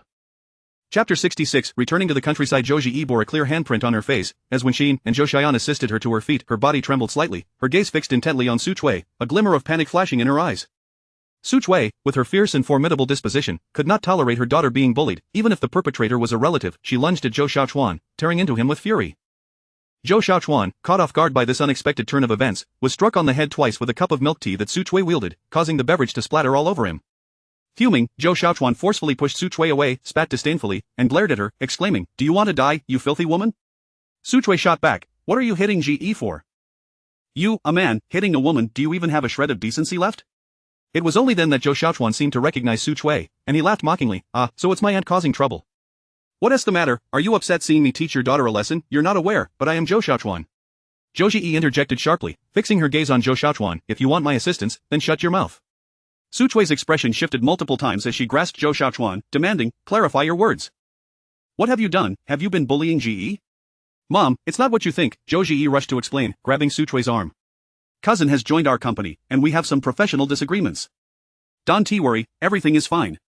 Su Chui eyed her suspiciously. "Really, he hasn't bullied you?" Zhou Ji smiled gently. "Mom, truly not. I was the one who said something excessively harsh earlier, and he lost his temper." Su Chui remained displeased, muttering, "That doesn't give him the right to hit you." "All right, Mom. We need to head back to the company. We'll talk later." Zhou Ji interrupted Su Chui with a smile, urging, "You two go ahead and get busy." She was not in the mood to converse further with Wenqing, so she quickly took Zhou Xiaochuan's arm and left. Su Chui stood rooted to the spot, watching their retreating figures, biting her lip, her eyes filled with concern as Zhou Xiaoyan hesitated before speaking. "Su Chui, there is something I don't know if I should say. I feel like your daughter seems quite afraid of that man." Wenqing echoed the sentiment, her brow furrowed with worry. "Why don't you go have a good talk with Secretary Zhou?" Su Chui nodded silently. After this incident, the pleasant mood among the three women dissipated, and as the time drew near, they returned to the house management company to clock out. In a corner of the commercial street, Zhou Xiaochuan draped his jacket over his arm, impatiently eyeing Zhou Ji. "I showed you some respect just now, didn't I? What is going on with what I said?" Zhou Ji's lips trembled, her eyes a tumult of emotions as if she were suppressing something. After a moment, she suddenly raised her hand and slapped Zhou Xiaochuan fiercely. Furious, Zhou Xiaochuan seized her by the neck, glaring at her, "You little wretch, how dare you hit me?" Zhou Ji glared back defiantly. "Zhou Xiaochuan, you scoundrel, what were you about to say in front of my mother? Didn't we agree? I help you enter the Li group, and we forget the past. Now you're coercing me in such a despicable manner. You're utterly untrustworthy." Upon hearing this, Zhou Xiaochuan burst into laughter. "Untrustworthy? Indeed, that's exactly the kind of person I am. Did you just find this out?" He scoffed. "This incident is a lesson for you. Doing work for me is a privilege. Don't take my kindness for granted. If there is a next time, I won't hesitate to bring up the past. Let us see if you can handle it." Zhou Ji's chest heaved violently, her eyes blazing with pain and despair. Zhou Xiaochuan, however, paid her no mind, pulling out a tissue to irritably wipe the stains off his clothes. Unfortunately, the amount of milk tea Su Chui had splashed on him was too much to clean up. "Damn it!" Zhou Xiaochuan cursed, deciding to remove his jacket. "Forget it, I'll just have it dry cleaned at a hotel." After taking a few steps, he noticed Zhou Ji still standing there, coldly commanding, "What are you waiting for? Come along." Zhou Ji flinched. I need to return to the company. If Mr. Li doesn't see me, he'll grow suspicious." She hesitated to follow Zhou Xiaochuan to the hotel. "Just tell them you're out on business." Zhou Xiaochuan snapped impatiently. When she remained motionless, he lost his patience, furrowing his brow. "I'll count to 3. Hurry up and come here. 1.2.3, I'm coming. Zhou Ji straightened, looking at him, her eyes filled with humiliation. "I'll go." "It would have been better if you had recognized the situation sooner," Zhou Xiaochuan sneered, turning on his heel and striding away. Zhou Ji could only follow him slowly, deliberately dragging her feet, wishing to delay for as long as possible, for she knew, once they entered the hotel, a hellish ordeal awaited her. Meanwhile, Wenqing, having finished work, made a special trip to the milk tea shop to buy another cup. When she returned home, Li Qingsong had not yet arrived. As usual, she began to prepare dinner, noticing that he seemed to particularly enjoy her vegetarian spring rolls, so she made a few extra to take along for the journey the next day. Dinner was ready by the time Li Qingsong returned, and Wenqing eagerly presented him with the milk tea. He paused, perplexed. "What's this?" Wenqing smiled. "It's milk tea, young people love it these days. I bought a cup this afternoon, and it's quite delicious." She recalled something amusing, laughing as she said, "Those young ones online say the most beautiful thing isn't a rainy day, but every day you have milk tea." They also say milk tea extends life, it's hilarious. Li Qingsong found it novel. He had tasted milk tea before, but not like this. During a business trip abroad, he had encountered a local delicacy, milk poured into a glass bowl, heated until boiling, then a premium de Hong Pao tea was added, with careful timing in the cooking process, finally served in a white porcelain bowl, quickly consumed. He had never seen milk tea like this before. Curiously, he took a sip and immediately frowned. It's too sweet. Wenxin exclaimed, is it really too sweet? I specifically requested half the sugar. Li Qingsong frowned again. As Wenxin brought out the meal, she called, let us save the tea for later, let us eat first, I made your favorite vegetarian spring rolls. She pulled out a container, placing the extra spring rolls inside. Li Qingsong watched her actions with curiosity. What are you doing? Wenxin smiled, sealing the box, explaining, we're heading back to the countryside tomorrow, and the trip is quite long, perhaps 3 hours. I don't know if we'll have time for lunch, so I made some extra to take along. Li Qingsong nodded, though somewhat perplexed. How could you not eat, even if your family is in the countryside? Surely there are markets or supermarkets. Although Li Qingsong had never been to the countryside, he imagined it was unnecessary to bring food. However, since she had prepared it, he chose not to comment further. After dinner, as Li Qingsong washed the dishes, he noticed the half-finished cup of milk tea on the table and, almost unconsciously, drank it all. Wenxin watched, laughing, remarking, they say no one can resist the allure of a cup of milk tea, and it seems to be true. Li Qingsong, reluctant to admit he had been tempted, retorted, I was simply avoiding waste. Wenxin chuckled but remained silent, understanding. She had experienced the same thing earlier. Even after drinking half a cup, she felt full but couldn't resist finishing it, for it was simply too delicious. That night, Wenxin found herself unusually unable to sleep. Although she had intended to rest early at 9 in preparation for their trip, after lying in bed for 3 hours, sleep was elusive. Sighing, she turned on her bedside lamp and sat up, planning to go to the living room for a glass of water. To her surprise, upon opening the bedroom door, she found the living room light on. Li Qingsong sat on the sofa, alert and focused, tapping away at his laptop. You're still awake? Wenxin asked, astonished. Can't sleep, Li Qingsong replied, looking up at her. You too? Wenxin nodded, finding it amusing. How strange. We both sleepless tonight. Li Qingsong regarded her thoughtfully, slowly closing his laptop. Not strange, milk tea is still tea, drinking a cup late at night, it's no wonder we can't sleep. It dawned on him after sitting for 2 hours that milk tea contained tea, and he had overlooked that fact. Wenxin paused, realizing the connection. Ah, right, milk tea does have tea in it. No wonder I feel so alert, without a hint of sleepiness. She glanced at Li Qingsong, somewhat apologetic, I'm really sorry. I didn't think of that, and now you can't sleep either. Li Qingsong dismissed it, it's not your fault. I didn't consider it either. I've had milk tea, occasionally staying up late like a young person. Isn't so bad. Wenxin couldn't help but laugh, then sighed, no wonder I see young people looking so drained. They drink a cup of milk tea, feel energized until the early hours, then have to get up for work in the morning. How can they not look exhausted? Li Qingsong nodded in agreement, so tonight, we both felt a bit younger. The next morning, both rose early, Wenxin sporting dark circles under her eyes, and met Li Qingsong, who bore the same weary look. In the living room, she laughed helplessly, well, this has become a self-fulfilling prophecy, we've turned into weary old folks. Li Qingsong concurred, we should probably drink less of this stuff in the future. Though tasty, it's a bit perilous. We're no longer young, staying up a night might cost us 10 days. After a light breakfast, they set off. Wenxin used her phone to navigate for Li Qingsong. Perhaps due to her homesickness, she animatedly shared tales of her hometown. We have an abundance of duck pears every spring, the mountains are blanketed in pear trees blooming with white flowers, a truly beautiful sight. My parents have a pear orchard, and every autumn, I help them pick the pears. My ex-husband's family also cultivated pear trees, nearly every household in our area does. Li Qingsong felt a pang of curiosity, inquiring, are you still in touch with them? Wenxin paused, offering a hollow smile devoid of emotion. Not really. I lost contact long ago. After my ex-husband passed, my parents urged me to remarry, but in the countryside, it's frowned upon for a woman with a son to remarry. Few men are willing to marry a widow, yet if I don't remarry, my parents feel ashamed, believing even a fool or a cripple would be better than remaining a widow. So you left? Li Qingsong felt a complex emotion stirring within him. Having grown up in privilege, with an elite education abroad, he had never faced such hardships. Wenxin continued, it's not entirely that, after my ex-husband died, his family wanted to take all the insurance money. I fell out with them and couldn't stay in the village any longer, so I left. She briefly recounted her ex-husband's family situation. He had 2 brothers, the eldest was lazy, the youngest a gambler, and he was the only one who worked hard and earned a decent living. After his accidental death, the construction site provided a compensation of 1,000,000 yuan, which, legally, belonged solely to her and her son, Zihao, since his parents had passed away early. However, her ex-husband's brothers were unwilling to accept this, openly contesting and covertly scheming, even attempting to ruin her reputation under the cover of night to seize the money. Though these events had transpired long ago, Wenxin spoke of them with a detached calm. Li Qingsong, however, felt a heaviness in his heart. A beautiful woman, grasping wealth yet lacking the means to protect herself, burdened with a young son, unable to seek help from her family. He found it hard to fathom how Wenxin had endured such trials. It was no wonder she could navigate the property market in Rome City so adeptly. She appeared gentle and soft-spoken, yet there resided within her a resolute strength, otherwise, she might never have escaped. Are they still alive? Li Qingsong suddenly asked. Wenxin paused, shaking her head. I haven't been in contact for years, so I don't know. For over a decade, she had not reached out to her parents. She had been deeply wounded back then, and even now, as she approached her 50s, forgiveness eluded her. Li Qingsong never expected that Wenxin had such a past. He silently hoped those people were still alive, to witness her current success and regret their past actions, but then he chastised himself for such naive thoughts.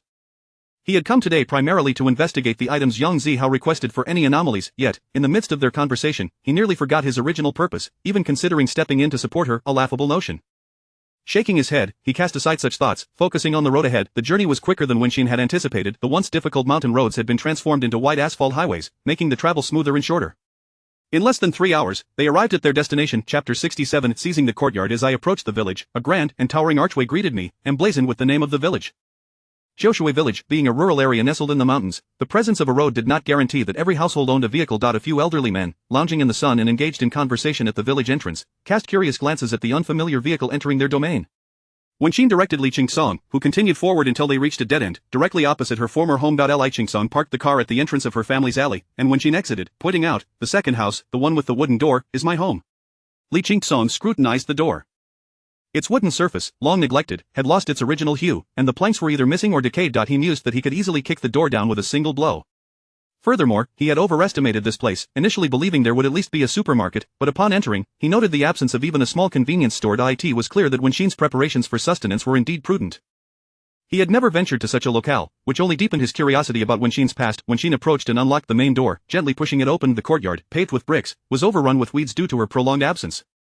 Li Qingsong followed her gaze around the yard. The courtyard was square-shaped. To the southeast was a dry toilet, divided into male and female sections, adjacent to a makeshift shower area constructed from plastic sheeting.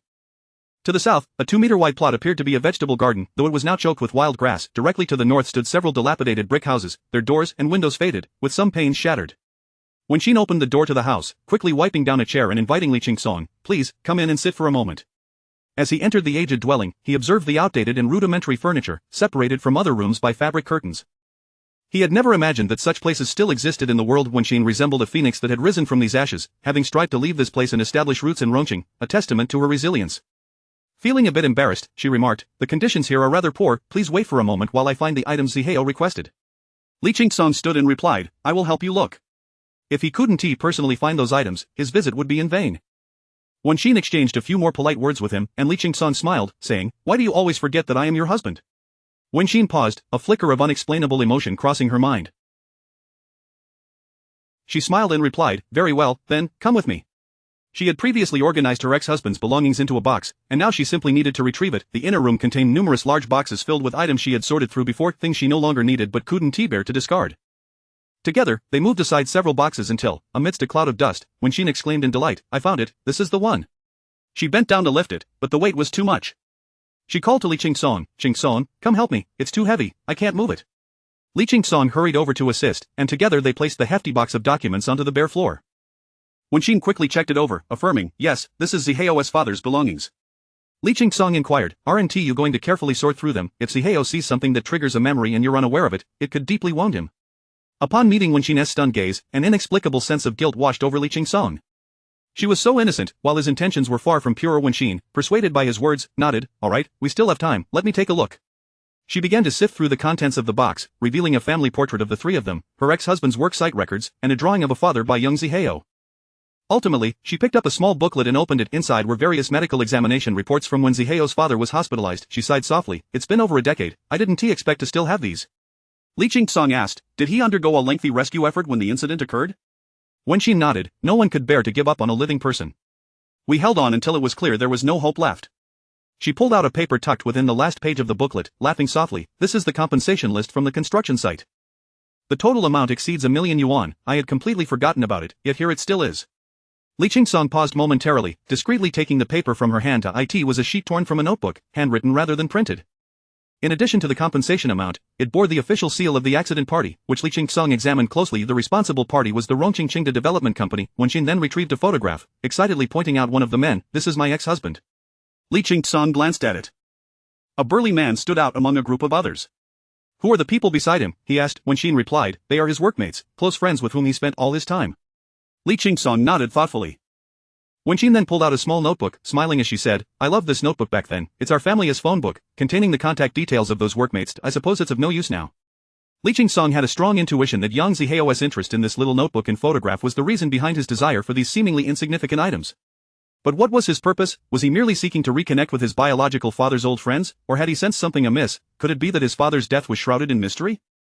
With these thoughts, a heavy weight settled upon Li Qingsong's heart. Seizing the opportunity while Wenxin was distracted, he discreetly took several photos of the contacts listed in the notebook. He refrained from doing so in her presence, and once she was again preoccupied, he captured the remaining entries.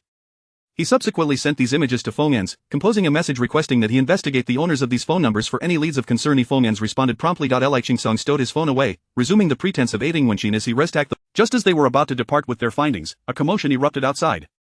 Wenxin, how dare you return? Where have you hidden Zihao? Our Yang clan's bloodline must never be allowed to stray. You can leave, but you must bring Zihao back. Wenxin instinctively took a step back. She had been exceedingly cautious upon her arrival, fearful of drawing the attention of her relatives and inciting trouble. Yet, despite her precautions, this group had discovered her presence. Li Qingsong shot her a glance, perceiving the panic in her eyes. Such a look was rarely seen on her face, indicating that she had suffered greatly at the hands of these people in the past. Meanwhile, outside the courtyard, Yang Jinbo, Wenxin's second uncle, entered with his 3 sons and a number of relatives in tow, creating quite a ruckus. In this small village, any hint of disturbance drew the attention of onlookers, and soon the entrance to Wenxin's home was crowded with villagers eager to witness the unfolding drama. Yang Jinbo advanced into the courtyard, glaring at Wenxin, his voice raised in anger. Where is Zihao? Where have you hidden my grandson, you venomous woman? You've stolen the roots of the Yang family. What are your intentions? I don't care if you wish to remarry, but you cannot take Zihao away. Wenxin, with her slender shoulders squared against the onslaught, looked at Yang Jinbo and replied defiantly, Zihao is my son, and he belongs with me. Now that he has grown, if you disagree, you can take me to court to reclaim his custody. Let us see if you have the guts to do it. Following her ex-husband's death, she had become Zihao's sole legal guardian, and these people could not intimidate her into submission for the sake of her child. Surrendering Zihao to them would mean he would be trapped in this village, likely dropping out of school by junior high, forever confined to this place. Wenxin had never regretted taking Zihao away. Faced with the assault from Yang Jinbo and his kin, she felt no fear. If you don't release Zihao, you won't be leaving here today. Yang Jinbo glared at her, I don't believe we cannot handle you with so many of us. As Wenxin prepared to argue further, Li Qingsong gently grasped her arm.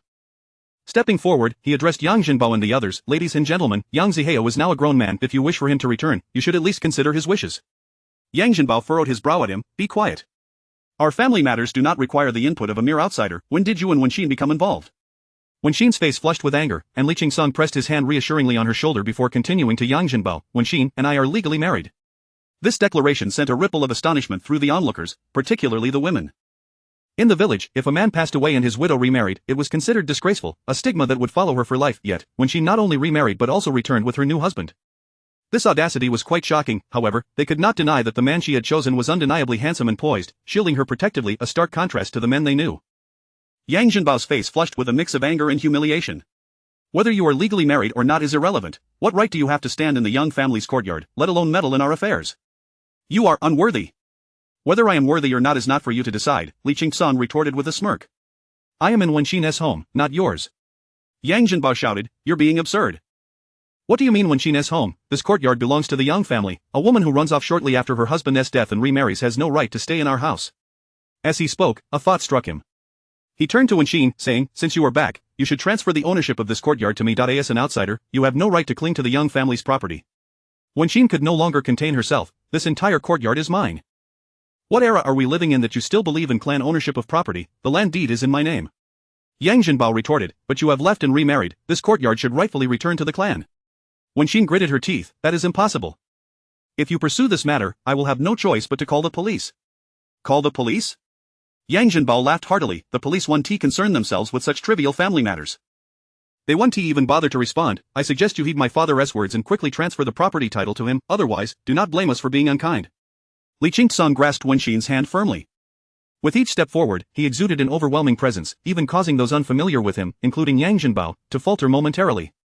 What are you doing? Trying to escape? Dream on. One of Yang Jinbo's sons suddenly charged at Li Qingsong, throwing a punch. Li Qingsong sidestepped, effortlessly seizing the man's arm and twisting it forcefully. The man cried out in pain. This decisive action had an immediate effect. The onlookers began to disperse, wary of becoming embroiled in the conflict.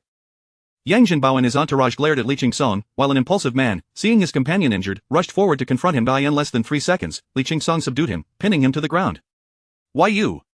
Yang Jinbao stammered, his eyes filled with fear. What do you intend to do? Let me remind you, assault is a crime. Li Qingsong scoffed. Was it not you who initiated the attack? You thought to bully us simply because you outnumber us. I am merely exercising my right to self-defense. Yang Jinbao opened his mouth to retort but faltered under Li Qingsong's piercing gaze, suddenly hesitant to speak. At his age, a fall could be catastrophic. He wasn't willing to take that risk. Seeing their resolve waver, Li Qingsong lifted a nearby box and, alongside Wen Xin, began to exit the courtyard. With each step they took, Yang Jinbao and his men retreated until they were completely outside. Wen Xin locked both the house door and the courtyard gate behind them. Li Qingsong addressed Yang Jinbao. We securely locked the doors. If we return and find them ajar, it will be considered trespassing, a crime that carries imprisonment. Yang Jinbao's lips moved as if to protest, but ultimately he remained silent. He had always wielded power within the clan, but today he had encountered someone even more formidable. Wen Xin and Li Qingsong paid them no further heed, passing through the crowd of onlookers before entering their vehicle. As Li Qingsong started the engine, they departed the village under the watchful eyes of the villagers. Only after they had left the village did Wen Xin exhale in relief. Li Qingsong too felt a sense of relief. He had not been certain they would escape unscathed. They had been fortunate. Yang Jinbao was overly cautious, unwilling to confront him directly. Otherwise, with so many men from the Yang clan, he would not have stood a chance. It seemed they had stumbled upon a fortunate turn of events. Li Qingsong had bluffed, and Yang Jinbao's timidity had allowed them to slip away. Chapter 68. His secret. The car glided smoothly along the road as Wen Xin expressed her heartfelt gratitude. I'm so glad you accompanied me today, otherwise, I fear I wouldn't have found it so easy to come out. Li Qingsong smiled and replied, it's my duty. However, witnessing Wen Xin's genuine appreciation stirred a sense of shame within him. She believed he was there for her, yet his true motive was to procure certain items for Yang Zihao. As they passed by a village, Wen Xin suddenly remarked, that's my mother's village. Li Qingsong pressed the accelerator and inquired, shall we stop by for a visit? Wen Xin shook her head, no need, let us go. The debt of gratitude had long been exhausted during the 2 years when they forced her into marriage. When she left Xiaoshui village, her parents had explicitly told her to consider herself as having no daughter henceforth. Thus, Wen Xin had no desire to subject herself to further humiliation.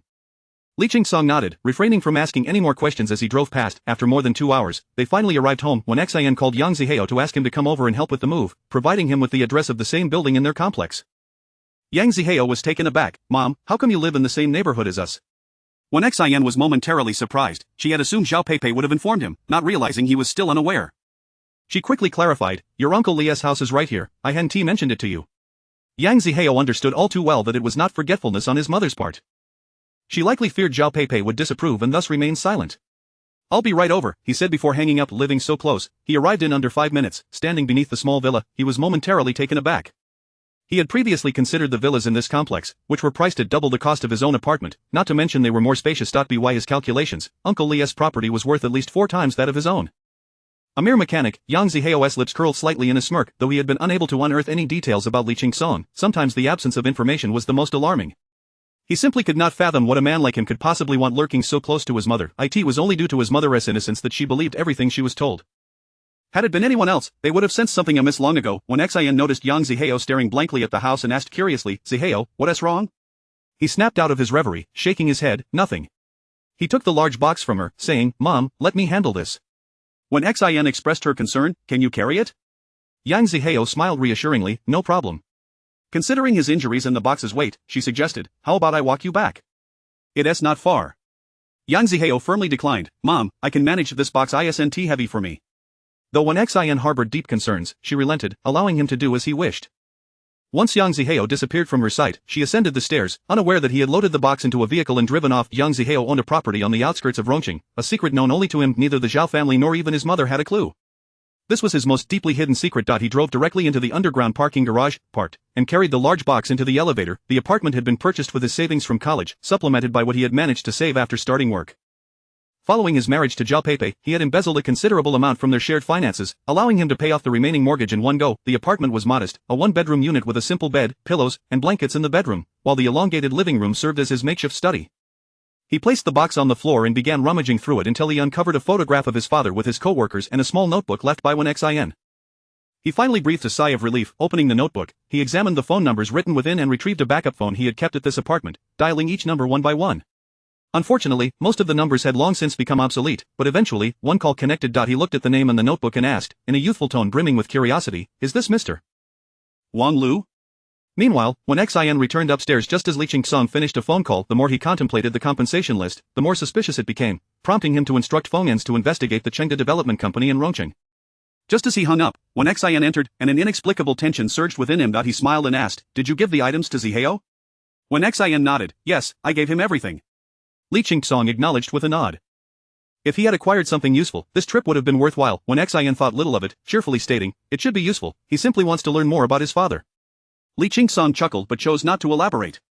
With his objectives met and numerous tasks awaiting him, he sought an excuse to leave when his phone rang. It was Zhou Ziyi, her voice laced with urgency. "Mr. Li, we have a problem.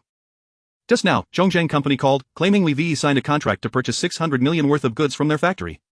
Li Qingsong's expression shifted in shock. He was about to respond when he realized he couldn't let Xin overhear. He told her, "You stay home and rest, I have matters to attend to at the repair shop, I need to leave right away." When Xin quickly replied, "Just go, I'll cook for you tonight." Li Qingsong waved her off and exited the house. It wasn't until he stepped into the elevator that he frowned and spoke in a low tone. "What is going on? Previously, Zhongzheng sent samples, but their products were subpar, and we had already cancelled any intentions of collaboration. Why would we suddenly order 600 million from them? Ziyi, are you joking with me?" Zhou Ziyi hastily replied, "Mr. Li, how could I joke about something so serious as Zhongzheng called?" And sensing something was off, I asked them to bring the contract for a face-to-face discussion. To my surprise, the contract they brought bore our company's seal, which is highly confidential and shouldn't be accessible to anyone but upper management. Li Qingsong's expression darkened completely. The fact that the other party possessed an identical seal indicated a mole within his ranks. He rushed down and sped to the company, yet, despite his haste, by the time he arrived, the representatives from Zhongzheng had already left, leaving behind only a contract. Zhou Ziyi handed him the document, stating, "Mr. Li, this is the contract provided by Zhongzheng." Initially, Li Qingsong had clung to a sliver of hope, but upon reviewing the contract, his heart sank. The signature was his own, and the seal matched the one he held without a single discrepancy. He looked at Zhou Ziyi and asked, "What happened here?" Zhou Ziyi shook her head, her face filled with guilt. "Mr. Li, I'm not sure how this happened or how Zhongzheng managed it. If we deny this order, they might sue us, but if we accept, the losses will be substantial." Li Qingsong pondered for a moment before suggesting, "Arrange a meeting with Zhongzheng's owner. I'll dine with him tonight." Zhou Ziyi hesitated. "Mr. Li, I've already tried to set it up, but the person sent from Zhongzheng said their boss is on vacation and not in the office." Li Qingsong scoffed, "Nonsense. If their boss isn't in the office, how could the underlings dare to produce such a document?" Zhou Ziyi nodded. "I questioned them similarly, but they refused to cooperate." "Then do this: gather everyone who has access to that seal and convene them in the meeting room within an hour.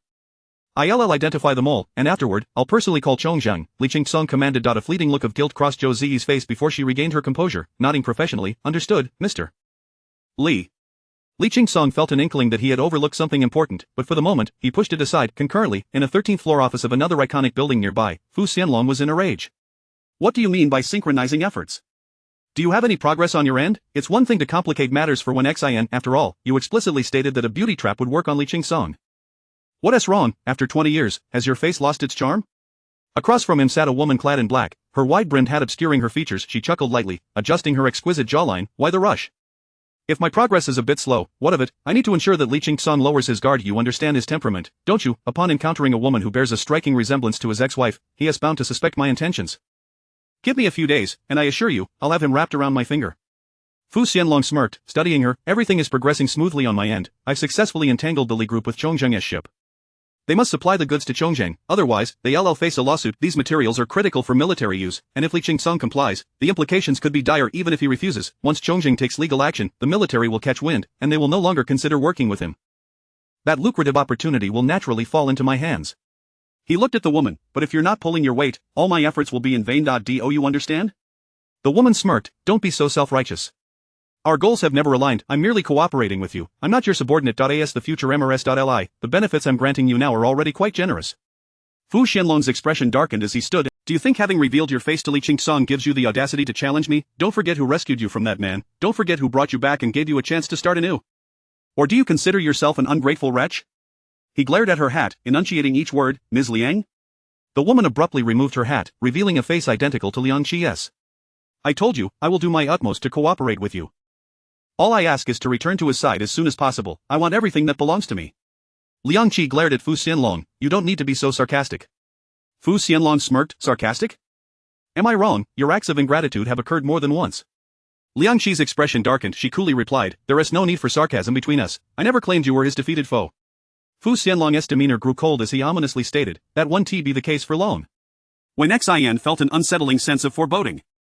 She searched for Zhou Xiaochuan in her WeChat contacts, recalling how Su Chui had introduced him, a returnee from studying abroad, adorned with various accolades, now working in a major corporation like the Li Group. At just 32, such a diamond bachelor would surely not take notice of her. Since their encounter when Zhou Xiaochuan had confronted Zhou Zi, she had sensed something was off. She had been wearing a cleaning uniform that day, and he likely hadn't recognized her. Yet she recognized him. During their previous social event, Zhou Xiaochuan had exuded calmness and responsibility. However, witnessing him confront Zhou Zi made her feel an unsettling aura surrounding him. Unsure of which version of Zhou Xiaochuan was the true one, she felt something was amiss. His earlier behavior at the social gathering seemed intentionally aimed at getting closer to her, but what was his aim? His call for Zhou Zi's assistance, what could she possibly help him with? Was it related to work, perhaps something involving the Li Group? After much deliberation, when Xin decided to message Su Chui about the earlier social event, she suspected Zhou Xiaochuan might harbor ulterior motives. Should he indeed wish to exploit Zhou Zi for something, she hoped Su Chui would offer a warning. After all, Zhou Zi was merely a girl from an ordinary family. Her success at such a large enterprise was no small feat, and the last thing she wanted was for her to lose her job. After sending the message, she noticed Su Chui's appreciative response, which eased her mind. That evening, she prepared a meat and vegetable dish, only to find herself waiting in vain for Li Qingsong's return. After some hesitation, at 8 o'clock, she couldn't help but call him. At that moment, Li Qingsong was seated in an opulent club, dining with the chairman of Chongzheng Group. The instant he received Xin's call, he was reminded of his earlier promise to return for dinner. He quickly excused himself from the table, stepping outside to answer her call. Hello. Qingsong, are you still busy? Yes, still occupied, Li Qingsong lied. I'll likely be busy until late. Don't wait for me, just go to bed early. When Xin, understanding, replied, okay, take care of yourself, before hanging up. Li Qingsong held his phone, a vague sense of discomfort settling within him. Chapter 69. As the clock struck past 11 at night, Li Qingsong returned home. When Xin had the bedside lamp aglow, leaning against the headboard as she examined fabric patterns. She had once dabbled in sewing and had a penchant for designing new styles. Many of Jihao's garments during his childhood were crafted by her skilled hands. However, as life improved and purchasing clothes became an affordable endeavor, the labor of making them seemed increasingly burdensome. Additionally, she harbored concerns that Jihao might feel inferior donning clothing made by her, thus she ceased her sewing endeavors for him. Yet, each autumn and winter, she would still create her own base layers and simple shirts. With the recent warming weather, she contemplated buying some fabric to fashion a few short-sleeved garments, perhaps even some for Li Qingsong. Life was not easy, and every little bit saved counted. Upon pushing open the bedroom door, Li Qingsong paused momentarily, surprised to find her still awake. Didn't I mention you needn't wait for me? He inquired, when she looked up with a smile. You're back? I didn't specifically wait for you, I merely lost track of time while examining the fabrics and patterns. She set aside the book she had been holding and continued, besides, with you out so late, I couldn't help but worry. Li Qingsong found himself momentarily entranced by the gentle smile that graced her face under the warm light. Having grown accustomed to solitude for many years, each room in the vast house felt cold, silent, and unyielding. Yet now, as he opened a door in the dead of night, he was met with the sight of someone waiting for him, expressing concern for his well-being. To say that he felt indifferent would be a falsehood. However, the memory of her video call with Fu Xianlong gnawed at him, leading him to question whether her tenderness was merely a fade designed for his eyes, a pretense. After several internal shifts, Li Qingsong managed to smile. You should get some rest. He changed into his sleepwear and approached the bed, recalling the sight of her earlier, engrossed in writing and sketching. Curiosity got the better of him, and he asked, what were you writing just now? When Xin, feeling a bit shy, replied, oh, it's nothing much. I just wanted to make a few short-sleeved shirts for summer. Given that you're at the repair shop, making them myself will save quite a bit of money. Li Qingsong raised an eyebrow, surprised. You can sew? While Wenxin held confidence in her sewing abilities, she hesitated to boast, simply responding, I can manage.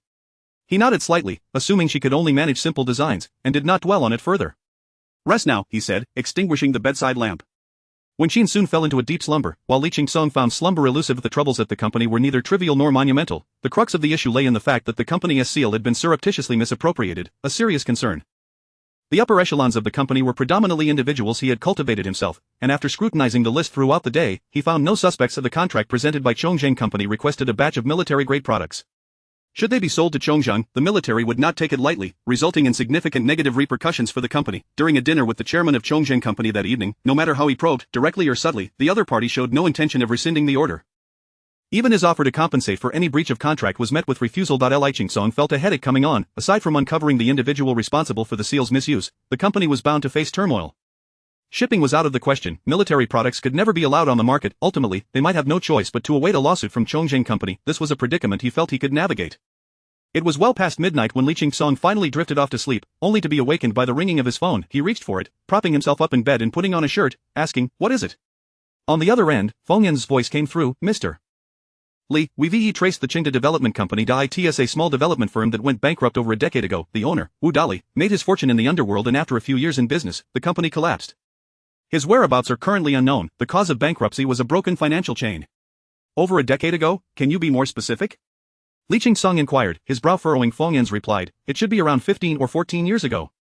14 or 15 years ago, coinciding with the period shortly after Wen Xin's husband met with a tragic fate. According to Wen Xin's account, her husband had suffered an accident on a construction site, with Chengda as the primary developer. After compensating for significant damages, the company went bankrupt, which seemed plausible. But why did it take a year or two after the accident for that to occur? If the compensation had strained Chengda's finances, issues should have arisen in the same year as the incident. Yet, the company only faltered a year or two later. Li Qingsong's mind was inundated with questions. After a pause, he instructed, continue investigating the Chengda Development Company, there may be other forces looking into them as well. If anyone starts inquiring about Chengda, discreetly assess their intentions. Understood, Mr. Li, Feng Yan's replied promptly. After hanging up, Li Qingsong pondered over his phone, momentarily at a loss for where to begin. It was rare for him to feel utterly stumped regarding a matter, but Yang Jihao was one such enigma. This young man was inscrutable, no one could discern his motives, yet it was clear to Li Qingsong that he had ulterior intentions. Such a person, his stepson, felt like a ticking time bomb to Li Qingsong. Morning dawned at the Li Group. Li Qingsong perused the product proposal before him, a smile creeping onto his lips.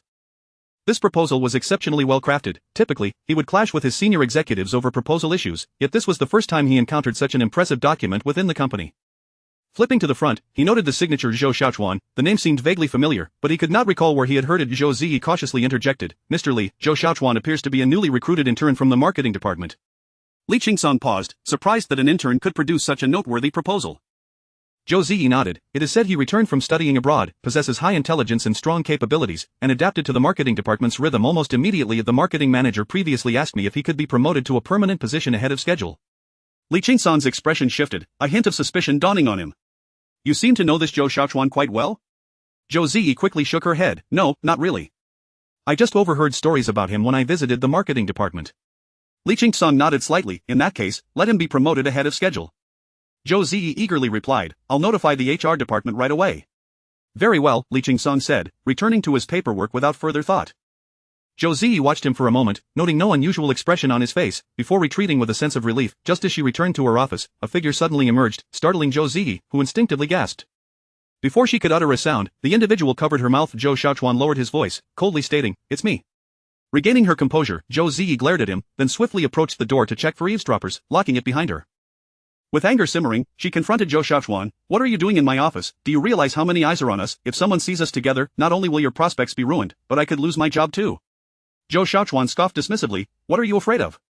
I checked before coming in. No one was paying attention. Don't worry, Secretary Zhou. This won't interfere with your aspirations to become MRS.Li.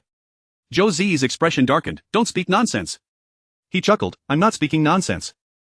You can't deny you want to be Mrs. Li. The way you look at Li Qingsong is practically longing. I just can't fathom it. He is an old man. What could you possibly see in him? Can he truly fulfill your desires? Zhou Xiaochuan leered at her. Zhou Ziyi froze, her expression stoic as she returned to her desk. Our relationship is purely professional. You're meddling too much. Zhou Xiaochuan sauntered to her desk, sitting atop it. Have you arranged everything you promised me? Must I do everything in stages? Zhou Ziyi shot him a glare. You think you can leap from an intern in the marketing department to the purchasing manager in one fell swoop? Dream on. I've already spoken to MR.Li about you. He has agreed to your early promotion. As long as you perform well, you won't have to wait long to achieve your goal. Zhou Xiaochuan eyed her skeptically. Is that true? You really spoke up for me in front of Li Qingsong? Zhou Ziyi smirked. What are you doubting? I lent you the seal without a trace, and didn't you sign a contract with Chongzheng? MR.Li is currently sifting through this matter to identify the mole. He has scrutinized everyone except me because he trusts me. You forced me to betray that trust, and you're still not satisfied? Zhou Xiaochuan laughed meaningfully. Don't play the innocent card. If you truly cared for him, you would have refused me at all costs, but you didn't. So you're merely selfish, choosing what benefits you most. We're both in the same boat, so let us not point fingers. Zhou Ziyi glared at him. You forced my hand. Zhou Xiaochuan shrugged with a smile as he turned to leave. Zhou Ziyi trembled with rage, sitting in her chair for a long while, struggling to regain her composure. At that moment, her phone rang. Zhou Ziyi nearly jumped at the sound, quickly taking a deep breath to steady herself before answering. It was her mother calling. As Zhou Ziyi made an effort to keep her voice calm. Hello, Mom? Su Chui's voice was as obsequious as ever. Ziyi, can you come home after work tonight? Zhou Ziyi's brow furrowed involuntarily. Is something wrong? That house no longer felt like home to her. Each time she returned, her mother was silent and tearful, while her father was domineering and quick to violence. Zhou Ziyi had urged her mother countless times to divorce him, but her mother showed no inclination to do so. After a particularly unsuccessful attempt to persuade her, Zhou Ziyi found herself no longer wanting to intervene. She felt her mother's tragedy was self-inflicted. Given the chance to escape, she clung to that wretched man instead. To put it bluntly, she felt her mother deserved it. Zhou Ziyi no longer wished to hear her mother's complaints or face their endless quarrels and abuse. She had worked tirelessly to secure her job, striving to escape that environment, not to be dragged back into it one day. Thus, when her mother asked her to return, Zhou Ziyi instinctively refused. "Mom, I have to work late tonight." Before she could finish, her mother interrupted. "Ziyi, your grandmother has come from the countryside. She arrived this afternoon, traveling alone on a green train for 4 days and nights. She is over 70 and I don't know how she managed." Zhou Ziyi's heart stirred.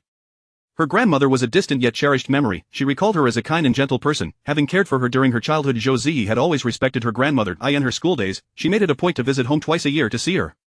However, since starting her career, time had been scarce, and it had been 2 years since she last saw her grandmother. Zhou Ziyi could not turn down such a request. After a brief silence, she replied, "I'll push my work aside tonight and come home to see Grandma." Her mother seemed delighted by her response, repeatedly saying, "Oh, thank you." After hanging up, Zhou Ziyi took a moment to compose herself before returning to her focused work.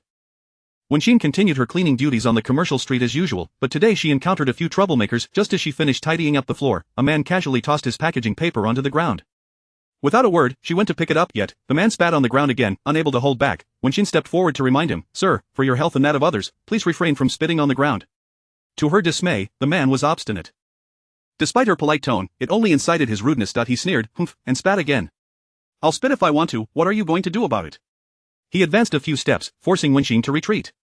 He looked down at her disdainfully. "You're just a filthy cleaner. Who do you think you are, trying to tell me what to do? What rotten luck?" Wenxin was infuriated and argued back, "You're in the wrong for spitting. My job has nothing to do with it. My reminder is not tied to my work. Don't confuse right and wrong." "Oh, you're quite bold," the man glared at her, chuckling coldly. "You're a filthy cleaner. Cleaning up after my spit is your job, understand? If I spit once, you clean it up. If I spit 100 times, you clean up 100 times, that is your job." Chapter 70. At the outset, he sought out Zhao Qing, a man of imposing stature clad in a dusty black coat. Though the garment appeared well-tailored, it was marred by wrinkles and filth, reminiscent of someone who had once reveled in affluence but now found himself in dire straits. His gaunt face was framed by a pair of slanted eyes that gleamed with malicious provocation. Warmth suppressed the indignation boiling within her and took a step back. In a certain light, the man's words bore a semblance of truth. Her role was that of a cleaner, and it was her duty to remove phlegm and refuse from the ground. She was not one to act impulsively or stir up trouble. Had she possessed such a temperament, she would not have navigated the past decade and more unscathed. Her intention had merely been to offer a gentle reminder, but faced with such unreasonable obstinacy, she deemed it unnecessary to continue the argument. As a woman confronting a man of considerable bulk, it was evident that he might even resort to violence. Prolonging the dispute would serve her no purpose. Thus, she fell silent, lowering her gaze to attend to the unsightly mess on the floor. The man, reveling in her submission, felt a surge of satisfaction. Casting a glance at the time, he spat contemptuously before her, coldly stating, "If it weren't for the important matters I must attend to today, I would teach you a lesson, you filthy whore." Having spoken, he swaggered away with an air of arrogance. Warmth inhaled deeply, stifling the flames of anger within her. As a woman raising her son in Rongqing for many years, she understood that some matters necessitated tolerance. For the sake of her son Zhihao, she could not afford to place herself in jeopardy. As for those uncouth and overbearing individuals, they would inevitably encounter someone tougher, who would teach them a lesson in humility. At that moment, the man's phone rang, causing him to pause in answering it. He spoke with exaggerated deference. "Hello, yes, this is Zhao Qing. Has Li not found time yet? Oh, I beg of you, I only wish to meet him for 10 minutes. Times are tough in our line of work, we can hardly pay our wages, and the Li Group has abruptly axed all real estate projects. The impact is tremendous, not just for us, but for countless construction teams that have crumbled overnight." As he walked, his demeanor was a stark contrast to the brashness he had displayed towards Warmth just moments ago. Now, his attitude was one of utter subservience. Warmth only caught the latter part of the conversation, her heart momentarily jolted by the revelation that this man was affiliated with the Li Group. Miss Zhou was the secretary to the chairman of the Li Group, and through her, Warmth had garnered some understanding of its formidable presence. Rumor had it that it was a mysterious family, reclusive and influential, with only a fraction of their enterprises visible to the outside world. The depths of their reach and the breadth of their holdings were beyond the grasp of ordinary folks. In recent years, the real estate market had stagnated, and it was surprising to learn that even such a colossal entity had ceased its real estate endeavors. These thoughts flitted through Warmth's mind, but she dismissed them. After all, the Li Group and its construction teams were worlds apart from her own existence. She was content to lead a simple life with Qing Song. As she focused on her task of cleaning, Zhou Ziyi received a proposal sent up from below. Just as she was about to end her workday. Glancing at it, she smirked slightly. The Li Group had convened a shareholders' meeting last month, deciding to eliminate all projects related to real estate. With the current downturn in that sector, profit margins had plummeted, and such cuts were inevitable. Li had long predicted that real estate would not see a resurgence in the next decade. Consequently, the sector had been abandoned by the group. However, many downstream construction teams relied on the scant projects that trickled down from the Li Group. After the termination of real estate projects, GE had received numerous calls over the past month from various contacts pleading for her to persuade Li to reverse his decision or to provide new opportunities. However, she understood that industry transformation would inevitably come with growing pains. Individuals like Li would not halt their progress simply out of compassion. Hence, she dismissed such matters, opting not to burden Mr. Li with them, she had not anticipated that today, this group would produce a proposal. The proposal was initiated by a man named Zhao Qing, filled with grandiloquent rhetoric, but GE merely skimmed it before discarding it into the wastebasket. There was no room for negotiation on projects that had already been cut. These individuals were utterly foolish. Meanwhile, Yang Jihao sat in an inconspicuous little room, lost in thought as he gazed at a photograph.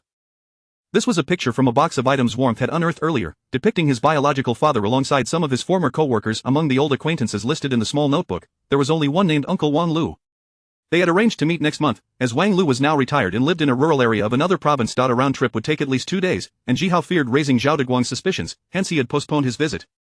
Coincidentally, the Zhao group would be attending an exhibition in Wang Lu's province next month, providing him an opportunity to slip away discreetly. Yet, the individual he had initially sought was not Wang Lu but Zhao Qing. Jihao had a vague recollection of Zhao Qing. Though he was only 10 when his father passed, he had accompanied his father to gatherings with his old associates, and he distinctly remembered a man named Zhao Qing who shared a brotherly bond with his father.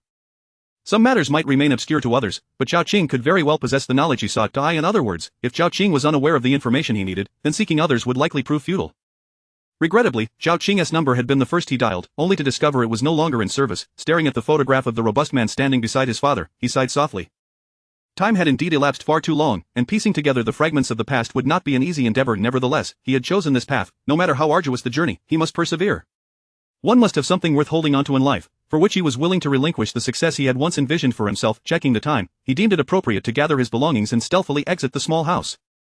Upon arriving at the Zhao group's premises, just as he stepped out of his vehicle and was about to enter, Yang Jihao suddenly halted, keenly sensing that someone was trailing him. It appeared that someone had been lurking near the company, eager to follow him upon his arrival, yet their impatience had betrayed their presence. Yang Jihao maintained a facade of nonchalance, feigning ignorance as he strode directly into the building. The Zhao group, though labeled as such, was essentially a vanity project for Zhao Deguang, designed to enhance his reputation. Emerging from an engineering background, Zhao Deguang had gradually expanded into manufacturing machinery over the past decade. With the real estate market in decline, his focus had shifted predominantly towards the production of machinery. In simpler terms, he was in the business of selling production lines, a modest enterprise that had yet to go public, with Zhao Deguang's wealth barely exceeding $1 billion, largely tied up in fixed assets like equipment and facilities. Thus, the Zhao group's office occupied merely 2 floors in a CBD building, while the factories were situated in the outskirts, where the CBD housed solely administrative personnel. Yang Jihao pressed the elevator button, ascending to the Zhao group's floor. Upon entering the office, he felt the gaze that had been following him dissipate. Clearly, the observer had refrained from entering for fear of being detected. A weight of apprehension settled upon Yang Jihao. He was uncertain about the identity and intentions of the person who had followed him. They could be affiliated with Zhao Deguang, an unknown adversary, or perhaps an agent of the man his mother had recently begun to see. Regardless of the possibility, he understood he must exercise caution in the coming days, refraining from visiting his secret hideaway. Contemplating his stepfather, Yang Jihao could not suppress a frown. Despite enlisting a private investigator for an extended period, he had unearthed no information. The man's depths were far beyond his expectations. He could only hope that this individual was a friend rather than a foe. His mother had endured enough hardship in her life, and as her son, he felt powerless to fulfill his filial duties. If that man had ulterior motives, his mother would be left in a most pitiful predicament. With a deep exhale, Yang Jihao expelled the weight of his concerns. On the floor beneath the Zhao Group's offices, Zhou Xiaochuan adjusted his hat and entered the elevator, retrieving his phone to send a message. Yang Jihao doesn't seem suspicious. I believe there is no need to continue monitoring him. Shortly thereafter, a call came through, the voice on the other end tinged with exasperation. Zhou Xiaochuan, can you please understand that you work for me? Just do as I instruct without questioning my decisions. Zhou Xiaochuan furrowed his brow, his tone equally brusque. Mr. Fu, we're merely seeking mutual benefit here. I hardly see it as working for you. I've been tailing Yang Jihao for several days. He is just Zhao's lackey, completely unaware of Li Qingsong's background. Li Qingsong doesn't even regard this stepson. What is the point of following him? It is an utter waste of time. Fu Xianlong's voice was ominous. Continue to observe for another 2 days. If nothing unusual arises, you may abandon the pursuit. Zhou Xiaochuan's face twisted in irritation, but after a moment's consideration, he bit his lip, refraining from voicing his thoughts. Understood. Ending the call, he spat in annoyance, cursing, what is this? I'm collaborating with you, not working for you. If it weren't for the money, do you think I'd be at your service? With a scowl, he exited the elevator, reflecting on the benefits Fu Xianlong had promised him upon the completion of their venture. Zhou Xiaochuan's mood improved slightly. He intended to return home tonight, having heard that the elderly matriarch had come in from the countryside. Upon returning home, Zhou Ji was greeted by the sound of voices within. Eldest, second, you two are brothers, you must support one another. Eldest, especially you, your younger brother is facing tough times, so lend him a helping hand, alright? Recognizing her grandmother's voice, Zhou Ji smiled wryly. The old lady had a penchant for dispensing such moral lessons, yet she failed to grasp that these principles were outdated in today's world. Mom, we must also act within our means. Xiaochuan has just returned from studying abroad, and our finances are tight. This was the voice of her aunt, wary of being outdone by their family. Mom, we're managing just fine. There is no need to trouble the elder brother's family. This was her mother's voice. Zhou Ji inhaled deeply, pushed open the door, and entered with her signature smile. Grandma, you're here. Aunt, I didn't know you'd be here. Had I known, I would have brought something back to treat you to a meal. Su Chui, oblivious to Zhou Yi's sardonic tone, quickly replied, I bought dinner. Everyone will eat at our house tonight. Zhou Yi paused, choosing not to comment further, nearly smiling. Zhou Grandma's eyes sparkled with excitement upon seeing Zhou Yi. My dear, you're growing more beautiful by the day. Your aunt mentioned you're working as a chairman's secretary in a prominent company. Is that true? Zhou Yi approached her grandmother, taking her hand with a smile. It's not as impressive as they say. It's just a job, but that's not how you should think. A good job deserves recognition. Otherwise, people will think you're unworthy of better. Zhou Grandma insisted. Zhou Yi was taken aback.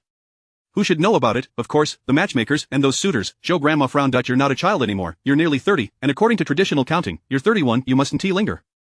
If you wait too long, you'll miss your chance to marry. Zhou Yi couldn't help but laugh. She rarely faced pressure to marry and felt little aversion to it, understanding that her grandmother was merely concerned for her. For the older generation, a girl marrying and having children symbolized stability and garnered respect, yet Zhou Yi was not a woman of that era. She had already purchased a car, saved hundreds of thousands, and would soon be able to buy a house.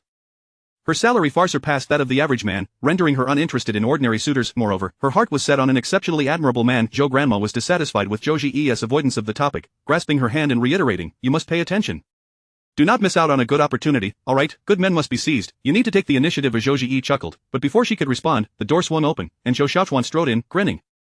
Grandma, Ji has a man in her life. He is also a returnee from studying abroad and a colleague at her company. Just ask her. Zhou Yi's expression shifted dramatically.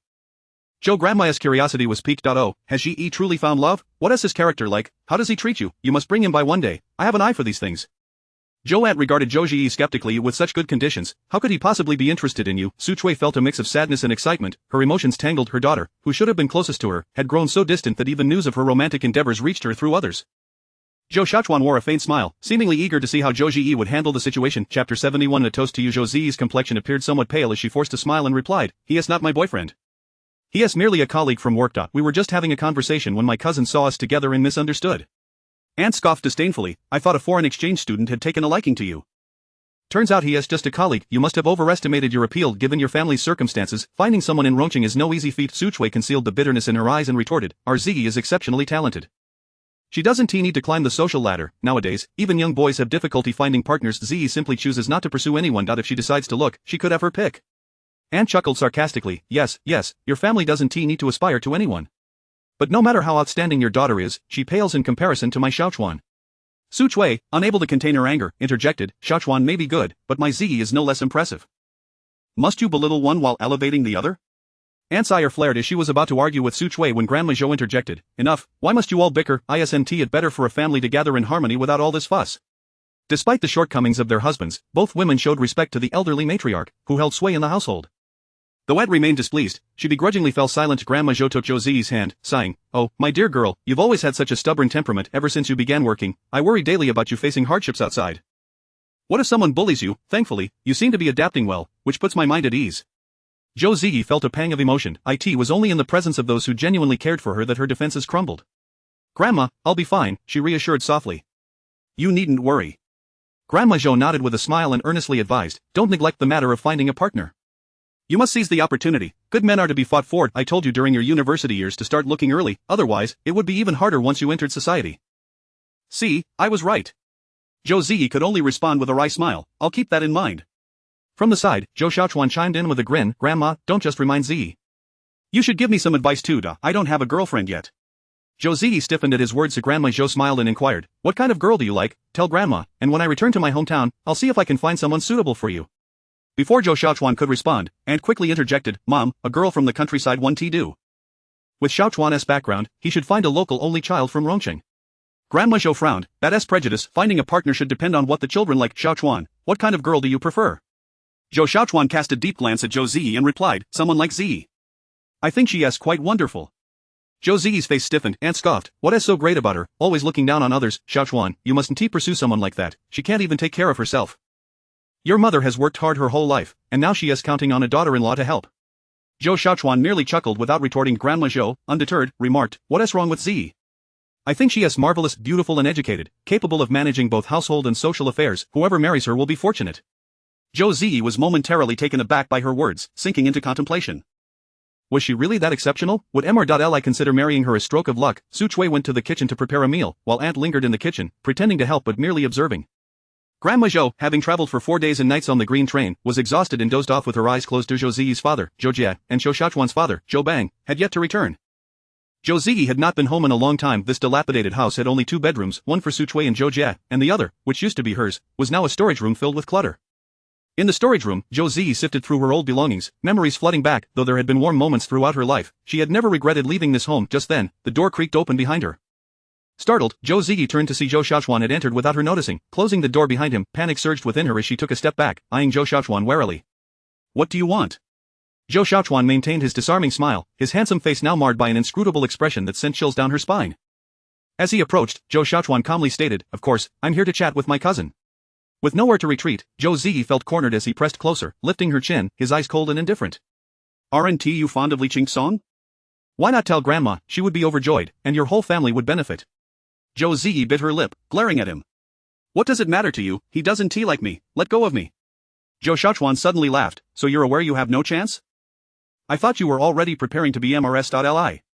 Zhou Ziyi pushed him away with all her strength, but Zhou Shaochuan retaliated fiercely, gripping her neck while his other hand tugged at her clothing. Terrified, she struggled desperately, keeping her voice low. "Zhou Shaochuan, stop it, this is my home." Zhou Shaochuan laughed recklessly, "So what if it's your home? It's not like we haven't done this before. There are plenty of family members around, so it's lively. Didn't Grandma say it's best for a family to be harmonious? Shouldn't we also be harmonious?"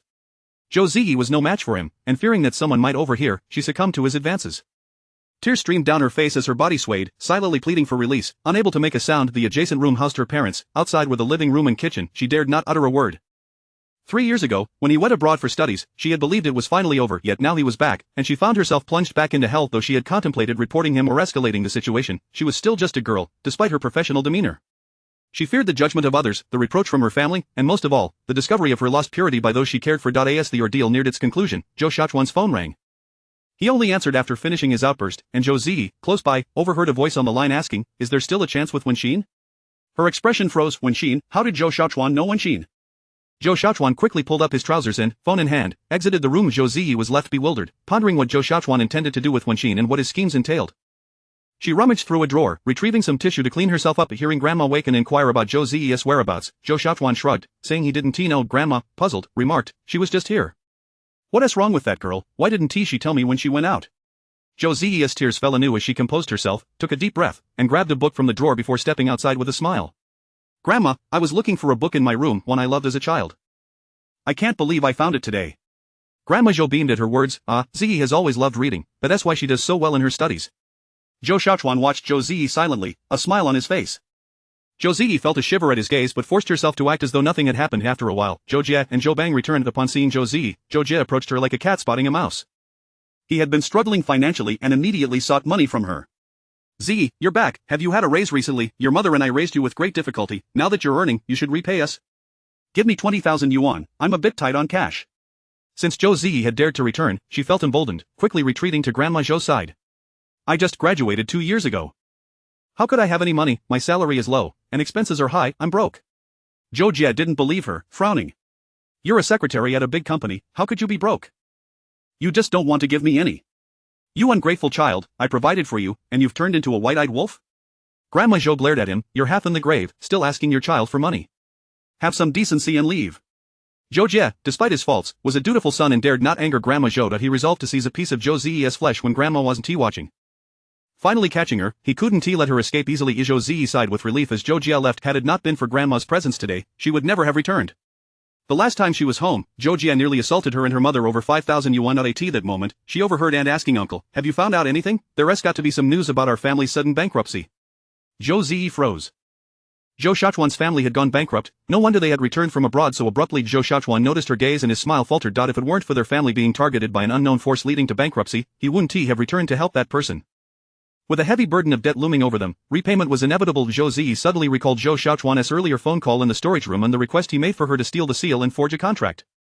Could it be that Zhou Shaochuan was engaged in illicit activities due to financial desperation? She lowered her eyes to conceal her emotions should she inform Mr. Li, but she had already stolen the seal and couldn't extract herself from this mess. Furthermore, she would have to explain her relationship with Zhou Shaochuan to Mr. Li. The thought of being regarded with disdain by MR.Li extinguished any courage she had. Biting her lip, she concluded that this was ultimately Wenxin's affair. She was merely an outsider, offering a warning was a kindness, remaining silent was her duty, she would pretend to be oblivious to the situation, who could blame her for that? Meanwhile, Wenxin had intended to clock out and head home after work, but just as she was leaving, Liang Qi unexpectedly emerged from the office. Perfect timing. Since everyone is here, I'll treat tonight, let us all go out for dinner. Upon hearing that their supervisor was treating, the staff erupted in cheers. Zhou Xiaoyan hesitated. Liang, I have something to do tonight. She needed to return home to take care of her child and wasn't keen on attending such gatherings. Liang Qi frowned, looking somewhat disheartened. Xiaoyan, is there an issue with me being your supervisor? Why can't you even spare time for a meal? Xiaoyan dared not protest further and reluctantly agreed. Wenxin, witnessing this exchange, swallowed her initial refusal. She disliked Liang Qi and had no interest in maintaining this superficial camaraderie, but she recognized the need for face-saving. She also wished to avoid Liang Qi's scrutiny, even if she might already have been targeted. Everyone worked hard for their wages, and despite Liang Qi's gesture, they didn't want to dine at an extravagant place. They chose a modest restaurant and reserved a small private room, ordering a total of 16 dishes for 10 people. Liang Qi extravagantly ordered several bottles of baijiu, declaring, though we haven't known each other long, it feels like we're old friends, let us enjoy this meal to the fullest and not leave until we're all drunk. She stood up, pouring a drink for each person. Most of the attendees were women, and few could handle baijiu, exchanging anxious glances, yet, no one dared to voice their concerns as Zhou Xiaoyan nudged Wenxin's arm, whispering, what do you think her intentions are? Wenxin shook her head lightly. Liang Qi had always been an enigma, who could fathom her motives? Liang Qi poured the last drink for Wenxin, standing before her with a smile. Wenxin, we've known each other the longest. I genuinely consider you a friend, you were the first friend I made in Rongqing, this toast is for you. She raised her glass, beaming at Wenxin. Wenxin hesitated. Liang, I don't drink. In truth, she had a decent tolerance but rarely drank alcohol, and her experience was limited to beer, never having tried baijiu before. Liang Qi had filled her glass to the brim, and the thought of downing it made her anxious. Zhou Xiaoyan looked at her with concern. Chapter 72. The disappearance of a person. Liang Qi's expression bore a hint of hurt as she looked at Wenxin. Is it too much to ask for a little respect? In front of so many colleagues, you were the first person I toasted to. If you refuse to drink, what will the others do? Wenxin paused momentarily while she could decline Liang Qi's toast, involving her colleagues left her with no choice but to comply. Liang Qi had placed her in an awkward position, making it difficult for her to retreat or advance. To drink, she knew she couldn't handle a full glass of white liquor. It was simply too much, yet, refusing to drink would leave her in a bind. Regarding her colleagues, after a moment's hesitation, she said, Supervisor Liang, my tolerance is rather limited, perhaps I could just have half a glass? Liang Qi smiled kindly, of course, that works.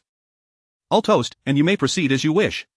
Her words merely served to suggest to everyone that she, a superior, had graciously lowered herself to toast a mere cleaner, yet Wenxin, in turn, only sipped half a glass, thus undermining her. Wenxin reluctantly replied, then I shall drink it all. Liang Qi, with a concerned tone, asked, can you manage? It's merely a formality, there's no need to force yourself. As she spoke, she raised her glass and downed its contents in one swift motion. Wenxin had no choice but to bring the glass to her lips and drink slowly. The white liquor was far more potent and unpleasant than she had anticipated. After just one sip, she began to cough. Liang Qi, genuinely concerned, asked, Wenxin, do you truly not wish to drink? If that's the case, don't feel obliged. I won't hold it against you. Wenxin offered an embarrassed smile, it's fine, I can manage. With great effort, she swallowed the entire glass of white liquor. Liang Qi gave her a thumbs up, exclaiming, I knew you could handle it, you're quite the surprise, your capacity is impressive. Wenxin waved her hands dismissively, not at all, I'm starting to feel a bit dizzy. This was no exaggeration. She indeed felt lightheaded and somewhat nauseous. Finally, Liang Qi relented and proceeded to toast others, but she no longer insisted on drinking as she had with Wenxin, even allowing some who struggled with alcohol to substitute tea for liquor. Zhou Xiaoyan, having been forcefully made to drink a full glass herself, whispered indignantly to Wenxin, do you think something's wrong with her? Anyone who knows we're having a gathering would think she's some high-powered career woman, making toasts like this? At that moment, Wenxin felt her face flush with heat and her head spinning, yet she remained conscious enough to softly agree with Zhou Xiaoyan. Indeed, after so many years in cleaning, this is the first time I've encountered such a scene. In the past, even during colleague gatherings, they would merely find a restaurant for a meal, splitting the bill afterward, each person contributing less than 50 yuan, leaving satisfied. Now, however, Liang Qi had elevated their status, insinuating that not drinking was akin to disrespecting her. Zhou Xiaoyan, possessing a slightly better tolerance, patted her shoulder and asked, I'm heading to the restroom. Are you coming? Wenxin nodded, I'll go too. She stood up slowly, steadying herself against the table until she felt stable enough to walk. Zhou Xiaoyan noticed her unsteady gait and quickly took her arm, half supporting her. Look at you, you can't even walk in a straight line. I'll help you. Wenxin, slightly slow to respond, replied with a cheerful, thank you. Zhou Xiaoyan found the tipsy Wenxin amusing, noting that she spoke even more softly than usual. Tell me, if I were to find you a tall, handsome young man, around 190 centimeters and 75 kilograms, muscular and charming, would you be able to handle it? Wenxin playfully swatted her, I'm already married, sister. This isn't like when I was single, such jokes aren't as light-hearted anymore. Zhou Xiaoyan laughed, waving her hand, I forgot, you were single when I met you, and it was only this year you mentioned getting married. I haven't even seen your partner, so how could I remember? Zhou Xiaoyan escorted Wenxin to the cubicle, still feeling uneasy. Are you sure you'll be alright? Should I wait outside for you? I can go in after you. She was worried Wenxin might stumble. Wenxin brushed it off, her head still swirling. It's fine. She quickly finished in the restroom and emerged. After searching for a while, she found Zhou Xiaoyan was nowhere to be seen. Wenxin steadied herself against the wall, feeling dizzy from the quick pace of her earlier steps. She guessed Zhou Xiaoyan had returned to the room and turned to head back. Just 2 steps in, she unexpectedly collided with someone, and before she could react, a fragrant aroma filled her nostrils, causing her to lose consciousness. Meanwhile, Zhou Xiaoyan had finally escorted the person who sought her assistance away. While she had been waiting for Wenxin outside the restroom, an elderly lady had approached her, asking for directions to the restaurant's private room. Zhou Xiaoyan tried to explain, but the lady seemed unable to comprehend, ultimately leading Zhou Xiaoyan to escort her there. After the elderly lady expressed her gratitude, Zhou Xiaoyan returned to the restroom area, worried about being away too long, and called out, Wenxin, are you still in there? There was no response. She must have gone back to the private room, Zhou Xiaoyan thought. Turning back, she was surprised to find Wenxin missing from the room as well. She quickly asked her colleagues, has anyone seen Wenxin? Wasn't she just with you? One of her colleagues replied, Wenxin, didn't she go out with you? What, is she lost? Panic began to rise within Zhou Xiaoyan as she rushed out to search for. Upon hearing that Wenxin was missing, Liang Qi was deeply concerned, rallying all the colleagues to help in the search. However, despite a thorough search of the restaurant by a group of 10 or so, they could not find Wenxin. They even searched within a 500-meter radius outside but to no avail. The restaurant owner insisted he hadn't seen Wenxin leave, and the surveillance footage confirmed that she had not exited the premises. Zhou Xiaoyan felt utterly bewildered. What is happening here? Did she just vanish into thin air? Where could she have gone in such a short time? Seeing the commotion, Liang Qi reassured, perhaps she got drunk and decided to go home to sleep. I called her earlier, the call went through, but she didn't answer. I suspect she just fell asleep. Zhou Xiaoyan gritted her teeth, indignantly responding, it's all your fault for insisting she drink, she can't handle it, and you made her drink so much. Did you want her to get into trouble? Now that she's missing, are you satisfied? Liang Qi, flustered, tried to explain, Xiaoyan, you've misunderstood, that wasn't my intention. During this period, Liang Qi had maintained good relations at work, and before she could even speak, colleagues were already defending her. Xiaoyan, Supervisor Liang was just trying to enhance our team spirit. How could you say such things? Wenxin is an adult, she can't just go missing. Exactly, we've searched for so long, we've been good friends. Supervisor Liang had the best intentions, don't be ungrateful. Zhou Xiaoyan felt overwhelmed by the collective voices supporting Liang Qi. Frustrated, she turned and ran out again. She retraced her steps down the street, but still found nothing. With no other options, she resolved to call the police. Surely, they would be more adept at locating people. However, when the police learned that the missing person had just been drinking and could not be found in the restaurant, their attitude became dismissive. We'll send someone to look into it. After hanging up, Zhou Xiaoyan, it dawned on her that mentioning Wenxin was drunk and missing from a restaurant might have made the police think it was a prank. After all, who would believe a drunk person could go missing in such a public place? If Zhou Xiaoyan herself had not seen it happen, she would not have believed it either. Yet, Wenxin was indeed missing. Zhou Xiaoyan felt like a frantic ant on a hot stove, and reluctantly decided to visit the police station in person. Meanwhile, Wenxin lay unconscious on a large bed in a hotel room, her simple attire replaced by revealing, suggestive lingerie. In the room, several individuals surrounded the bed of the photographer, snapping pictures, remarked, this woman's figure is exquisite. If you hadn't told me she was 50, I would have believed she was 20, judging by her taut physique. Wenxin's beautiful form, typically concealed beneath her modest clothing, was now fully revealed. Her long, slender legs, a narrow waist, and a curvaceous figure, accentuated by her fair, delicate skin that showed no signs of age despite her 50 years. The photographer directed his assistants to pose Wenxin's body in various positions, capturing numerous shots, then turned to the male actor beside him, signaling him to join her.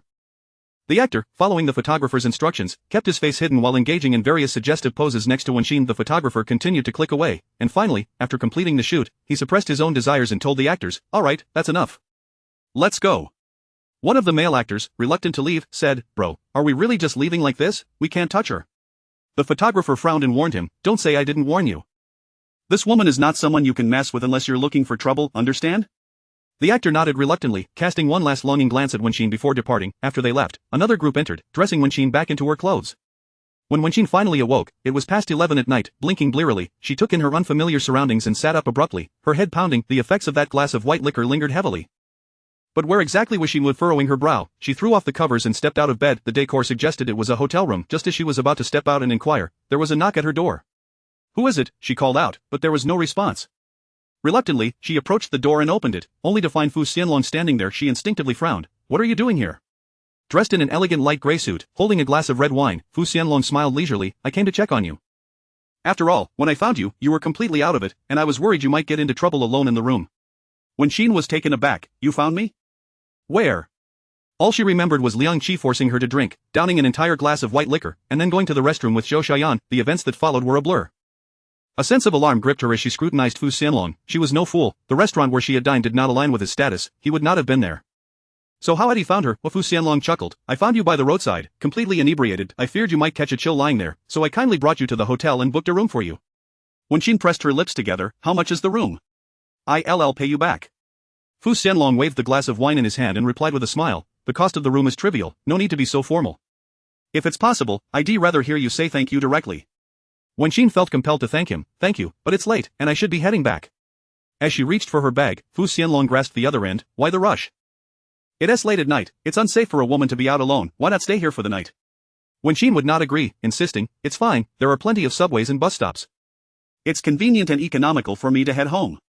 Seeing her resolve, Fu Xianlong let it go, smiling, how about I give you a ride? Wenqin quickly declined, no, you've already been so kind to bring me to the hotel. Fu Xianlong fell silent, watching her stride toward the elevator. She walked briskly, as if eager to escape. A smile flickered across Fu Xianlong's lips before it vanished. When Zhou Xiaoyan received Wenqin's call, she was nearly frantic. My dear ancestor, where have you run off to? I've been chasing the police all night. If I can't find you, I might as well kneel before them. Wenqin hurriedly replied, I encountered a minor issue, but it's resolved now. Zhou Xiaoyan sighed in relief. That's good to hear. I thought perhaps someone had abducted you. Wenqin chuckled, everything's fine, you should head home and get some rest. I just wanted to reassure you. I'll hang up now. After ending the call, she scrolled through her messages, finding that only Li Qingsong had messaged her twice. The first was around 7, asking if she was working late. The second, sent just after 10, inquired why she had not returned yet and suggested that after such a long night, she deserved a raise. Wenqin quickly replied, it's nothing serious, we had a gathering tonight, and I'm on my way back now. Almost immediately after sending the message, Li Qingsong called her. Wenqin answered promptly, hello? Li Qingsong stated, send me your location. I'll come pick you up. Wenqin hesitated, feeling guilty for troubling him, and quickly declined, no need, I can get home myself. Li Qingsong's tone was firm, address. Chapter 73, A Quarrel, some photos of MRS.li. Wenqin had no choice but to inform Li Qingsong of her location. His voice was calm as he instructed, stay right there, I will be there shortly. After hanging up, Wenqin held her phone, feeling a peculiar sensation in her heart. She had long grown accustomed to being alone, shouldering everything that happened by herself.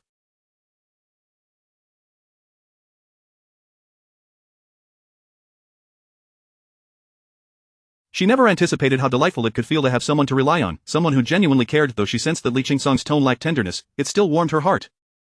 The night breeze was a bit chilly as she stood at the hotel entrance, stamping her feet for warmth. When Li Qingsong arrived, he spotted Wenqin at the hotel door, repeatedly stamping her feet, her hair blown about by the wind, presenting a vibrant and spirited beauty.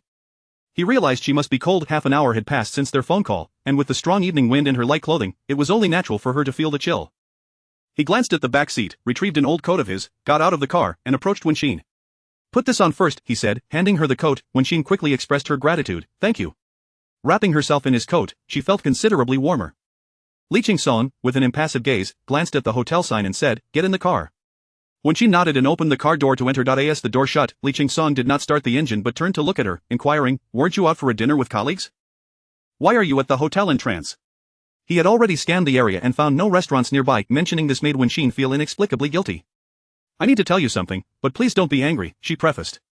She was aware of Li Qingsong's disdain for her association with Fu Xianlong. The last time she and Fu Xianlong had been seen together in a video, he had been somewhat upset. Although she had offered an explanation, it had been too coincidental. While Li Qingsong had accepted it, when she knew that he harbored lingering discomfort about the matter. As a married couple, she did not want to conceal anything from him, but the thought of his aversion to Fu Xianlong sent a shiver down her spine. I got drunk and went out to use the restroom, and then I lost consciousness, she continued carefully, gauging Li Qingsong's expression. When I woke up, I found myself in a hotel bed. Please don't misunderstand, I was fully dressed. I intended to leave, but when I opened the door, I saw Fu Xianlong. He said I had collapsed on the street, and since no one was looking after me, he brought me back and got me a room to rest. The more she spoke, the more her confidence waned, as even she found her explanations far-fetched. Given Fu Xianlong's character, he would not meddle in such affairs without some ulterior motive. Yet, after much contemplation, she could not deduce what benefits he would gain from this. Ultimately, she could only conclude that his actions might serve to irritate Li Qingsong further. Li Qingsong's expression darkened as he listened to Wenqin's account. In a marital relationship, even in the absence of love, there exists a sense of possession, especially for a man of his stature and assertiveness. He could not accept that his wife would have ambiguous relations with another man, regardless of the underlying circumstances.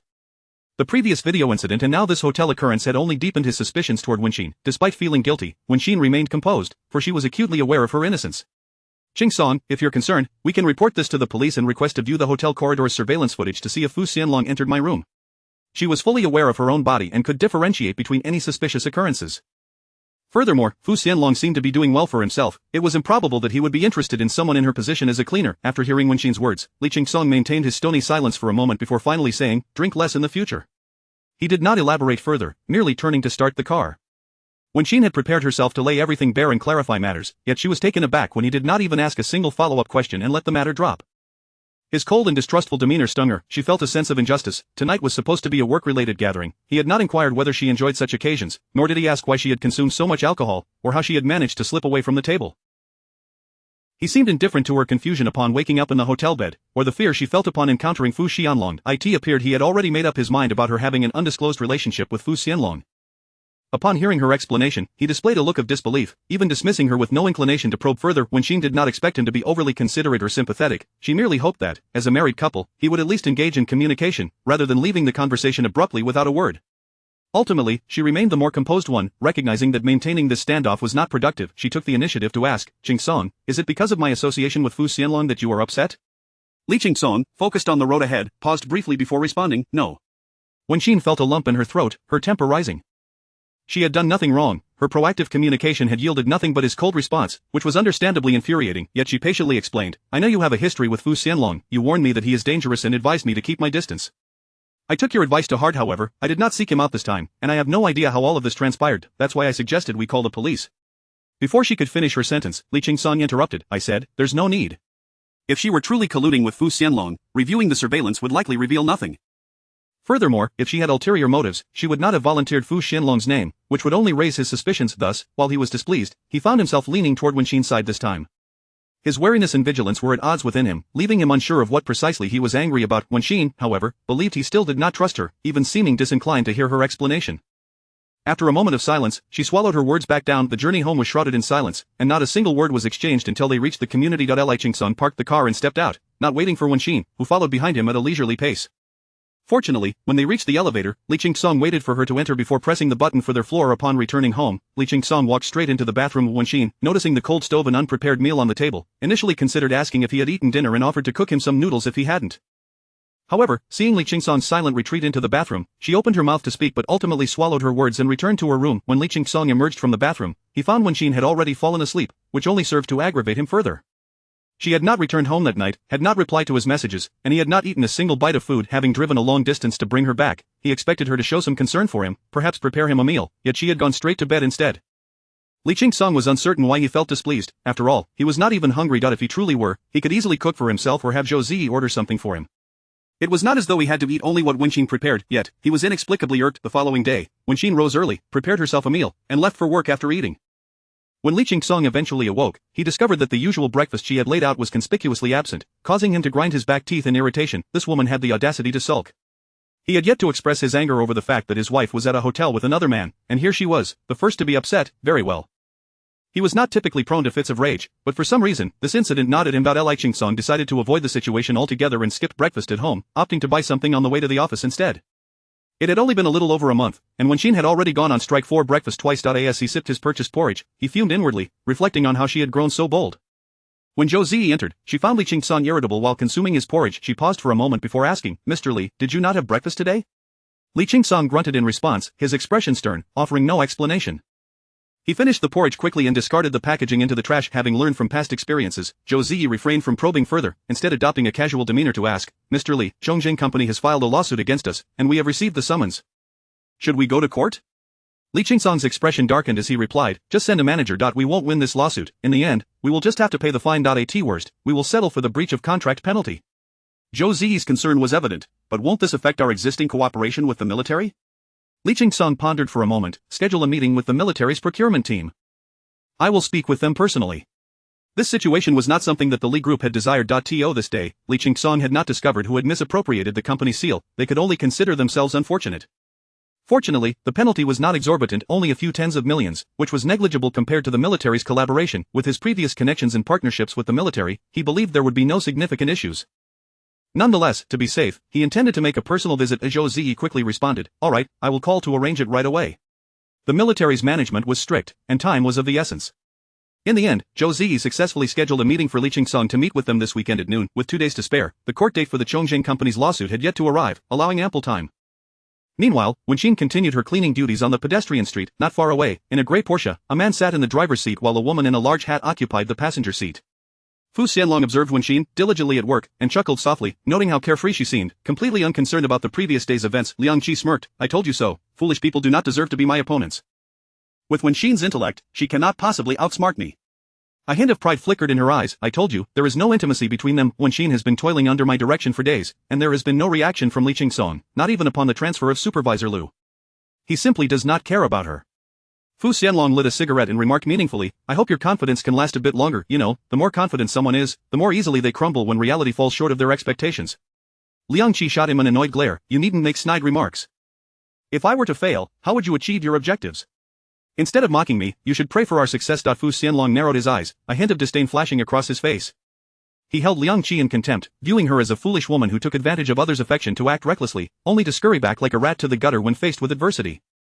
Yet, her unique status was too valuable for him to overlook. After finishing his cigarette, Fu Xianlong turned to Liang Qi and asked, Are you ready? Liang Qi smiled knowingly, of course.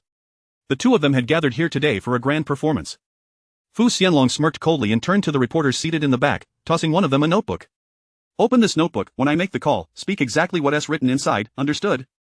The young reporter, Zhang Hao, full of ambition, had never anticipated that his first assignment would involve such a task. Meeting Fu Xianlong's ruthless gaze made him involuntarily shrink back, and he quickly replied, I understand. Fu Xianlong smirked, Good, do well, young man, your future is bright. Upon finishing, he produced a phone he had long since prepared and dialed a number. On the other end, a voice soon rang out, Hello, this is Fu Zhensheng. Fu Xianlong handed the phone to Zhang Hao, signaling for him to begin speaking. Zhang Hao took a deep breath to calm himself before addressing the words in the notebook. Excuse me, is this Mr. Li? Is this Mr.Li? Li Qingsong, hearing the peculiar voice of the man on the line, furrowed his brow. Who are you? The voice had been altered, the caller clearly had an agenda. You need not concern yourself with my identity. I am merely a journalist who intervenes to help, the voice replied. I happen to possess some rather scandalous photographs of Mrs. Li. I wonder if Mr.Li would be interested? Li Qingsong's brow knitted tighter, his expression darkening. What nonsense are you spouting? I have no wife. He had kept his marriage to Wenxin under wraps. Aside from Nua and Zhou Ziyi, no one else was aware of their relationship. Moreover, those in Wenxin's circle were oblivious to his identity. How did this reporter know? Hearing his words, the reporter chuckled derisively. Mr. Li, I admit that Mrs.Li does not seem like the type. Given her elegance and poise, however, appearances can be deceiving. Who would have guessed that Mrs.Li is quite the wild side? Li Qingsong pressed his lips together, his gaze turning sharp. Name a time and place, we will meet to discuss. Once he clarified the other party's identity, he had 1,000 ways to ensure their silence. Chapter 74. In exchange. Unexpectedly, the journalist across from him seemed to have penetrated Li Qingsong's thoughts. With a faint smile, he remarked, Mr. Li, are you trying to ascertain my identity? But I am not foolish enough to divulge my true self to you. Our dealings are strictly online. If you wish to avoid having Mrs. Li's photographs disseminated throughout Rongqing, it would be wise not to pry further into my identity. Li Qingsong's expression darkened, and after a moment's pause, he inquired, What exactly is your objective? Speak plainly. The journalist replied with a grin, I have no ulterior motives, I simply wish to request some funds from you, Mr.Li. How much do you require? Li Qingsong responded succinctly, his countenance grim, as if the weight of his displeasure could be felt in the air. Speak, and within reason, I shall accommodate you. The journalist continued to smile, Mr. Li, I do not seek money, I desire orders from the Li Corporation. Li Qingsong furrowed his brow, what orders? Military orders, the journalist stated. Li Qingsong's aura instantly darkened, enveloping the office in an oppressive silence. Zhou Ziyi, who had intended to enter to report on work matters, hesitated upon seeing Mr. Li's cold demeanor and retreated. A long silence enveloped the call, with the journalist seemingly unperturbed by Li Qingsong's growing ire, leisurely awaiting his response. After a considerable pause, Li Qingsong finally spoke, Which military orders are you referring to? To date, any adversary daring to take a bite out of him had met their demise, regardless of who this person was or their intentions. Li Qingsong had mentally inscribed them on his list of threats. While he would never engage in unlawful activities domestically, there were ways to drive an opponent to their demise without sullying his hands. A desperate situation could extinguish all hopes of survival for the other party. It was only at this moment that Li Qingsong truly contemplated the necessity of meeting this individual. On the other end of the line, Zhang Hao was drenched in cold sweat, reciting the terms given to him by Fu Xianlong one by one. He then asked, feigning nonchalance, Mr. Li, do you think this condition, in exchange for Mrs. Li's reputation and that of the Li family, is worth it? Certainly, it is worth it, Li Qingsong replied in a low voice. However, before I agree, should you not first allow me to see the photographs you possess? He believed that Wenxin would not engage in the debauchery as claimed by the journalist. If the photos were indeed digitally altered, it would simplify matters considerably. Of course, Mr. Li, please check your email, I have just sent you a package containing the photographs of Mrs. Li, came the reply from the other end. Li Qingsong hurried to his computer, and indeed, there was an unread email waiting for him. He opened it and was immediately confronted with images of Wenxin reclining on a hotel bed in provocative poses.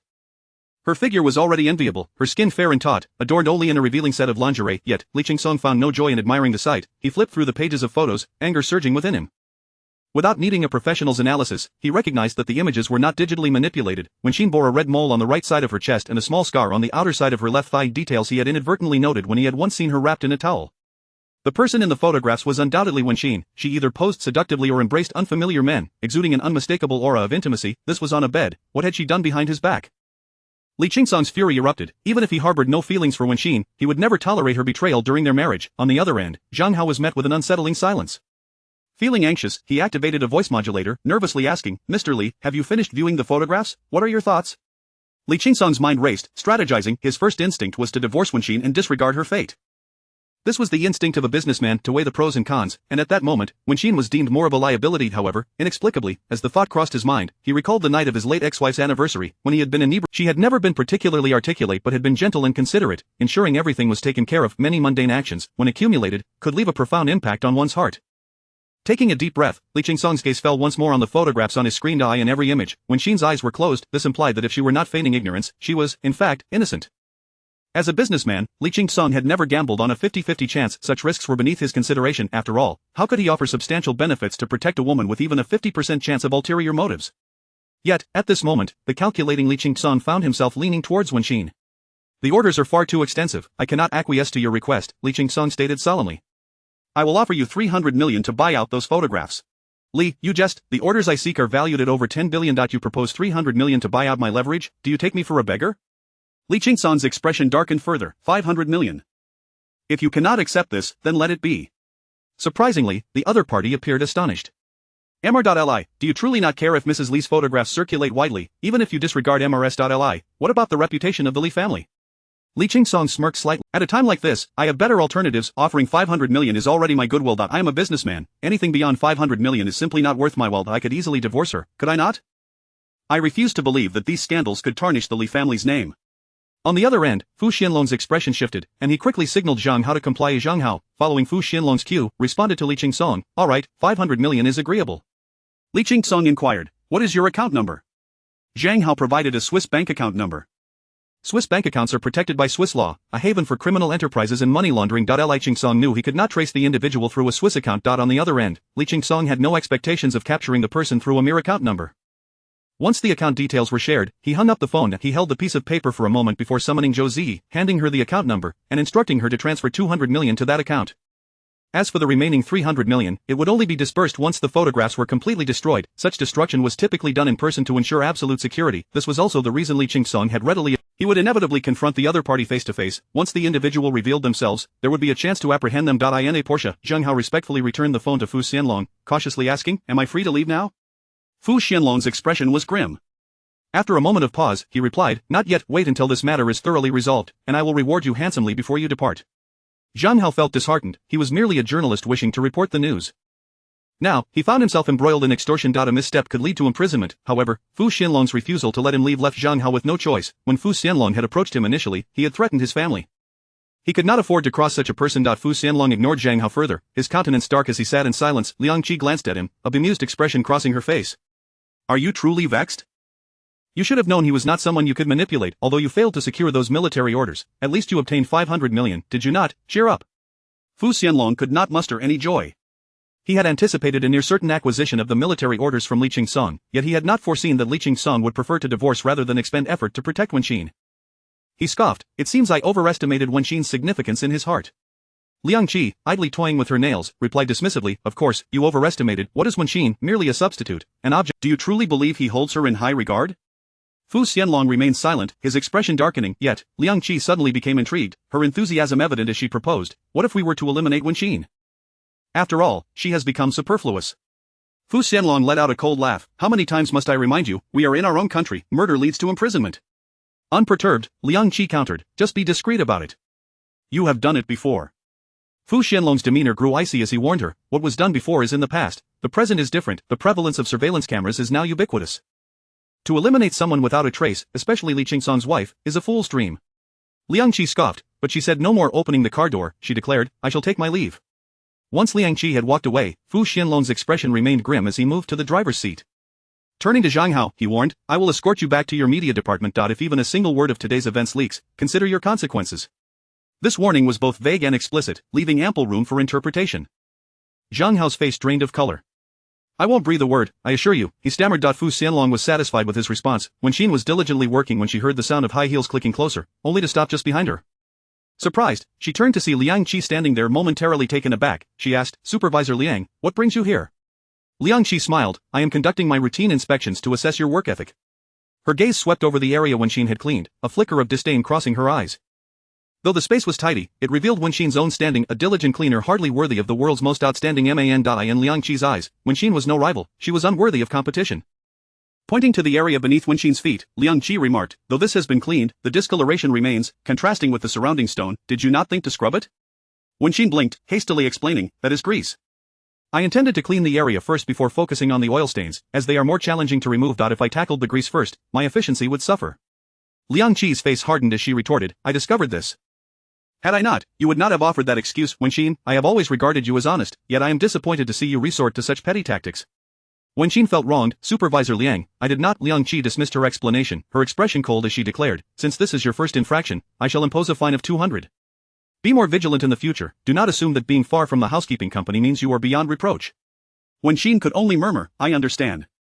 Liang Qi smirked slightly before continuing on her way. Competing with her, it was a long way off. By afternoon, Su Chui and Zhou Xian arrived as usual to assist her. Having learned from past experiences, Wen Xin refrained from letting them take any action. After hearing about the morning's events, Zhou Xian expressed disbelief. You say Liang Qi inspected our work, she didn't come to my area. Su Chui added, nor did she come to mine. Wen Xin paused, perplexed. Was she specifically targeted? What grievance could she possibly harbor to come all this way just to chastise her? If so, Liang Qi must be exceedingly bored. Looking at the determined expressions of Su Chui and Zhou Xian, Wen Xin felt increasingly bewildered. What had she done to offend Liang Qi, warranting such persistent harassment? Su Chui and Zhou Xian were just as baffled as Zhou Xian speculated. Didn't she express a desire to be friends with you previously? Perhaps during those shopping trips, you inadvertently displeased her? Wen Xin pondered this, shaking her head. No, I don't think so. Zhou Xian was at a loss as well, muttering, it seems she has suddenly developed a grudge against you. Wen Xin sensed the same. Liang Qi's animosity was both sudden and resolute. If it were not for past conflicts, it would be exceedingly odd. Could they have crossed paths before? She couldn't recall ever having met Liang Qi, so how could there be any enmity? The three were left in a state of confusion. As the afternoon wore on, it was time for salary disbursement. Around 4 o'clock, the trio received their wages. After clocking out, Wen Xin resolutely purchased 2 cups of milk tea from a roadside vendor. After all, it was quite enjoyable, and drinking it significantly lifted her spirits. With payday upon her, it felt like a small indulgence. Having learned from her previous bout of insomnia, Wen Xin promptly placed the milk tea in the refrigerator upon arriving home. With the weekend approaching and her day off coinciding, she could celebrate with Li Qingsong. She casually placed the fish and vegetables she had bought in the kitchen and was about to retrieve her apron when she spotted Li Qingsong sitting on the sofa. Startled, she exclaimed, You're back, why is the light off? She flicked on the light and immediately noticed that Li Qingsong's expression was far from normal. Chapter 75 Discovery of a change in supervisor. She was momentarily taken aback, her face displaying an unsettling pallor. What had transpired? Li Qingsong regarded her gravely and instructed, Do not rush to prepare dinner, please come over here first. When Xin felt an inexplicable sense of foreboding observing his demeanor, she found herself gripped by an uncharacteristic fear. Noticing the wariness flickering in her eyes, Li Qingsong realized his sternness had alarmed her. He softened his demeanor, managed a faint smile, and gestured towards the sofa opposite him. Please, have a seat. Suddenly, when Xin was overcome by the anxious sensation reminiscent of being summoned to the principal's office for failing to complete her homework, or perhaps being called into a supervisor's office. She felt unmoored, in a state of disarray. Qingsong, what exactly has happened? She asked, her voice tinged with unease. Li Qingsong scrutinized her intently before replying, Are you aware that someone has taken photographs of you? When Xin was momentarily stunned, convinced she had misheard. Are you referring to the kind of photos I think you are? How could that be? I am no longer of an age for such things. Before she could finish her sentence, Li Qingsong handed her his phone. On the screen was an open email, and as she gazed at the images displayed, the smile on her face gradually faded, leaving her pallid. Her hands trembled as she scrolled through all the photos, her breathing becoming erratic. Qingsong, I have no idea when these were taken, I never took such photos, and I don't even recognize the man in them. Li Qingsong had anticipated this outcome. It was evident to him that when Xin had fallen victim to a scheme, witnessing her reaction only solidified his suspicions further. She was unaware, not willfully deceiving herself. Strangely, this realization eased his troubled heart somewhat. We have been married for less than 2 months. Reflect upon this time. Have you been assaulted, or perhaps lost a segment of your memory?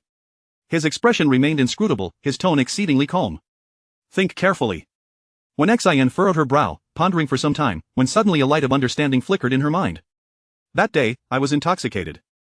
I intended to go to the restroom, but then I lost consciousness. The next thing I remember is waking up in a hotel room, where I encountered Fu Xianlong. Her gaze fixed upon the photos on Li Qingsong's phone, her eyes widening in horror. It was this very bed. When I regained consciousness, the room's decor and the bed were identical to those in the photos. So it was Fu Xianlong who orchestrated this. Why would he do such a thing? When Xin struggled to comprehend. Is it merely because he has a grudge against you that he would resort to such actions against me?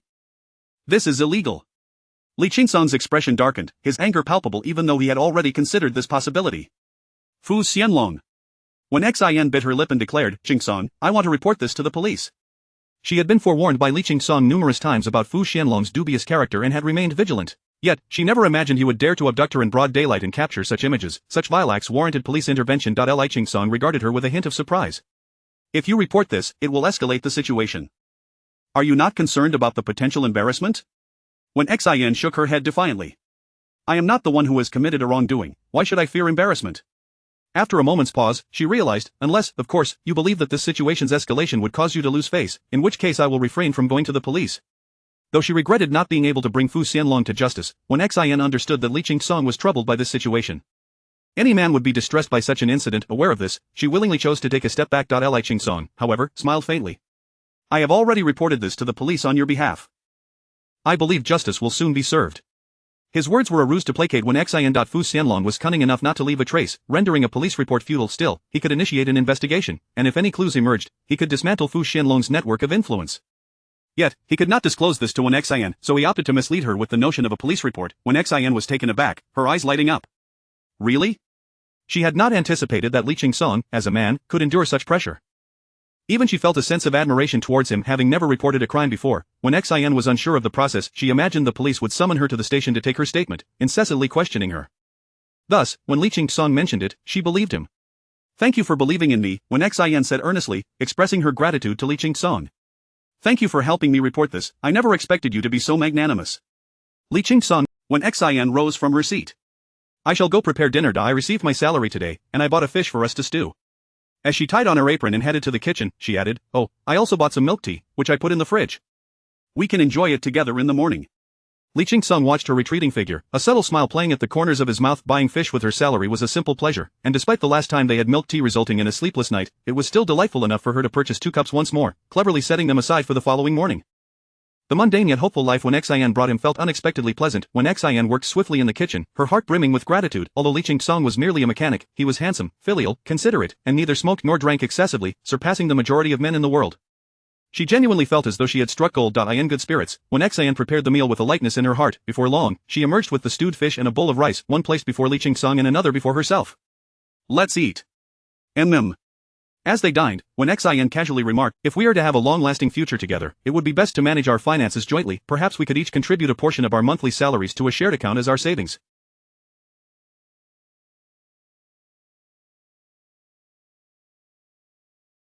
What do you think? She spoke without reservation, sharing her thoughts as they came to her. Li Qingsong nodded in agreement. That sounds reasonable. How much should we set aside each month? When Xin inquired, how much do you earn each month? However, after all this time, when Xin had never asked, causing Li Qingsong to forget the exact figure, he estimated that 12,000 should suffice. When Xin said, if you earn 12,000 and 2,000 goes to your brother for supporting your mother, that leaves you with 10,000. If you set aside 2,000 as a reserve fund, how about saving the remaining 8,000? Li Qingsong nearly forgot he had fabricated this lie to test her. After a moment, he replied, I don't need to keep a reserve. If something arises, I can simply ask you for it. When Xin shook her head firmly. No, you must keep it. I understand that men often have various expenses, and you can't just keep coming to me every time you need money. What would your colleagues and friends think? She wrote down the amount Li Qingsong could save each month. 8,000. Then she added, my income is unstable. Last month, I earned 16,000, but this month it might only be 6,000. I will also contribute 2,000 for our household expenses, saving the rest. Li Qingsong's eyes widened.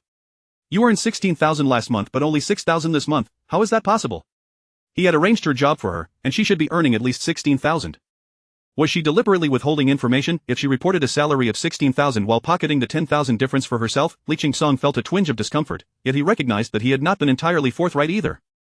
In comparison, when Xion's actions demonstrated far more integrity than his own, this realization rendered him unworthy of feeling displeased. Li Qingsong refrained from further discussion. Initially, he thought that 2,000 for household expenses was too little, as he spent that much on himself. However, now that he considered that she was dedicating her entire 2,000 to their household, he found her frugality admirable, but upon realizing that she was saving a substantial amount each month, his discomfort dissipated.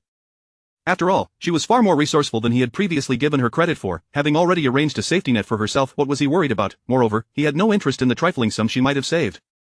Having settled their savings plan, when Xin felt a significant weight lifted from her heart. Joint savings as a couple marked the beginning of a harmonious life together. Suddenly, Li Qingsong spoke, "I transferred last month's 10,000 into your bridal gift card. You can decide how to allocate it." When Xin was taken aback. "You already transferred it last month?" What was she to make of her recent efforts to convince him to save together? Li Qingsong affirmed, "I made a promise to you before our marriage, and I intend to keep my word. Last month, I sent you 10,000. When Xin remained blissfully unaware of Li Qingsong's extensive wealth.